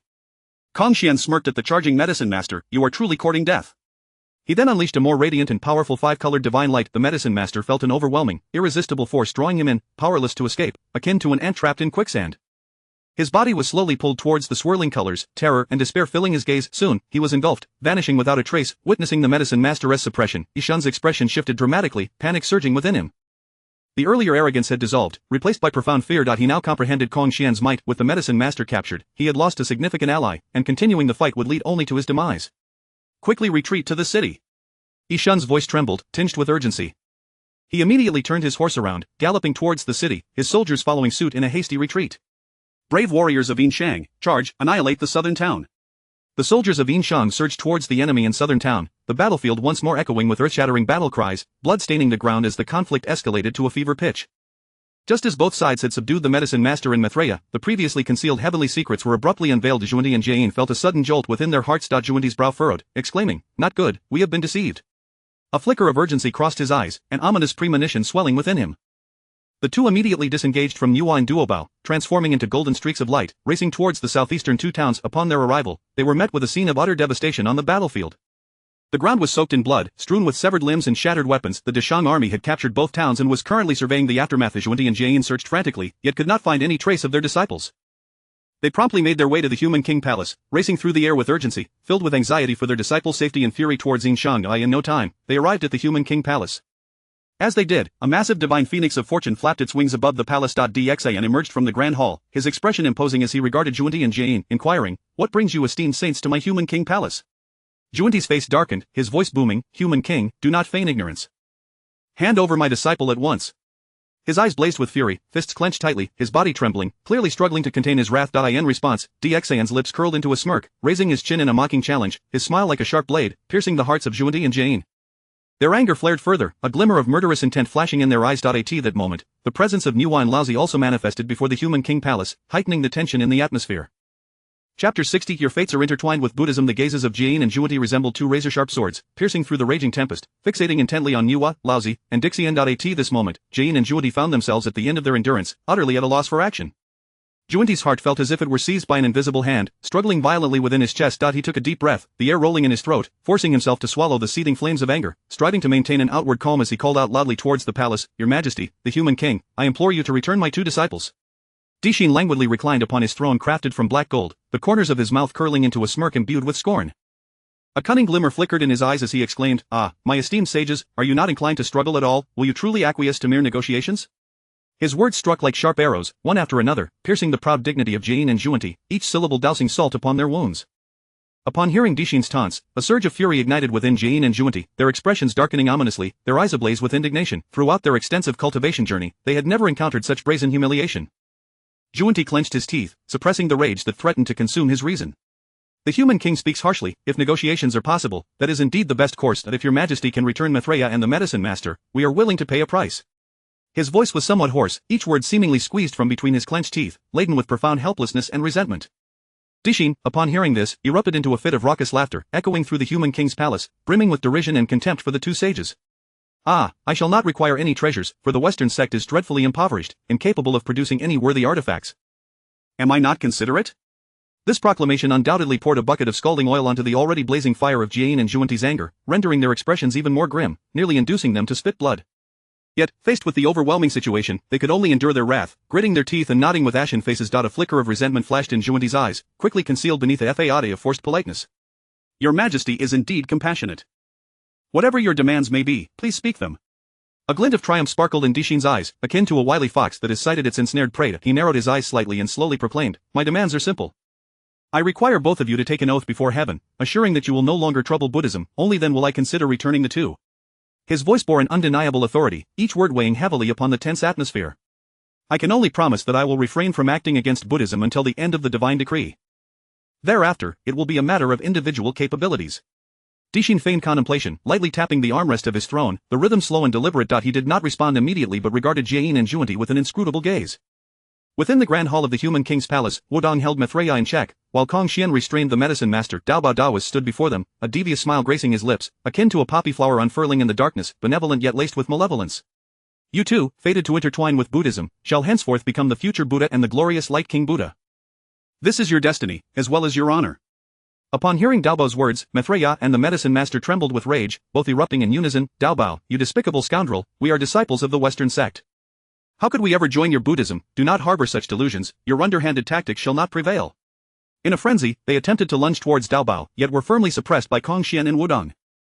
Each struggle only deepened their exhaustion and despair, akin to flies ensnared in a spider's web. The more they fought, the tighter the bindings became. Daobao, however, remained unfazed. He raised his hands, fingers shimmering with a black light, reminiscent of a curse emanating from the depths of hell, exuding an ominous aura. He struck a mark upon their foreheads. The moment it made contact, Maitreya and the medicine master experienced a jolt of excruciating pain in their minds. Their expressions morphed into terror and anguish, and soon, their eyes glazed over, rolling back as they lost consciousness, their bodies collapsing like lifeless dolls. After a brief moment, they awoke, yet their eyes appeared vacant and bewildered, resembling soulless automatons. They reverently bowed towards Daobao, chanting in unison, "We pay our respects to the Buddha." Dao Bao nodded with satisfaction, his eyes glinting with pride, as everything unfolded according to his design. Wudong observed the transformation of Mithraea and the medicine master, her heart laden with doubt and concern furrowing her brow. She turned to Dao Bao, brother, is this the might of the sage? To alter a person's very thoughts, yet, could this not be undone by Jane and Juanti? A flicker of unease crossed her gaze. After all, Jane and Juanti were also sages, and she feared this plan might unravel at the critical moment. Dao Bao shook his head slightly, a confident smile gracing his face. Not at all, this mark has been reinforced by our master. It is said that the mark is intertwined with his great Dao principles, and unless one reaches the 9th level of the heavenly Dao Saint, it cannot be discerned. Wudong nodded, her heart somewhat eased, though the worry in her eyes did not entirely dissipate. Dao Bao led the medicine master and Mithraea out of the grand hall of the human king's palace, advancing towards where Dixin resided. Approaching Dixin, Dao Bao respectfully stated, Your Majesty, this arrangement is acceptable. You have already done enough for Buddhism. Upon witnessing Dao Bao emerge with Mithraea and the medicine master, Jane and Juanti promptly pledged their oaths to the heavenly Dao. The oath has been sworn. I implore my fellow Taoists to return my disciples. Dao Bao paused momentarily, then burst into maniacal laughter. Juanti, growing impatient, bellowed, What nonsense are you laughing at? We have sworn our oaths, will you go back on your word? Dao Bao stifled his laughter, replying, I was being reckless. Mithraea, medicine master, you may go now. With that, Mithraea and the medicine master took a few steps forward and deeply bowed to Jane and Juanti. We implore your forgiveness, esteemed sages. We have entered the Buddhist fold and vow to eradicate all evil in the world. Their tones were flat and apathetic, akin to a cold machine executing commands. Jane and Juanti, upon hearing this, were left in disbelief, their eyes wide with shock and fury. Jane stammered, What are you two saying? Are you truly forsaking your faith? He could not fathom that the disciples he had nurtured for so long would utter such words, his heart pierced with anguish as if struck by 1,000 arrows. Mithraea maintained his impassive demeanor, stating, Your words are harsh, sage. The Buddha Dao Bao has spoken, and we are fated to Buddhism. We kindly request you to depart swiftly. His words cut like icy blades, inflicting deep wounds upon Jane and Juanti's hearts, each syllable adding salt to their already raw agony. Juanti quivered with rage, roaring, It must be Dao Bao's doing, otherwise, how could they have changed so? In a fit of anger, he prepared to strike at Mithraea, his sage aura erupting instantaneously, the overwhelming force radiating outward. The surrounding space began to warp violently, unable to bear the weight of such power. Echoing with anguished cries, the sky darkened with ominous clouds, thunder rumbled, and lightning danced like a dragon amidst the storm, as if lamenting the impending clash. Just then, a flash of phoenix fire surged forth, the divine phoenix of fate soaring into view. The divine phoenix partnered with Dao Bao to intercept Juanti. How audacious, this is the human king's palace, and they have declared themselves as the glorious Buddha and the future Buddha. They no longer wish to return to the Western sect. Juanti's eyes widened in fury. Dao Bao, do not attempt to argue. If you do not surrender Mithraea and the medicine master today, do not blame me for disregarding the sanctity of this palace. Chapter 61. The demise of Ji Chang and the turmoil of the divine ceiling within the ethereal confines of Bio Palace. The figure of Tongtian exuded an air of satisfaction, his elongated eyes glimmering with a thread of triumph, the corners of his mouth curling into a subtle, mocking smile as he addressed the ancient sage Hongjun with a tone laced in sarcasm. My dear friend, can you still remain as unshaken as a mountain? Just look at your two cherished disciples, they have already fallen into a state of despair in this contest. A tempest of rage surged within Hongjun, akin to the molten lava of a volcano, seething and threatening to breach the dam of his composure. Yet, his countenance remained as serene as a placid lake, his profound gaze betraying no hint of emotion. With no alternative, he resorted to a secretive transmission of thoughts, urging, Enough, retreat at once. The current circumstances are entirely unfavorable for you, do not engage in the futile act of striking a stone with an egg. Receiving the transmission, Jane and Juanti were engulfed in indignation, their eyes flashing with a fierce resentment. Just as they prepared to voice their ire, a brilliant light suddenly erupted from the direction of the Dishang Wenyuan pavilion. A beam of light soared skyward, ascending towards the heavens. The radiance was so resplendent that it enveloped Bai Gon, who sat majestically within the pillar of light. An aura of gentle yet resilient righteousness surrounded him, the brilliance wafting in delicate threads. He rose slowly, his posture regal, his garments billowing, and his voice resonated throughout the cosmos. The Dishang Wenyuan pavilion gathers the literary essence of the world, the literature of humankind shall endure forever. As his words echoed, an immense tide of fortune, akin to a surging ocean, flowed towards Bai Gon, swirling around him before gradually merging within his being. Nourished by this overwhelming fortune, Bai Gon's cultivation ascended dramatically, a formidable presence erupting from him as he broke through to the realm of the great Luo Golden Immortal. I, by the decree of the contemporary human king, hereby confer upon Bai Gon the title of literary sage of humankind. Witnessing this proclamation, the people of the human race bowed in reverence, exclaiming, We pay our respects to the literary sage. The expression of the Tongtian leader within Bio Palace grew increasingly triumphant upon hearing their cries, a smile broadening across his face. He lifted his gaze provocatively towards Hongjun, his eyes gleaming with self-satisfaction. My friend, behold this spectacle. It appears my foresight remains unparalleled. Ha ha ha. Hongjun snorted coldly, his voice sharp as an icicle, and turned away without a backward glance, his retreating figure betraying a hint of disarray and dissatisfaction. Observing Hongjuan's departure, Tongtian promptly directed his thoughts towards the direction of Shichi City. In Shichi City, Xiangyi received Tongtian's transmission, a sinister smile creeping across his lips, glinting with a thirst for blood. He swiftly formed seals with his hands, concealing his aura with the veil of hidden laws. In the blink of an eye, he transformed into the visage of Guangchengzi, leaping silently into the Shichi Marquis' residence. The Marquis' mansion lay enveloped in the tranquility of the night, the moonlight cascading like water, punctuated occasionally by the distant footsteps of patrolling soldiers. Within the guise of Guangchengzi, a glimmer of coldness flashed in Xiangyi's eyes as he produced the turning heaven seal, which emanated waves of jade-clear celestial magic.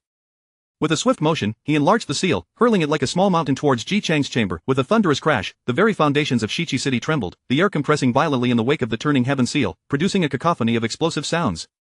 The grand hall crumbled under the weight of this terrifying strike, bricks and stones erupting like cannon fire, splintering into the air, while wood shards swirled like snowflakes amidst the billowing dust.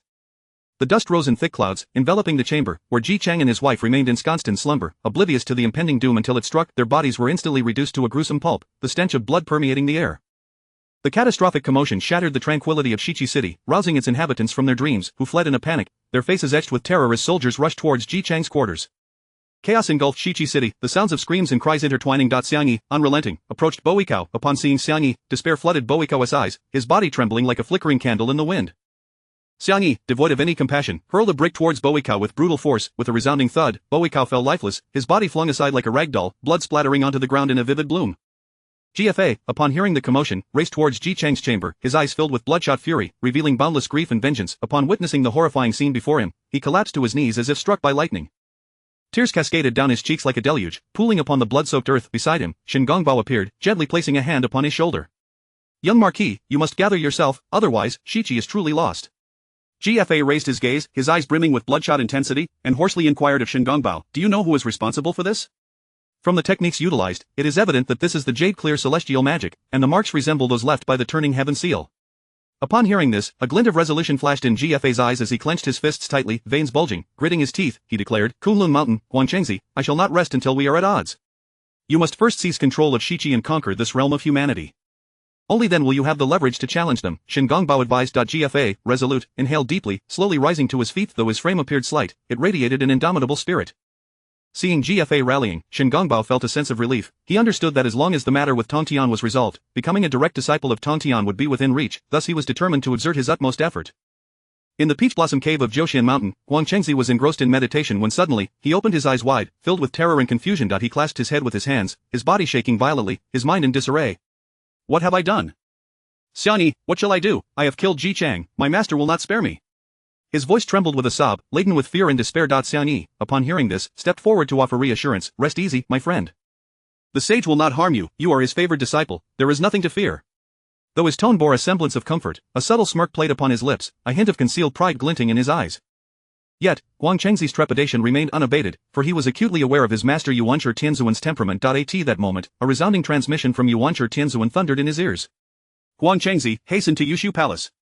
The voice was imbued with authority, causing Guangchengzi to tremble.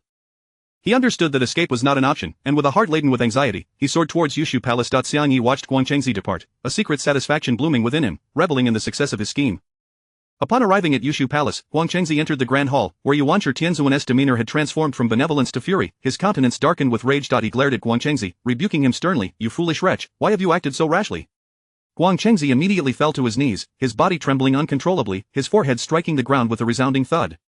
"Master, the trajectory of the divine ceiling has diverged, thus it may be prudent to allow GFA to ascend prematurely, with Shen Gongbao as his aide. This may expedite the resolution of the divine ceiling calamity." Upon hearing this, Yuanshi Tianzuan glared fiercely at Guangchengzi, his eyes ablaze with fury as if they could consume him. "Do not disappoint your master." His voice was as frigid as winter's breath, sending a shiver down Guangchengzi's spine. Although Guangchengzi felt a momentary relief, beads of cold sweat dripped from his forehead, a testament to the gravity of his predicament. Chapter 62 The agricultural sage of humanity, Hongjun severely wounded after the departure of Jian and Juanti, Xin sat in the grand hall, his brow furrowed in deep contemplation. At that moment, the shadowy secret guard suddenly appeared within the hall, kneeling with a thud and presenting a confidential report with both hands. Xin received and unfurled the document, his countenance instantaneously transformed into one of elation. The news of the deaths of Ji Chang and Boikao struck him like a heavy hammer, stirring tumultuous waves in the previously placid lake of his heart. Xin recognized that this was an unprecedented opportunity. With the loss of their steadfast leader, West Qi would undoubtedly descend into chaos. He immediately issued a decree to summon all the ministers of the Shang dynasty. Before long, the ministers arrived in succession, a solemn atmosphere permeating the grand hall. Esteemed colleagues, DXIN proclaimed, with Ji Chang and Bowie Cao deceased, West Qi is bound to erupt into turmoil. This presents us with a tremendous opportunity. The time to mobilize our forces has arrived. No sooner had he spoken than Bai Gon stepped forward, his face etched with concern, bowing respectfully. Your Majesty, this year the harvest across the Shang territories has been dismal, and the populace is suffering from hunger.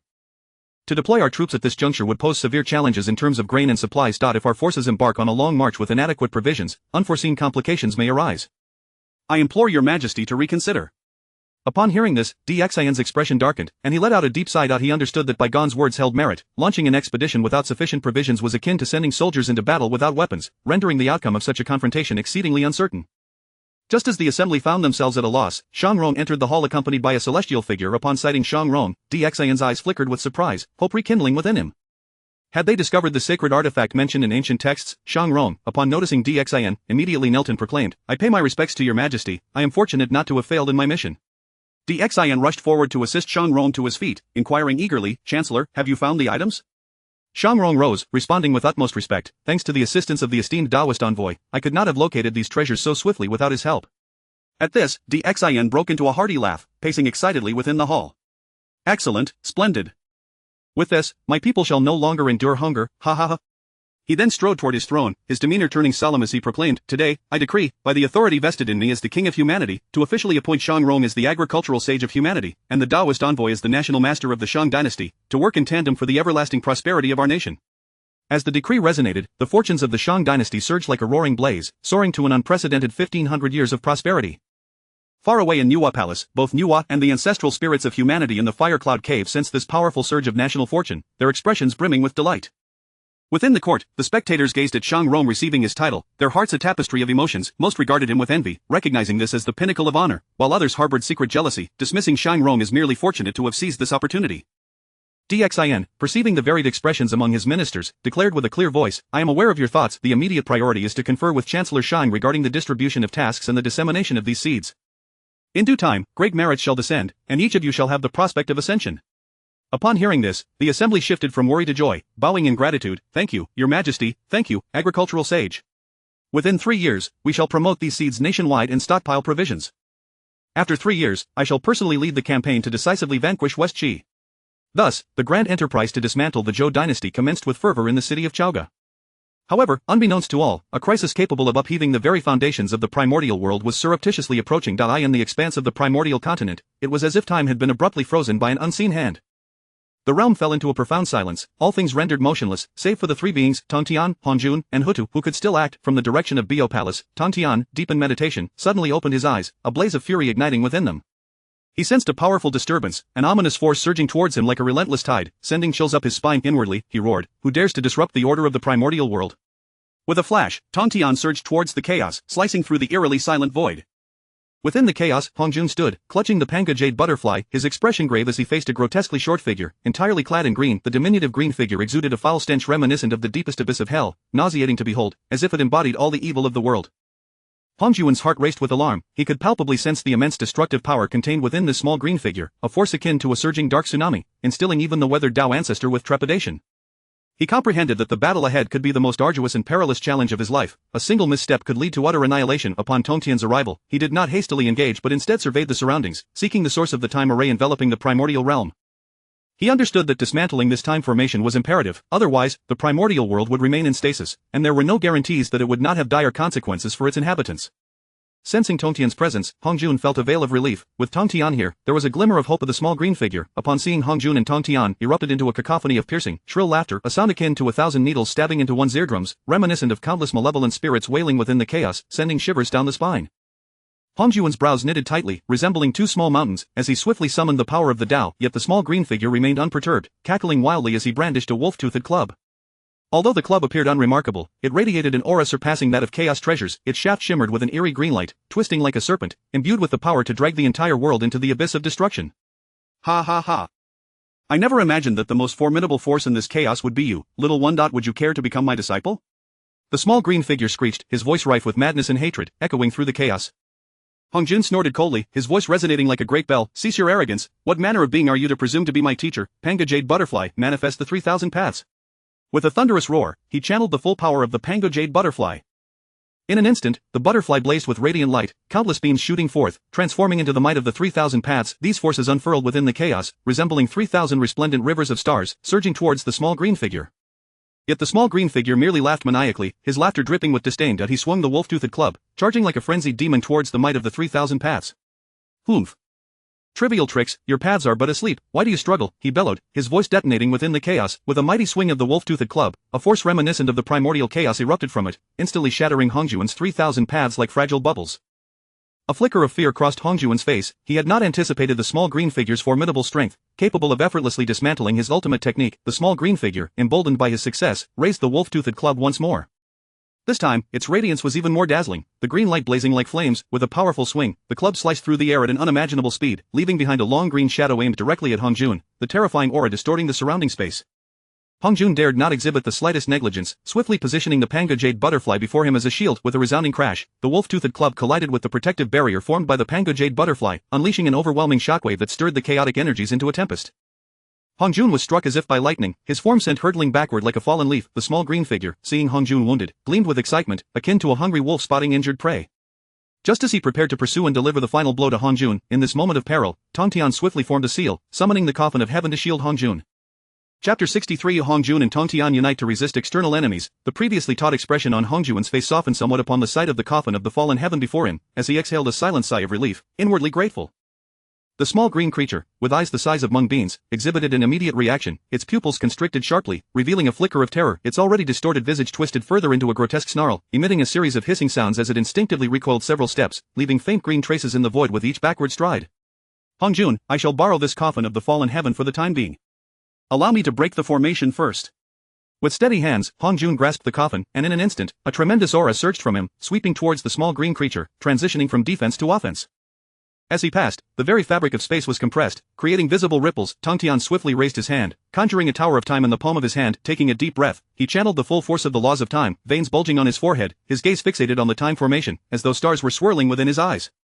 In that fleeting moment, the 12 shadows of time began to rotate slowly above the formation, each movement imbued with the weight of ages. The small green creature, witnessing this, revealed a glint of malevolence in its eyes, its already sinister gaze growing colder still. In a flash, it produced a long bow emanating an eerie green luminescence, crafted seemingly from some accursed bone, the souls within lamenting in anguish, exuding a chilling aura that caused the ambient temperature to plummet.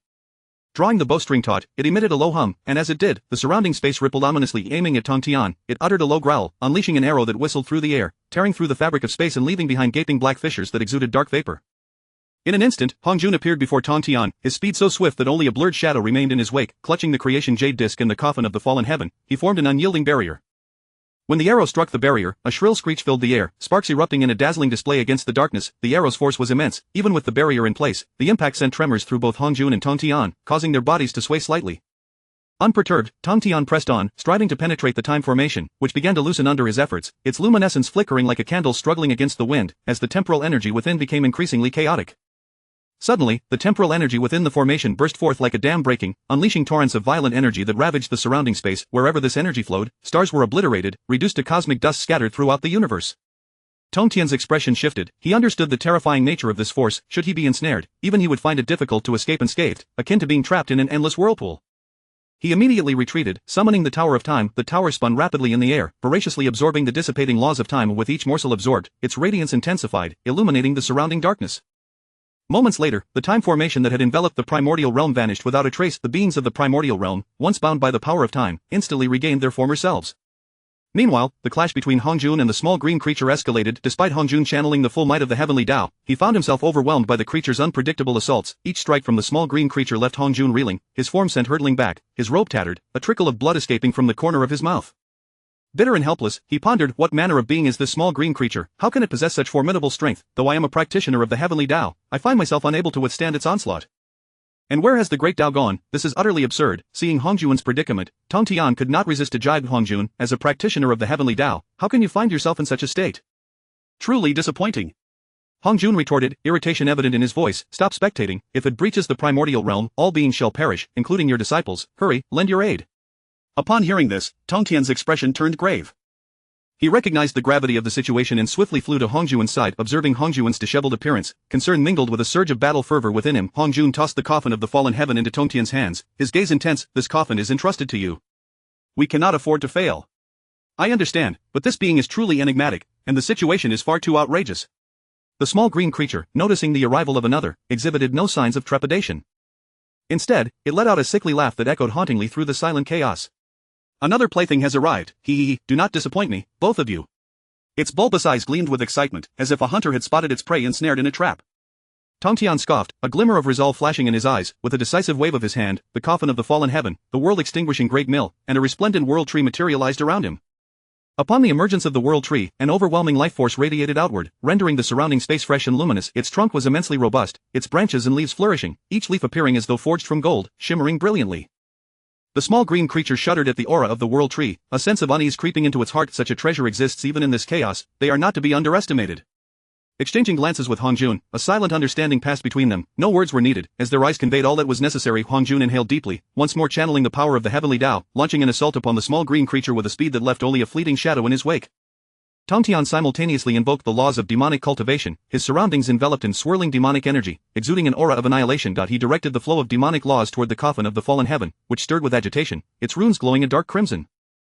An ominous energy permeated from the coffin, tainting the nearby stars with a dark red hue, as if cursed. Yet, in the midst of his assault on the small green creature, Hongjun was once again sent flying by its overwhelming power. Tongtian, act swiftly. Delay any longer and I shall not endure. Hearing Hongjun's urgent call, Tongtian roared, charging forth with the coffin of the fallen heaven aimed at the small green creature, his speed reaching its zenith, leaving a trail of black in his wake. The god-slaying spear, under his command, transformed into a streak of light, its tip glinting with a chilling radiance, tearing through space and leaving behind widening black rifts. Simultaneously, the world-extinguishing great mill expanded to hundreds of feet in size, hurtling toward the small green creature's head, its grinding noise echoing like a death knell, each sound resonating within the hearts of all who heard it. Hongjun channeled all the power of the heavenly Tao into Tongtian, elevating his aura to its pinnacle. His hair stood on end without wind, and his eyes sparkled with a mingling of black and white light, symbolizing an ultimate force. The small green creature sensed the impending threat. It activated its own laws, revealing itself to be a mixed element Hunyuan Wuji de Luo Jingxian, wielding 50 distinct laws. A sinister expression crossed its face as it waved its hands, conjuring 50 layers of radiant barriers, forming an indomitable defense against Tongtian's assault. As the coffin of the fallen heaven, the world-extinguishing great mill, and the god-slaying spear collided with the creature's barrier, an apocalyptic tempest erupted. Fragments of stars danced within the storm, colliding and exploding anew, releasing an even more intense brilliance, illuminating the cosmos while simultaneously instilling a profound sense of terror. Hongjun's face paled at this sight. He promptly summoned the creation jade disc, enlarging it to envelop the primordial realm, safeguarding it within its protective embrace. Were it not for the creation jade disc shield, the primordial realm would surely have borne the brunt of this cataclysmic force, resulting in countless beings being reduced to ashes in an instant, plunging the entire primordial realm into eternal darkness and destruction. After the colossal upheaval subsided, the small green creature staggered back several steps, its green radiance dimming slightly but suffering no significant harm, merely swaying amidst the tempest. Hongjun and Tongtian exchanged wary glances. They understood the creature's power surpassed all expectations. Hongjun furrowed his brow, contemplating this being is far too strange. Even united, we cannot inflict any harm upon it. Tongtian, equally solemn, tightened his grip on the coffin of the fallen heaven, stating, Hongjun, this foe is excessively formidable. We cannot engage in a direct confrontation. We must seek its vulnerabilities. However, with the situation growing dire, time was of the essence, and reluctantly, they resolved to charge at the small green creature once more. Tongtian maneuvered the coffin of the fallen heaven and other artifacts, attacking the small green creature from various angles. The coffin continuously released an ominous aura, akin to black smoke, encroaching upon the small green creature and shrouding the space around it in an eerie gloom. Yet, the small green creature navigated the onslaught with ease, its form weaving through the attacks, neutralizing Hongjun and Tongtian's strikes time and again. Throughout the battle, Hongjun and Tongtian remained on the defensive, sustaining various degrees of injury, their garments stained crimson with blood. Had it not been for the ample reserves of temporal laws within the Tower of Time, they surely would have perished under the relentless barrage. Suddenly, out of nowhere, a surge of spatial laws struck, cleaving the small green creature in twain. Chapter 64 of The Exhaustion of the Clever Donkey. The gazes of Hongjun and Tongtian were like two sharp swords, fixated intently on the small green creature that had been cleaved in two. The being's body emitted a ghostly green glow, flickering like will-o'-the-wisps. Though it had ceased to breathe, it still exuded a chilling aura, reminiscent of a cursed mire, brimming with endless strangeness. Hongjun's brow furrowed deeply, his profound eyes swirling with a palpable wariness, as tumultuous thoughts surged within him. If this little monster were to survive, it would surely spell disaster. He was determined to ensure absolute success this time, for this entity was undoubtedly not of this chaotic realm. His consciousness spread like fine spider silk, silently extending outward, leaving no potential disturbance unnoticed. Even the slightest fluctuation in space could not escape his perception. Tongtian, equally grave, felt beads of sweat roll down his forehead as his consciousness mingled with the chaotic energies, creating wisps of vapor. He gripped the primordial sword tightly, his knuckles whitening from the exertion, his muscles taut like a bowstring, poised to unleash his full might at a moment's notice. Once they confirmed that the small green creature was devoid of life, the two men seemed to be liberated from a taut string, collapsing onto the ground, gasping for breath. Yet, as they caught their breath, the flamboyant figure of the celestial sage descended gracefully like a shooting star, the smug smile at the corner of his lips starkly contrasting with the tense atmosphere. "My dear friends, you have worked hard," the celestial sage's mocking voice echoed, "and this little prize is mine to claim, ha ha ha." His laughter reverberated through the silent space, piercingly jarring, shattering the momentary tranquility. Hongjun and Tongtian exchanged glances, a flicker of dissatisfaction passing between them, each rolling their eyes in unison. Tongtian let out a cold snort. Celestial sage, you certainly know how to choose your moments. You arrive just as we are nearing the end." "Nearing the end?" the celestial sage retorted. "It seems to me that you two are being thoroughly bullied by this little monster." Just then, from the lifeless body of the small green creature, a strange wave of energy suddenly surged. The two severed halves began to mend at a visible pace, green light flickering at the wounds, each fragment seamlessly reassembling. The small green creature rose once more, a nauseating aura radiating from it, sweeping through the space like a surging tide of darkness. This aura, laden with malevolence, resembled miasma rising from the depths of hell. Wherever it passed, souls felt as though they were pierced by countless steel needles, as if this presence sought to erode them entirely. The expressions of the three men changed dramatically, their vigilance heightened. The celestial sage's eyes were filled with disdain, as if he were gazing upon the most loathsome of creatures. "Truly troublesome, what on earth is this abomination?" His voice dripped with anger. He had anticipated a simple acquisition, but was unprepared for the sudden escalation of the situation, filling him with regret. Before the three could fully brace themselves, the small green creature's club expanded 100-fold in an instant. The runes etched upon it flickered like awakened demons, each one imbued with destructive power. The club descended upon them with the force of a towering mountain, compressing the space around it to emit a mournful creaking sound. The celestial sage, witnessing this, felt a surge of determination flash through his eyes, and immediately invoked the laws of space. The surrounding area began to twist and tear violently, like a mirror shattered into countless shards. Space cut. This technique radiated a chilling light as it slashed towards the club. However, upon contact, it was as futile as an ant attempting to shake a tree. The celestial sage felt a force akin to that of primordial chaos rebound against him like a tsunami, scattering his attack effortlessly. The overwhelming impact felt like a stampede of wild bulls crashing into him, sending him hurtling backward, his eyes wide with disbelief. How is this possible? Yet there was no time for further contemplation. The celestial sage fought against the surging blood within him, expending all his strength to create a spatial wormhole before the club. Yet, in the face of the massive club, the wormhole appeared minuscule, akin to trying to fit a mountain into a pocket the size of a baby's fist, the space around it emitting a hissing lament under the club's pressure. The small green creature observed the three with a playful glint in its eyes, akin to a mischievous child regarding a once beloved toy, brimming with mockery and disdain. Sensing the imminent threat, Tongtian darted to the celestial sage's side, quickly channeling his formidable spatial laws to merge with the celestial sage's power. In an instant, the wormhole seemed to be nourished, expanding wildly like a prehistoric beast opening its gaping maw, directly transferring the club behind the small green creature. As the wormhole devoured the club, the surrounding space erupted with violent fluctuations. Unfazed, the small green creature smirked contemptuously, nimbly leaping as if it were a graceful bird, allowing the club to pass beneath it without obstruction. With a snap of its fingers, the sharp sound rang out in the stillness, as if the club, like a loyal dog responding to its master's call, returned directly to its grasp. Upon witnessing this, the expressions of Tongtian and the celestial sage turned ashen, as if they had glimpsed death beckoning them. They understood that the small green creature's power far surpassed their expectations, each of its attacks carving deep into their hearts, instilling profound fear. Suddenly, the small green creature brandished the club and charged forward, its speed reaching an apex, stirring a tempest that sliced through the air with razor-sharp precision. The wind bore the scent of death, turning the chaotic energies around it black. Tongtian, realizing the peril, felt a surge of resolve flash in his eyes, summoning forth the world tree and other divine treasures. Upon colliding with the barrier formed by these treasures, the small green creature's assault produced a deafening roar, shaking the very fabric of space as if the world were trembling on the brink of apocalypse, scattering the chaotic energies like wisps of smoke. The small green creature was rebounded, its body propelled backward by the tremendous force, tumbling several times before regaining its footing. Seeing this, Tongtian felt a flicker of relief, silently exhaling. At last, these treasures have managed to withstand the monster's assault. It seems there is still a glimmer of hope. His gaze remained fixed on the small green creature, unwilling to relax for even a moment. The small green creature stood, shook its head, a flicker of caution crossing its eyes as it glanced at the world tree, hesitating to turn away, clearly reluctant to concede defeat. Hongjun, Tongtian, and the celestial sage recognized the small green creature's intentions and swiftly surrounded it. The celestial sage's brow furrowed with concern as he spoke anxiously. "My friends, it seems we are unable to overcome it. We may not be able to contain it, perhaps it is wiser to let it go." Hongjun and Tongtian remained silent, encircling the small green creature. They understood all too well that allowing this creature to escape would inevitably lead to greater calamities in the future, and thus, they could not permit its departure under any circumstances. The small green creature, realizing it was trapped, exhibited a flash of anger, and in an instant, surged toward the celestial sage with a speed even greater than before, slicing through space and leaving a long green trail in its wake. The celestial sage, taken aback, turned pale with fright. Without time to ponder, he instantly used the laws of space to evade to Tongtian's side. "You little beast, there are three of us. What do you seek here?" The celestial sage exclaimed. "Do you presume to bully me for lacking treasures to defend myself?" The small green creature cackled. "Of course, it is because you are the weakest. With such meager skills, I truly cannot fathom who granted you the audacity to obstruct me. With that, the small green creature formed several unknown seals, its green light intensifying, its aura surging once more. Its cultivation broke through its limits, reaching the pinnacle of the great Luo Golden Immortal Realm, a formidable presence radiating outward, stirring the surrounding chaotic energies into a boiling frenzy. The three men were struck with terror, feeling as though they had plunged into an icy abyss. They knew the small green creature was burning its essence, intending to take them down with it. This reckless gambit instilled an unprecedented fear in them, as if death had tightened its grip around their throats. This is bad, it is desperate now, be careful, my friends. Hong Jun shouted, his face paling to the color of parchment.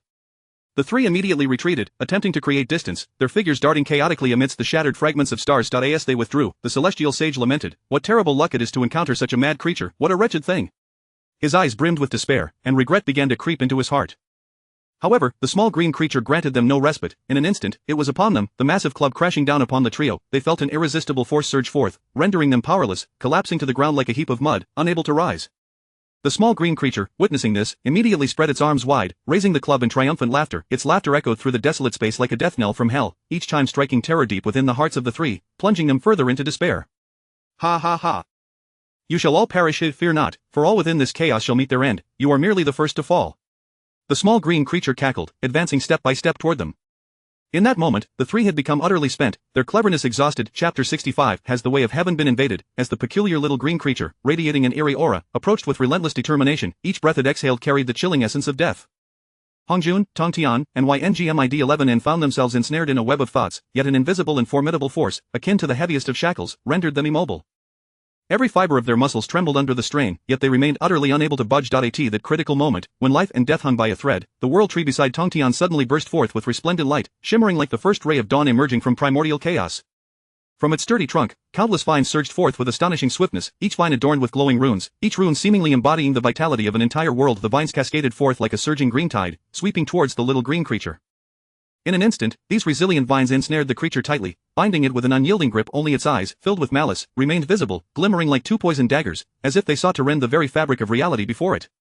The world tree's vines did not cease their assault, they lashed at the little green creature with unrestrained fervor. Each strike caused droplets of dark green blood to splatter forth. In response, the creature's eyes flickered with disdain. Despite the power of the divine treasure, its master was too weak to truly contain it. Ha ha, its laughter echoed like a chilling wind, capable of freezing one's very soul.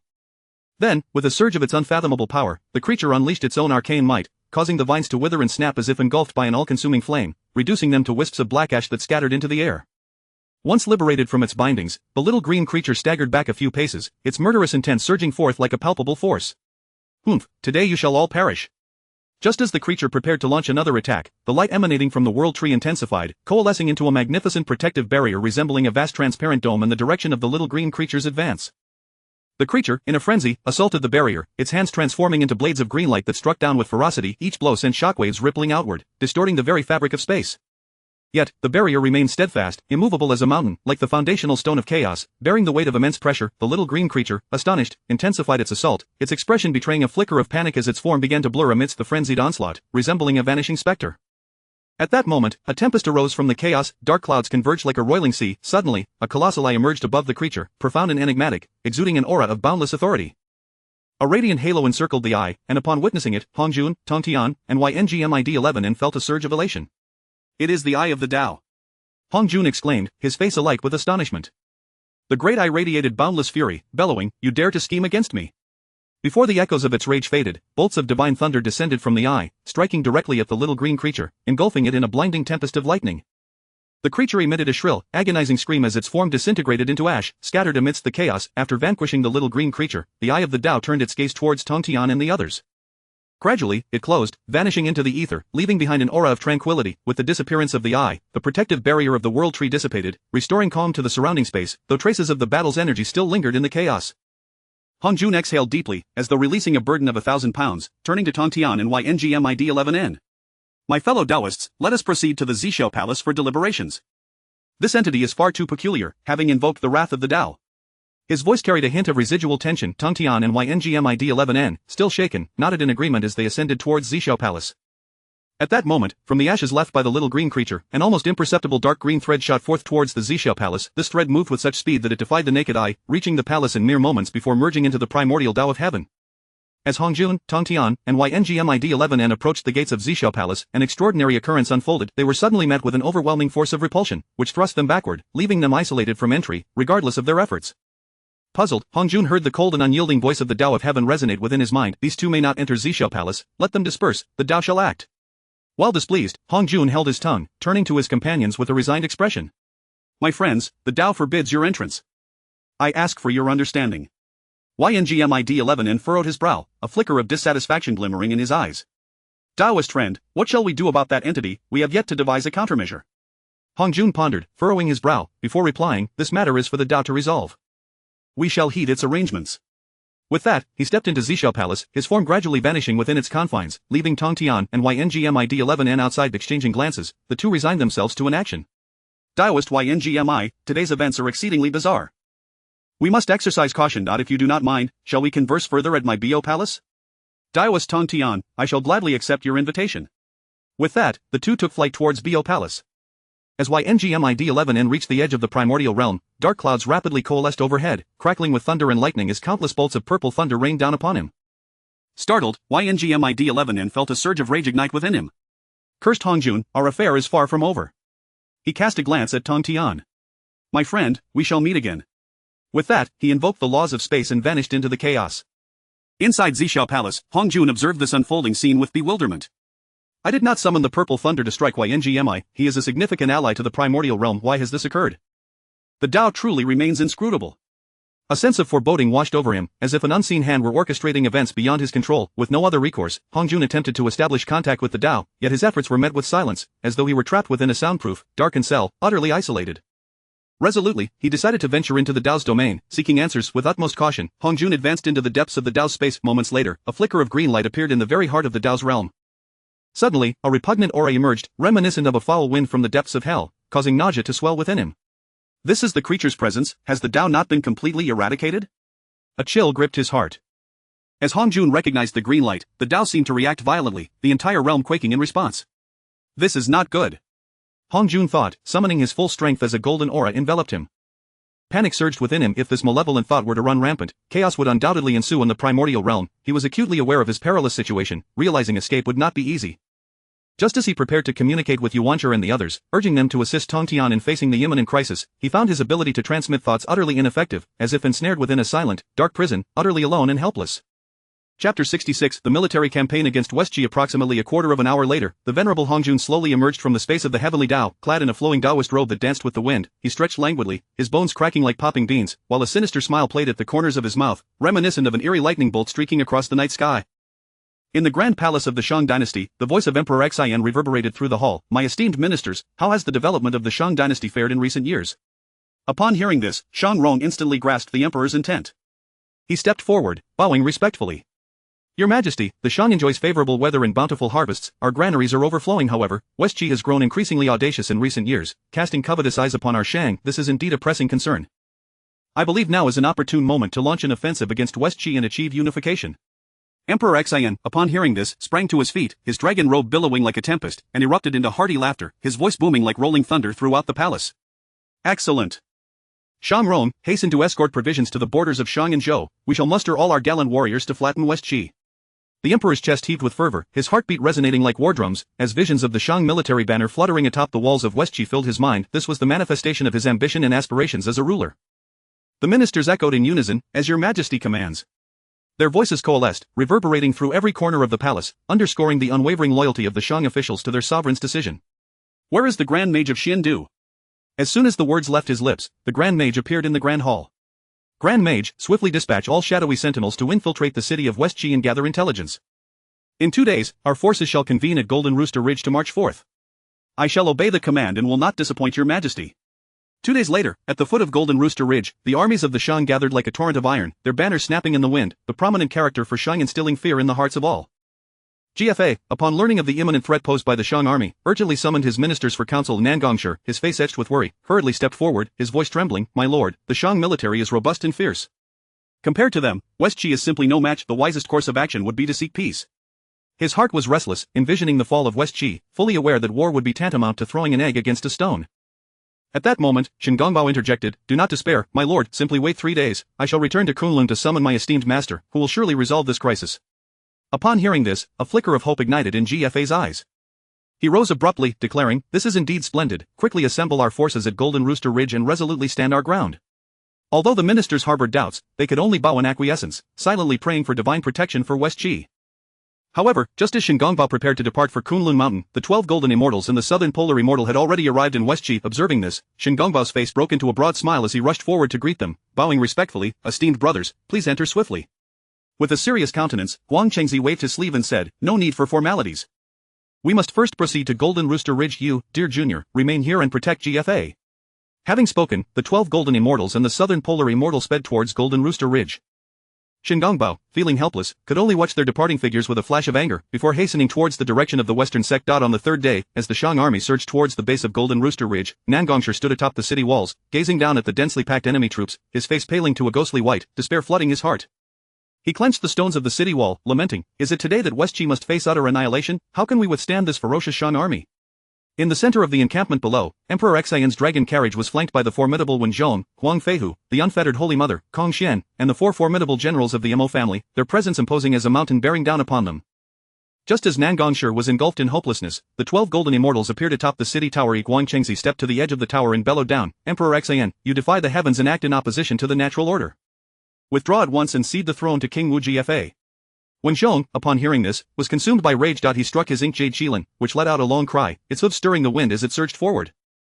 With the divine whip in hand, Wen Zhong unleashed a tempest, declaring, "You fools, instead of quietly cultivating in your sanctums, you meddle in earthly affairs. Cease your nonsensical babble and do not disrupt the morale of the troops." In that instant, the battlefield was charged with tension, the silence palpable, save for the fluttering banners in the wind. At this critical juncture, Yang Jian descended to the base of the city, brandishing his trident with blades sharp enough to sever all in existence. His expression was stern, confidence and dominance radiating from him as he roared, "Who dares to seek death?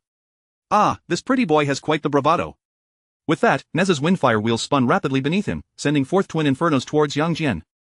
The two clashed fiercely, Yang Jian's trident moving with such precision that it seemed impenetrable, every strike imbued with the force to shatter mountains, aimed directly at Neza. Neza, agile as a monkey, deftly maneuvered through the air on his wheels, effortlessly evading Yang Jian's onslaught.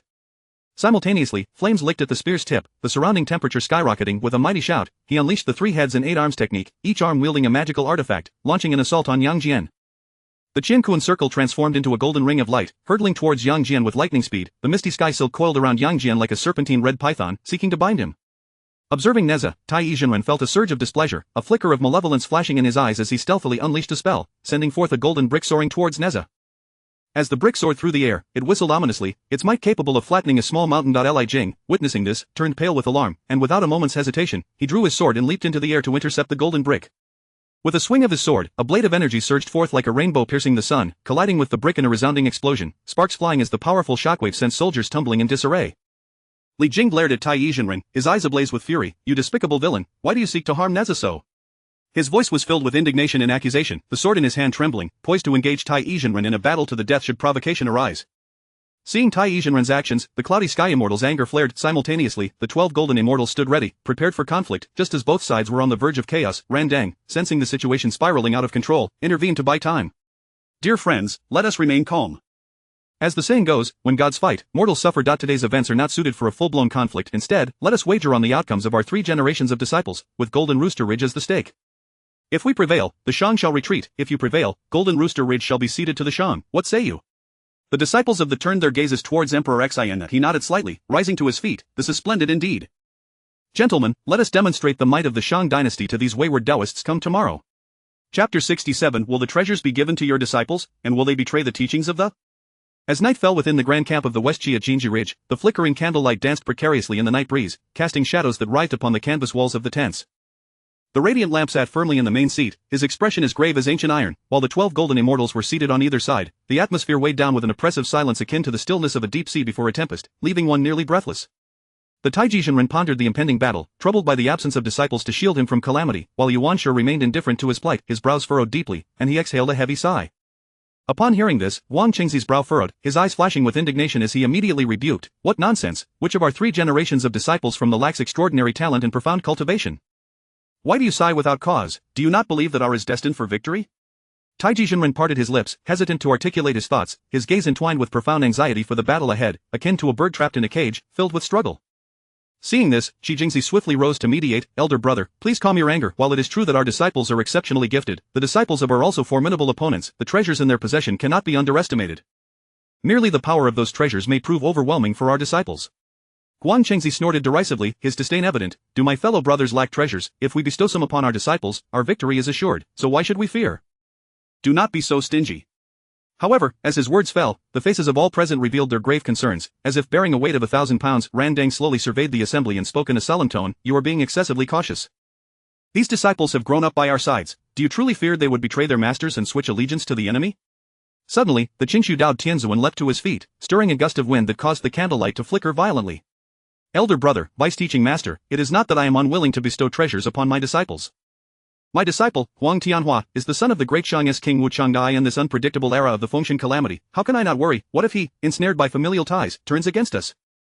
The consequences would be unimaginable." When Shu Guangfa Tianzuan hastily concurred, his brow furrowed, his eyes reflecting a profound helplessness akin to an unfathomable abyss. "Indeed, my disciple, Jin Jia, is the son of Li Jing, the guardian of Chentang Pass. Should they turn their blades upon us in battle, would we not suffer both losses in personnel and resources? This risk is one we must deliberate with utmost caution." The others nodded in agreement, each lost in thought, the tent enveloped in a heavy silence, punctuated only by the sound of their labored breaths. Upon hearing this, Randang gently shook his head, letting out a soft sigh. "Having followed you since childhood, they have seldom met their parents. How could they easily betray their mentors to assist those they have never encountered?" Yuding Jinren stepped forward. "What the elder brother, vice-teaching master, says is profoundly true. Fellow brothers, we must have faith in our disciples. Look at how close they are to me." With a resolute grit of their teeth, the 12 golden immortals summoned their respective disciples into the tent. When Shu Guangfa Tianzuan turned to Jin Jia, waving his sleeve to unveil the Dunlong Zhuang and the Bian Guai. "Jin Jia, you have been under my tutelage for quite some time. The reason I withheld treasures from you earlier was due to your youth. I feared you may struggle to wield such artifacts. Today, I bestow upon you the treasure that guards this domain, hoping you will demonstrate the might of our on the battlefield and not disappoint my expectations." Jin Jia hurriedly knelt, reverently accepting the treasure with both hands, then bowed deeply, his voice resolute as rock. "Thank you, master. I shall exert all my efforts and live up to your expectations." Qingshu Dao Tianzuan presented the octagonal bright silver hammer and the Hunyuan banner to Huang Tianhua. "Huang Tianhua, you are naturally reticent, yet I know your heart is pure. Bestowing you this treasure is to prevent your straightforwardness from leading you into impulsive actions that may cause trouble. Today, I grant you the octagonal bright silver hammer and Hunyuan banner, hoping you will wield them wisely and avoid hasty actions. The disciple will diligently heed the master's teachings and strive to uphold the prestige of our, ensuring that the world becomes a realm of our unified voice." Subsequently, Puxian Jinren also bestowed the Wugo sword upon Mu Jia, and the remaining 12 golden immortals each conferred treasures upon their disciples. Meanwhile, at the Great Shang's camp, the shadowy secret guard knelt on one knee, reporting softly, "Your Majesty, all arrangements have been made, and we shall proceed as planned tomorrow." Emperor Xayan sat upright on the throne, his posture as steadfast as a towering pine, nodding slightly, his eyes gleaming with a sharpness akin to a hawk's gaze. "Excellent." At that moment, Li Jing stepped forward, kneeling heavily with a thud, his forehead striking the ground with a dull thud, his body trembling slightly like a leaf in the autumn wind. He was acutely aware of his position as a minister of the Great Shang, yet his son stood on the opposing side, a conflict that pierced his heart like 1,000 arrows. His heart felt as though it were being twisted by a sharp blade. On one side lay his loyalty to the Great Shang, while on the other was his paternal love for his son, the two emotions clashing violently within him, stirring turbulent waves. Huang Feihu, standing nearby, witnessed Li Jing's kneeling and felt a tumult within himself. He recalled the immense favor he had received from the Great Shang. As King Wu Chang, he ought to sacrifice everything for the dynasty. Yet, the thought of his son, Huang Tianhua, compelled him to plead on his behalf. Clenching his teeth, his jaw cracked with tension, he ultimately resolved to kneel as well. "Your Majesty, as a minister of the Great Shang, should Huang Tianhua oppose the Great Shang, my family shall be without a son, and I, Huang Feihu, shall be without a child." His voice trembled, filled with anguish, that pain piercing his heart like thorns. The camp fell into a heavy silence, as if all present had been struck by a spell of stillness, rendered mute. Ultimately, one faced their own flesh and blood, while the other was the dynasty they pledged allegiance to. This choice felt akin to standing at the edge of a precipice, where a single misstep could lead to irreversible doom. "Rise, both of you. What sin have you committed? You are the pillars of our Great Shang, the white jade columns supporting the heavens, the purple gold beams spanning the seas. Do not kneel so easily." Upon hearing this, the two slowly rose, their eyes still glistening with tears, those droplets swirling in their eyes, laden with immeasurable sorrow. Jin Jia, Mu Jia, and Huang Tianhua are all sons of humanity and loyal subjects of the Great Shang. I shall not stand idly by. The outcome of tomorrow's battle shall reveal itself, so have no worries. Upon hearing Emperor Xayan's words, Wen Zhong understood that the emperor had his own arrangements and stepped forward to reassure Huang Feihu and Li Jing. "Do not be overly anxious, generals. His Majesty is wise and formidable, he will handle this matter appropriately. All right, everyone, should Jin Jia, Mu Jia, and Huang Tianhua take to the battlefield, let Lei Zhenzi and Neza confront them. Remember, do not harm the three, simply capture them. As commanded by the king, for the sake of humanity and the Great Shang, we shall all face death without hesitation." Chapter 68. Well, it appears I, the vice-sect leader, have misjudged.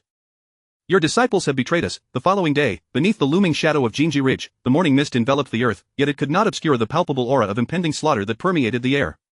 The opposing armies stood in precise formation, banners snapping crisply in the gentle breeze. At the forefront stood the 12 golden immortals alongside Emperor Xian, exuding an aura of awe-inspiring authority. Jinja positioned himself beside the venerable Wenshu Guangfa Tianzuan, his palms slick with perspiration. He lifted his gaze to meet that of Wenshu Guangfa Tianzuan, and in that fleeting moment of eye contact, the Tianzuan instantly comprehended Huang Tianhua's intent. With a slight nod, Wenshu Guangfa Tianzuan signaled approval. Jinja inhaled deeply, gripping the Dunlong post and the Bian Guai firmly, and resolutely advanced into the open expanse between the two armies. Come forth, you wretched fools of the Great Shang, to meet your demise. Jinja's thunderous roar erupted across the silent battlefield, reverberating through the ranks of the Shang army, igniting a tumult of commotion. Neza's eyes glinted with a fierce light, his figure shooting forth like a bolt of lightning, flames billowing beneath his windfire wheels, scorching the ground with 2 charred tracks left in his wake. Do not be so arrogant. In the blink of an eye, the two clashed fiercely. Jinja wielded the Dunlong post, each swing conjuring a howling gale, the wind slicing towards Neza like a blade, rending the surrounding air asunder. The Bian Guai, glinting coldly in the sunlight, was brought down upon Neza with tremendous force, each strike trembling the earth and sending shards of sand and stone flying. Neza, however, nimbly danced among Jinja's onslaught, the tip of his fiery spear generating bursts of sparks as it scraped against the air. When his weapon collided with Jinja's treasures, brilliant flashes illuminated the faces of onlookers, accompanied by thunderous roars that echoed across the battlefield. Though their combat appeared evenly matched, within the intensity of their struggle, their eyes exchanged rapid glances, subtle movements of brows and corners conveying messages only they could decipher. A faint smile graced Wenshu Guangfa Tianzuan's lips, his eyes brimming with admiration for his disciple. The other 11 golden immortals mirrored his expression, confidence radiating from their gazes as they engaged in hushed conversations, convinced that the scales of victory had tipped in favor of the West Qi. Approximately a quarter of an hour passed, and Jinja's movements began to falter, beads of sweat cascading from his brow, splattering the ground and stirring up tiny clouds of dust. His breath grew ragged, each swing of the Dunlong post and Bian Guai appearing increasingly labored, the signs of decline becoming evident. Observing this, Mu Jia of the West Qi army flashed a cunning glint in his eye, brandishing his Wu Hook sword. Brother, allow me to assist you, he bellowed, charging into the fray. Neza stood undaunted, a fervor igniting within him. He wielded his fiery spear with renewed vigor, the spearhead buzzing through the air with each thrust. Every maneuver deftly countered the combined assault of Jinja and Mu Jia, his form gliding effortlessly, his windfire wheels spinning faster, flames roaring higher. Originally lounging upon his throne, Emperor Xian now straightened slightly, resting his chin upon his hand as he surveyed the battlefield. Upon his gaze landing on Lei Zhenzi, he nodded slightly. Understanding the unspoken command, Lei Zhenzi unfurled his wings, soaring into the sky, the flapping of his wings conjuring a tempest, sending dust and debris swirling. With Lei Zhenzi's arrival, the tide of battle shifted dramatically. Jinja and Mu Jia felt an immediate increase in pressure. Jinja's Dunlong post began to falter in its strikes, each swing becoming clumsy, easily evaded by Neza, who narrowly avoided the fiery spear's thrusts. Mu Jia's Wu Hook sword was also effortlessly deflected by Neza, the powerful recoil leaving his arm numb. Gradually, the two brothers found themselves at a disadvantage, their positions precarious, each attack and evasion appearing increasingly desperate, their garments torn and hair tumultuously whipping in the wind. In the ranks of the West Qi army, Huang Tianhua observed with growing urgency, bowing respectfully to Qingshu Dao Tianzuan. Master, I shall join the fray, he declared, seizing the 8-edged bright silver hammer and charging forth with overwhelming momentum. In an instant, the clashing of magical artifacts filled the air with deafening sounds, as Lei Zhenzi and Neza faced off against 3 adversaries, refusing to yield. Lei Zhenzi's 4 symbols tower descended like a mountain, each strike infused with immense force, mercilessly descending upon their foes. The battle escalated, each side refusing to concede, the atmosphere thick with swirling clouds and smoke, obscuring the figures within. The soldiers of the Great Shang, witnessing the audacity of the West Qi, were seething with indignation, their faces flushed with rage as they shouted curses, longing to charge into battle against the West Qi army. Yet, the 12 golden immortals remained engrossed in their admiration for their disciples, impervious to the clamor surrounding them, nodding in approval and conversing with smiles about the profound prowess of their students. As time passed, Jinja, Mu Jia, and Huang Tianhua exchanged knowing glances, their minds in perfect harmony as they deliberately exposed a weakness. In an instant, Neza and Lei Zhenzi seized the opportunity, joining forces to swiftly subdue the 3. The West Qi ranks erupted into chaos, and Qingshu Dao Tianzuan, Pu Xianzhenren, and Wenshu Guangfa Tianzuan's expression shifted dramatically, urgency propelling them forward in a desperate bid to reclaim their treasures, or rather, their disciples. Just as the 3 were about to spring into action, Kong Xian, the unrivaled Holy Mother, and the Golden Spirit Holy Mother formed an impenetrable barrier before them. Seeing this, Randang hastily called out, "Hold on. Fellow cultivators, we have lost this round, please return my disciples to me." Kong Xian retorted sharply, "You disciples of the Chan sect truly have no shame. Not only do you engage in a 3-on-2 brawl, but when your disciples are captured, you still dare to demand their return? It is truly disgusting."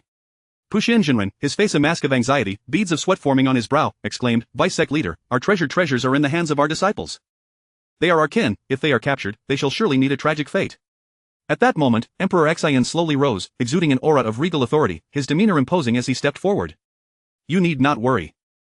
Jinja and Mu Jia's father is Li Jing, while Huang Tianhua's father is the renowned King Wu Chang, Huang Fei who, therefore, rest assured, I shall make good use of them. Upon hearing Emperor Xian's words, an ominous premonition gripped the hearts of the 12 golden immortals, as if dark clouds had descended upon them. Recognizing the dire situation, Ran Deng quickly pulled Pu Xianzhenren and the others aside, hurriedly raising his concerns. Those who fight today shall not battle again tomorrow. Is this agreeable to the king of humanity? Emperor Xian nodded slightly in agreement. Very well, he replied. With a resigned tone, Ran Deng declared, we shall fight again tomorrow.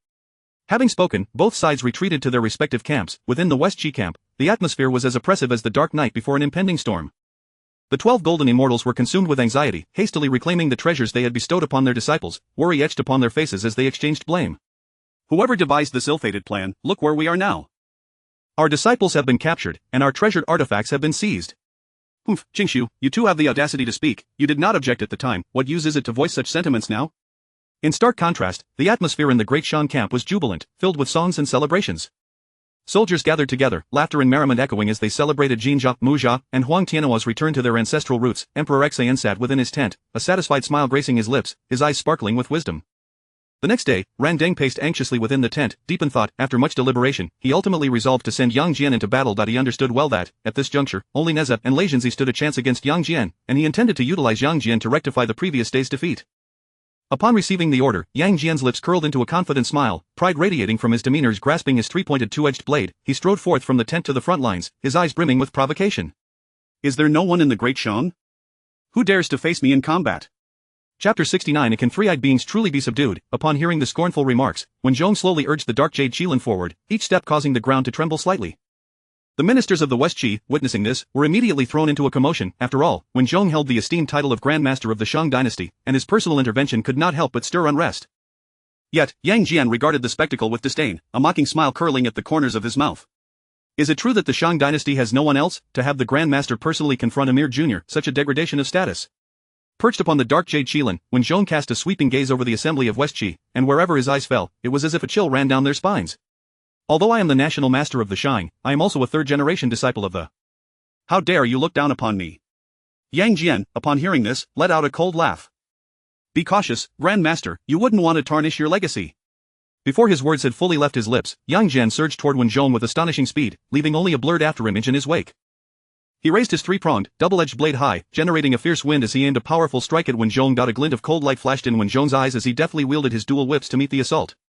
The clash of their weapons ignited sparks, filling the air with a thunderous clamor that echoed in the ears of the onlookers, causing many soldiers to feel their blood surge violently.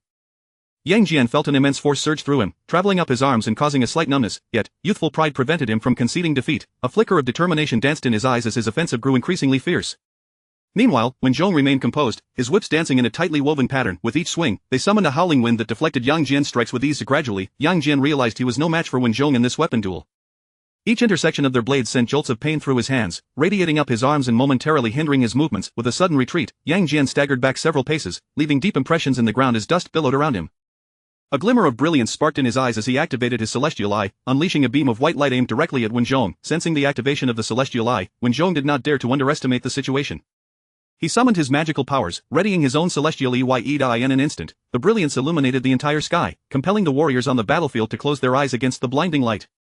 At that moment, the howling heavenly dog stealthily appeared behind Wen Zhong, its speed astonishing as it lunged with fierce intent towards Wen Zhong's neck. Seizing the opportunity, Yang Jian thrust his three-pronged, double-edged blade once more, the magical energy surrounding it intensifying, enveloped in wisps of white light. Wen Zhong, however, paid no heed to the heavenly dog, focusing instead on countering Yang Jian's assault with his dual whips. The dark jade Qilin executed a sudden turn, its massive form revealing an astounding agility. With a swift motion of its razor-sharp claws, it pinned the heavenly dog beneath it, which struggled valiantly and barked ferociously but could not escape the Qilin's grip. Wen Zhong, channeling his strength, unleashed his whips like dragons emerging from the sea, targeting Yang Jian. The air erupted with a series of explosive sounds, the whips slicing through the atmosphere, and Yang Jian felt an overwhelming force strike him, sending him reeling backwards. His body tumbled like a kite severed from its string, flipping several times before he regained his footing. Seeing this, Ran Deng furrowed his brow and called out, "Enough, the contest between the Grand Master and Yang Jian stands at a stalemate." "Are you blind, which I see's a stalemate?" the Golden Spirit Holy Mother reprimanded angrily. Wen Zhong bowed respectfully to her, assuring, "Fear not, Master, your disciple shall not fail you." Yang Jian wiped the blood from the corner of his mouth, his eyes ablaze with fury. His pride blinded him to Wen Zhong's true prowess, dismissing him as merely a figure bolstered by magical artifacts and mounts, a mere ornamental cushion. As Yang Jian charged again, Wen Zhong observed the reckless advance. With a flick of his whips, an overwhelming aura erupted forth, revealing his cultivation at the early stage of the great Luo Golden Immortal. The pressure in the air intensified, and Yang Jian found it difficult to breathe, as if an invisible hand was constricting his throat. Alarmed, Yang Jian pressed forward, heedless of the danger, akin to a moth drawn to a flame, rushing toward Wen Zhong's whips. With a resounding crack, Wen Zhong's whip struck down upon Yang Jian, rendering him unconscious as he crashed to the ground, sending dust swirling into the air. The Yinshang army erupted in cheers. Grand Master is mighty! Grand Master is mighty! Ran Deng, witnessing this, covered his face in embarrassment and approached Emperor Xin. Your Majesty, it has occurred to me that halfway through this contest, I've realized our respective disciples are unequal in number. Perhaps we should amend the duel to involve our second-generation disciples, dividing it into 12 matches? Emperor Xin waved his hand in agreement. Very well, but do ensure your side includes formidable opponents. Your 12 golden immortals may not suffice. Kong Xian, standing aside, boasted, I alone can handle all 12 golden immortals. You are merely courting disaster. Ran Deng, seizing the opportunity, replied, but Kong Xian, my friend, belongs to the Phoenix clan, not the human race. Might I inquire, Your Majesty, is there truly no one among the human race? He sought to provoke Emperor Xin into relinquishing Kong Xian, fully aware that in terms of individual combat, none could rival Kong Xian save for the saints themselves. The Holy Mother of No Return interjected immediately, Disciple, do not heed his words, this is merely a tactic to provoke. Emperor Xin raised his hand to silence her and addressed Ran Deng with a hearty laugh, no problem. Then let this battle be fought solely by the human race. Splendid, we shall commence in 10 days, will this determine the grand outcome? Understood, you may withdraw, this place is not welcoming to you. In the Bayou Palace, Tong Tian, empowered by the laws of time and the enhancement of his divine treasure, had reached the pinnacle of the great Luo Golden Immortal with 45 laws. Yet, he remained perplexed by the enigmatic existence within the chaos. He was acutely aware that this entity could significantly impact the Honghuang world, but at present, he found himself utterly at a loss, which stirred a sense of vexation within him. First, let us bolster the foundation of Honghuang, Tong Tian murmured to himself. He immediately extended his divine consciousness, which spread like invisible tendrils throughout Honghuang. When his consciousness swept over the city of Westqi, he detected the repugnant aura once more, even more potent than before. Just as he was about to scrutinize the city further, he noticed Hong Jun soaring toward the underworld. A greater sense of confusion washed over Tong Tian. Since that incident, Hong Jun has been acting strangely. This visit to the underworld can only spell trouble. Could there be some upheaval in the underworld? Chapter 70: The Emergence of the Earthly Tao, as the primordial forces prepare for a reshuffling. Hongjuan's arrival in the netherworld was driven by the intention to utilize the creation jade plate as bait and the Wolf Fang Club as a foundation to reinforce the netherworld's barrier, thereby preventing Huta from emerging and the earthly Tao from manifesting. Just as Hongjun slowly raised the Wolf Fang Club, intending to plunge it into the ground, an unforeseen anomaly occurred. A blade of sword energy seemingly materialized from thin air, tearing through the endless void with ferocity. Its sharpness shattered the surrounding space into countless minute crystalline fragments that scattered like autumn leaves. Hongjun's expression shifted dramatically, shock surging within him, yet his reflexes were extraordinary. In an instant, he lightly tapped the void with his toes, his form darting backward like lightning. Having narrowly evaded that strike, he turned to glare furiously at the intruder. There stood Tong Tian, aloof and enigmatic at a short distance. Tong Tian, what do you intend? Hongjun bellowed in anger. My friend, something is amiss with you, very amiss, Tong Tian replied. You should remain in the Zhixiao Palace, allowing me to handle all other matters. Tong Tian pondered inwardly, aware that Hongjuan's recent conduct had been exceedingly unusual. Logically, he should be enhancing the primordial powers rather than depleting them. Upon hearing this, Hongjun erupted in a manic laughter tinged with madness. Nonsense, I am the harmonizer of the heavenly Tao. How could I disregard matters of the primordial realm? Is that so? Are you still the same Hongjun? Tong Tian retorted, as long as I am here, your ambition shall not come to fruition. Before he could finish his words, Hongjuan's aura surged violently, the oppressive might of a Hunyuan Zhijiang immortal radiating outward. Tong Tian felt a deep foreboding. He understood that if two Hunyuan Zhijiang immortals clashed with full force, the primordial realm could scarcely withstand the cataclysmic force unleashed. Suddenly, Tong Tian swiftly formed seals with both hands, and the Chaos Pearl materialized in his grasp. As soon as he grasped the Chaos Pearl, he summoned the World Tree, its branches and leaves stretching forth with a howling wind to ensnare Hongjun. Hongjun felt himself bound by an overwhelming force that threatened to suffocate him, his movements severely hindered, each subtle gesture becoming a Herculean task. Seizing the opportunity, Tong Tian activated the Chaos Pearl, which seemed to generate a colossal chaos black hole, an irresistible suction emanating from it, intent on drawing Hongjun into the abyss of endless chaos. Hongjun's expression changed as he struggled fiercely, swinging the Wolf Fang Club to free himself from the World Tree's grasp, but its strength was resilient. No matter how he thrashed, he could not escape. Under the tremendous pull of the Chaos Pearl, Hongjun's body was inexorably drawn inward. Upon entering the Chaos Pearl, he felt as though he were submerged in a tempestuous sea of chaotic energy. Gripping the Wolf Fang Club tightly, he positioned the creation jade plate beneath him to stabilize his aura. At that moment, he felt he had mastered the heavenly Tao, fully aligned with it, and thus harbored no fear of Tong Tian. Consequently, Hongjun launched an assault in all directions, the Chaos Pearl unable to fully suppress him, trembling violently as if on the verge of shattering. Observing this, Tong Tian immediately stepped into the Chaos Pearl, his gaze fixated on Hongjun. Here, you are much safer now, let me see who you truly are, he declared. Do you think this action can thwart me? I have completely melded with the Tao, so it would be wise for you to concede.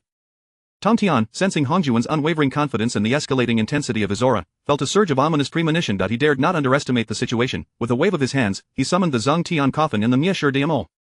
The emergence of these two treasures caused the very space within the Chaos Pearl to tremble violently, as if acknowledging their world-destroying might. Upon sensing the malevolence emanating from the Zhang Tian coffin in the Miesher Diamo, Hong Jun involuntarily shuddered, a wave of inexplicable dread washing over him. What is happening? Though these two artifacts are formidable, they should not instill such fear in my being in the heavenly Tao. Before Hong Jun could fully comprehend the situation, the Miesher Diamo charged toward him with boundless fury and destructive force. With a sharp glint in his eyes, Hong Jun saw the creation jade plate beneath him flash with brilliance as he swiftly evaded. The Miesher Diamo grazed the edge of his clothing, and in its wake, the chaotic energy was instantly shattered, dissolving into nothingness. Tong Tian then employed the laws of space, appearing as a phantom light, swiftly materializing behind Hong Jun, the Zhang Tian coffin crashing down upon him. Hong Jun sensed the fierce wind rushing toward him from behind and hastily turned, using the Wolf Fang Club to block. With a resounding boom, the impact sent shockwaves through the chaotic energy within the Chaos Pearl, creating massive whirlpools. Hong Jun felt a tremendous force jolt through him, his arm tingling slightly. "Humph!" he exclaimed, unleashing his full cultivation without reservation, a powerful force emanating from him, causing Tong Tian to be unexpectedly thrown back. Regaining his balance midair, Tong Tian remarked, well, old fellow, you possess quite the strength.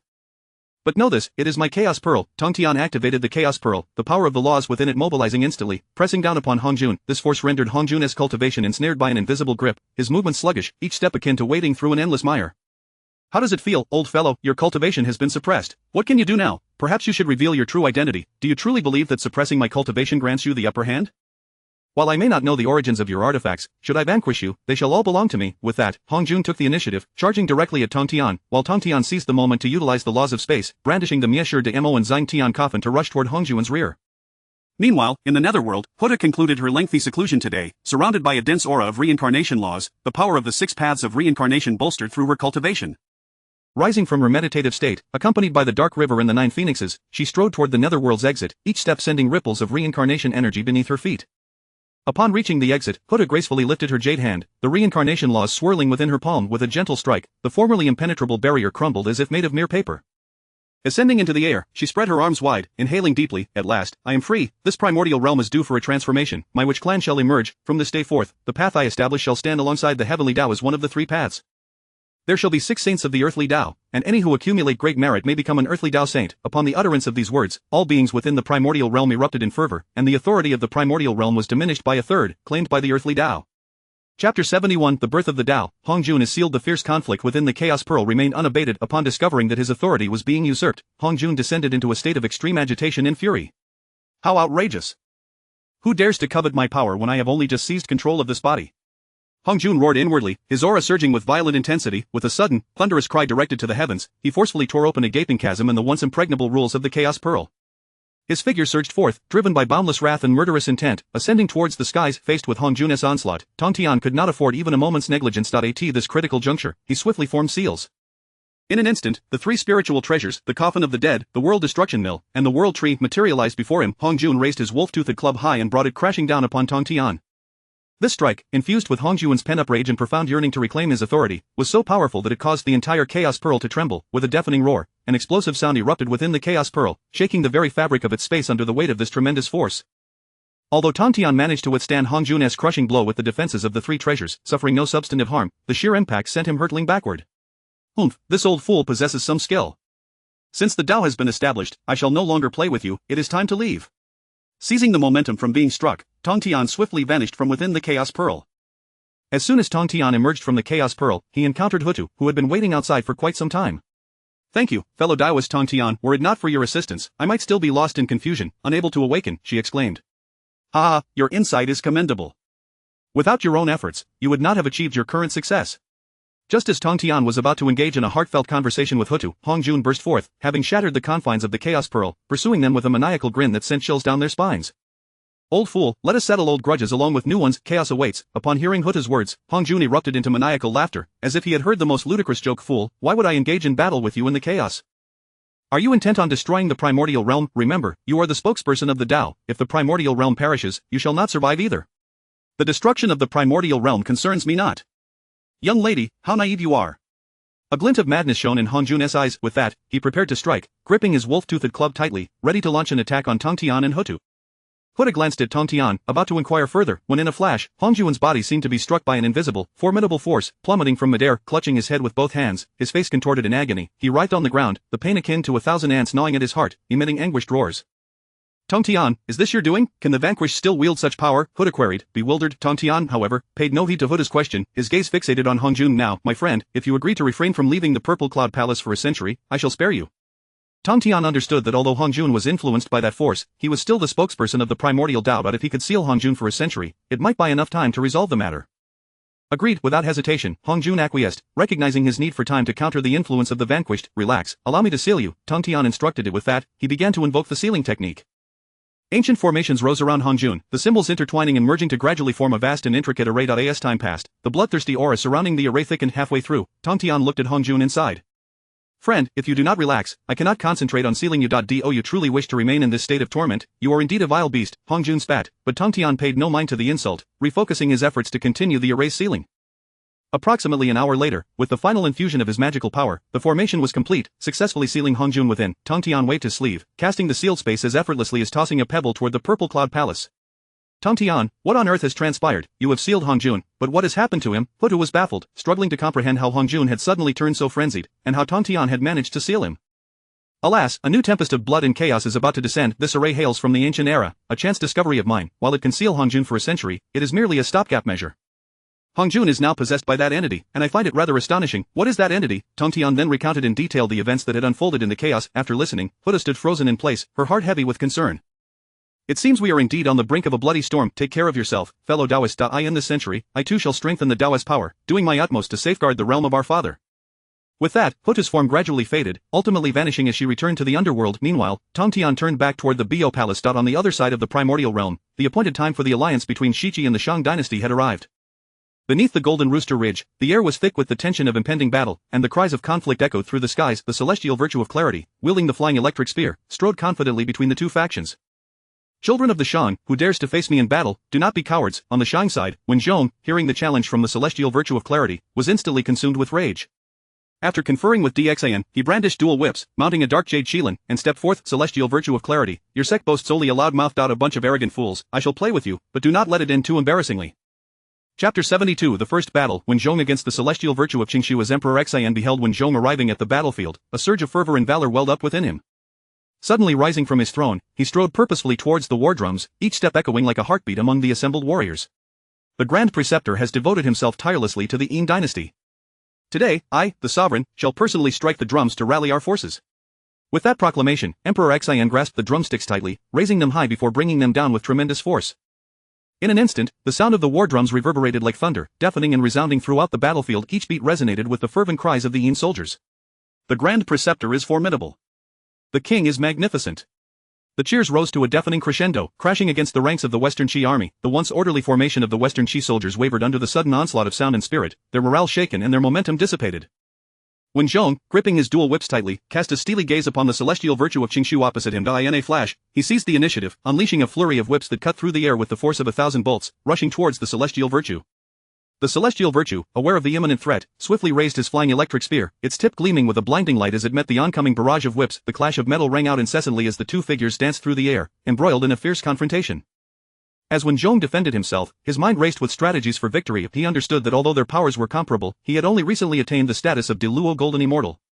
Relying solely on his own magical prowess would not suffice, he needed to harness the power of spiritual treasures. Thus, he discreetly summoned the Golden Jiao Scissors, directing them towards the celestial virtue as flying electric spear. Sensing imminent danger, the celestial virtue was alarmed and attempted to evade, but it was already too late. With a thunderous crack, the spear was severed in two, its tip spinning through the air before crashing to the ground. Observing this, Wen Zhong refrained from hastily pursuing his advantage, instead pausing to watch as the celestial virtue staggered back several steps, his expression a mix of caution and mockery. Indeed, once the celestial virtue regained his footing, he slowly produced the 5 fires 7 birds fan from his robe. Upon seeing the fan, Kong Xian's fury ignited. That scoundrel had slaughtered the children of the Phoenix clan to craft the fan, and he vowed to avenge this wrong. Just as he prepared to confront the celestial virtue, Xian Du swiftly intervened. General Kong, do not worry, the Grand Preceptor will reclaim that fan once this battle concludes. Let the teachings of Chan take their course, Xian Du reassured him. Though Kong Xian remained reluctant, he understood the necessity of obeying the Emperor's command at this moment. Suppressing his rage, he bowed to Emperor Xian before returning to his position. The celestial virtue, unfazed by Kong Xian's reaction, sneered internally, dismissing him as a mere creature of feathers and horns, audaciously daring to defy him. With incantations on his lips, he wielded the 5 Fire 7 Birds fan, unleashing towering flames that surged towards Wen Zhong. The inferno illuminated the battlefield, igniting the very air with explosive crackles, while the ground beneath cracked and warped under the heat. When Zhong's expression hardened, he was acutely aware of the peril posed by the Phoenix Clan's flames. Should he be touched, even his formidable powers might not save him from grievous harm. Yet, he remained composed, swiftly summoning the primordial Golden Dipper from the heavens. Under his deft command, the Golden Dipper began to rotate gracefully, drawing in the raging flames as they approached, as if an invisible force guided them into its depths.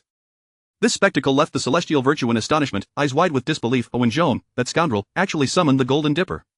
A twinge of panic and unease surged within him. With the flames contained, Wen Zhong pressed the attack against the celestial virtue. At this juncture, both were at the realm of Luo Golden Immortal, their strengths nearly equal, thus their primary advantage lay in the disparity of their spiritual treasures. It was evident that Wen Zhong's Golden Jiao Scissors and Primordial Golden Dipper held the upper hand. Wen Zhong wielded his dual whips in concert with the onslaught of the Golden Jiao Scissors, intensifying his assault as the scissors circled in the air, seeking an opening to exploit. The celestial virtue began to find himself increasingly beleaguered, fuming internally at what he perceived as Wen Zhong's audacity. Borrowing spiritual treasures from others was indeed shameless. Wen Zhong could not suppress a chuckle at his adversary's words. Shameless? Can you truly compare? You are but a senior of my teacher, and yet you, an elder, seek to bully me, a mere junior, who is truly without shame here?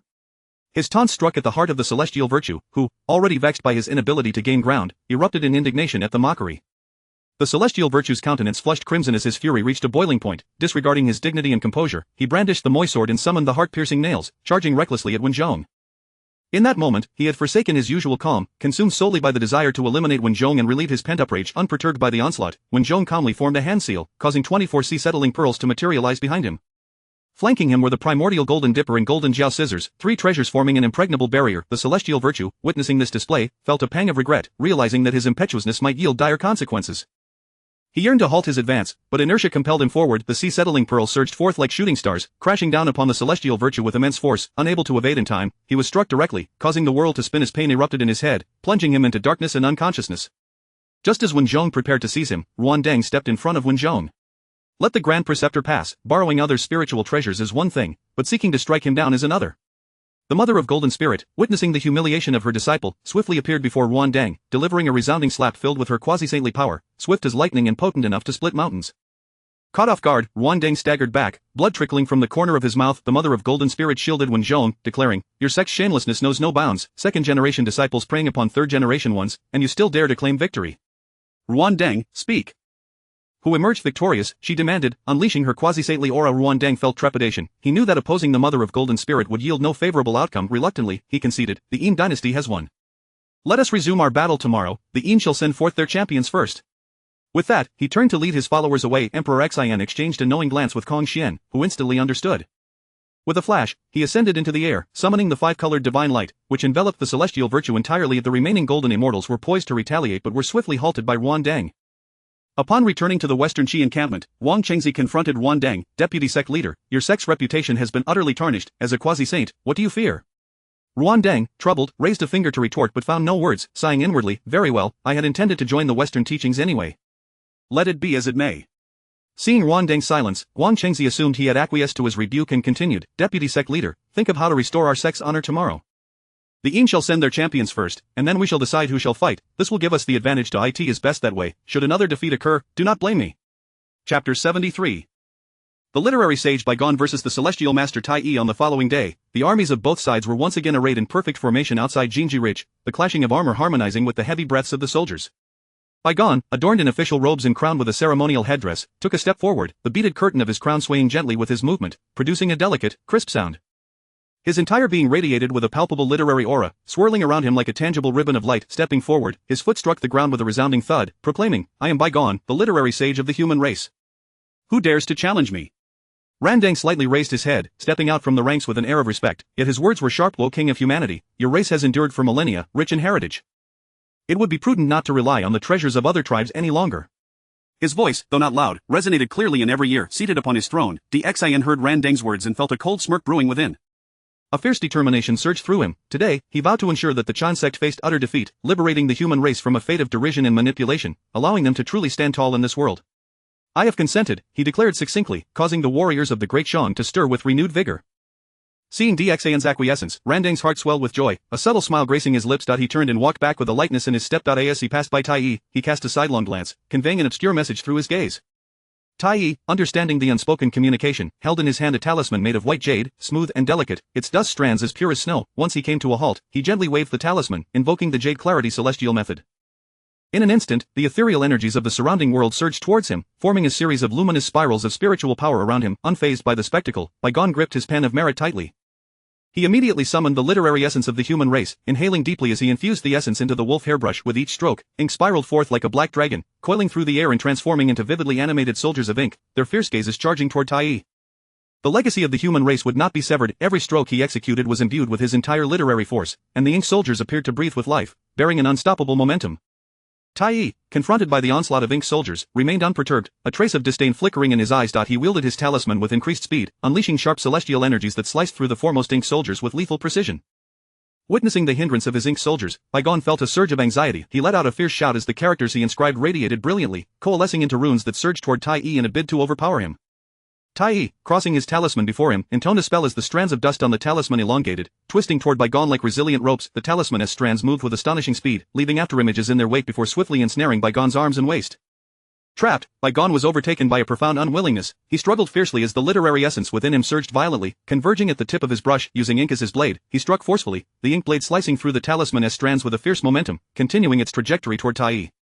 Tai deftly sidestepped, the ink blade narrowly missing his garments, stirring a gentle breeze in its wake. Seeing the ink blade's impact fall short, Bygone quickly inscribed a large character for subjugation in the air, and with a swift motion of his brush, the character, imbued with sealing power, hurtled toward Tai.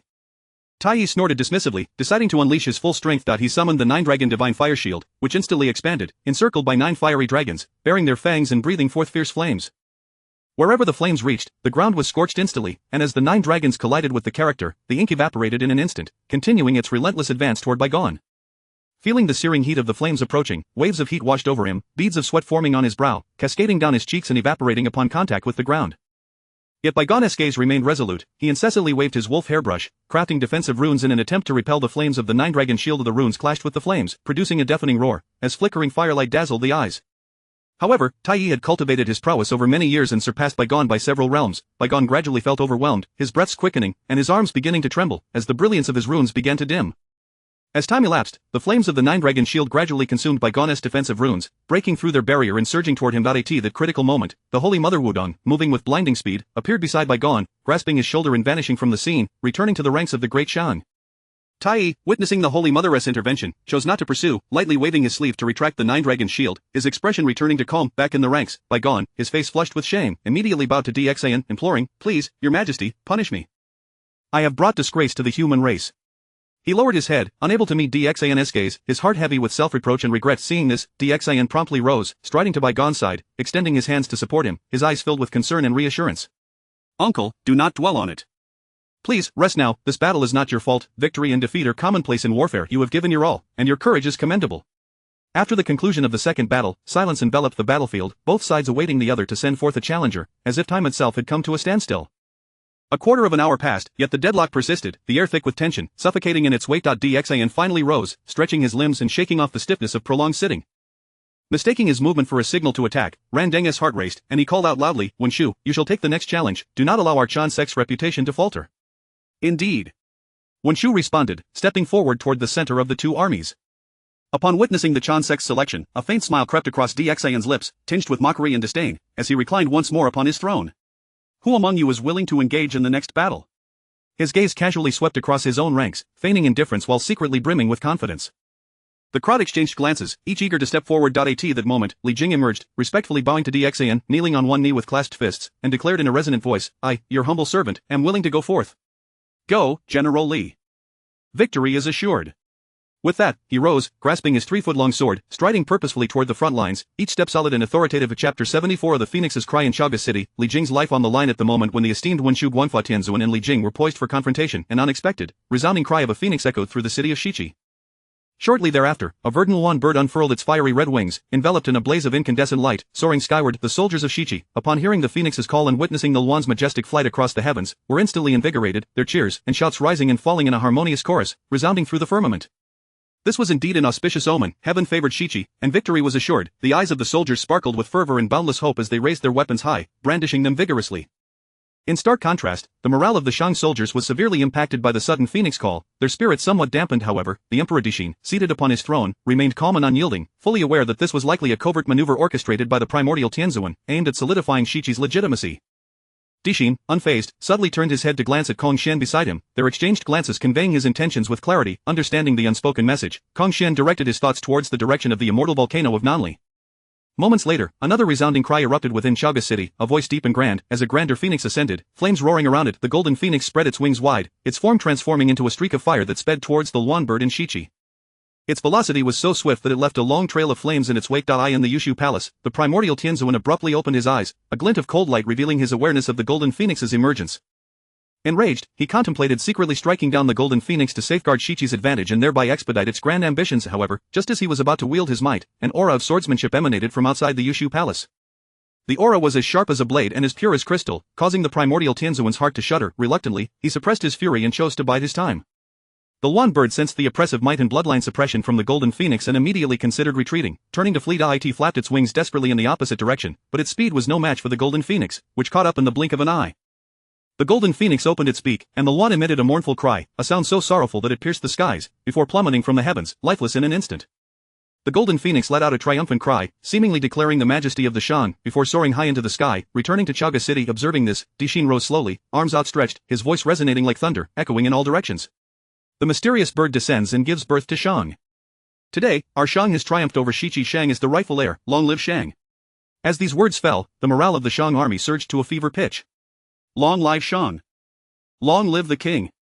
The soldiers' roars reverberated through the air, deafening and overwhelming, as if they could uproot the very skies. Li Jing, witnessing this scene, raised his head, gazing down at Wenshu Guangfa Tianzuan. The latter scoffed, no longer hesitating, and produced the overturning seal borrowed from Guangchengzi. The seal gradually rose in his hand, expanding instantaneously. Li Jing, today marks your demise. With a thunderous shout, Wenshu Guangfa Tianzuan invoked his magical formula, hurling the seal towards Li Jing with ferocious intent, stirring up a tempest of wind and dust. Li Jing, having anticipated such an attack, swiftly evaded the fierce blow with a deft sidestep. Yet, before he could catch his breath, the binding demon rope shot towards him like a sinuous serpent.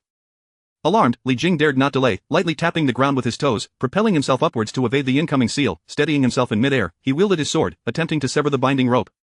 His sword shimmered with light as the sword energy crisscrossed, fiercely slashing towards the rope. Wenshu Guangfa Tianzuan, witnessing this, smirked slightly, deftly retracting the binding rope while simultaneously commanding the seal to strike Li Jing once more. Just as Li Jing prepared to counter with his sword, an urgent cry from the immortal of black cloud pierced the air. Generally, beware, the overturning seal is forged from a fragment of Mount Buzhou. Your sword cannot withstand its might. Li Jing's heart sank as he recognized the overwhelming power of the seal, capable of effortlessly crushing mountains. With no choice left, he sheathed his sword, bracing himself to employ the technique of utilizing force against force to withstand the impending impact. As the seal descended, Li Jing gritted his teeth, unleashing all his magical energy to meet the strike. He felt an immense force crashing upon him like a surging tide, causing his blood to surge and a mouthful of blood to escape his lips. Wenshu Guangfa Tianzuan, seeing Li Jing injured, felt a measure of his vigilance dissipate, believing the latter to be no longer a threat. Yet, Li Jing quickly steadied himself, gripping his sword tightly, adopting a stance of soaring swordplay, and bellowed, "The martial path of humanity," sword pointed at the heavens. Before his words faded, his figure vanished in an instant, leaving behind only a blur of afterimages. His speed rivaled that of the earth-soaring technique of the Chan school, astonishing all. Of Wenshu Guangfa Tianzuan, sensing Li Jing's imminent attack, felt a twinge of shock and hastily met him with the overturning seal. As Li Jing approached the seal, his form suddenly shifted, transitioning from a vertical to a horizontal stance, slashing his sword at the seal. This unexpected maneuver took everyone by surprise. The 12 golden immortals, who had anticipated Li Jing to be too weakened to fight, were astonished and elated to see him boldly confront the seal. Meanwhile, those well aware of the seal's power within the Shang felt a cold sweat bead on their foreheads. Amidst the astonished gazes, although Li Jing's sword shattered, his horizontal sword technique managed to deflect the overturning seal. The seal spun uncontrollably in the air, and Wenshu Guangfa Tianzuan, witnessing Li Jing charging recklessly towards him, hurriedly summoned his magical defenses.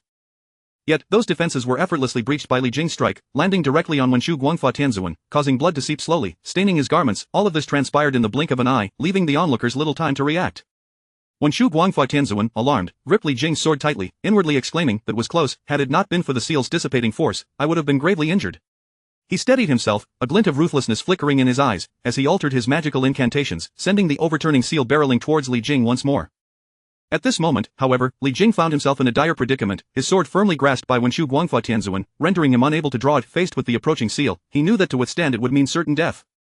Reluctantly, he relinquished his sword, swiftly dodging the lethal strike of the seal. Wenshu Guangfa Tianzuan would not let this opportunity slip by. He immediately cast the binding demon rope, aiming to ensnare Li Jing.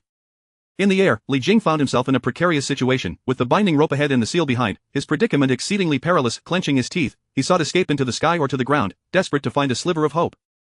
Alas, when Shu Guangfa Tianzuan showed no mercy, swiftly forming seals with both hands, dark clouds gathered above Li Jing, thunder and lightning crackling, as the jade-clear divine thunder struck down upon him.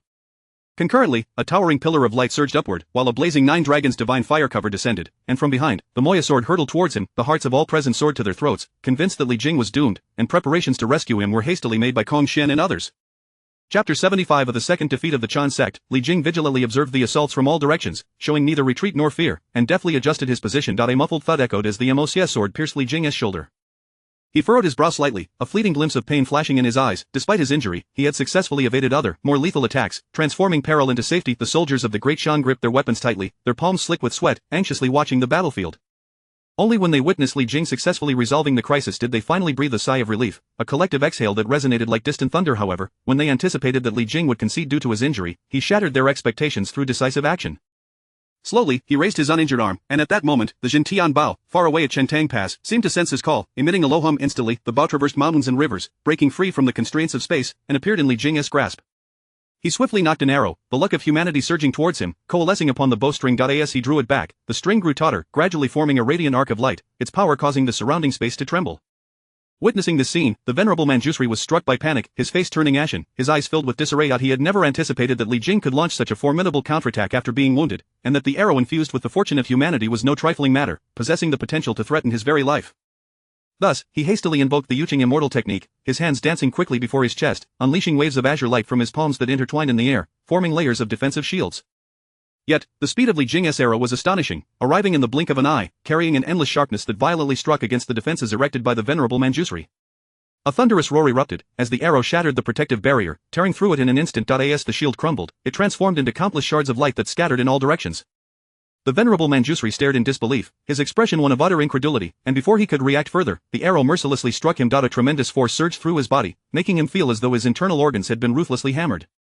Blood erupted from his mouth in an instant. At that moment, the venerable Manjushri appeared pale as a ghost, his breath shallow, utterly stripped of the ability to continue fighting. The soldiers of the Great Shang watched in awe as this breathtaking scene unfolded, initially stunned, before erupting into deafening cheers. General is mighty.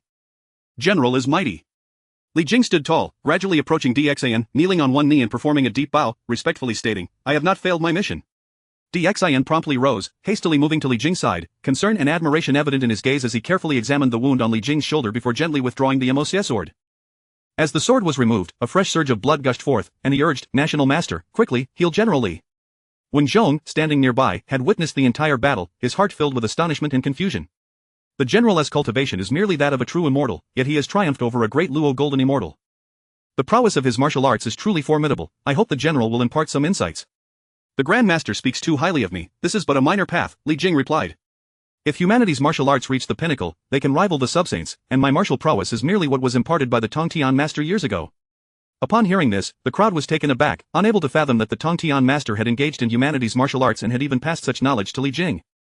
At that moment, Guang Chengzi, visibly impatient, shouted loudly, "Deputy Master, hasten to let them commence the next round. Venerable Manjushri's disgrace has brought shame upon our Chan sect." Ran Deng sighed at Guang Chengzi's words, raising his head to call out to Dxan, "Your Majesty, it is your turn to send forth your warriors." The 4 generals of the demon clan were already eager to participate, and upon hearing this, they could hardly contain their battle fervor, each readying themselves. Dxan glanced at Li Jing, concern evident in his eyes, softly suggesting, "General Li, please rest for a while, the next round shall be entrusted to others." At that moment, a shadowy secret guard appeared beside Dxan. "Go, let them witness the methods of the human sect." The shadowy guard flickered and instantly materialized in the center of the 2 formations, standing tall and declaring, "I am Guangjinren, a disciple of the poor Daoist sect. Who dares to engage in battle?" Upon hearing this, Pu Xianjinren stepped forward, but before he could utter a word, the sky darkened and a powerful pressure descended. The crowd looked up to see a colossal, intricately designed tower hovering above Pu Xianjinren's head. The tower spun slowly, each rotation unleashing waves of potent energy that distorted the surrounding air. Pu Xianjinren was struck with dread, his eyes filled with fear and despair, unable to comprehend that the opponent could wield such a treasure. In this moment of peril, he hastily retrieved the Taiji talisman and the jade purity bottle, swiftly forming seals with his hands, projecting the Taiji talisman forward. The talisman expanded, emanating a gentle black and white light, attempting to counteract the downward force of the tower. Simultaneously, he raised the jade purity bottle high, from which a stream of clear water surged forth, transforming into a water dragon that coiled above him, working in tandem with the Taiji talisman to fend off the tower's assault. However, the earthly and heavenly tower was a treasure of great virtue, far beyond what Pu Xianjinren could withstand in his haste. The tower descended gradually, compressing space with a creaking sound as it passed. The Taiji talisman and the water dragon began to falter under the immense pressure. Pu Xianjinren watched helplessly as his defenses were systematically dismantled, his heart overwhelmed by helplessness, his body began to tremble involuntarily, his gaze betraying a terror of death. No, this cannot be, he screamed in despair, yet his voice was drowned beneath the weight of the tower. A piercing scream erupted as Pu Xianjinren was rendered unconscious beneath the tower's oppressive force. His limp body collapsed to the ground, raising a cloud of dust around him. This dramatic turn of events left the spectators in stunned silence, the battlefield enveloped in an eerie stillness. No one had anticipated that Pu Xian would be defeated so swiftly, nor that his opponent could wield the earthly and heavenly tower. Moments later, the crowd regained their composure and began to murmur among themselves. The shadowy guard turned and walked away with a flourish, intentionally allowing his mask to fall as he turned. The Chan sect members focused intently, only to realize that this individual was none other than Du Yizhenren. A smug smile graced Du Yizhenren's face as he raised his voice. Oh dear, I'm merely a nominal disciple, please don't resort to assassination, everyone, The Chan sect members were instantly incensed. Guang Chengzi's face flushed with rage, eyes wide as he waved his sleeves and berated, a bunch of useless fools.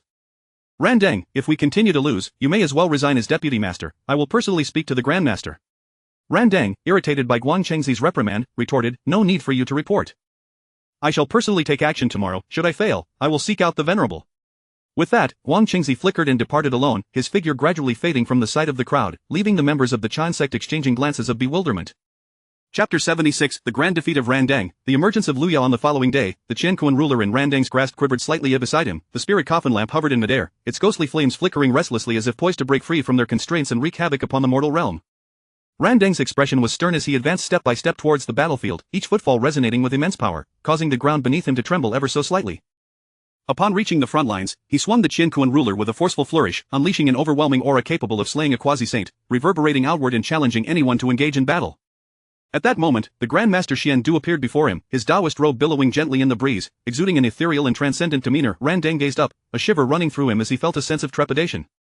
He understood well the profound depth of Xian Du's lineage as a direct disciple of Tai Ching, and as one of the earliest members of the human race, his true prowess was far beyond what met the eye.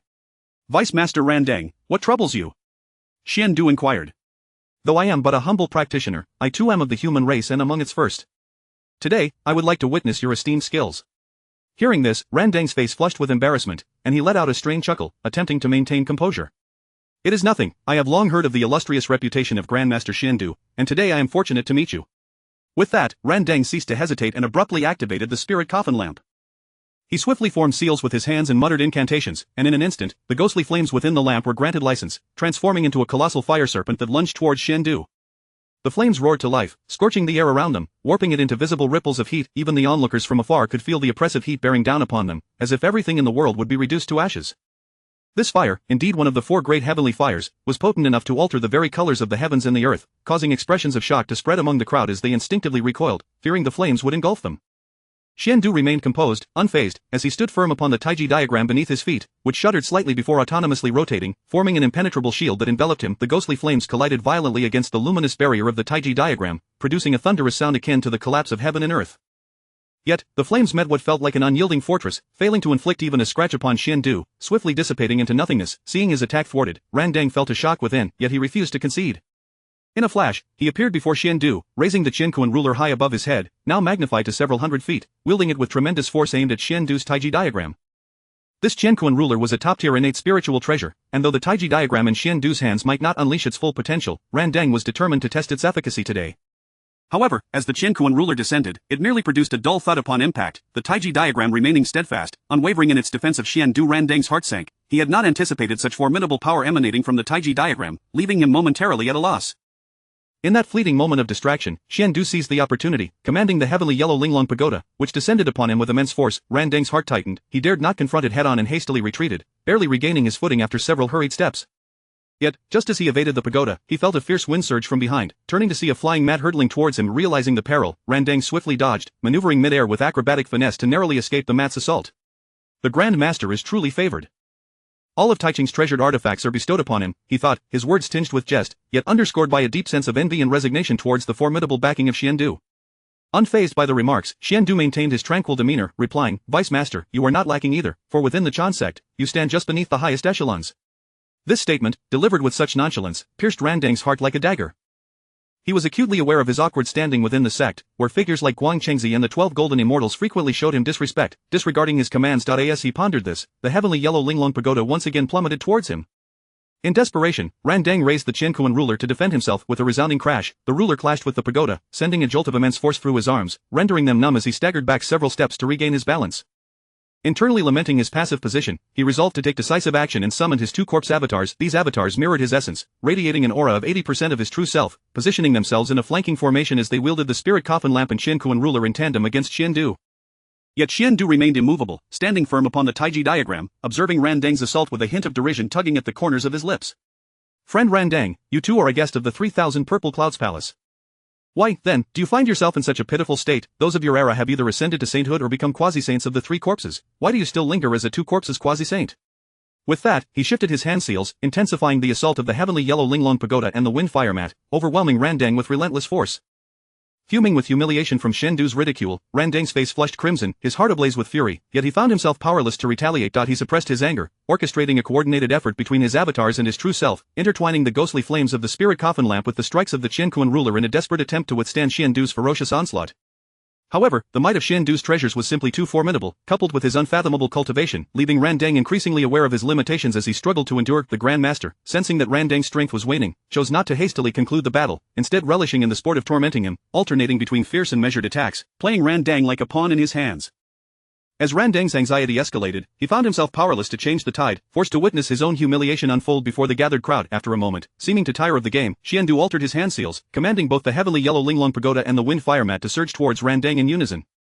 Caught off guard, Randang was struck by this overwhelming force, spitting blood as he crashed heavily to the ground. In this confrontation, he had utterly lost face. At that moment, Guang Chengzi, observing Randang's defeat, could not resist mocking him. "Vice Master Randang, I often see you in such a commanding presence. How is it that you find yourself in such a wretched state today? This truly opens our eyes." Though rage boiled within him at Guang Chengzi's taunts, Randang found himself too exhausted to retort. He merely glared fiercely at Guang Chengzi before mustering the strength to rise and dragging his weary body back to the Jade Void Palace. Upon returning to the Jade Void Palace, Randang approached the figure of the Primordial Heavenly Venerable, his face a mask of shame and frustration as he recounted the events of the battle at Golden Rooster Ridge in meticulous detail. Seated upon a lotus platform, the Primordial Heavenly Venerable listened intently to Randang's account before contemplating for a moment and then summoning Luya. "Luya, you shall accompany Randang to Golden Rooster Ridge. Exercise utmost caution, and ensure that our Chan sect does not lose face again." "Understood, O sage," Luya replied, exchanging a knowing glance with Randang before they set off together once more towards Golden Rooster Ridge. At this moment, Randang's heart burned with resentment towards Qiandu and a fervent desire to reclaim his honor, while Luya maintained an air of calm indifference. Upon their return to the Western Qi camp, they were met with an onslaught of Guang Chengzi's relentless mockery. "Oh, I thought Vice Master had fled the battlefield.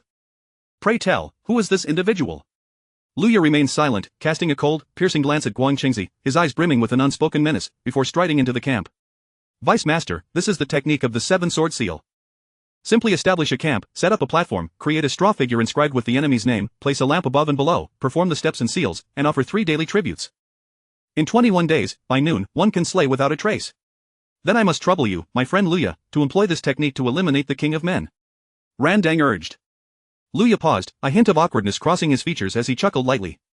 "Friend Randang, this technique requires a wielder of great fortune, perhaps it is best left to another, as I am not suited for it." This remark instantly confirmed to Randang the immense karmic ties entwined with the technique. Whoever employed it would surely face misfortune. It was fitting, then, that such a significant task be entrusted to Guang Chengzi. Cough, cough, as the eldest disciple of the Chan sect, this technique should indeed be entrusted to Guang Chengzi. Guang Chengzi shook his head vehemently. "No, no, no. As the eldest disciple, how could I seize the merit? It is best left to the Vice Master." The others echoed their reluctance, unwilling to engage with such heavy karmic consequences. "Let us simply have GFA perform it, after all, his fortune is far more abundant." At this, the group fell silent, all in unison praising, "Junior brother Yuding is truly talented." With that, Randang straightened his attire, suppressing the pain coursing through him as he flew towards the Deshan camp, vowing silently to finalize the true state and summon GFA. Chapter 77 The Curse of the Seven Sword Book. Upon DXAN, a visitor flies into Bo Palace. GFA hurriedly stepped into the military tent, his heart ablaze with urgency upon hearing that this curse could indeed slay DXAN from afar. His eyes brimmed with desperation as he pondered that DXAN's tyranny must be curtailed. Should this technique succeed, the Yin and Shang would surely descend into chaos, and the great enterprise of the Western Qi in establishing Zhou would come to fruition. At that time, I shall be the sovereign of men. Ha ha ha. Without further ado, he pressed Luya for the method of execution, imploring, "Immortal, how is this to be performed? Will there be divine retribution?"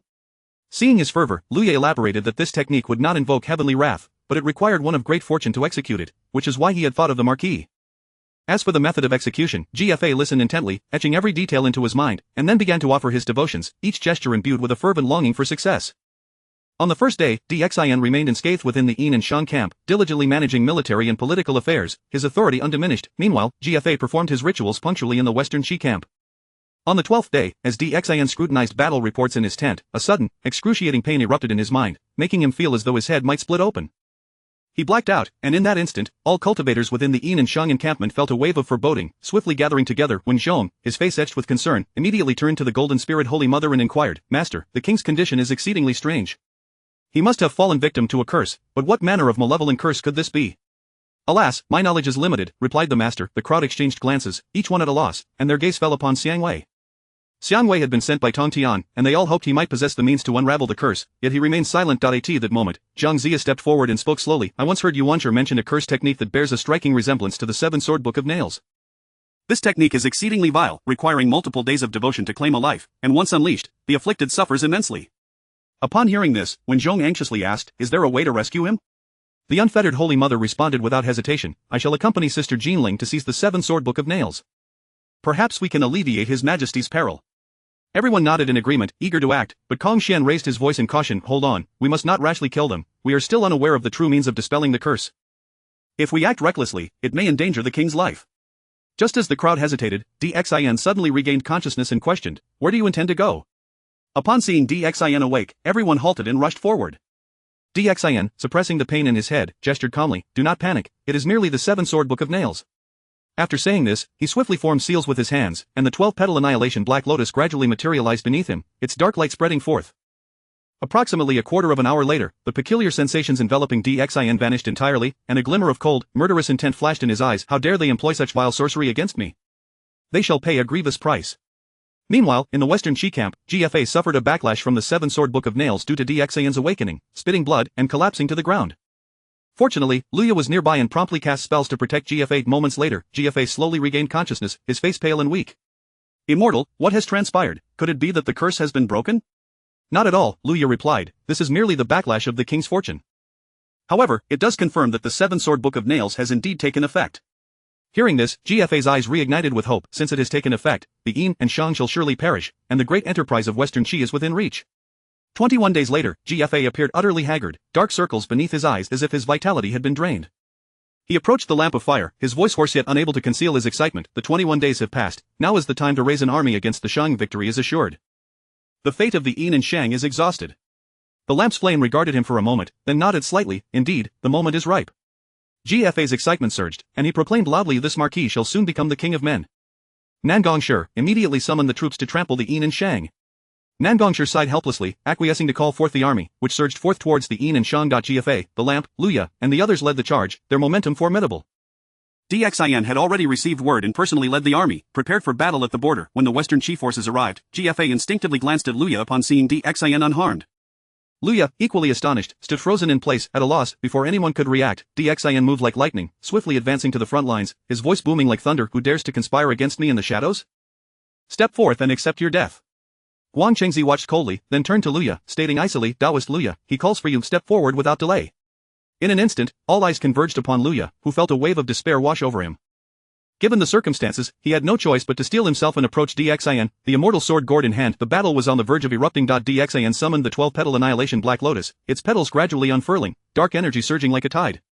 He wielded the Shenyuan sword, its blade radiating a chilling light, while the Kongtong seal floated nearby, an ancient aura enveloping him, amplifying his fortune to match Luya's prowess in an instant. Luya was taken aback, not daring to let his guard down, swiftly forming seals with his hands, muttering, "Treasure, turn back." The immortal sword gourd emitted a blinding white light, a flying dagger shooting towards DXIN like lightning. DXIN maintained a calm demeanor, neither dodging nor evading. As he swung the Shenyuan sword to block, with a resounding crash, he was forced back a few steps, yet he stood firm as a mountain, channeling his power to deflect the flying dagger. Seeing his initial attack fail, Luya soared into the air, casting the incantation anew, "Treasure, turn back." The flying dagger lunged at DXIN once more simultaneously. Enormous wings of the golden crow appeared behind him, unleashing true solar fire, which blazed towards DXIN. However, as the flames reached the annihilation black lotus, it was as if they struck an invisible wall of copper and iron. DXIN remained unharmed beneath the lotus's protection. Luya inwardly lamented, "What am I to do? Neither the flying dagger nor the solar fire can harm him, and my power cannot suppress him. Am I truly to lose my life here today?" With this thought, Luya resolved that discretion was the better part of valor. He unleashed the solar fire once more to impede DXIN's advance while simultaneously employing the Golden Crow's transformation technique, morphing into a beam of light and attempting to flee. Yet, scarcely had he taken flight when a colossal palm came crashing down, and Luya could not evade it. Crashing down towards the Shang encampment, the onlookers swiftly cast spells to suppress him as Luya struggled desperately, only to find himself tightly restrained. A sense of despair flooding his heart. Such a master resides within the Shang encampment, faster than my Golden Crow transformation.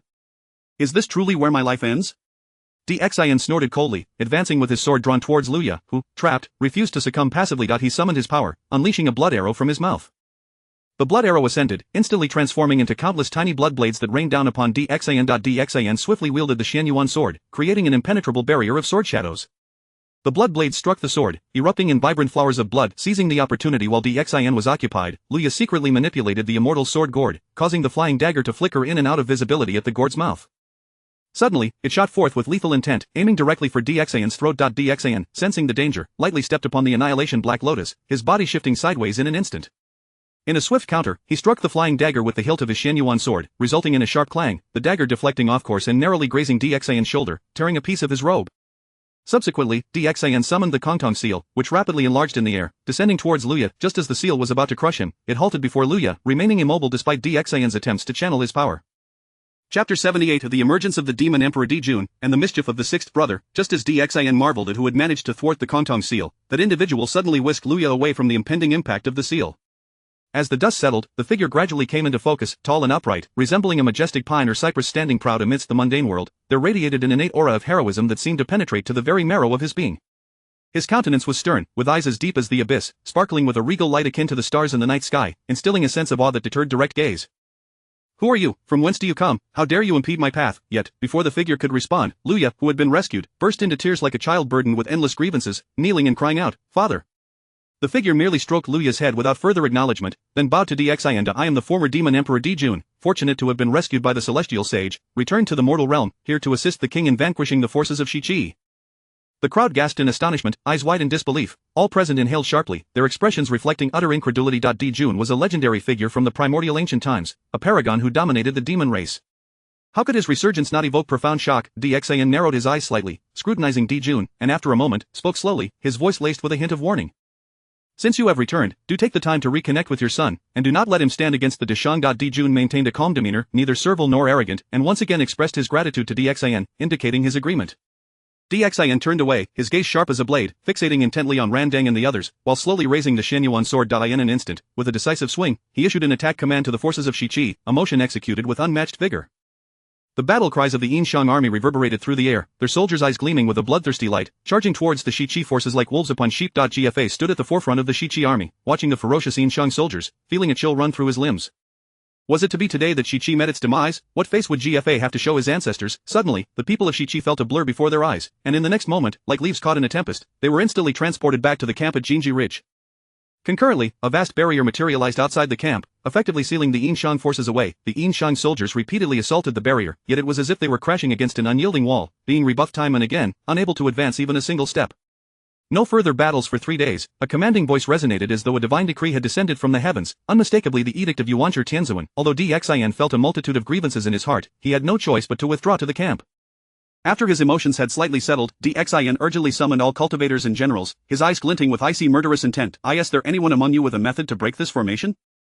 When Zhong stepped forward, speaking solemnly, Your Majesty, if all else fails, we must beseech our revered ancestor or the goddess Nuwa for assistance. However, at that moment, Dijun gently shook his head, stating that both the celestial sage and the goddess Nuwa were currently preoccupied and might not be able to assist. It would be best to wait for reinforcements to arrive during this time. When Zhong wished to inquire further, but DXIN gestured for him to refrain from speaking, indicating they should be patient and await developments. Within the Shichi camp, the survivors felt a wave of relief wash over them. Soon after, Shingongbao arrived in haste. Upon seeing him, GFA stepped forward, exclaiming, National Master, you have finally returned. Had you delayed any longer, Shichi would surely have faced annihilation. Rest assured, my lord, I bring with me half of the disciples from the Western teachings, including several quasi-sane experts. With their assistance, victory for Shichi is assured. Upon hearing this, the heavy weight in GFA's heart lifted, and he let out a sigh of relief. With such support, the establishment of Shichi's supremacy was indeed within reach. However, the disciples of the Chan teachings displayed displeasure upon witnessing the prowess of the Western disciples, promptly retreating to their own tents, unwilling to engage further with them. The rapid advancement of the Western disciples' abilities was, in truth, a result of the sealed Hongjun secretly employing his methods, implanting demonic roots within them. National Master, please invite the esteemed immortals. I shall host a banquet in their honor. Just as the disciples of the Western teachings were about to partake in the feast, an unexpected turn of events unfolded. The Western disciples suddenly exhibited ferocity, charging directly into the ranks of the Shichi army. In a swift motion, they struck down several soldiers. Chaos erupted within the Shichi forces, soldiers scattering in panic. At that moment, a few individuals surged from the crowd, desperately grappling with the Western disciples. One of them signaled for help, conveying their dire situation. A cultivator exerted all his strength to fly towards the barrier. However, before he could approach, he was detected by the Western disciples. A cruel smile flickered in the eyes of the Western disciples as a sword Shi cleaved through the air, striking him down. Thus, all the shadowy secret guards infiltrating Shichi met their demise in this sudden upheaval. GFA, both astonished and enraged, felt his face flush with indignation, loudly demanding, "What is the meaning of this? Why do you slaughter my Shichi soldiers without cause?" The leader, Huixing, remained expressionless, coldly replying, "Those individuals were merely the shadowy secret guards of Yinsheng. Our actions require no explanation to you. If you choose not to partake in this feast, so be it." With that, the disciples of the Western teachings swept their sleeves and departed, leaving GFA trembling with rage and indignation, his heart seething with anger. He silently vowed, "The Western teachings have gone too far, this enmity shall not go unpunished. I, GFA, swear not to remain human until I exact my revenge. Once I ascend to kingship, the teachings of the Western, Shan, and other sects shall face obliteration." As night fell, Xiang Yi stealthily infiltrated Guang Qingzi's tent. With a subtle flick of his sleeve, a ghostly light flashed, and Guang Qingzi was plunged into darkness, collapsing unconscious. Xiang Yi swiftly stowed him away, casually taking his title seal, murmuring, "Let us sow further discord in Shichi." Subsequently, with a smug smile, Xiang Yi employed concealment techniques, transforming into Guang Qingzi's likeness, and approached the tent of Puxian Jinren. Standing outside the tent, he allowed a cruel smile to play upon his lips. Once inside, he took advantage of Puxian Jinren's unguarded moment, striking fiercely, and with a resounding thud, the title seal crashed heavily onto Puxian Jinren's head. Puxian Jinren had no time to even utter a cry before his soul was shattered, a fragment of his true essence drifting towards the Fengshen Bang. Following this, Xiang Yi replicated the process at the tent of Yuding Jinren. The same grisly scene unfolded once more. With a thud, Yuding Jinren also fell victim to the fatal blow, collapsing lifelessly to the ground. The echoes of these violent impacts pierced the stillness of the night, instantly alerting all present. The disciples of the Western teachings rushed from their tents, while Guang Qingzi swiftly channeled his power, hurling the title seal towards the Western disciples. Those disciples with lesser cultivation were caught off guard, directly struck and instantly spewing blood, gravely injured on the ground.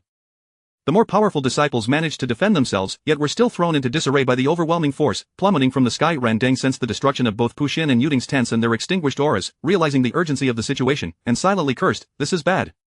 He immediately manifested on the battlefield, attempting to subdue Guang Qingzi. Upon witnessing Randang's arrival, Guang Qingzi vanished without a trace. Now Shichi is thrown into chaos. I must seek the source of that energy. With this declaration, Guang Qingzi began his search, but despite his efforts to release his divine senses, he found nothing. Just as Guang Qingzi sighed in frustration, 6 pristine bamboo stalks suddenly shot forth from the side, aiming directly for him. Startled, Guang Qingzi had no time to contemplate, hastily employing his techniques to evade in a most disheveled manner. Just as the two factions seemed poised for conflict, Randang sensed the disturbance and swiftly flew over to mediate. Chapter 79 of the 3 Kills of the Fan Tian Seal, the teachings of the Chan sect, Tai Yi on the list, and the desires of the underworld river. Randang promptly positioned himself before the Western disciples and Guang Qingzi, declaring, "Hold your horses, everyone."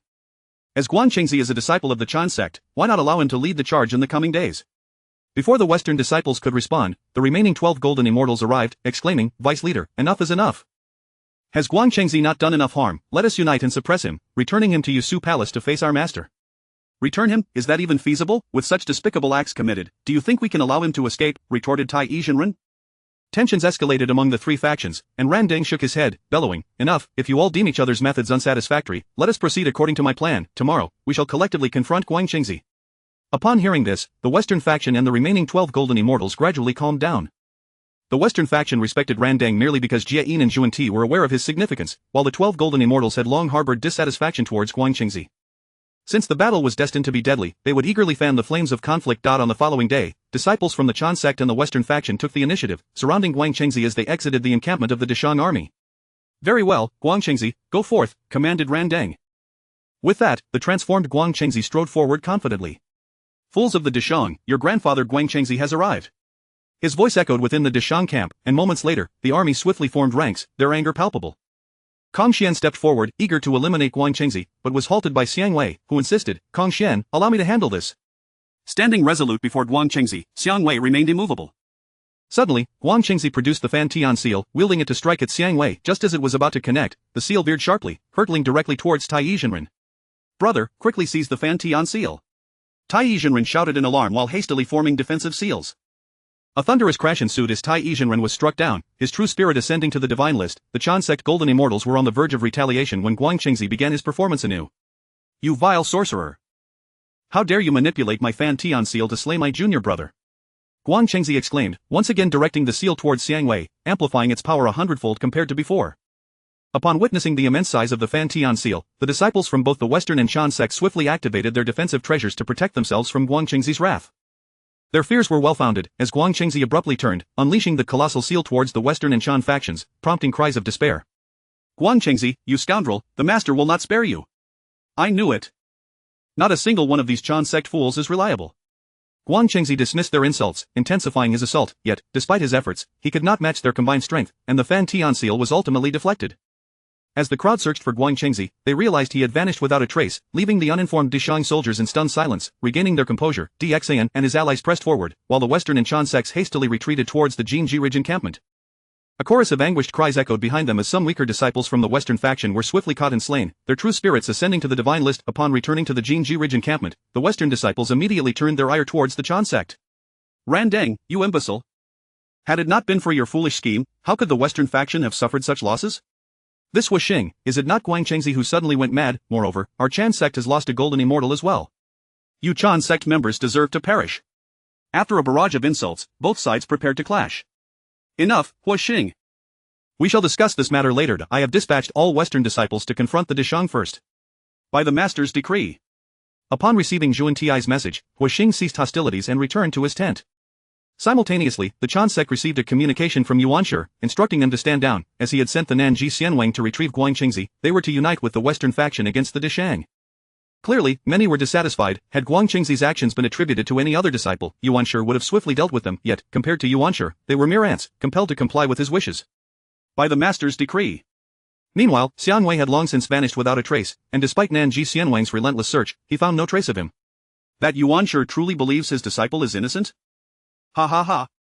Subsequently, Xiang Wei released Guang Chengzi, not altering his memories but instead depositing him as close as possible to Nanji Xianwang. Flying towards the Dishang camp after Xiang Wei's departure, Guang Chengzi awoke leisurely, stretching and exclaiming, "Ah, how refreshing."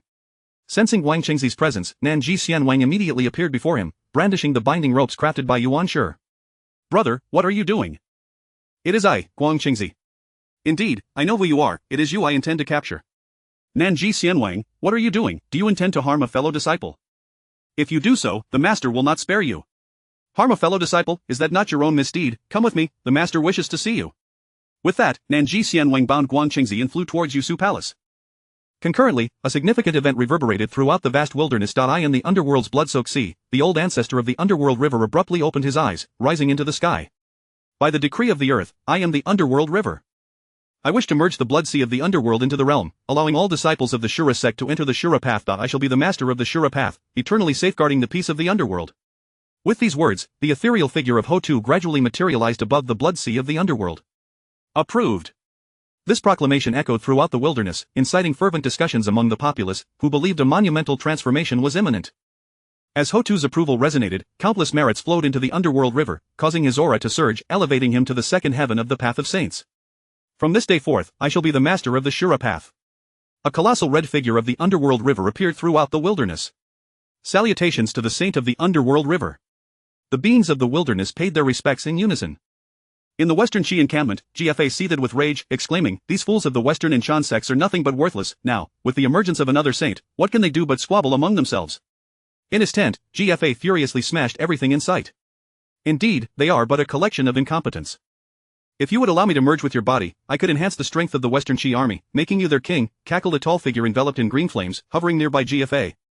Chapter 80, The Transformation of the Entire Army of Shichi. Come forth, as long as you can eradicate the scoundrels of the Chan sect, the Western sect, and the remnants of the Yin Shang, this lord shall grant you anything you desire. As soon as GFA's voice fell, that green flame surged violently into his body. Fear not, for it is not merely them, all shall perish. As the green flame coursed through him, GFA's visage contorted grotesquely, his limbs twisted, and a noxious black-green gas emanated from his entire being. This state persisted for approximately 10 breaths, after which a hand obscured his face, revealing black-green eyes through the gaps between his fingers. This sensation is utterly delightful, is it not? Now, relax your body, unleash the darkness that dwells deep within your heart, and allow this demonic aura to permeate the entirety of the Shichi encampment. Rest assured, no one shall notice. With these words, GFA sat cross-legged, exuding a repulsive aura, causing the surrounding weeds to wither. Centered around him, a surge of black gas spread with lightning speed. Moments later, this black gas enveloped the entire military camp, and anguished cries echoed from all corners. What is this? Quickly, cover your noses. Ah, my head. The entire Shichi army transformed into terrifying figures, their bodies sprouting dark green scales, horns emerging from their heads, and their sizes nearly doubling. The cacophony of screams within the encampment immediately alerted the disciples of the Chan and Western sects. Disciples from the Chan sect and Western sect rushed out of their tents, and upon witnessing the spreading black gas, they promptly activated their techniques to resist and sought the source of the malevolence. Deputy Sect Master, what on earth is this? It seems that these Shichi soldiers have been invaded by demonic energy. Could it be that Luo who has returned? Do not speak nonsense. If it were truly Luo who manifesting, how could the Celestial Lord remain oblivious? Furthermore, this is not Luo whose demonic energy. His aura does not possess such an abhorrent quality. Though Randang has never confronted Luo who directly, he has experienced the battles between Dao and demons. Luo whose energy merely instills fear, while this demonic essence is entirely repugnant. As Qi Jingzi conversed with Randang, he joined the others, when suddenly, Qi Jingzi cried out in terror, Deputy Sect Master, save me. Green veins began to spread across Qi Jingzi's body, and horns sprouted from his head. Upon witnessing this, the others immediately cast aside their biases and channeled their energy with all their might. Randang, do not be too harsh on the disciples of the Chan sect. We haven't even. Before he could finish, Qi Jingzi erupted into a frenzy, his cultivation soaring from mid-stage de Luo Jin Xian to mid-stage quasi-saint. Deputy Sect Master, fellow disciples, relax. Do you not desire to elevate your cultivation? Quickly, lower your defenses, and let us embrace a new era. All disciples of the Chan sect, hastily flee from here. Disciples of the Western sect, retreat at once. As the commands of Huixing and Randang resonated, the disciples of both sects swiftly took to the skies. Do you think you can escape? Qi Jingzi pursued them, kicking each disciple of the two sects down, transforming those who fell into his likeness. At last, only Huixing and Randang remained, desperately fleeing, when the black gas surged once more, engulfing them entirely. In an instant, Huixing clutched his own throat, grasping the hem of Randang's robes, his voice hoarse as he pleaded, "Da friend, save me, I implore you." Randang, observing the encroaching black gas and the flickering light of the spirit lanterns, swiftly yanked his robe back, saying, "Da friend, you must fend for yourself. I shall avenge you." Randang's speed increased exponentially, even upon escaping the black gas's grasp. He did not pause, maintaining his swift flight toward Mount Shumi. Within the Shichi military camp, the flowers and grass withered, and the black gas diminished significantly. GFA emerged from his tent, spreading his arms wide, inhaling the surrounding air. How splendid, the entire world has fallen silent. Suddenly, the ground began to tremble, as towering giants, nearly 3 meters tall, adorned with horns and covered in dark green scales, approached GFA, kneeling in unison. "We salute the great king. Tomorrow, let us exterminate that rabble across the way, leaving not a single soul alive. For every city encountered, a city shall be slaughtered, as per the king's command." Not far from GFA, a trembling figure peered cautiously from behind a tent, scrutinizing the demonic soldiers. What on earth is happening? Their appearance and aura are utterly revolting, and Qi Jingzi's cultivation has inexplicably surged to mid-stage quasi-saint, while Huixing has also ascended to the sub-saint level, showing such deference to GFA. Lost in thought, Huixing raised his head and asked, "Who goes there?" "Oh no, I have been discovered." Just as Shingongbao attempted to flee, he turned and, before he could rise, Huixing kicked him to the ground before GFA. "Ah, is that not the national master? Where might you be headed? Do you intend to abandon me as well, my lord?" No, what are you saying? I have always held the great king in high regard. How could I possibly flee? I merely sought a moment of respite. I swear my unwavering loyalty to the great king. Upon hearing Shingongbao's words, GFA nodded with an eerie smile. "National master, your loyalty is commendable. Thus, I shall bestow upon you some gifts to elevate your cultivation further. Fear not, you are unique. I shall elevate your cultivation directly to subsaint." With that, GFA advanced toward Shingongbao step by step, while Shingongbao, watching GFA approach, found himself breaking into a cold sweat, instinctively retreating. GFA subtly signaled to the disciples of the Western and Chan sects, who promptly encircled Shingongbao, leaving a single entryway for GFA to enter. "Great king, I have no particular aspirations regarding my cultivation. Perhaps it would be best to forego this, and bestow the gifts upon the disciples of the Chan and Western sects instead. That simply will not do. National Master Shin has shown unwavering loyalty to me and to Shichi. How could I not reward him? How can I command this 100,000-strong army without such a gesture? Would you not agree?" Seeing no escape, Shingongbao could no longer remain hidden. He placed one hand behind his back and began to form seals, a pale blue talisman materializing in his hand. Just as he was about to unleash it, a colossal hand seized him, hurling him away. Shingongbao tumbled upon the ground, the talisman slipping from his grasp. The entire affair transpired within a mere 3 breaths. Shingongbao was swift, yet ultimately met with failure. "National master, I have treated you with kindness. You have truly disappointed me." With that, GFA raised his hand and clenched it. Iron chains erupted from the ground, binding Shingongbao tightly. No matter how he struggled, he could not break free. Do not fret, it will not be painful. You shall soon experience a surge in your cultivation, just like the disciples of the two sects. As GFA spoke, he drew closer, and for Shingongbao, it felt akin to a countdown to death. Chapter 81. The Primordial Heavenly Dao is already mine. Do you still have any chance of victory? At the moment when GFA's hand was about to touch Shingongbao, he grasped nothing but a cloud of dust. "Scoundrel, find him for me. I will scour the entire Golden Rooster Ridge if necessary to retrieve Shingongbao." That night, Shichi was sleepless, searching tirelessly for any trace of Shingongbao, yet ultimately, they found nothing. Shingongbao opened his eyes to behold pavilions and towers, resplendently magnificent. "Ah, you've arrived. Have they discovered you?" Suddenly, upon seeing Tong Tian before him, Shingongbao was taken aback, trembling as he knelt down in reverence, bowing deeply. "I pay my respects to the saint." Thank you for saving me. What transpired in Shiqi, logically, you should not have been discovered. Upon this inquiry, Shen Gongbao felt perplexed, knowing that only the trio of Shangwei, DXAN, and Wudong were aware of his undercover mission in Shiqi. Even if Tong Tian knew of it, he would never personally rescue him. Observing Shen Gongbao's demeanor, Tong Tian could not help but chuckle mockingly, transforming himself into Shangwei's appearance, followed by Wudong's, and then into a solitary figure. Shen Gongbao gaped at this spectacle. Why was no one aware? How can it be that you, a supreme saint, were undetected by the likes of Yuanshi and others, and what of Dao Ancestor? We shall discuss such matters later. First, let us address why you have revealed yourself. A significant upheaval has occurred in the Shiqi camp, GFA. After Shen Gongbao explained, Tong Tian's demeanor shifted to one of caution. Are you certain it was dark green? Indeed, the 100,000-strong army has attained true immortal cultivation. All disciples of the Chan and Western sects have significantly increased in power, with the lowest among them reaching the pinnacle of the Great Luo Golden Immortal. After confirming this, Tong Tian's expression grew serious. Water and Fire Children, Golden Light Immortal. Upon uttering these words, the two immediately appeared before Tong Tian, kneeling on one knee. Disciples are here. Water and Fire Children, you must hasten to Nuwa Palace. Instruct Nuwa to lead the people from Huoyun Cave to Golden Rooster Ridge to assist DXIN. Golden Light Immortal, you go to the underworld to gather personnel. Speed is of the essence. Shen Gongbao, you shall accompany the Water and Fire Children and clearly explain the situation to Nuwa. Without a moment's hesitation, the two set off towards Nuwa Palace and the underworld. All disciples of the Jie sect, proceed to Golden Rooster Ridge to aid in the extermination of the Zhou. The Buddhist sect shall accompany you. As the command resounded, Tong Tian sighed, their reach is indeed extensive, I hope it proves effective. With that, Tong Tian soared towards the Zhixiao Palace, arriving at its entrance. Nearly a few days had passed, yet Zhixiao Palace was no longer as it once was. The former grandeur had faded into obscurity, with every corner shrouded in dark green smoke, exuding a repugnant aura. Tong Tian drew forth the Qingping sword and advanced slowly into the palace. Inside, the sounds of wailing and howling echoed incessantly, surpassing even the cries of hell. Tong Tian arrived at the sealed location of Hongjun, halting in his tracks. Oh, is this not the Supreme Saint Tong Tian, gracing my humble abode with your presence? What brings you here? Is your world on the verge of destruction? He. Tong Tian remained silent, producing the world tree and placing it behind him, then sitting cross-legged as 50 complete laws encircled him. His consciousness directly penetrated into the heavenly Dao space through Hongjun, and no sooner had he entered than a massive Langulus soared towards him. Tong Tian, caught off guard, was sent flying, crashing heavily to the ground. I truly underestimated you. I did not expect you possess such abilities. However, this is my domain now, and the primordial heavenly Dao has become my own. What can you possibly do? Suddenly, a small green figure appeared, clutching a wolf-toothed club, approaching Tong Tian with a sickly grin. Tong Tian rose, looking down at the small green figure. Indeed, you could never fathom my capabilities. First, I shall deal with you, and then with those who have slipped through the net. Do you really think that by eliminating me, all your troubles will simply vanish? Rest assured, this realm, and even this chaos, will belong to us. Let me remind you, in my presence, I am but slightly stronger than an ant. Is that so? Suddenly, the Qingping sword flew from his grasp, imbued with the complete power of sword laws, striking towards the small green figure. Yet, before the sword could touch the small green figure, it was halted by the power of the heavenly Dao. Oh, the Supreme Saint has resorted to such underhanded tactics. How dare you speak? Yet, your command of the heavenly Dao power is quite proficient. The small green figure ceased to respond, raising a hand and pressing downwards, unleashing chaos within the heavenly Dao space. Tong Tian's law power was immediately suppressed, and he himself was heavily pinned to the ground. TSK, I truly do not comprehend where your confidence derives from, remaining so composed. The small green figure, unhurried, strode towards Tong Tian with the poise of a victor. Just as the small green figure reached Tong Tian, a colossal coffin hurtled through the air, colliding directly with him. In that instant, the suppression of the heavenly Dao within the space was lifted, and Tong Tian stood up, feeling a weight lifted off his shoulders as the tide of battle shifted. How is this possible? What have you done? Why has the power of the heavenly Dao ceased to function? When the small green figure attempted to unleash the heavenly Dao power once more, he found it trembling.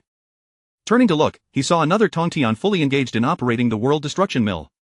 The World Destruction Mill and the Coffin of the Celestial Burial are the nemesis of the heavenly Dao. My hidden laws are beyond your detection. Tong Tian ceased his chatter and directly swung his sword at the small green figure, a myriad of cold light slicing through the air. With a single stroke, he severed one of the small green figure's arms. Impossible. How have you advanced in cultivation so swiftly? That is of little importance. What matters is that you are destined to die. Upon hearing this, the small green figure, poised to mock Tong Tian, was interrupted before he could even smirk, as the vines of the world tree, awakened, ensnared him. You are indeed a formidable foe, yet it is not impossible to vanquish you. Tong Tian raised a hand, summoning the Time Tower, which then floated above the small green figure's head. It is commencing now. You are fortunate to become my first test subject. Upon hearing this, the small green figure felt an immediate sense of foreboding and began to struggle. However, in his current state, he was utterly unable to break free from the confines of the world tree, resorting instead to a futile and furious outcry. Tong Tian, having no further words to waste, swiftly formed seals with his hands, activating the time tower. As time progressed, the small green figure's aura gradually intensified, his illusory form becoming more tangible, steadily recovering to 10 laws, and continuing to augment further.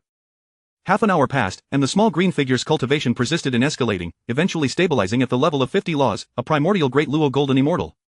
Ha! The small green figure roared, breaking free from the world tree's restraints. What a delightful surprise! I must truly thank you for this, allow me to grant you a swift end. The small green figure lifted his wolf-toothed club, ready to strike at Tong Tian, but was abruptly suppressed by the awakening heavenly Tao, the club halting mid-air. Suddenly, the small green figure's eyes widened, staring in shock at Tong Tian, blood spilling from the corner of his mouth. Chapter 82 The Celestial Conquest of the Green Slave, the peril of the annihilation of the Yin Shang. The small green figure gazed downward, observing the 2 tendrils of the world tree deeply embedded in his abdomen. Suddenly, the world tree surged with newfound vigor, and the tendrils pierced through his very form. Subsequently, the small green being's physique gradually withered away, until he resembled nothing more than a skeletal remnant. Meanwhile, the aura of the Celestial Conqueror grew increasingly potent, as the power of his 50 laws successfully surged to 70. The Celestial Conqueror looked down at the prostrate green figure, offering a slight smile, and without ceremony, lifted him into the air, administering a black-purple pill into his mouth. As the pill took effect, the green figure's emaciated body began to regain its fullness, vitality returning and his aura steadily amplifying until it reached the pinnacle of the Hunyuan Daluo Jingxian. With a sudden jolt, the green figure opened his hollow eyes and knelt before the Celestial Conqueror, acknowledging him as his master. The voice that emerged was devoid of warmth, mechanical in nature. From henceforth, you shall be known as the Green Slave. At your command. With that declared, the two departed from the realm of heavenly laws. As the Green Slave dissipated entirely, the Zhixiao Palace was rendered significantly clearer, and Hongjun awakened from his stupor. Thank you, dear friend of the Celestial Conqueror. Had it not been for your intervention, I would surely have perished. The Celestial Conqueror promptly assisted Hongjun to his feet, saying, You owe me a great karmic debt. Once the matter of the canonization is resolved, let us aid the revival of humanity, and as for the affairs of the heavenly court. Very well, but matters of the heavenly court must still rely on individual merit. Hongjun nodded in response, dismissing the topic of the heavenly court. Before they could reminisce further, an ominous aura erupted from the direction of Jinjiling, prompting the two to hasten towards the external adversary they sought to suppress. However, as they attempted to exit the Zhixiao Palace, they were taken aback by the presence of intruders in the primordial chaos, exchanging alarmed glances. Friend, this individual possesses cultivation not inferior to that of the former Green Slave. Yet, how is it that these individuals can traverse this chaotic realm at will? Green Slave, fly to Jinjiling and render assistance. Hongjun, let us investigate. This is the Green Slave's Wolf Fawn Club. I bestow it upon you, dear Hongjun, resolve this matter swiftly, or chaos will surely ensue in the primordial. It was evident that this was a diversion, and the intruders were merely stalling the two. The Green Slave immediately soared towards Jinjiling, while Hongjun and the Celestial Conqueror rushed into the chaos. At Jinjiling, the barrier was lifted, unleashing a torrent of demonic energy that surged into the air. The army of the Shang dynasty trembled in response to this overwhelming aura. Leading the charge, GFA stepped forward, addressing DXAN, Now kneel before me and plead for mercy. I may grant you and your followers a swift end. Pa! What is this? What transpired? This stench is utterly repugnant, and 3 saints among them, who are they? Beside him, Xianwei approached DXAN, elucidating the events that had transpired. Upon hearing this, DXAN's expression darkened, a chill coursing through him as cold sweat beaded on his brow. Such a state persisted for mere moments, before he brandished the Shenyuan sword, pointing it towards the heavens to rally the spirits of his warriors. O valiant warriors of the Shang, GFA has forsaken kinship and turned our humanity into a horde of external demons. Should we fall, your families will meet the same fate. Warriors, your kin await behind you. Are you afraid? At this proclamation, the tremors within the Shang army ceased, replaced by fervent cries as they raised their battle staves, shouting, Not afraid. Not afraid, charge, charge, charge. Look behind me, 3 saints of the first heaven, 3 subsaints, a multitude of quasi-saints, and even the soldiers possess true immortal cultivation. What do you have to win? You treacherous scoundrel! You conspire with external foes, inviting disaster upon the primordial realm. Your actions undermine the very foundation of our existence. GFA gazed down upon DXAN, a disdainful smile gracing his lips as he advanced towards the Western Qi camp. With a wave of his hand, the Western Qi army instantly assumed a battle-ready stance, and as GFA vanished from sight, the ranks surged forward like a torrential flood against the Shang army. Xuandu produced the Taiji diagram, swiftly forming seals, which expanded to envelop the entire Shang army. The ethereal energies cascaded like waves from the Grand Taiji, descending upon them. DXAN mirrored this effort, unleashing the 12-petaled Black Lotus of Annihilation to shroud his forces. Meanwhile, the Shadow Secret Guards, alongside the disciples of the human sect, swiftly took to the front lines, melding their powers into the formation that kept the Western Qi army at bay. Hold steady, we await rescue. DXIN commanded, infusing the human fate into the barrier with the Kongtong seal. Despite several rounds of assault, the barrier remained intact, unwavering. Suddenly, the 3 saints from beyond the realm made their move, hovering in the air and striking down with palms that left imprints upon the barrier. Great King, flee. We cannot withstand the might of the saints. Upon hearing the words of Xuandu and others, a flicker of resolve ignited in DXIN's eyes. As a king, how could I be a coward? O valiant warriors! The odds of victory are slim. I shall fight alongside you. If we triumph, you shall all be honored as heroes of humanity. If we fall, I shall join you in the afterlife. As soon as these words escaped his lips, the soldiers of the Shang simultaneously coughed up blood, clearly nearing their limit. In this critical moment, Xiangwei and his companions surged forth, aiming directly at the three external saints. Witnessing this scene, tears welled in the eyes of all present, believing the four intended to self-destruct to buy them time. DXIN murmured, "What has come to this, what has come to this, my esteemed advisor?" Just as sorrow enveloped the crowd, an astonishing event unfolded. Xiangwei, upon nearing the three saints, suddenly unveiled the Donghuang bell. Charge! The three saints, dismissive of the approaching bell, scoffed, for the four appeared to possess merely the cultivation of quasi-saints. Yet, when the Donghuang bell collided with the saints, they were sent sprawling. Following this, Xiangwei and his comrades formed seals together, their concealed laws unveiled, their powers surging to the pinnacle of Hunyuan Daluo Jingxian. The Shang forces took a moment to comprehend. Great king, is your advisor truly this formidable? I know not, was he not summoned by our ancestor? Could it be you are unaware, master? Wudong shook his head, indicating his ignorance. Witnessing the three saints being sent flying with a single strike, GFA slammed his fist upon the table, exclaiming, "Is this your so-called assured victory? Three useless fools, open the barrier entirely and let them in. This guarantees your triumph. Do you take me for a fool? Open the barrier, only to invite slaughter upon all life?" With a swift gesture, GFA cast another seal, revealing a narrow fissure from which emerged three fully realized Hunyuan Daluo Jingxian. Go forth. Annihilate them. The three diminutive and grotesque cultivators spoke not a word, immediately charging into battle, while the three previously repelled saints returned to the fray. Xiangwei and the others exchanged discontented glances upon witnessing the new arrivals, realizing that the connection to the exterior lay within the Western Qi camp, a troublesome predicament indeed. The four unleashed their utmost power, yet could only hold back five, while the remaining one soared towards the barrier, cackling maniacally at its precarious state. This is a one-sided massacre. Are you prepared? With that, he raised a hand and flicked it lightly, instantly shattering the barrier, as the Western Qi army surged forth like a tidal wave. Chapter 83. At the rift is fully unleashed, the battle of the sages approaches. At the very moment the barrier shattered, Emperor Jun immediately mobilized all his cultivation in midair, manifesting two golden crow wings. With a powerful flap, a line of true solar flame was instantly generated, effectively severing the opposing armies. Suddenly, Hui Xing, wielding 6 pure bamboos, and Qi Jingzi, accompanied by the Yin-Yang mirror, launched a swift assault on Emperor Jun.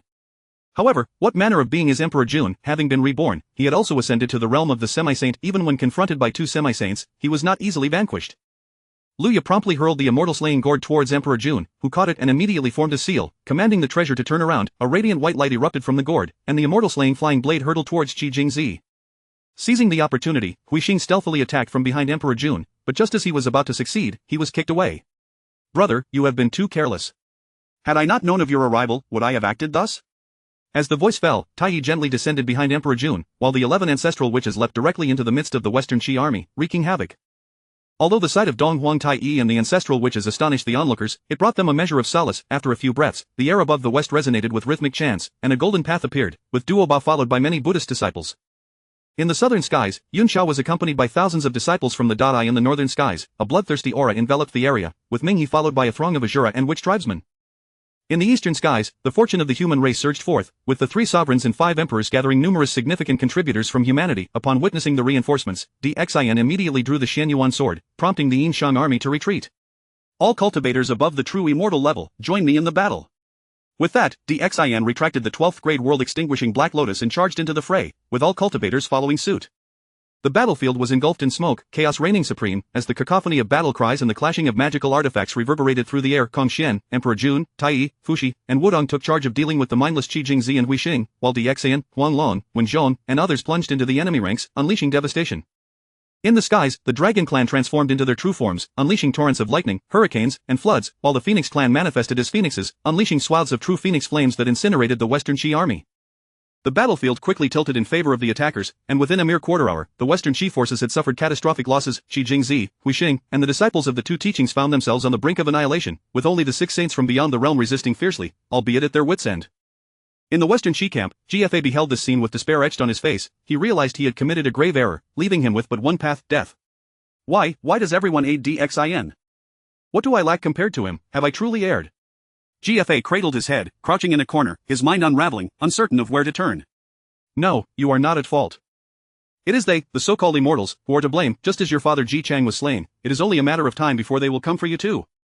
Now, if you open this rift, you shall have your vengeance, annihilating them all. Since I cannot survive, there is no need for this world to exist. I shall make them pay, to accompany my father in death.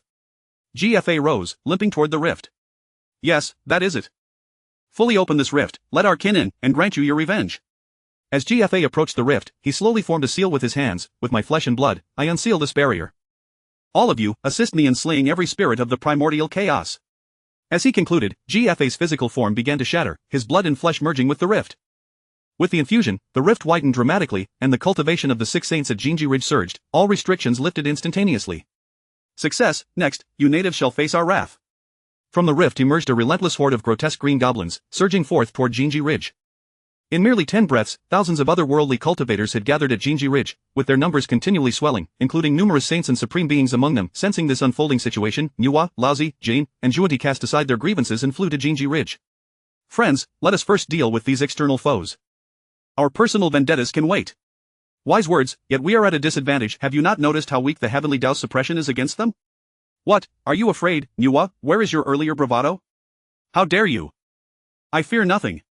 With that, Nuwa charged at an otherworldly saint wielding the sea-overturning and sky-rending blade and the red embroidery ball, while the other 4 found their respective opponents. As the ranks of otherworldly cultivators continued to swell, the number of saints faced by Laozi and his companions escalated from 1 to 2, then to 3, and still climbing. The battlefield below mirrored this chaos, with the 12 heavenly gods and demons formation of the 11 ancestral witches flickering ominously, threatening to collapse at any moment, as all cultivators gasped for breath, exhaustion written on their faces. At the rear, Huda finally identified the source of the otherworldly cultivators. It appeared imperative to seal this rift first, otherwise, the primordial world would suffer grievously. With that, Huda teleported to the rift, shoving back the unprepared otherworldly cultivators. 6 paths of reincarnation, manifest. The moment the words left Huta's mouth, the 6 paths of reincarnation appeared at the rift, operating frantically.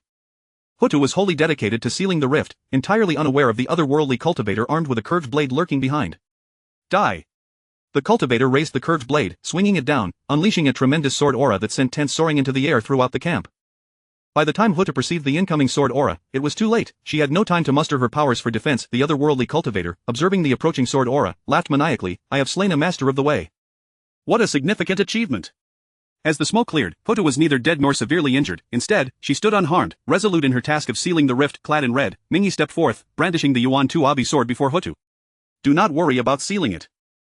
Leave the rest to me. Indeed, just hold for half a stick of incense. This rift is exceedingly peculiar and challenging.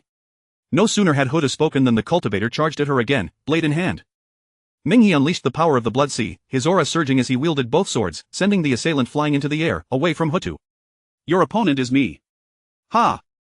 You think a mere trifling saint of the 3rd heaven can withstand me for even a breath? Let us see, then. The two clashed fiercely once more, the otherworldly cultivator moving with astonishing speed, evading Mingyi's strikes and forcing him into a defensive stance. Before long, in less than half a stick of incense, Mingyi was battered and bruised, even the Yuan Tu Abi sword growing dull from the relentless engagement. This bastard's curved blade is no ordinary weapon. It is far beyond even the innate treasures. Enough, it is time for you to die. Suddenly, as if tired of the game, the otherworldly cultivator enlarged the curved blade in his hand, preparing to bring it down upon Mingyi. Not good. Chapter 84. The heavenly path unleashed, suppressing the otherworldly beings in the depths of despair, Mingyi found himself ensnared in a dire predicament. Before him, the massive curved blade wielded by the otherworldly cultivator hung ominously in midair, resembling a demonic scythe from the nether realms, exuding an oppressive aura of death that rendered the very air suffocating. He could distinctly perceive the chilling intent to kill, wrapping around him like a tangible shroud, freezing his blood and instilling a sense of dread even within this supreme sage. Just as the imminent threat loomed with the weight of a mountain, a sudden turn of events unfolded. The once colossal blade diminished in size instantaneously, its formidable presence evaporating without a trace. Although still shaken, Mingyi seized the opportunity, brandishing the dual swords of Yuan Tu and Abi, cleaving towards the otherworldly practitioner. Meanwhile, on the battlefield before Gold Rooster Ridge, engulfed in flames and smoke, a similarly astonishing spectacle emerged. The once tense nerves of the gathered cultivators began to ease upon witnessing this unexpected shift. Behind this miraculous turnaround lay the efforts of Hong Jun, who had descended to the edge of the primordial chaos alongside Tong Tian. There, the bloodied figure of the great immortal Yan Mei stood, wounds crisscrossing his body, yet he clung to the unpredictable laws of space, desperately holding the otherworldly cultivator at bay with sheer willpower. Upon Tong Tian and Hong Jun's arrival, they acted without hesitation. Tong Tian waved his hands, and the Qingping sword and Hun Yuan sword resonated with battle intent, vibrating violently and emitting a clear, ringing cry. In the next moment, the two swords transformed into streaks of brilliant light, swiftly piercing toward the otherworldly practitioner. Hong Jun, his expression grave, hurled his wolf-toothed club into the air, which whistled past like a tempest, the sound reminiscent of wailing spirits, crashing toward the enemy. Taken aback by this sudden onslaught, the otherworldly cultivator's face reflected a moment of astonishment, swiftly replaced by fury observing Hong Jun and Tong Tian's timely intervention. The great immortal Yang Mei felt the strain on his body culminate, as if an invisible hand had drained him of all strength. His legs buckled, nearly collapsing to the ground, had it not been for Tong Tian's swift actions to support him, preventing him from succumbing to the chaos. Exhausted and flickering like a candle in the wind, Yang Mei gasped, "Fellow Taoists, this man is named Qingjin. I have exerted all my efforts, I entrust the aftermath to you both." With that, his eyes slowly closed, unable to endure any longer, and he fell into unconsciousness. Tong Tian expanded his divine sense, enveloping the entirety of the primordial world and the chaotic edges beyond. Upon investigation, he was secretly astonished to discover that Qingjin was a mixed elemental supreme golden immortal wielding mastery over 60 laws. He handed Yang Mei over to Hong Jun, urging, "Fellow Taoist, hasten back to the primordial realm, utilizing the heavenly path's power to suppress our formidable foe. Otherwise, our realm will suffer immeasurable losses." Upon hearing this, Hong Jun dispersed his divine sense and immediately sensed the fierce battle at Gold Rooster Ridge. Without a moment's hesitation, he swiftly carried Yang Mei towards the Zhixiao Palace. Seeing Hong Jun's intent to escape with Yang Mei, Qingjin bellowed in rage and took flight in pursuit. Simultaneously, he hurled his massive blade, aiming it at Hong Jun. Tong Tian, quick of wit, understood the perilous might of this blade.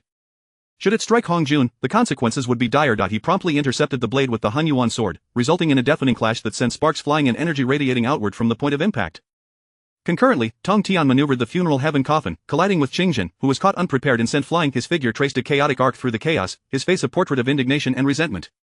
Positioned before Qingjin, Tong Tian smirked with confidence and mockery, declaring, "Do not be hasty, you shall soon meet your kin." The clash of sword and blade laws erupted into a tempestuous vortex at the edge of the primordial realm, intertwining and colliding with ferocity, shattering the chaotic energies in their wake. With a single hand gesture, Tong Tian summoned 3 avatars, while he himself wielded the Han Yuan sword, enveloped by a palpable aura of sword energy. Each avatar, armed with the Qingping sword and the destruction spear, though only possessing 70% of his true strength, formed a formidable triangle, ensnaring Qingjin in their midst. Startled by this turn of events, Qingjin's heart raced, a flicker of hesitation crossing his gaze, yet it was quickly supplanted by resolve. He pivoted, attempting to break free from the encirclement. Tong Tian, however, would not permit such ease. Both he and the avatar wielding the Qingping sword exerted their power simultaneously. The sword laws surged forth, weaving an impenetrable web of sword energy that sealed Qingjin's escape. Under Tong Tian's command, the destruction spear glowed with an ethereal blue light, enhanced by the laws of space as it thrust toward Qingjin, while the destruction mill began to rotate ominously, also targeting him. Qingjin fought valiantly against the onslaught, yet with Tong Tian's relentless assault, he was forced to retreat, leaving numerous openings in his defense. Suddenly, Qingjin felt an ominous darkness enveloping him, as if an invisible barrier constrained him tightly. Alarmed and furious, he summoned all his laws, striving to break free from this inexplicable prison. Finding his efforts in vain, he roared in frustration, hacking furiously with his blade, yet the intangible barrier remained as unyielding as granite. Tong Tian stepped before the funeral heaven coffin, his gaze as cold as ice, indifferent as he uttered, "Having entered my coffin, you shall serve as nourishment." Hearing this, Qingjin's heart sank in despair, yet he defiantly retorted, "What is happening? Why do I feel nothing at all? My hidden laws evade even the heavenly path's perception. What can you do to me?" With a flick of his hand, he infused the funeral heaven coffin with the laws of time, causing a colossal clock face to materialize beneath it, its hands spinning wildly. Within the coffin, Qingjin's cries transitioned from desperate wails to feeble whispers, ultimately fading into silence. In but 4 breaths, he was completely consumed by the funeral heaven coffin. After devouring this mixed elemental supreme golden immortal, the coffin's dark red runes flickered to life, radiating an even more intense crimson glow, the emanating malevolence saturating the air and instilling fear. Meanwhile, within the Zhixiao Palace, Hong Jun sat cross-legged, his expression solemn, channeling the heavenly path with all his might. A radiant aura enveloped him, and as he exerted his will, the heavenly path's aura surged dramatically. The once dimmed brilliance of the heavenly path, due to the invasion of the otherworldly cultivators, now shone anew with resplendence, its majesty radiating throughout the primordial realm. However, despite the suppression of the heavenly path, the otherworldly practitioners could not unleash their full prowess. The 3 teachings and the cultivators of the Great Shang were weary. Even a victory would only be a hollow one. At this moment, the function list brimmed with the presence of 365 deities and judges from the 10 halls of Yanluo, many of whom were from the otherworld. Though they were not natives of the primordial realm, their entry into this domain required adherence to its laws. Just as the primordial side began to shift from a disadvantageous position toward equilibrium, a flicker of light appeared in the distant sky, heralding the arrival of reinforcements. Chapter 85 of the Annihilation of the Otherworldly Cultivators, the struggle for supremacy among the celestial sovereigns. Above the summit of Golden Rooster Ridge, the atmosphere surged with tumultuous winds, as a multitude of powerful cultivators gathered like a tide, while the reclusive might of the celestial court, including Jin Yuanzi, Ziwangmo, Kuanping, and Bai Zhe, made their appearances, causing the very heavens and earth to tremble. On the battlefield below, the sight of reinforcements arriving surged the morale of the weary warriors. The cultivators of the primordial chaos, invigorated by the presence of aid, rallied forth, urging, "With the arrival of our reinforcements, let us charge and eradicate these otherworldly foes." Emperor Xian's fervent voice echoed, and those once drained of their spiritual energy and spirit instantaneously regained their vigor, rising once more to fiercely clutch their treasured artifacts and charge headlong into the enemy ranks. Yet, despite the apparent dominance on the battlefield, the confrontation among the saints unfolded with less than satisfactory progress. The figures of Yuanchi, Laozu, Jane, Juanti, and Nuwa formed a tight circle, their breaths heavy and sweat cascading down like rain. Even under the suppression of the heavenly Tao, facing 3 Hunyuan de Luo golden immortals alone is indeed a formidable challenge. If this fierce battle continues, the primordial chaos may teeter on the brink of collapse. Though this war was fearsome, the aftermath of recovery promised to be even more arduous. Fear not, my junior brother. Our western lands are already barren, how much worse could it possibly become? You two are truly insufferable. In such a critical moment of life and death, why divide into factions of east and west? Hold them off with all your might until old Hutu or Tongtian arrives. I am utterly exhausted. As the three exchanged banter, their words were barely finished when the 11 saints from the other world struck again, plunging both sides into another fierce melee. At that moment, the world of the primordial chaos resembled an apocalyptic scene. Rivers and lakes flowed backwards, mountains crumbled, and the earth itself was overturned. The once serene landscapes were now marred and ravaged, the ground quaked violently, emitting agonized groans, while the creatures of the realm cried out in terror, and vengeful spirits overflowed from the underworld. Just as the primordial chaos threatened to be utterly upended, Hutu successfully sealed the terrifying rift and swiftly dispatched the enemy before the river of the underworld. Swiftly, resolve this conflict. Let us cleanse Golden Rooster Ridge. With those words, Hutu grasped the Six Paths reincarnation disc and darted towards Nuwa, Duabao, and the others like a streak of light. As Hutu prepared to unleash her formidable powers, golden leaves began to drift gently from the sky, captivating the gaze of all combatants, momentarily halting their struggles.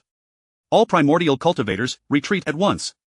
Tongtian's authoritative command rang out, prompting the saints and all cultivators to withdraw like a receding tide. After a brief pause, the world tree in Tongtian's grasp began to grow wildly, sprouting nearly 1,000 robust vines that thrust forth like swords towards all other worldly beings. Despite the desperate attempts of the foreign cultivators to slash and chop, they could not hinder the resilience of these vines.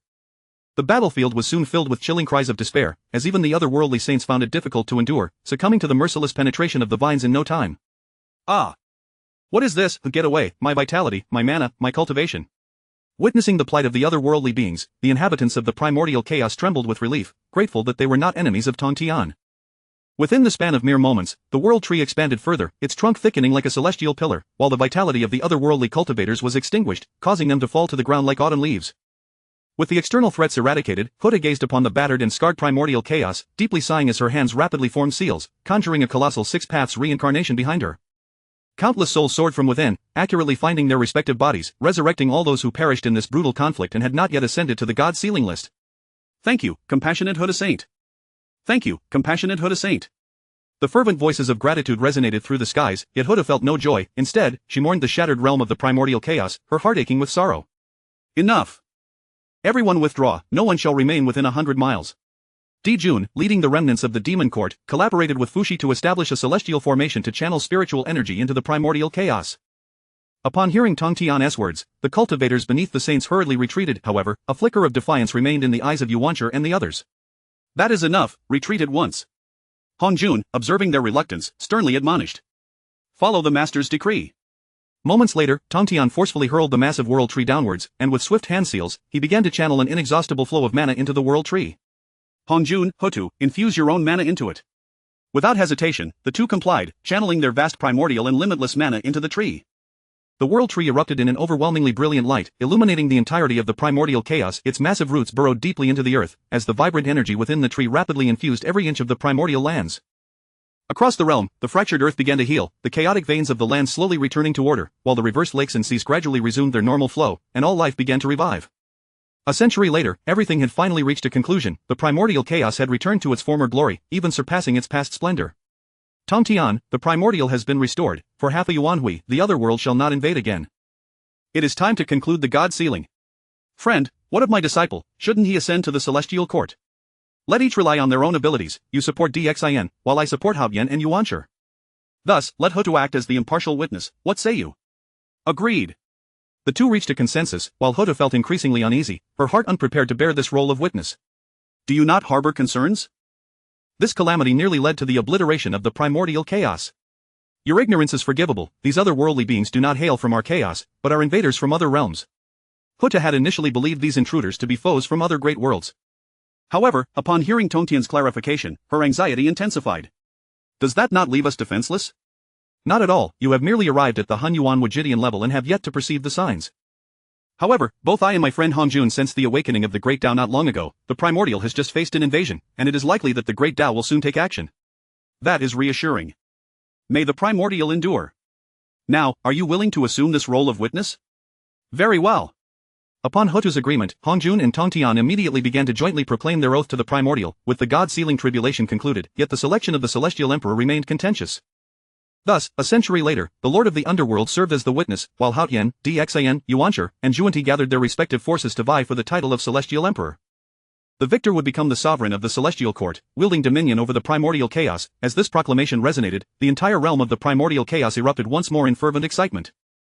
Chapter 86 Your Majesty, let us forge an alliance with Dxin. In the celestial palace of Lingxiao, Haotian sat upon the throne of the Heavenly Emperor, his countenance clouded with worry and trepidation. What troubles you, Your Majesty? Are you perhaps concerned about the Heavenly Emperor's throne a century hence? Asked Xiangshi softly from the side.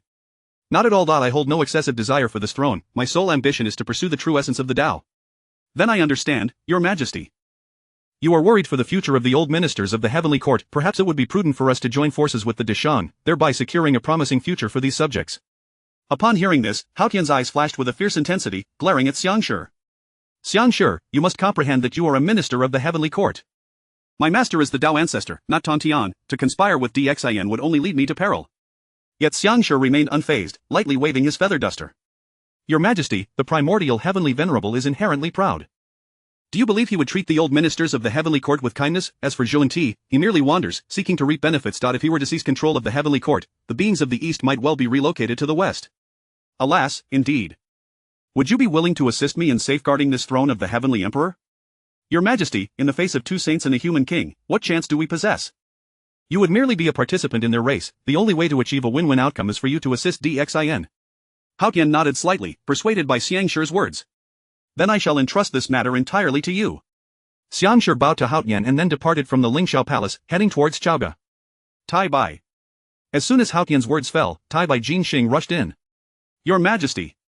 Go and inform those loyal ministers of mine in the Heavenly Court that they should refrain from participating in the contest for the Heavenly Emperor's throne a century from now. They must not go to their deaths in vain. Your Majesty, there is no need for further explanation. Quickly, go, do not let others know. Understood, Your Majesty. Tai Bai Jinxing bowed deeply, his voice trembling slightly as he exited the Lingxiao palace. Xiangshi did not head directly to Chaoga City but instead sought out a secluded spot along the way, lying down and falling asleep. Several hours later, Xiangshi awoke, stretched, and returned to the Heavenly Court. Your Majesty, I have secured the agreement. When the time comes, you need only hold off Zhuanti, while the Primordial will be dealt with by the human king. Haotian furrowed his brow, rising from the throne and walking forward slowly.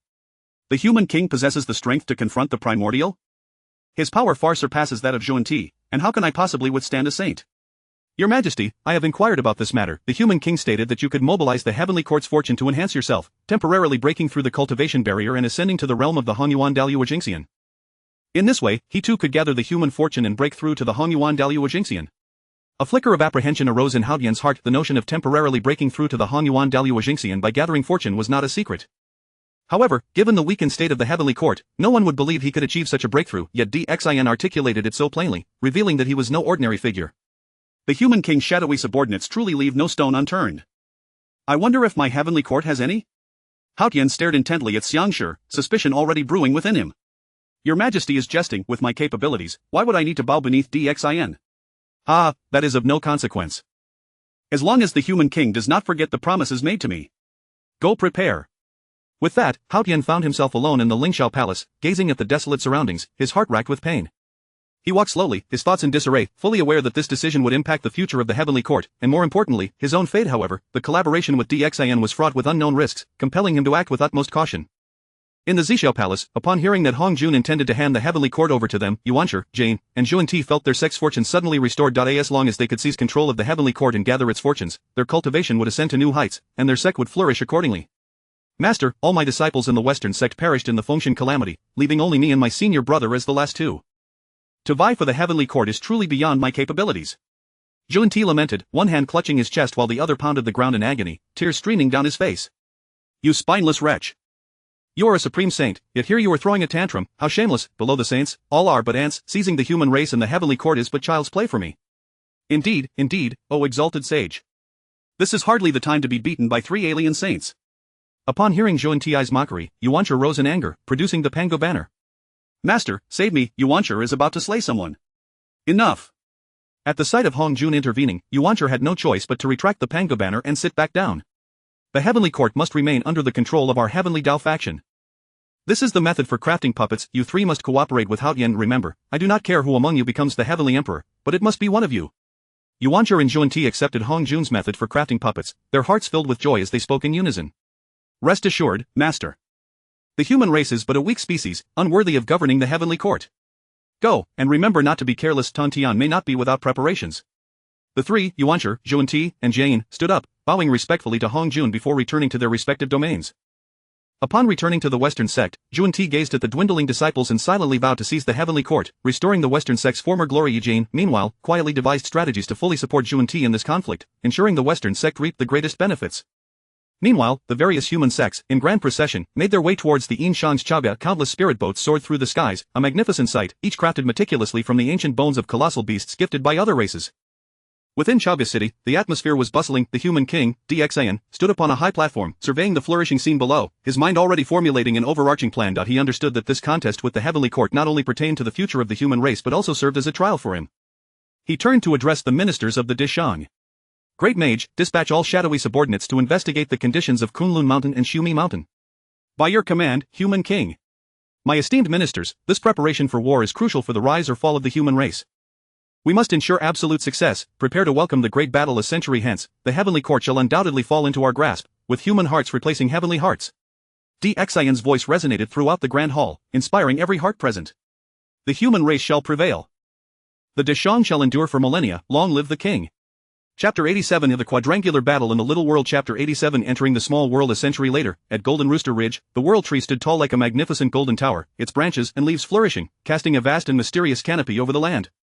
The golden leaves swayed gently in the breeze, producing a rustling sound, while sunlight filtered through the layers of foliage, casting dappled shadows that danced upon the ground, adding a splash of color to the terrain.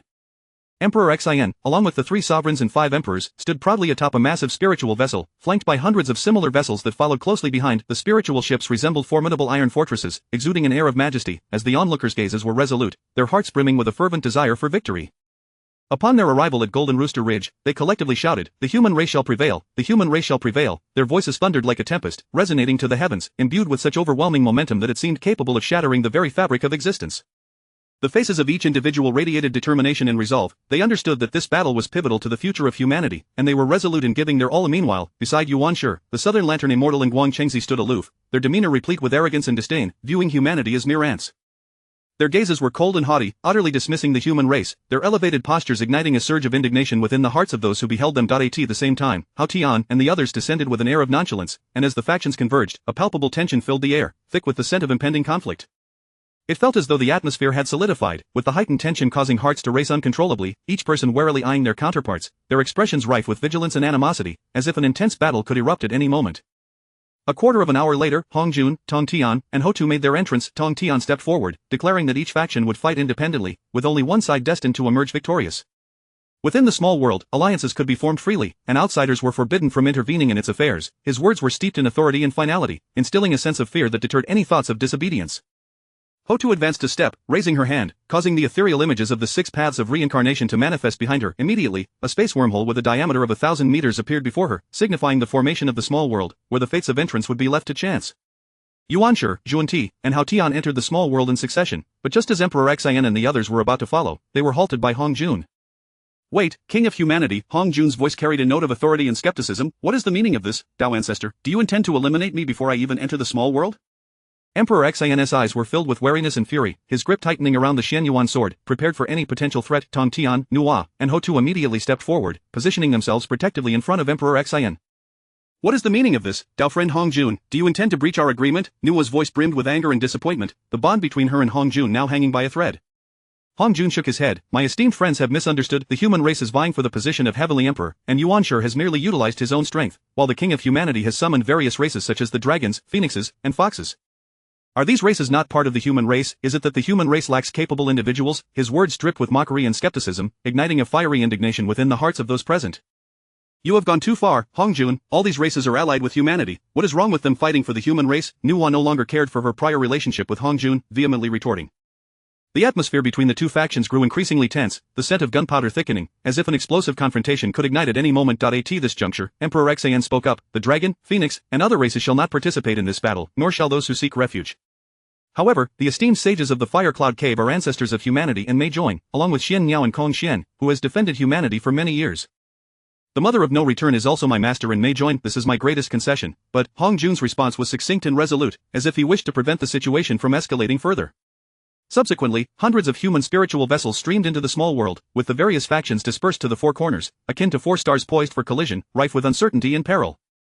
Yuanshi, Zhuanti, and Hao Tian quickly convened in one location. Junior brother Hao Tian, Yuanshi stated, I have conferred with junior brother Zhuanti, let your heavenly court first probe the depths, and then we shall lead our forces to follow. When the time comes, the position of Heavenly Emperor shall belong to my Chan sect. How does that sound? His gaze was filled with cunning and ambition, as if he could already envision himself ascending to the throne of the Heavenly Emperor. Upon hearing this, Zhuanti was immediately displeased. Senior brother, while your plan is ingenious, my western lands are desolate, it would be wiser for you to cede the position of Heavenly Emperor to your junior brother. His eyes gleamed with greed and longing. Should he successfully seize the heavenly court, the West would undoubtedly flourish, and the Western teachings would rise to prominence. Your Western teachings have no disciples. How can they compare to my Chan sect's true immortals of fortune? Yuanshi's words were laced with derision and disdain, dismissing Zhuanti entirely. Zhuanti's face flushed crimson with rage and resentment. Hao Tian, noticing the rising tension, quickly interjected, brothers, let us first eliminate Emperor Xian's faction. Once that is done, junior brother can serve as the judge, and you two can face off one-on-one. Whoever prevails shall claim the position of Heavenly Emperor. His eyes sparkled with cunning, though his mind was already plotting his own schemes. Upon hearing Hao Tian's proposal, both parties' anger subsided significantly. Though they still regarded each other with suspicion, it seemed the most prudent course of action. They could not afford to exhaust themselves internally at such a critical moment. Seeing that both were pacified and had agreed to his suggestion, Hao Tian inwardly cackled with glee, thinking, two fools. Thankfully, everyone brought along their duplicitous nature, with you two incompetent ones attempting to seize the position of Heavenly Emperor. It is a mere pipe dream. While the three engaged in conversation, the General of the Curtain stealthily approached the human race's main spiritual vessel, lurking around it. Before he could board, he was apprehended by the Shadow Secret Guard and brought before Emperor Xian. Your Majesty, we have captured a spy from the Heavenly Court. Please, Your Majesty, decide his fate. The Shadow Secret Guard's voice was filled with caution and seriousness. Emperor Xian scrutinized the bearded figure clad in dark armor, standing with a crescent shovel beneath his feet. Did Hao Tian send you? His eyes brimmed with suspicion and anger, as if he had already unraveled Hao Tian's scheme. Your Majesty, the General of the Curtain stammered. His Majesty has been speaking with the General of the Curtain, and it has taken a full half-minute to relay a single message. Emperor Xian, growing impatient, interjected, are you trying to say that Hao Tian, Yuanshi, and Zhuanti have assembled and are preparing to attack? Upon hearing Emperor Xian's words, the General of the Curtain sighed in relief and nodded vigorously, yes. Yes, Your Majesty is indeed wise. Emperor Xian rolled his eyes in exasperation and waved his hand dismissively. I understand, you may leave. Afterward, Emperor Xian approached Fuxi and said, we shall act as bait. I ask that the Heavenly Emperor and the esteemed sages disembark and set an ambush. Fuxi and the others rested their chins upon their hands, pondering for a moment, but what of your safety?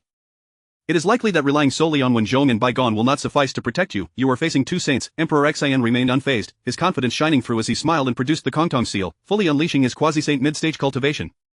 Your cultivation, Fuxi exclaimed in astonishment. Based on his assessments, Emperor Xian's actual cultivation level should have been at most that of a perfected Great Luo Golden Immortal. To have advanced from Great Luo Golden Immortal to quasi-saint perfection in merely a century was unfathomable. During this century, my master assisted my cultivation through the laws of time. Thus, while it has only been a century, I have effectively trained for over 1,000 years. Coupled with the fortuitous fate of the human race and Hao Tian serving as an insider, the probability of humanity's victory will be unprecedented.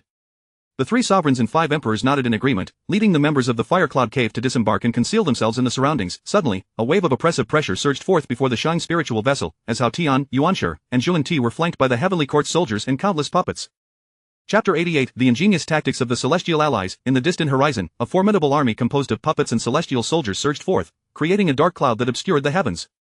On the spirit vessel, alarms blared instantaneously, and the human cultivators gripped their weapons tightly, their eyes reflecting a sense of vigilance. Behind Kong Xian, a myriad of colors flickered, while the Grand Master Xian Du wielded the Taiji diagram, and the Holy Mother of No Doubt brandished the soul-cutting blade. Li Jing held a long sword, forming a protective circle around Emperor Xian. Yuanshi, Tianzun and Zhuanti floated resolutely before the army, exuding an aura that made the very heavens and earth tremble. Without a hint of hesitation, they flashed through the boundless void, appearing directly before the spirit vessel. Emperor Xian, what do you believe you possess as a foundation? What capital do you have to dare oppose this sage?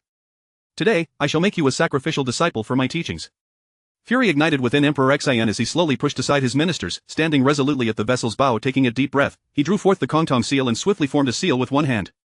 Instantly, the fate of the human race surged forth like galloping phoenixes from all directions, rapidly converging within him. Under the infusion of this immense power, Emperor Xian's body trembled slightly as his cultivation soared.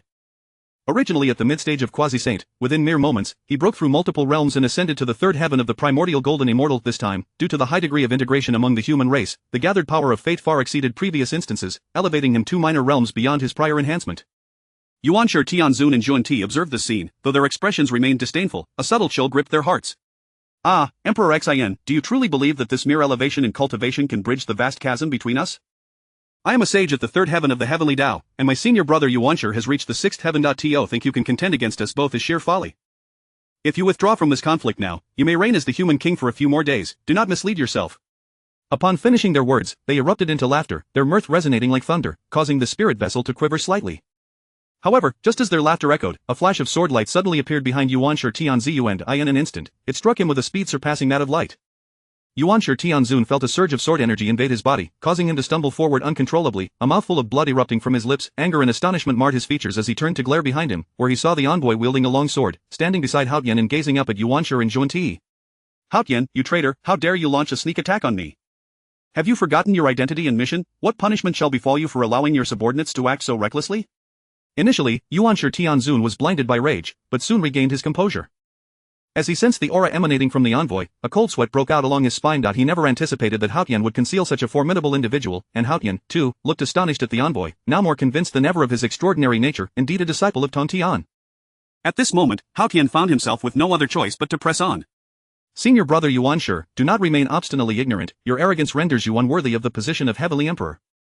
And senior brother Zhuan, consumed by selfish interests in the West, equally lacks the merit to be the sovereign of the primordial realm. It is only Emperor Xin who possesses the qualifications and potential to ascend as the heavenly emperor. With that, Haotian raised the heavenly emperor seal and the Haotian sword high, and in an instant, the fate of the heavenly court surged madly towards him. Empowered by this formidable fate, Haotian's cultivation soared to the second heaven of the primordial golden immortal. Without hesitation, he charged at Yuanshi Tianzun wielding the Haotian sword. Seeing this unexpected turn of events, Emperor Xin stamped his foot, and beneath him, a colossal 12-petal annihilation black lotus materialized. Gripping the god-slaying spear tightly in his left hand and raising the Shen Yuan sword high in his right, he lunged fiercely toward Zhuan. The soldiers of the heavenly court, witnessing this, felt a surge of urgency and stepped forth, shouting, "All troops, follow me. Together we shall strike against the human race. This heavenly court remains a bastion of our heavenly Tao faction." Yet, just as the battle was about to commence, Tianping stepped forward, sternly admonishing, "Awaken, all of you. Do not forget who your true master is." As one of Haotian's few trusted confidants, Tianping held great esteem among the troops. Upon hearing this, the soldiers experienced an epiphany, promptly redirecting their weapons and encircling Fuling and his retinue. In an instant, cries of slaughter erupted, and an internal melee ensued. Those who supported Yuanshi Tianzun caught utterly off guard and swiftly annihilated. Subsequently, Tianping waved his hand, leading the soldiers of the heavenly court like a torrent of steel, charging towards the puppet army. The human forces, witnessing the betrayal of the heavenly soldiers, felt their morale soar, surging forth with a thunderous battle cry. Meanwhile, the three sovereigns and 5 emperors, who had initially planned a surprise ambush, recognized the futility of their strategy upon witnessing the shift in circumstances. Exchanging glances, they wasted no time in charging towards the puppet army. The envoy took the lead, weaving seamlessly through the ranks of the puppet army. With a single stroke of his sword, nearly half of the puppet forces were reduced to ashes. Emperor Xion's god-slaying spear roared like a ferocious dragon, its point tearing through space, creating black fissures as it swept toward Zhuan. Zhuan dared not underestimate him, fully aware that Emperor Xion, empowered by the fate of the human race, had grown formidable.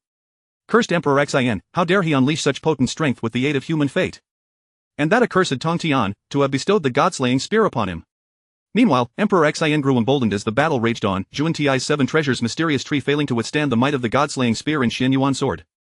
On another front, the clash between Haotian and Yuanshi Tianzun escalated to a fever pitch. Though injured from the sneak attack and still reeling from the sword energy within, Yuanshi Tianzun, a sage at the 6th heaven, bore the pain, quickly forming seals with his hands and proclaiming, "Jade clear divine thunder, descend upon the world." Instantly, dark clouds enveloped the small world, and purple-black lightning surged toward Haotian. With deft movements, Haotian utilized his speed to navigate through the gaps in the jade clear divine thunder, seeking the slightest opening to deliver a fatal blow to Yuanshi Tianzun. Outside the small world, Hongjun observed silently, his expression dark and filled with a mix of anger and helplessness. Noir, standing beside him, raised an eyebrow at Hongjun and sighed softly, "Indeed, my kin are exemplary. Even in the face of such formidable adversaries, they remain undaunted, valiantly resisting. Alas, as their holy mother, I find myself unable to aid them in this battle. It is a dereliction of duty." Tong Tian, too, raised an eyebrow at Hongjun with a hint of mockery. "Friend Hongjun, does this situation not surprise you? As their grandmaster, I too must bear the blame, having merely facilitated a slight elevation in Emperor Xion's cultivation." Hongjun remained unresponsive to Enhua and Tong Tian, his face still shadowed as he gazed at the chaos within the small world. Upon witnessing the envoy wreaking havoc among the puppet troops, he could not help but cast a glance at Tong Tian, his fists clenching involuntarily, a flicker of murderous intent flashing in his eyes. "Tong Tian, your methods are quite impressive." In response to Hongjun's glare and words, Tong Tian feigned innocence, shrugging as if entirely uninvolved. Within the small world, Yuanshi Tianzun, gravely wounded by the envoy, was in a pitiful state, blood streaming from multiple wounds, his breath erratic and weak. Zhuan Ti fared little better, being relentlessly pushed back by Emperor Xian, several of his defensive artifacts having been shattered. Realizing the dire straits they faced, both of them simultaneously conceived a final thought to jointly seize one individual as a hostage in a bid to turn the tide. However, just as this notion took root, the puppet army below had been entirely vanquished. The envoy, with piercing eyes, detected the intentions of Yuanshi Tianzun and Zhuan Ti. With a swift flourish of his sword, he conjured an immense sword net that enveloped Yuanshi Tianzun and Zhuan Ti in an instant. Chapter 89 The Heart of Humanity replaces the Heavenly Heart. Advancing the path of humanity, Yuanshi beheld the intricate web of swords intersecting and entangling around him, his face instantly flushing a deep crimson. His eyes widened in fury as he glared defiantly, his body trembling violently as he sought a flaw in the sword net to break free from this humiliating confinement. Humph, a mere sword net dares to ensnare me. Yuanshi roared, his incantations transforming as runes flickered at his fingertips, only to dissipate into the void. In an instant, the void trembled, and spiritual energy surged wildly, conjuring the Qilin cliff out of thin air, charging towards the sword net with great force. The collision between the Qilin cliff and the sword net erupted in a brilliant flash, the powers of both intertwining and clashing, producing a piercing, shrill whistle. Zhuan Ti stood nearby, his heart racing with anxiety, fully aware that should they falter today, the Western sect would suffer a calamitous blow, becoming a laughingstock of the wilderness. He waved the seven treasures mysterious tree gently, and in that moment, countless colorful vines surged towards the sword net, attempting to directly unravel it. Simultaneously, he unleashed his Sixshang golden body, standing tall and firm, intent on shattering the sword net. Yet, the sword net remained as unyielding as diamond, repelling the onslaught of the Qilin cliff, the vines of the seven treasures mysterious tree, and Zhuan Ti's Sixshang golden body, causing only a slight tremor in the net, which mocked their futile efforts. Seeing their attacks yield no results, Yuanshi stamped his foot in frustration, shaking the entire microcosm. He raised his hands high, summoning the Pango banner into his palms. The banner fluttered gently, emanating a chaotic sword aura reminiscent of the primordial chaos at the dawn of creation, yet the sword net held steadfast. After struggling for what seemed an eternity, the two remained unable to breach the sword net. Outside, Hong Jun's disappointment was palpable as he covered his face with one hand and declared, "Enough, it is Emperor Xian who has triumphed." Upon hearing this, Ho Tu waved a hand, and the forces from all directions exited the microcosm. Once outside, Zhuan Ti moved with swift purpose, vanishing from sight only to reappear above Hao Tian's head. He raised the seven treasures mysterious tree high and then brought it crashing down upon Hao Tian. Hao Tian was taken aback, unprepared for Zhuan Ti's decisive assault immediately upon exiting the microcosm, especially as Hong Jun made no move to intervene. Just as the situation reached a critical juncture, Tong Tian stepped in front of Hao Tian, wielding the Qingping sword. The blade shivered slightly, emitting a clear, ringing note as it met Zhuan Ti's seven treasures mysterious tree. In that fleeting moment, a brilliant light erupted, and Zhuan Ti was sent hurtling backward, crashing heavily to the ground. Grateful, Hao Tian bowed deeply to Tong Tian and then turned to Hong Jun, expressing profound gratitude for his years of mentorship. However, he contemplated deeply, wishing only to pursue the great Tao and not to take on the mantle of the Heavenly Emperor. Yuanshi and Zhuan Ti, driven by lofty ambitions, likely had little regard for the trivialities of the Heavenly Emperor's position. Thus, he believed they were equally unfit for such a role. Hong Jun observed Hao Tian silently, his gaze profound. After a long pause, he sighed and said, "Very well, it has come to this, let it be as such. You and I remain master and disciple, and I bear you no ill will." Upon hearing this, Hao Tian felt a weight lift from his shoulders, relieved.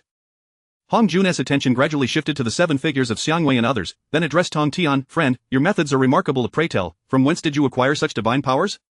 At this, all eyes turned towards Tong Tian, akin to a spotlight illuminating him. Tong Tian feigned innocence, raising his hands in a gesture of surrender. "What do you mean, dear Hong Jun? I do not comprehend your words."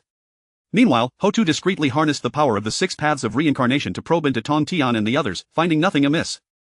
She then utilized the power of the earth to investigate the occurrences in the wilderness. This inquiry revealed faint hints of the extraordinary, yet she chose to remain silent, observing the developments quietly. Seeing Tong Tian's refusal to acknowledge the truth, Hong Jun pressed further, "Tong Tian, we face a formidable enemy. Do not hold back any longer, we must unite against external threats." Realizing he could no longer conceal the truth, Tong Tian chuckled heartily, "Very well, since you have uncovered my secret, I shall not disguise it any further. I am indeed Xiang Wei and the others, but they are not me." With these words, astonishment washed over the crowd, prompting whispers reminiscent of the phrase, "The way is Hong Jun, yet Hong Jun is not the way. This is my seven emotions avatar, each possessing the strength of a sage." Hong Jun suddenly grasped the implications. Although he could not discern the precise connection between Tong Tian and those seven, their actions and overwhelming power made it clear that only Tong Tian could orchestrate such feats. Tong Tian, however, chose to withhold details of his avatar, sowing discord among the various factions. The crowd was left in stunned silence, their breaths quickening as they realized that the strength of the Jie sect far exceeded their expectations. With 8 primordial ones, complemented by the presence of the multi-treasure Taoist, they amounted to 9 primordial ones. This power would undoubtedly place them at the pinnacle of the wilderness. After a brief moment, Tong Tian observed that the crowd was gradually regaining their composure and declared loudly, "All matters proceed smoothly. Henceforth, Human King Emperor Xian shall be the master of the heavenly court, succeeding as the new heavenly emperor." As he spoke, the heavenly emperor's seal in Hao Tian's hand and the Queen Mother's seal in Yao Qi's grasp flew into the hands of Emperor Xian and Queen Jiang, respectively. In an instant, a radiant glow enveloped Emperor Xian and Queen Jiang, and they were adorned in the robes of the Heavenly Emperor and Queen Mother. At that moment, the fortunes of humanity surged wildly. This powerful surge of human fortune pierced through to the Dragon, Phoenix, and Qilin clans, who, rather than feeling discomfort, found all their karmic burdens eradicated. Without hesitation, the three clans bowed deeply to Emperor Xian and Queen Jiang, exclaiming in unison, "We pay our respects to His Majesty the Heavenly Emperor. We pay our respects to Her Majesty the Queen Mother." In the following moments, waves of reverence echoed across the vast wilderness, resonating like thunder, shaking the very heavens and the earth. Witnessing this harmonious coexistence of various clans, Nuwa experienced an epiphany. Thus, she no longer hesitated. Drawing upon the fortunes of humanity, she began to meditate in a seated position, and a complete wheel of human law began to revolve above her head. Tong Tian, Hong Jun, and Ho Tu, witnessing this scene, understood that Nuwa was about to establish the path of humanity. Tong Tian acted decisively, immediately issuing orders. "Emperor Xian, you shall arrange all matters in the wilderness, and remember to prioritize the completion of the canonization. The three of us shall serve as Nuwa's protectors." Emperor Xian bowed to Tong Tian and then led everyone towards the canonization platform. A day later, Nuwa suddenly opened her eyes, her gaze electrifying, and her aura erupted fiercely. The power of the heavenly Tao began to emanate from her, while the power of humanity surged like an unending river, flooding into her being. Moments later, her aura escalated dramatically, breaking through from the seventh layer of sage to the primordial golden immortal. At this moment, Nuwa radiated an abundance of human power, which began to reverberate through the land of the wilderness, causing it to tremble slightly before becoming even more solidified. After concluding her transformation, Nuwa stood tall and proclaimed, "From this day forth, the path of humanity shall be established in the wilderness, the saints of humanity shall number 6, and all who contribute to the wilderness shall have the opportunity to become saints of humanity." As these words escaped her lips, the wilderness erupted once more, as voices rang out in unison, "We pay our respects to Tao ancestor Nuwa." Tong Tian stepped forward to offer his congratulations. "Congratulations, dear Nuwa. The saints of humanity shall number 6, should we not proceed to the canonization platform to bestow sainthood?" Hong Jun, caught off guard, mused internally, to treat the canonization of saints as a jest, only Tong Tian would dare speak such words. "Indeed, that is precisely my intent," Tong Tian affirmed. Nuwa's response left Hong Jun momentarily stunned. One dared to speak boldly, while the other dared to act decisively. A perfect match. Chapter 90 marks the conclusion of the investiture of the gods, with Shen Yuanzi attaining sanctity. Tong Tian, Hong Jun, Ho Tu, and Nuwa, like shooting stars, sped towards the investiture platform without the slightest hesitation. As they approached the platform, Tong Tian's voice resonated like a thunderclap, echoing through the heavens. "The matter of the investiture shall be temporarily halted." His commanding tone was imbued with an undeniable authority that brooked no dissent. The assembly, though filled with perplexity, recognized Tong Tian's immense divine power and thus fell silent, standing still with bated breath, awaiting further developments. Hong Jun inclined his head slightly, stepping forward to address the crowd. "The invasion of foreign tribes heralds a cataclysmic upheaval in the primordial realm. You must dedicate yourselves to profound cultivation to prepare for this monumental change. Those of extraordinary talent may pursue the path of the primordial unity, those with lesser gifts but some merit in the primordial realm may ascend to become saints of the heavenly Tao, tasked with the sacred duty of safeguarding the tranquility of the cosmos. Furthermore, should the three saints find the opportunity, they too may once again attain the lofty heights of the primordial great Luo golden immortal, elevating their own realms further still." Hong Jun's words cascaded like gentle spring rain, seeping into the depths of each listener's heart. Some felt a surge of exhilaration, believing their exceptional talents made the path of primordial unity attainable. Others, however, were filled with trepidation, pondering their modest contributions to the primordial realm, fearing that the competition for such paths was fierce, rendering their hopes seemingly faint. Huta then gracefully advanced, her lithe figure swaying elegantly in the breeze, exuding an aura of unyielding resolve. There remained 5 vacant seats among the saints of the earth. In accordance with the heavenly Tao, anyone who had rendered service to the primordial realm could be included among the earth Tao saints. Upon their conclusion, Nuwa stepped forth, her colossal ethereal form manifesting for all of the primordial realm to witness. In a gentle tone, she proclaimed, "The Sage of Fire, Swearin, has guided the eternal protagonists of heaven and earth onto the righteous path, a contribution that shall echo through the ages. He shall be recognized as a saint of humanity." At her declaration, an overwhelming tide of golden merit surged toward Swearin, akin to a torrential wave, enveloping him. He felt a powerful, warm energy cocooning him like a silken chrysalis, causing his once tranquil magical essence to erupt like a lake disturbed by a boulder, rising uncontrollably. The formidable bottleneck that had long constrained him crumbled under the force of this overwhelming power, shattering as easily as fragile pottery. In an instant, he successfully ascended to the first tier of the saints of humanity. Filled with delight and gratitude, Swearin hurriedly bowed to Nuwa, exclaiming, "Thank you, Nuwa Dao ancestor." Nuwa nodded slightly, instinctively glancing at Fushi. Fushi's expression remained as calm as still water, yet his mind was astutely aware of Nuwa's intentions to avoid suspicion, given the unique nature of their relationship. He cast her a reassuring glance, signifying his understanding and lack of ulterior motives. "Let us proceed with the investiture." As Nuwa's voice lingered in the air, the 4 figures vanished from sight, leaving only the investiture platform and the assembled crowd standing solemnly in the vastness of the cosmos. Jiang Zia stood beneath the platform, feeling as if a tremendous weight had been lifted from his shoulders. Exhaling deeply, his thoughts involuntarily drifted back to the tense and solemn night spent discussing the investiture with Xian and the ministers. Steeling himself, Jiang Zia cleared his throat and raised the investiture list high, his voice booming with authority as he proclaimed, "I hereby confer the titles of the following: Daobo as the Great Emperor of the Eastern Extreme, Jin Yuanzi as the Great Emperor of Longevity in the Southern Extreme, Swearin as the Great Emperor of Longevity in the Southern Extreme, Dijuan as the Great Emperor of the Western Extreme, and Wenzhong as the Celestial Honor of Thunder from the Nine Heavens." As his edict was issued, beams of light soared skyward, and each newly conferred deity distinctly felt an unmatched power coursing through their being, lifting them gently from the ground as they ascended to their respective realms of divine duty. The former ministers of the Shang dynasty, buoyed by this immense energy, all underwent transformation and ascended, with most among them being those who had attained sanctity through their earthly forms or were closely aligned with humanity, while disciples of the Western teachings and the Chan school were relegated to nominal positions. Dxin, in the midst of the Shang royal family, meticulously selected a successor endowed with both virtue and talent, one who embodied the regal demeanor befitting the continuation of the Shang lineage and legacy. Thus, the investiture calamity was ultimately arranged with diligence and unity. Jin Yuanzi contemplated the future schema and layout of the primordial realm, acutely aware that the realm had emerged from this tribulation akin to a patient recovering from a grave illness, necessitating a more robust and stable order to sustain its stability and development. Guided by Tong Tian, he resolved to utilize the Earth Book to delineate the primordial realm into 3 realms and 4 continents. He slowly produced the Earth Book, elevating it into the air with a solemn demeanor, swearing an oath to the heavens, heaven, earth, and humanity are above. From this day forth, I shall divide the primordial continent into 3 realms and 4 continents, the 3 realms being the celestial realm, the earth realm, and the human realm, the 4 continents being the eastern victory divine continent, the northern accumulation continent, the southern viewing continent, and the western coward continent. May the 3 realms bear witness. His voice reverberated through the 9 heavens, resounding across every inch of the primordial land, eliciting a response from the realms of heaven, earth, and humanity, affirming his request. At that moment, Nua's ethereal form appeared, her eyes filled with admiration and satisfaction. The great immortal Jin Yuanzi has established the 3 realms and 4 continents and has reorganized the earth's veins, rendering great service to the primordial realm. He shall be recognized as a saint of humanity. Upon her words, boundless merit cascaded like a golden river, enveloping Jin Yuanzi in a vast and profound power, as his meridians were remade and strengthened through the baptism of merit. His cultivation effortlessly broke through the constraints, propelling him into the second tier of the saints of humanity. Having expressed my gratitude to the Nuwa Dao ancestor, I vow to remain eternally loyal to the primordial realm. The assembly of beings in the primordial realm bowed in reverence, proclaiming, "We pay our respects to Saint Jin Yuanzi." Simultaneously, the voices of the 3 Dao ancestors and Tong Tian echoed in the ears of the assembled saints. In a century's time, the Purple Cloud Palace shall convene. All saints are to attend. Thus, the primordial realm entered a century of stable development, unfurling a harmonious tapestry of prosperity across its vast expanse. A century later, within the Purple Cloud Palace, the saints gathered, all eyes serene as they turned toward the 3 Dao ancestors seated in the highest positions, alongside the saint of a glimmer of hope. Tongtian, Hongjun, Nuwa, and Hudo occupied the foremost seats, with Dxin positioned beneath them, the saints of humanity to the left, the saints of earth to the right, and the saints of heaven at the center. As Tongtian noted the assembly's presence, he nodded and stated, "The purpose of this gathering encompasses 2 matters, the forthcoming calamity of the investiture and the incursion of foreign tribes." Chapter 91 The discussion at Zhixiao Palace on the catastrophe of the journey to the west, the demon clan's Luoho re-emerges.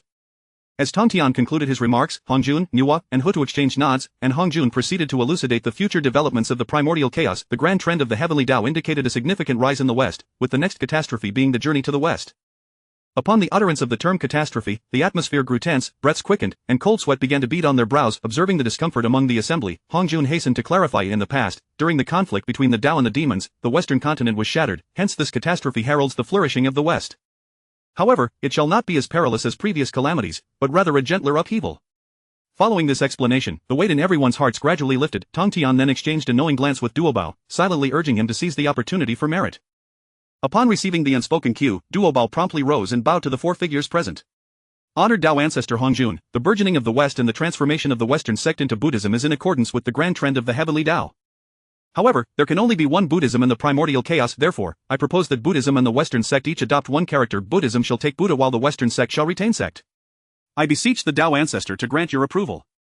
Hongjun, upon hearing this, rolled his eyes in exasperation, while the expressions of Zhuanti and Jane soured dramatically, as if they had just tasted something foul, leading them to erupt in indignation. You are speaking nonsense. Your Buddhism merely appropriates the fruits of our Western sect. How dare you speak so brazenly?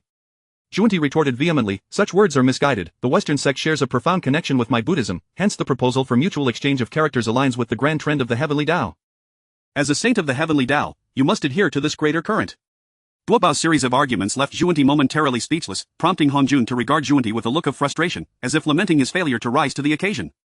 Alas, initially, the Western sect was to withdraw from the mystical path post the Fengshen catastrophe and establish 800 alternative sects and 3,000 divergent paths, renaming the Western sect as Buddhism. However, unforeseen changes have diverted this trajectory, hence this flourishing should indeed belong to the Western sect. After Hong Jun's declaration, he cast a sidelong glance at Tong Tian. Dao Ancestor Hong Jun, your assertion is flawed. The grand trend of the heavenly Tao signifies the rise of Buddhism in the West, thus, I intend to relocate Buddhism to the Western realm, aligning with the heavenly Tao. Junti exclaimed, rising from his seat in outrage. You truly have no shame. Clearly, it is my Western sect that is flourishing, yet you insist on claiming it for your Buddhism. This is utterly absurd. What nonsense is this? But the grand trend of the heavenly Tao speaks of Buddhism's rise, not yours. Duo Bao interjected, turning to the four Tao ancestors for validation. The trio of Tong Tian, Nuwa, and Huta nodded in agreement, while Hong Jun, seeing this, felt it prudent to temper the dispute further. Let us find a middle ground regarding the grievances between the Western sect and Buddhism.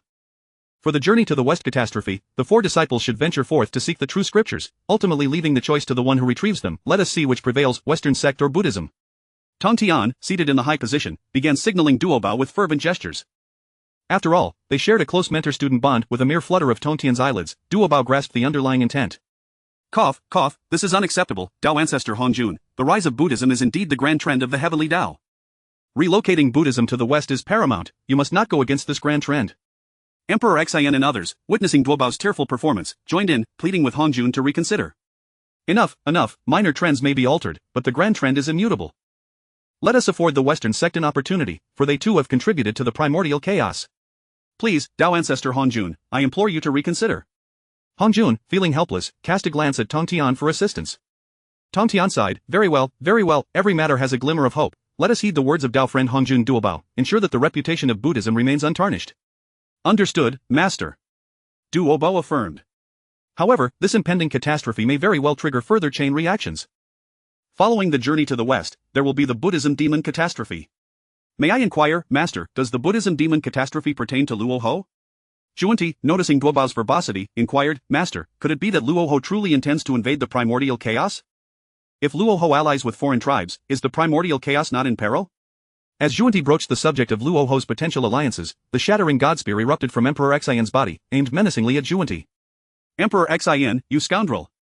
How dare you attempt to slay a saint before the Tao ancestors? Juanti hastily produced the seven treasures mysterious tree as a barrier, while Jian wielded the six clean bamboo to assist. Hong Jun sighed, waving his hand, and the shattering god spear returned to Emperor Xian's side. Tao friend Luo Ho, let us not escalate matters. Emperor Xian wore a perplexed expression, glancing at Tong Tian, as the shattering god spear emitted a plume of black smoke. From within the smoke emerged a tall figure clad in black robes, glaring at Juanti with evident displeasure. You foolish beings, though I am of the demonic lineage, I am also a primordial being of the chaos. How could I conspire with external foes? Their ambitions extend to the entirety of chaos, not merely the trifling primordial chaos. Fools. As the shattering god spear lunged uncontrollably towards Juanti, the assembly grew wary, recalling the notorious past of the former demon ancestor who had once stirred turmoil among the three clans of the primordial chaos. Are you not supposed to have been slain by the master? Moreover, the remnants of your demonic essence have been sealed within Mount Shumi by my senior brother and me. How can you manifest again in this world? Juanti and Jian regarded Luo Ho with disbelief, as he merely scoffed, dismissing them entirely. Conversely, Duo Bao exhibited utmost reverence towards Luo Ho, requesting, might I ask, esteemed Luo Ho, why do you manifest within the shattering god spear of the heavenly emperor? Hong Jun, look at your disciple Duo Bao and then at your own. The contrast is stark, only Taiji Laozu is worth a glance, while the other three are but inferior fruits. Since you are so respectful, I shall enlighten you. Why cultivation is rooted in the demonic path, which penetrates all realms. Any being harboring malevolent thoughts can become a demon. As long as malevolence persists, the demonic path endures. Therefore, you must remain steadfast in your hearts, lest I exploit your weaknesses. Enough, Tao friend Luo Ho, refrain from spreading fearmongering.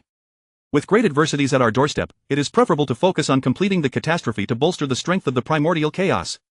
Luo Ho regarded Hong Jun with clear disdain, completely disregarding him and his disciples, while extending a cordial demeanor towards Tong Tian and his pupils. Cut it out, old man. Do you need to remind me? The grievances between us can wait for another day. However, I will not spare those insignificant nuisances.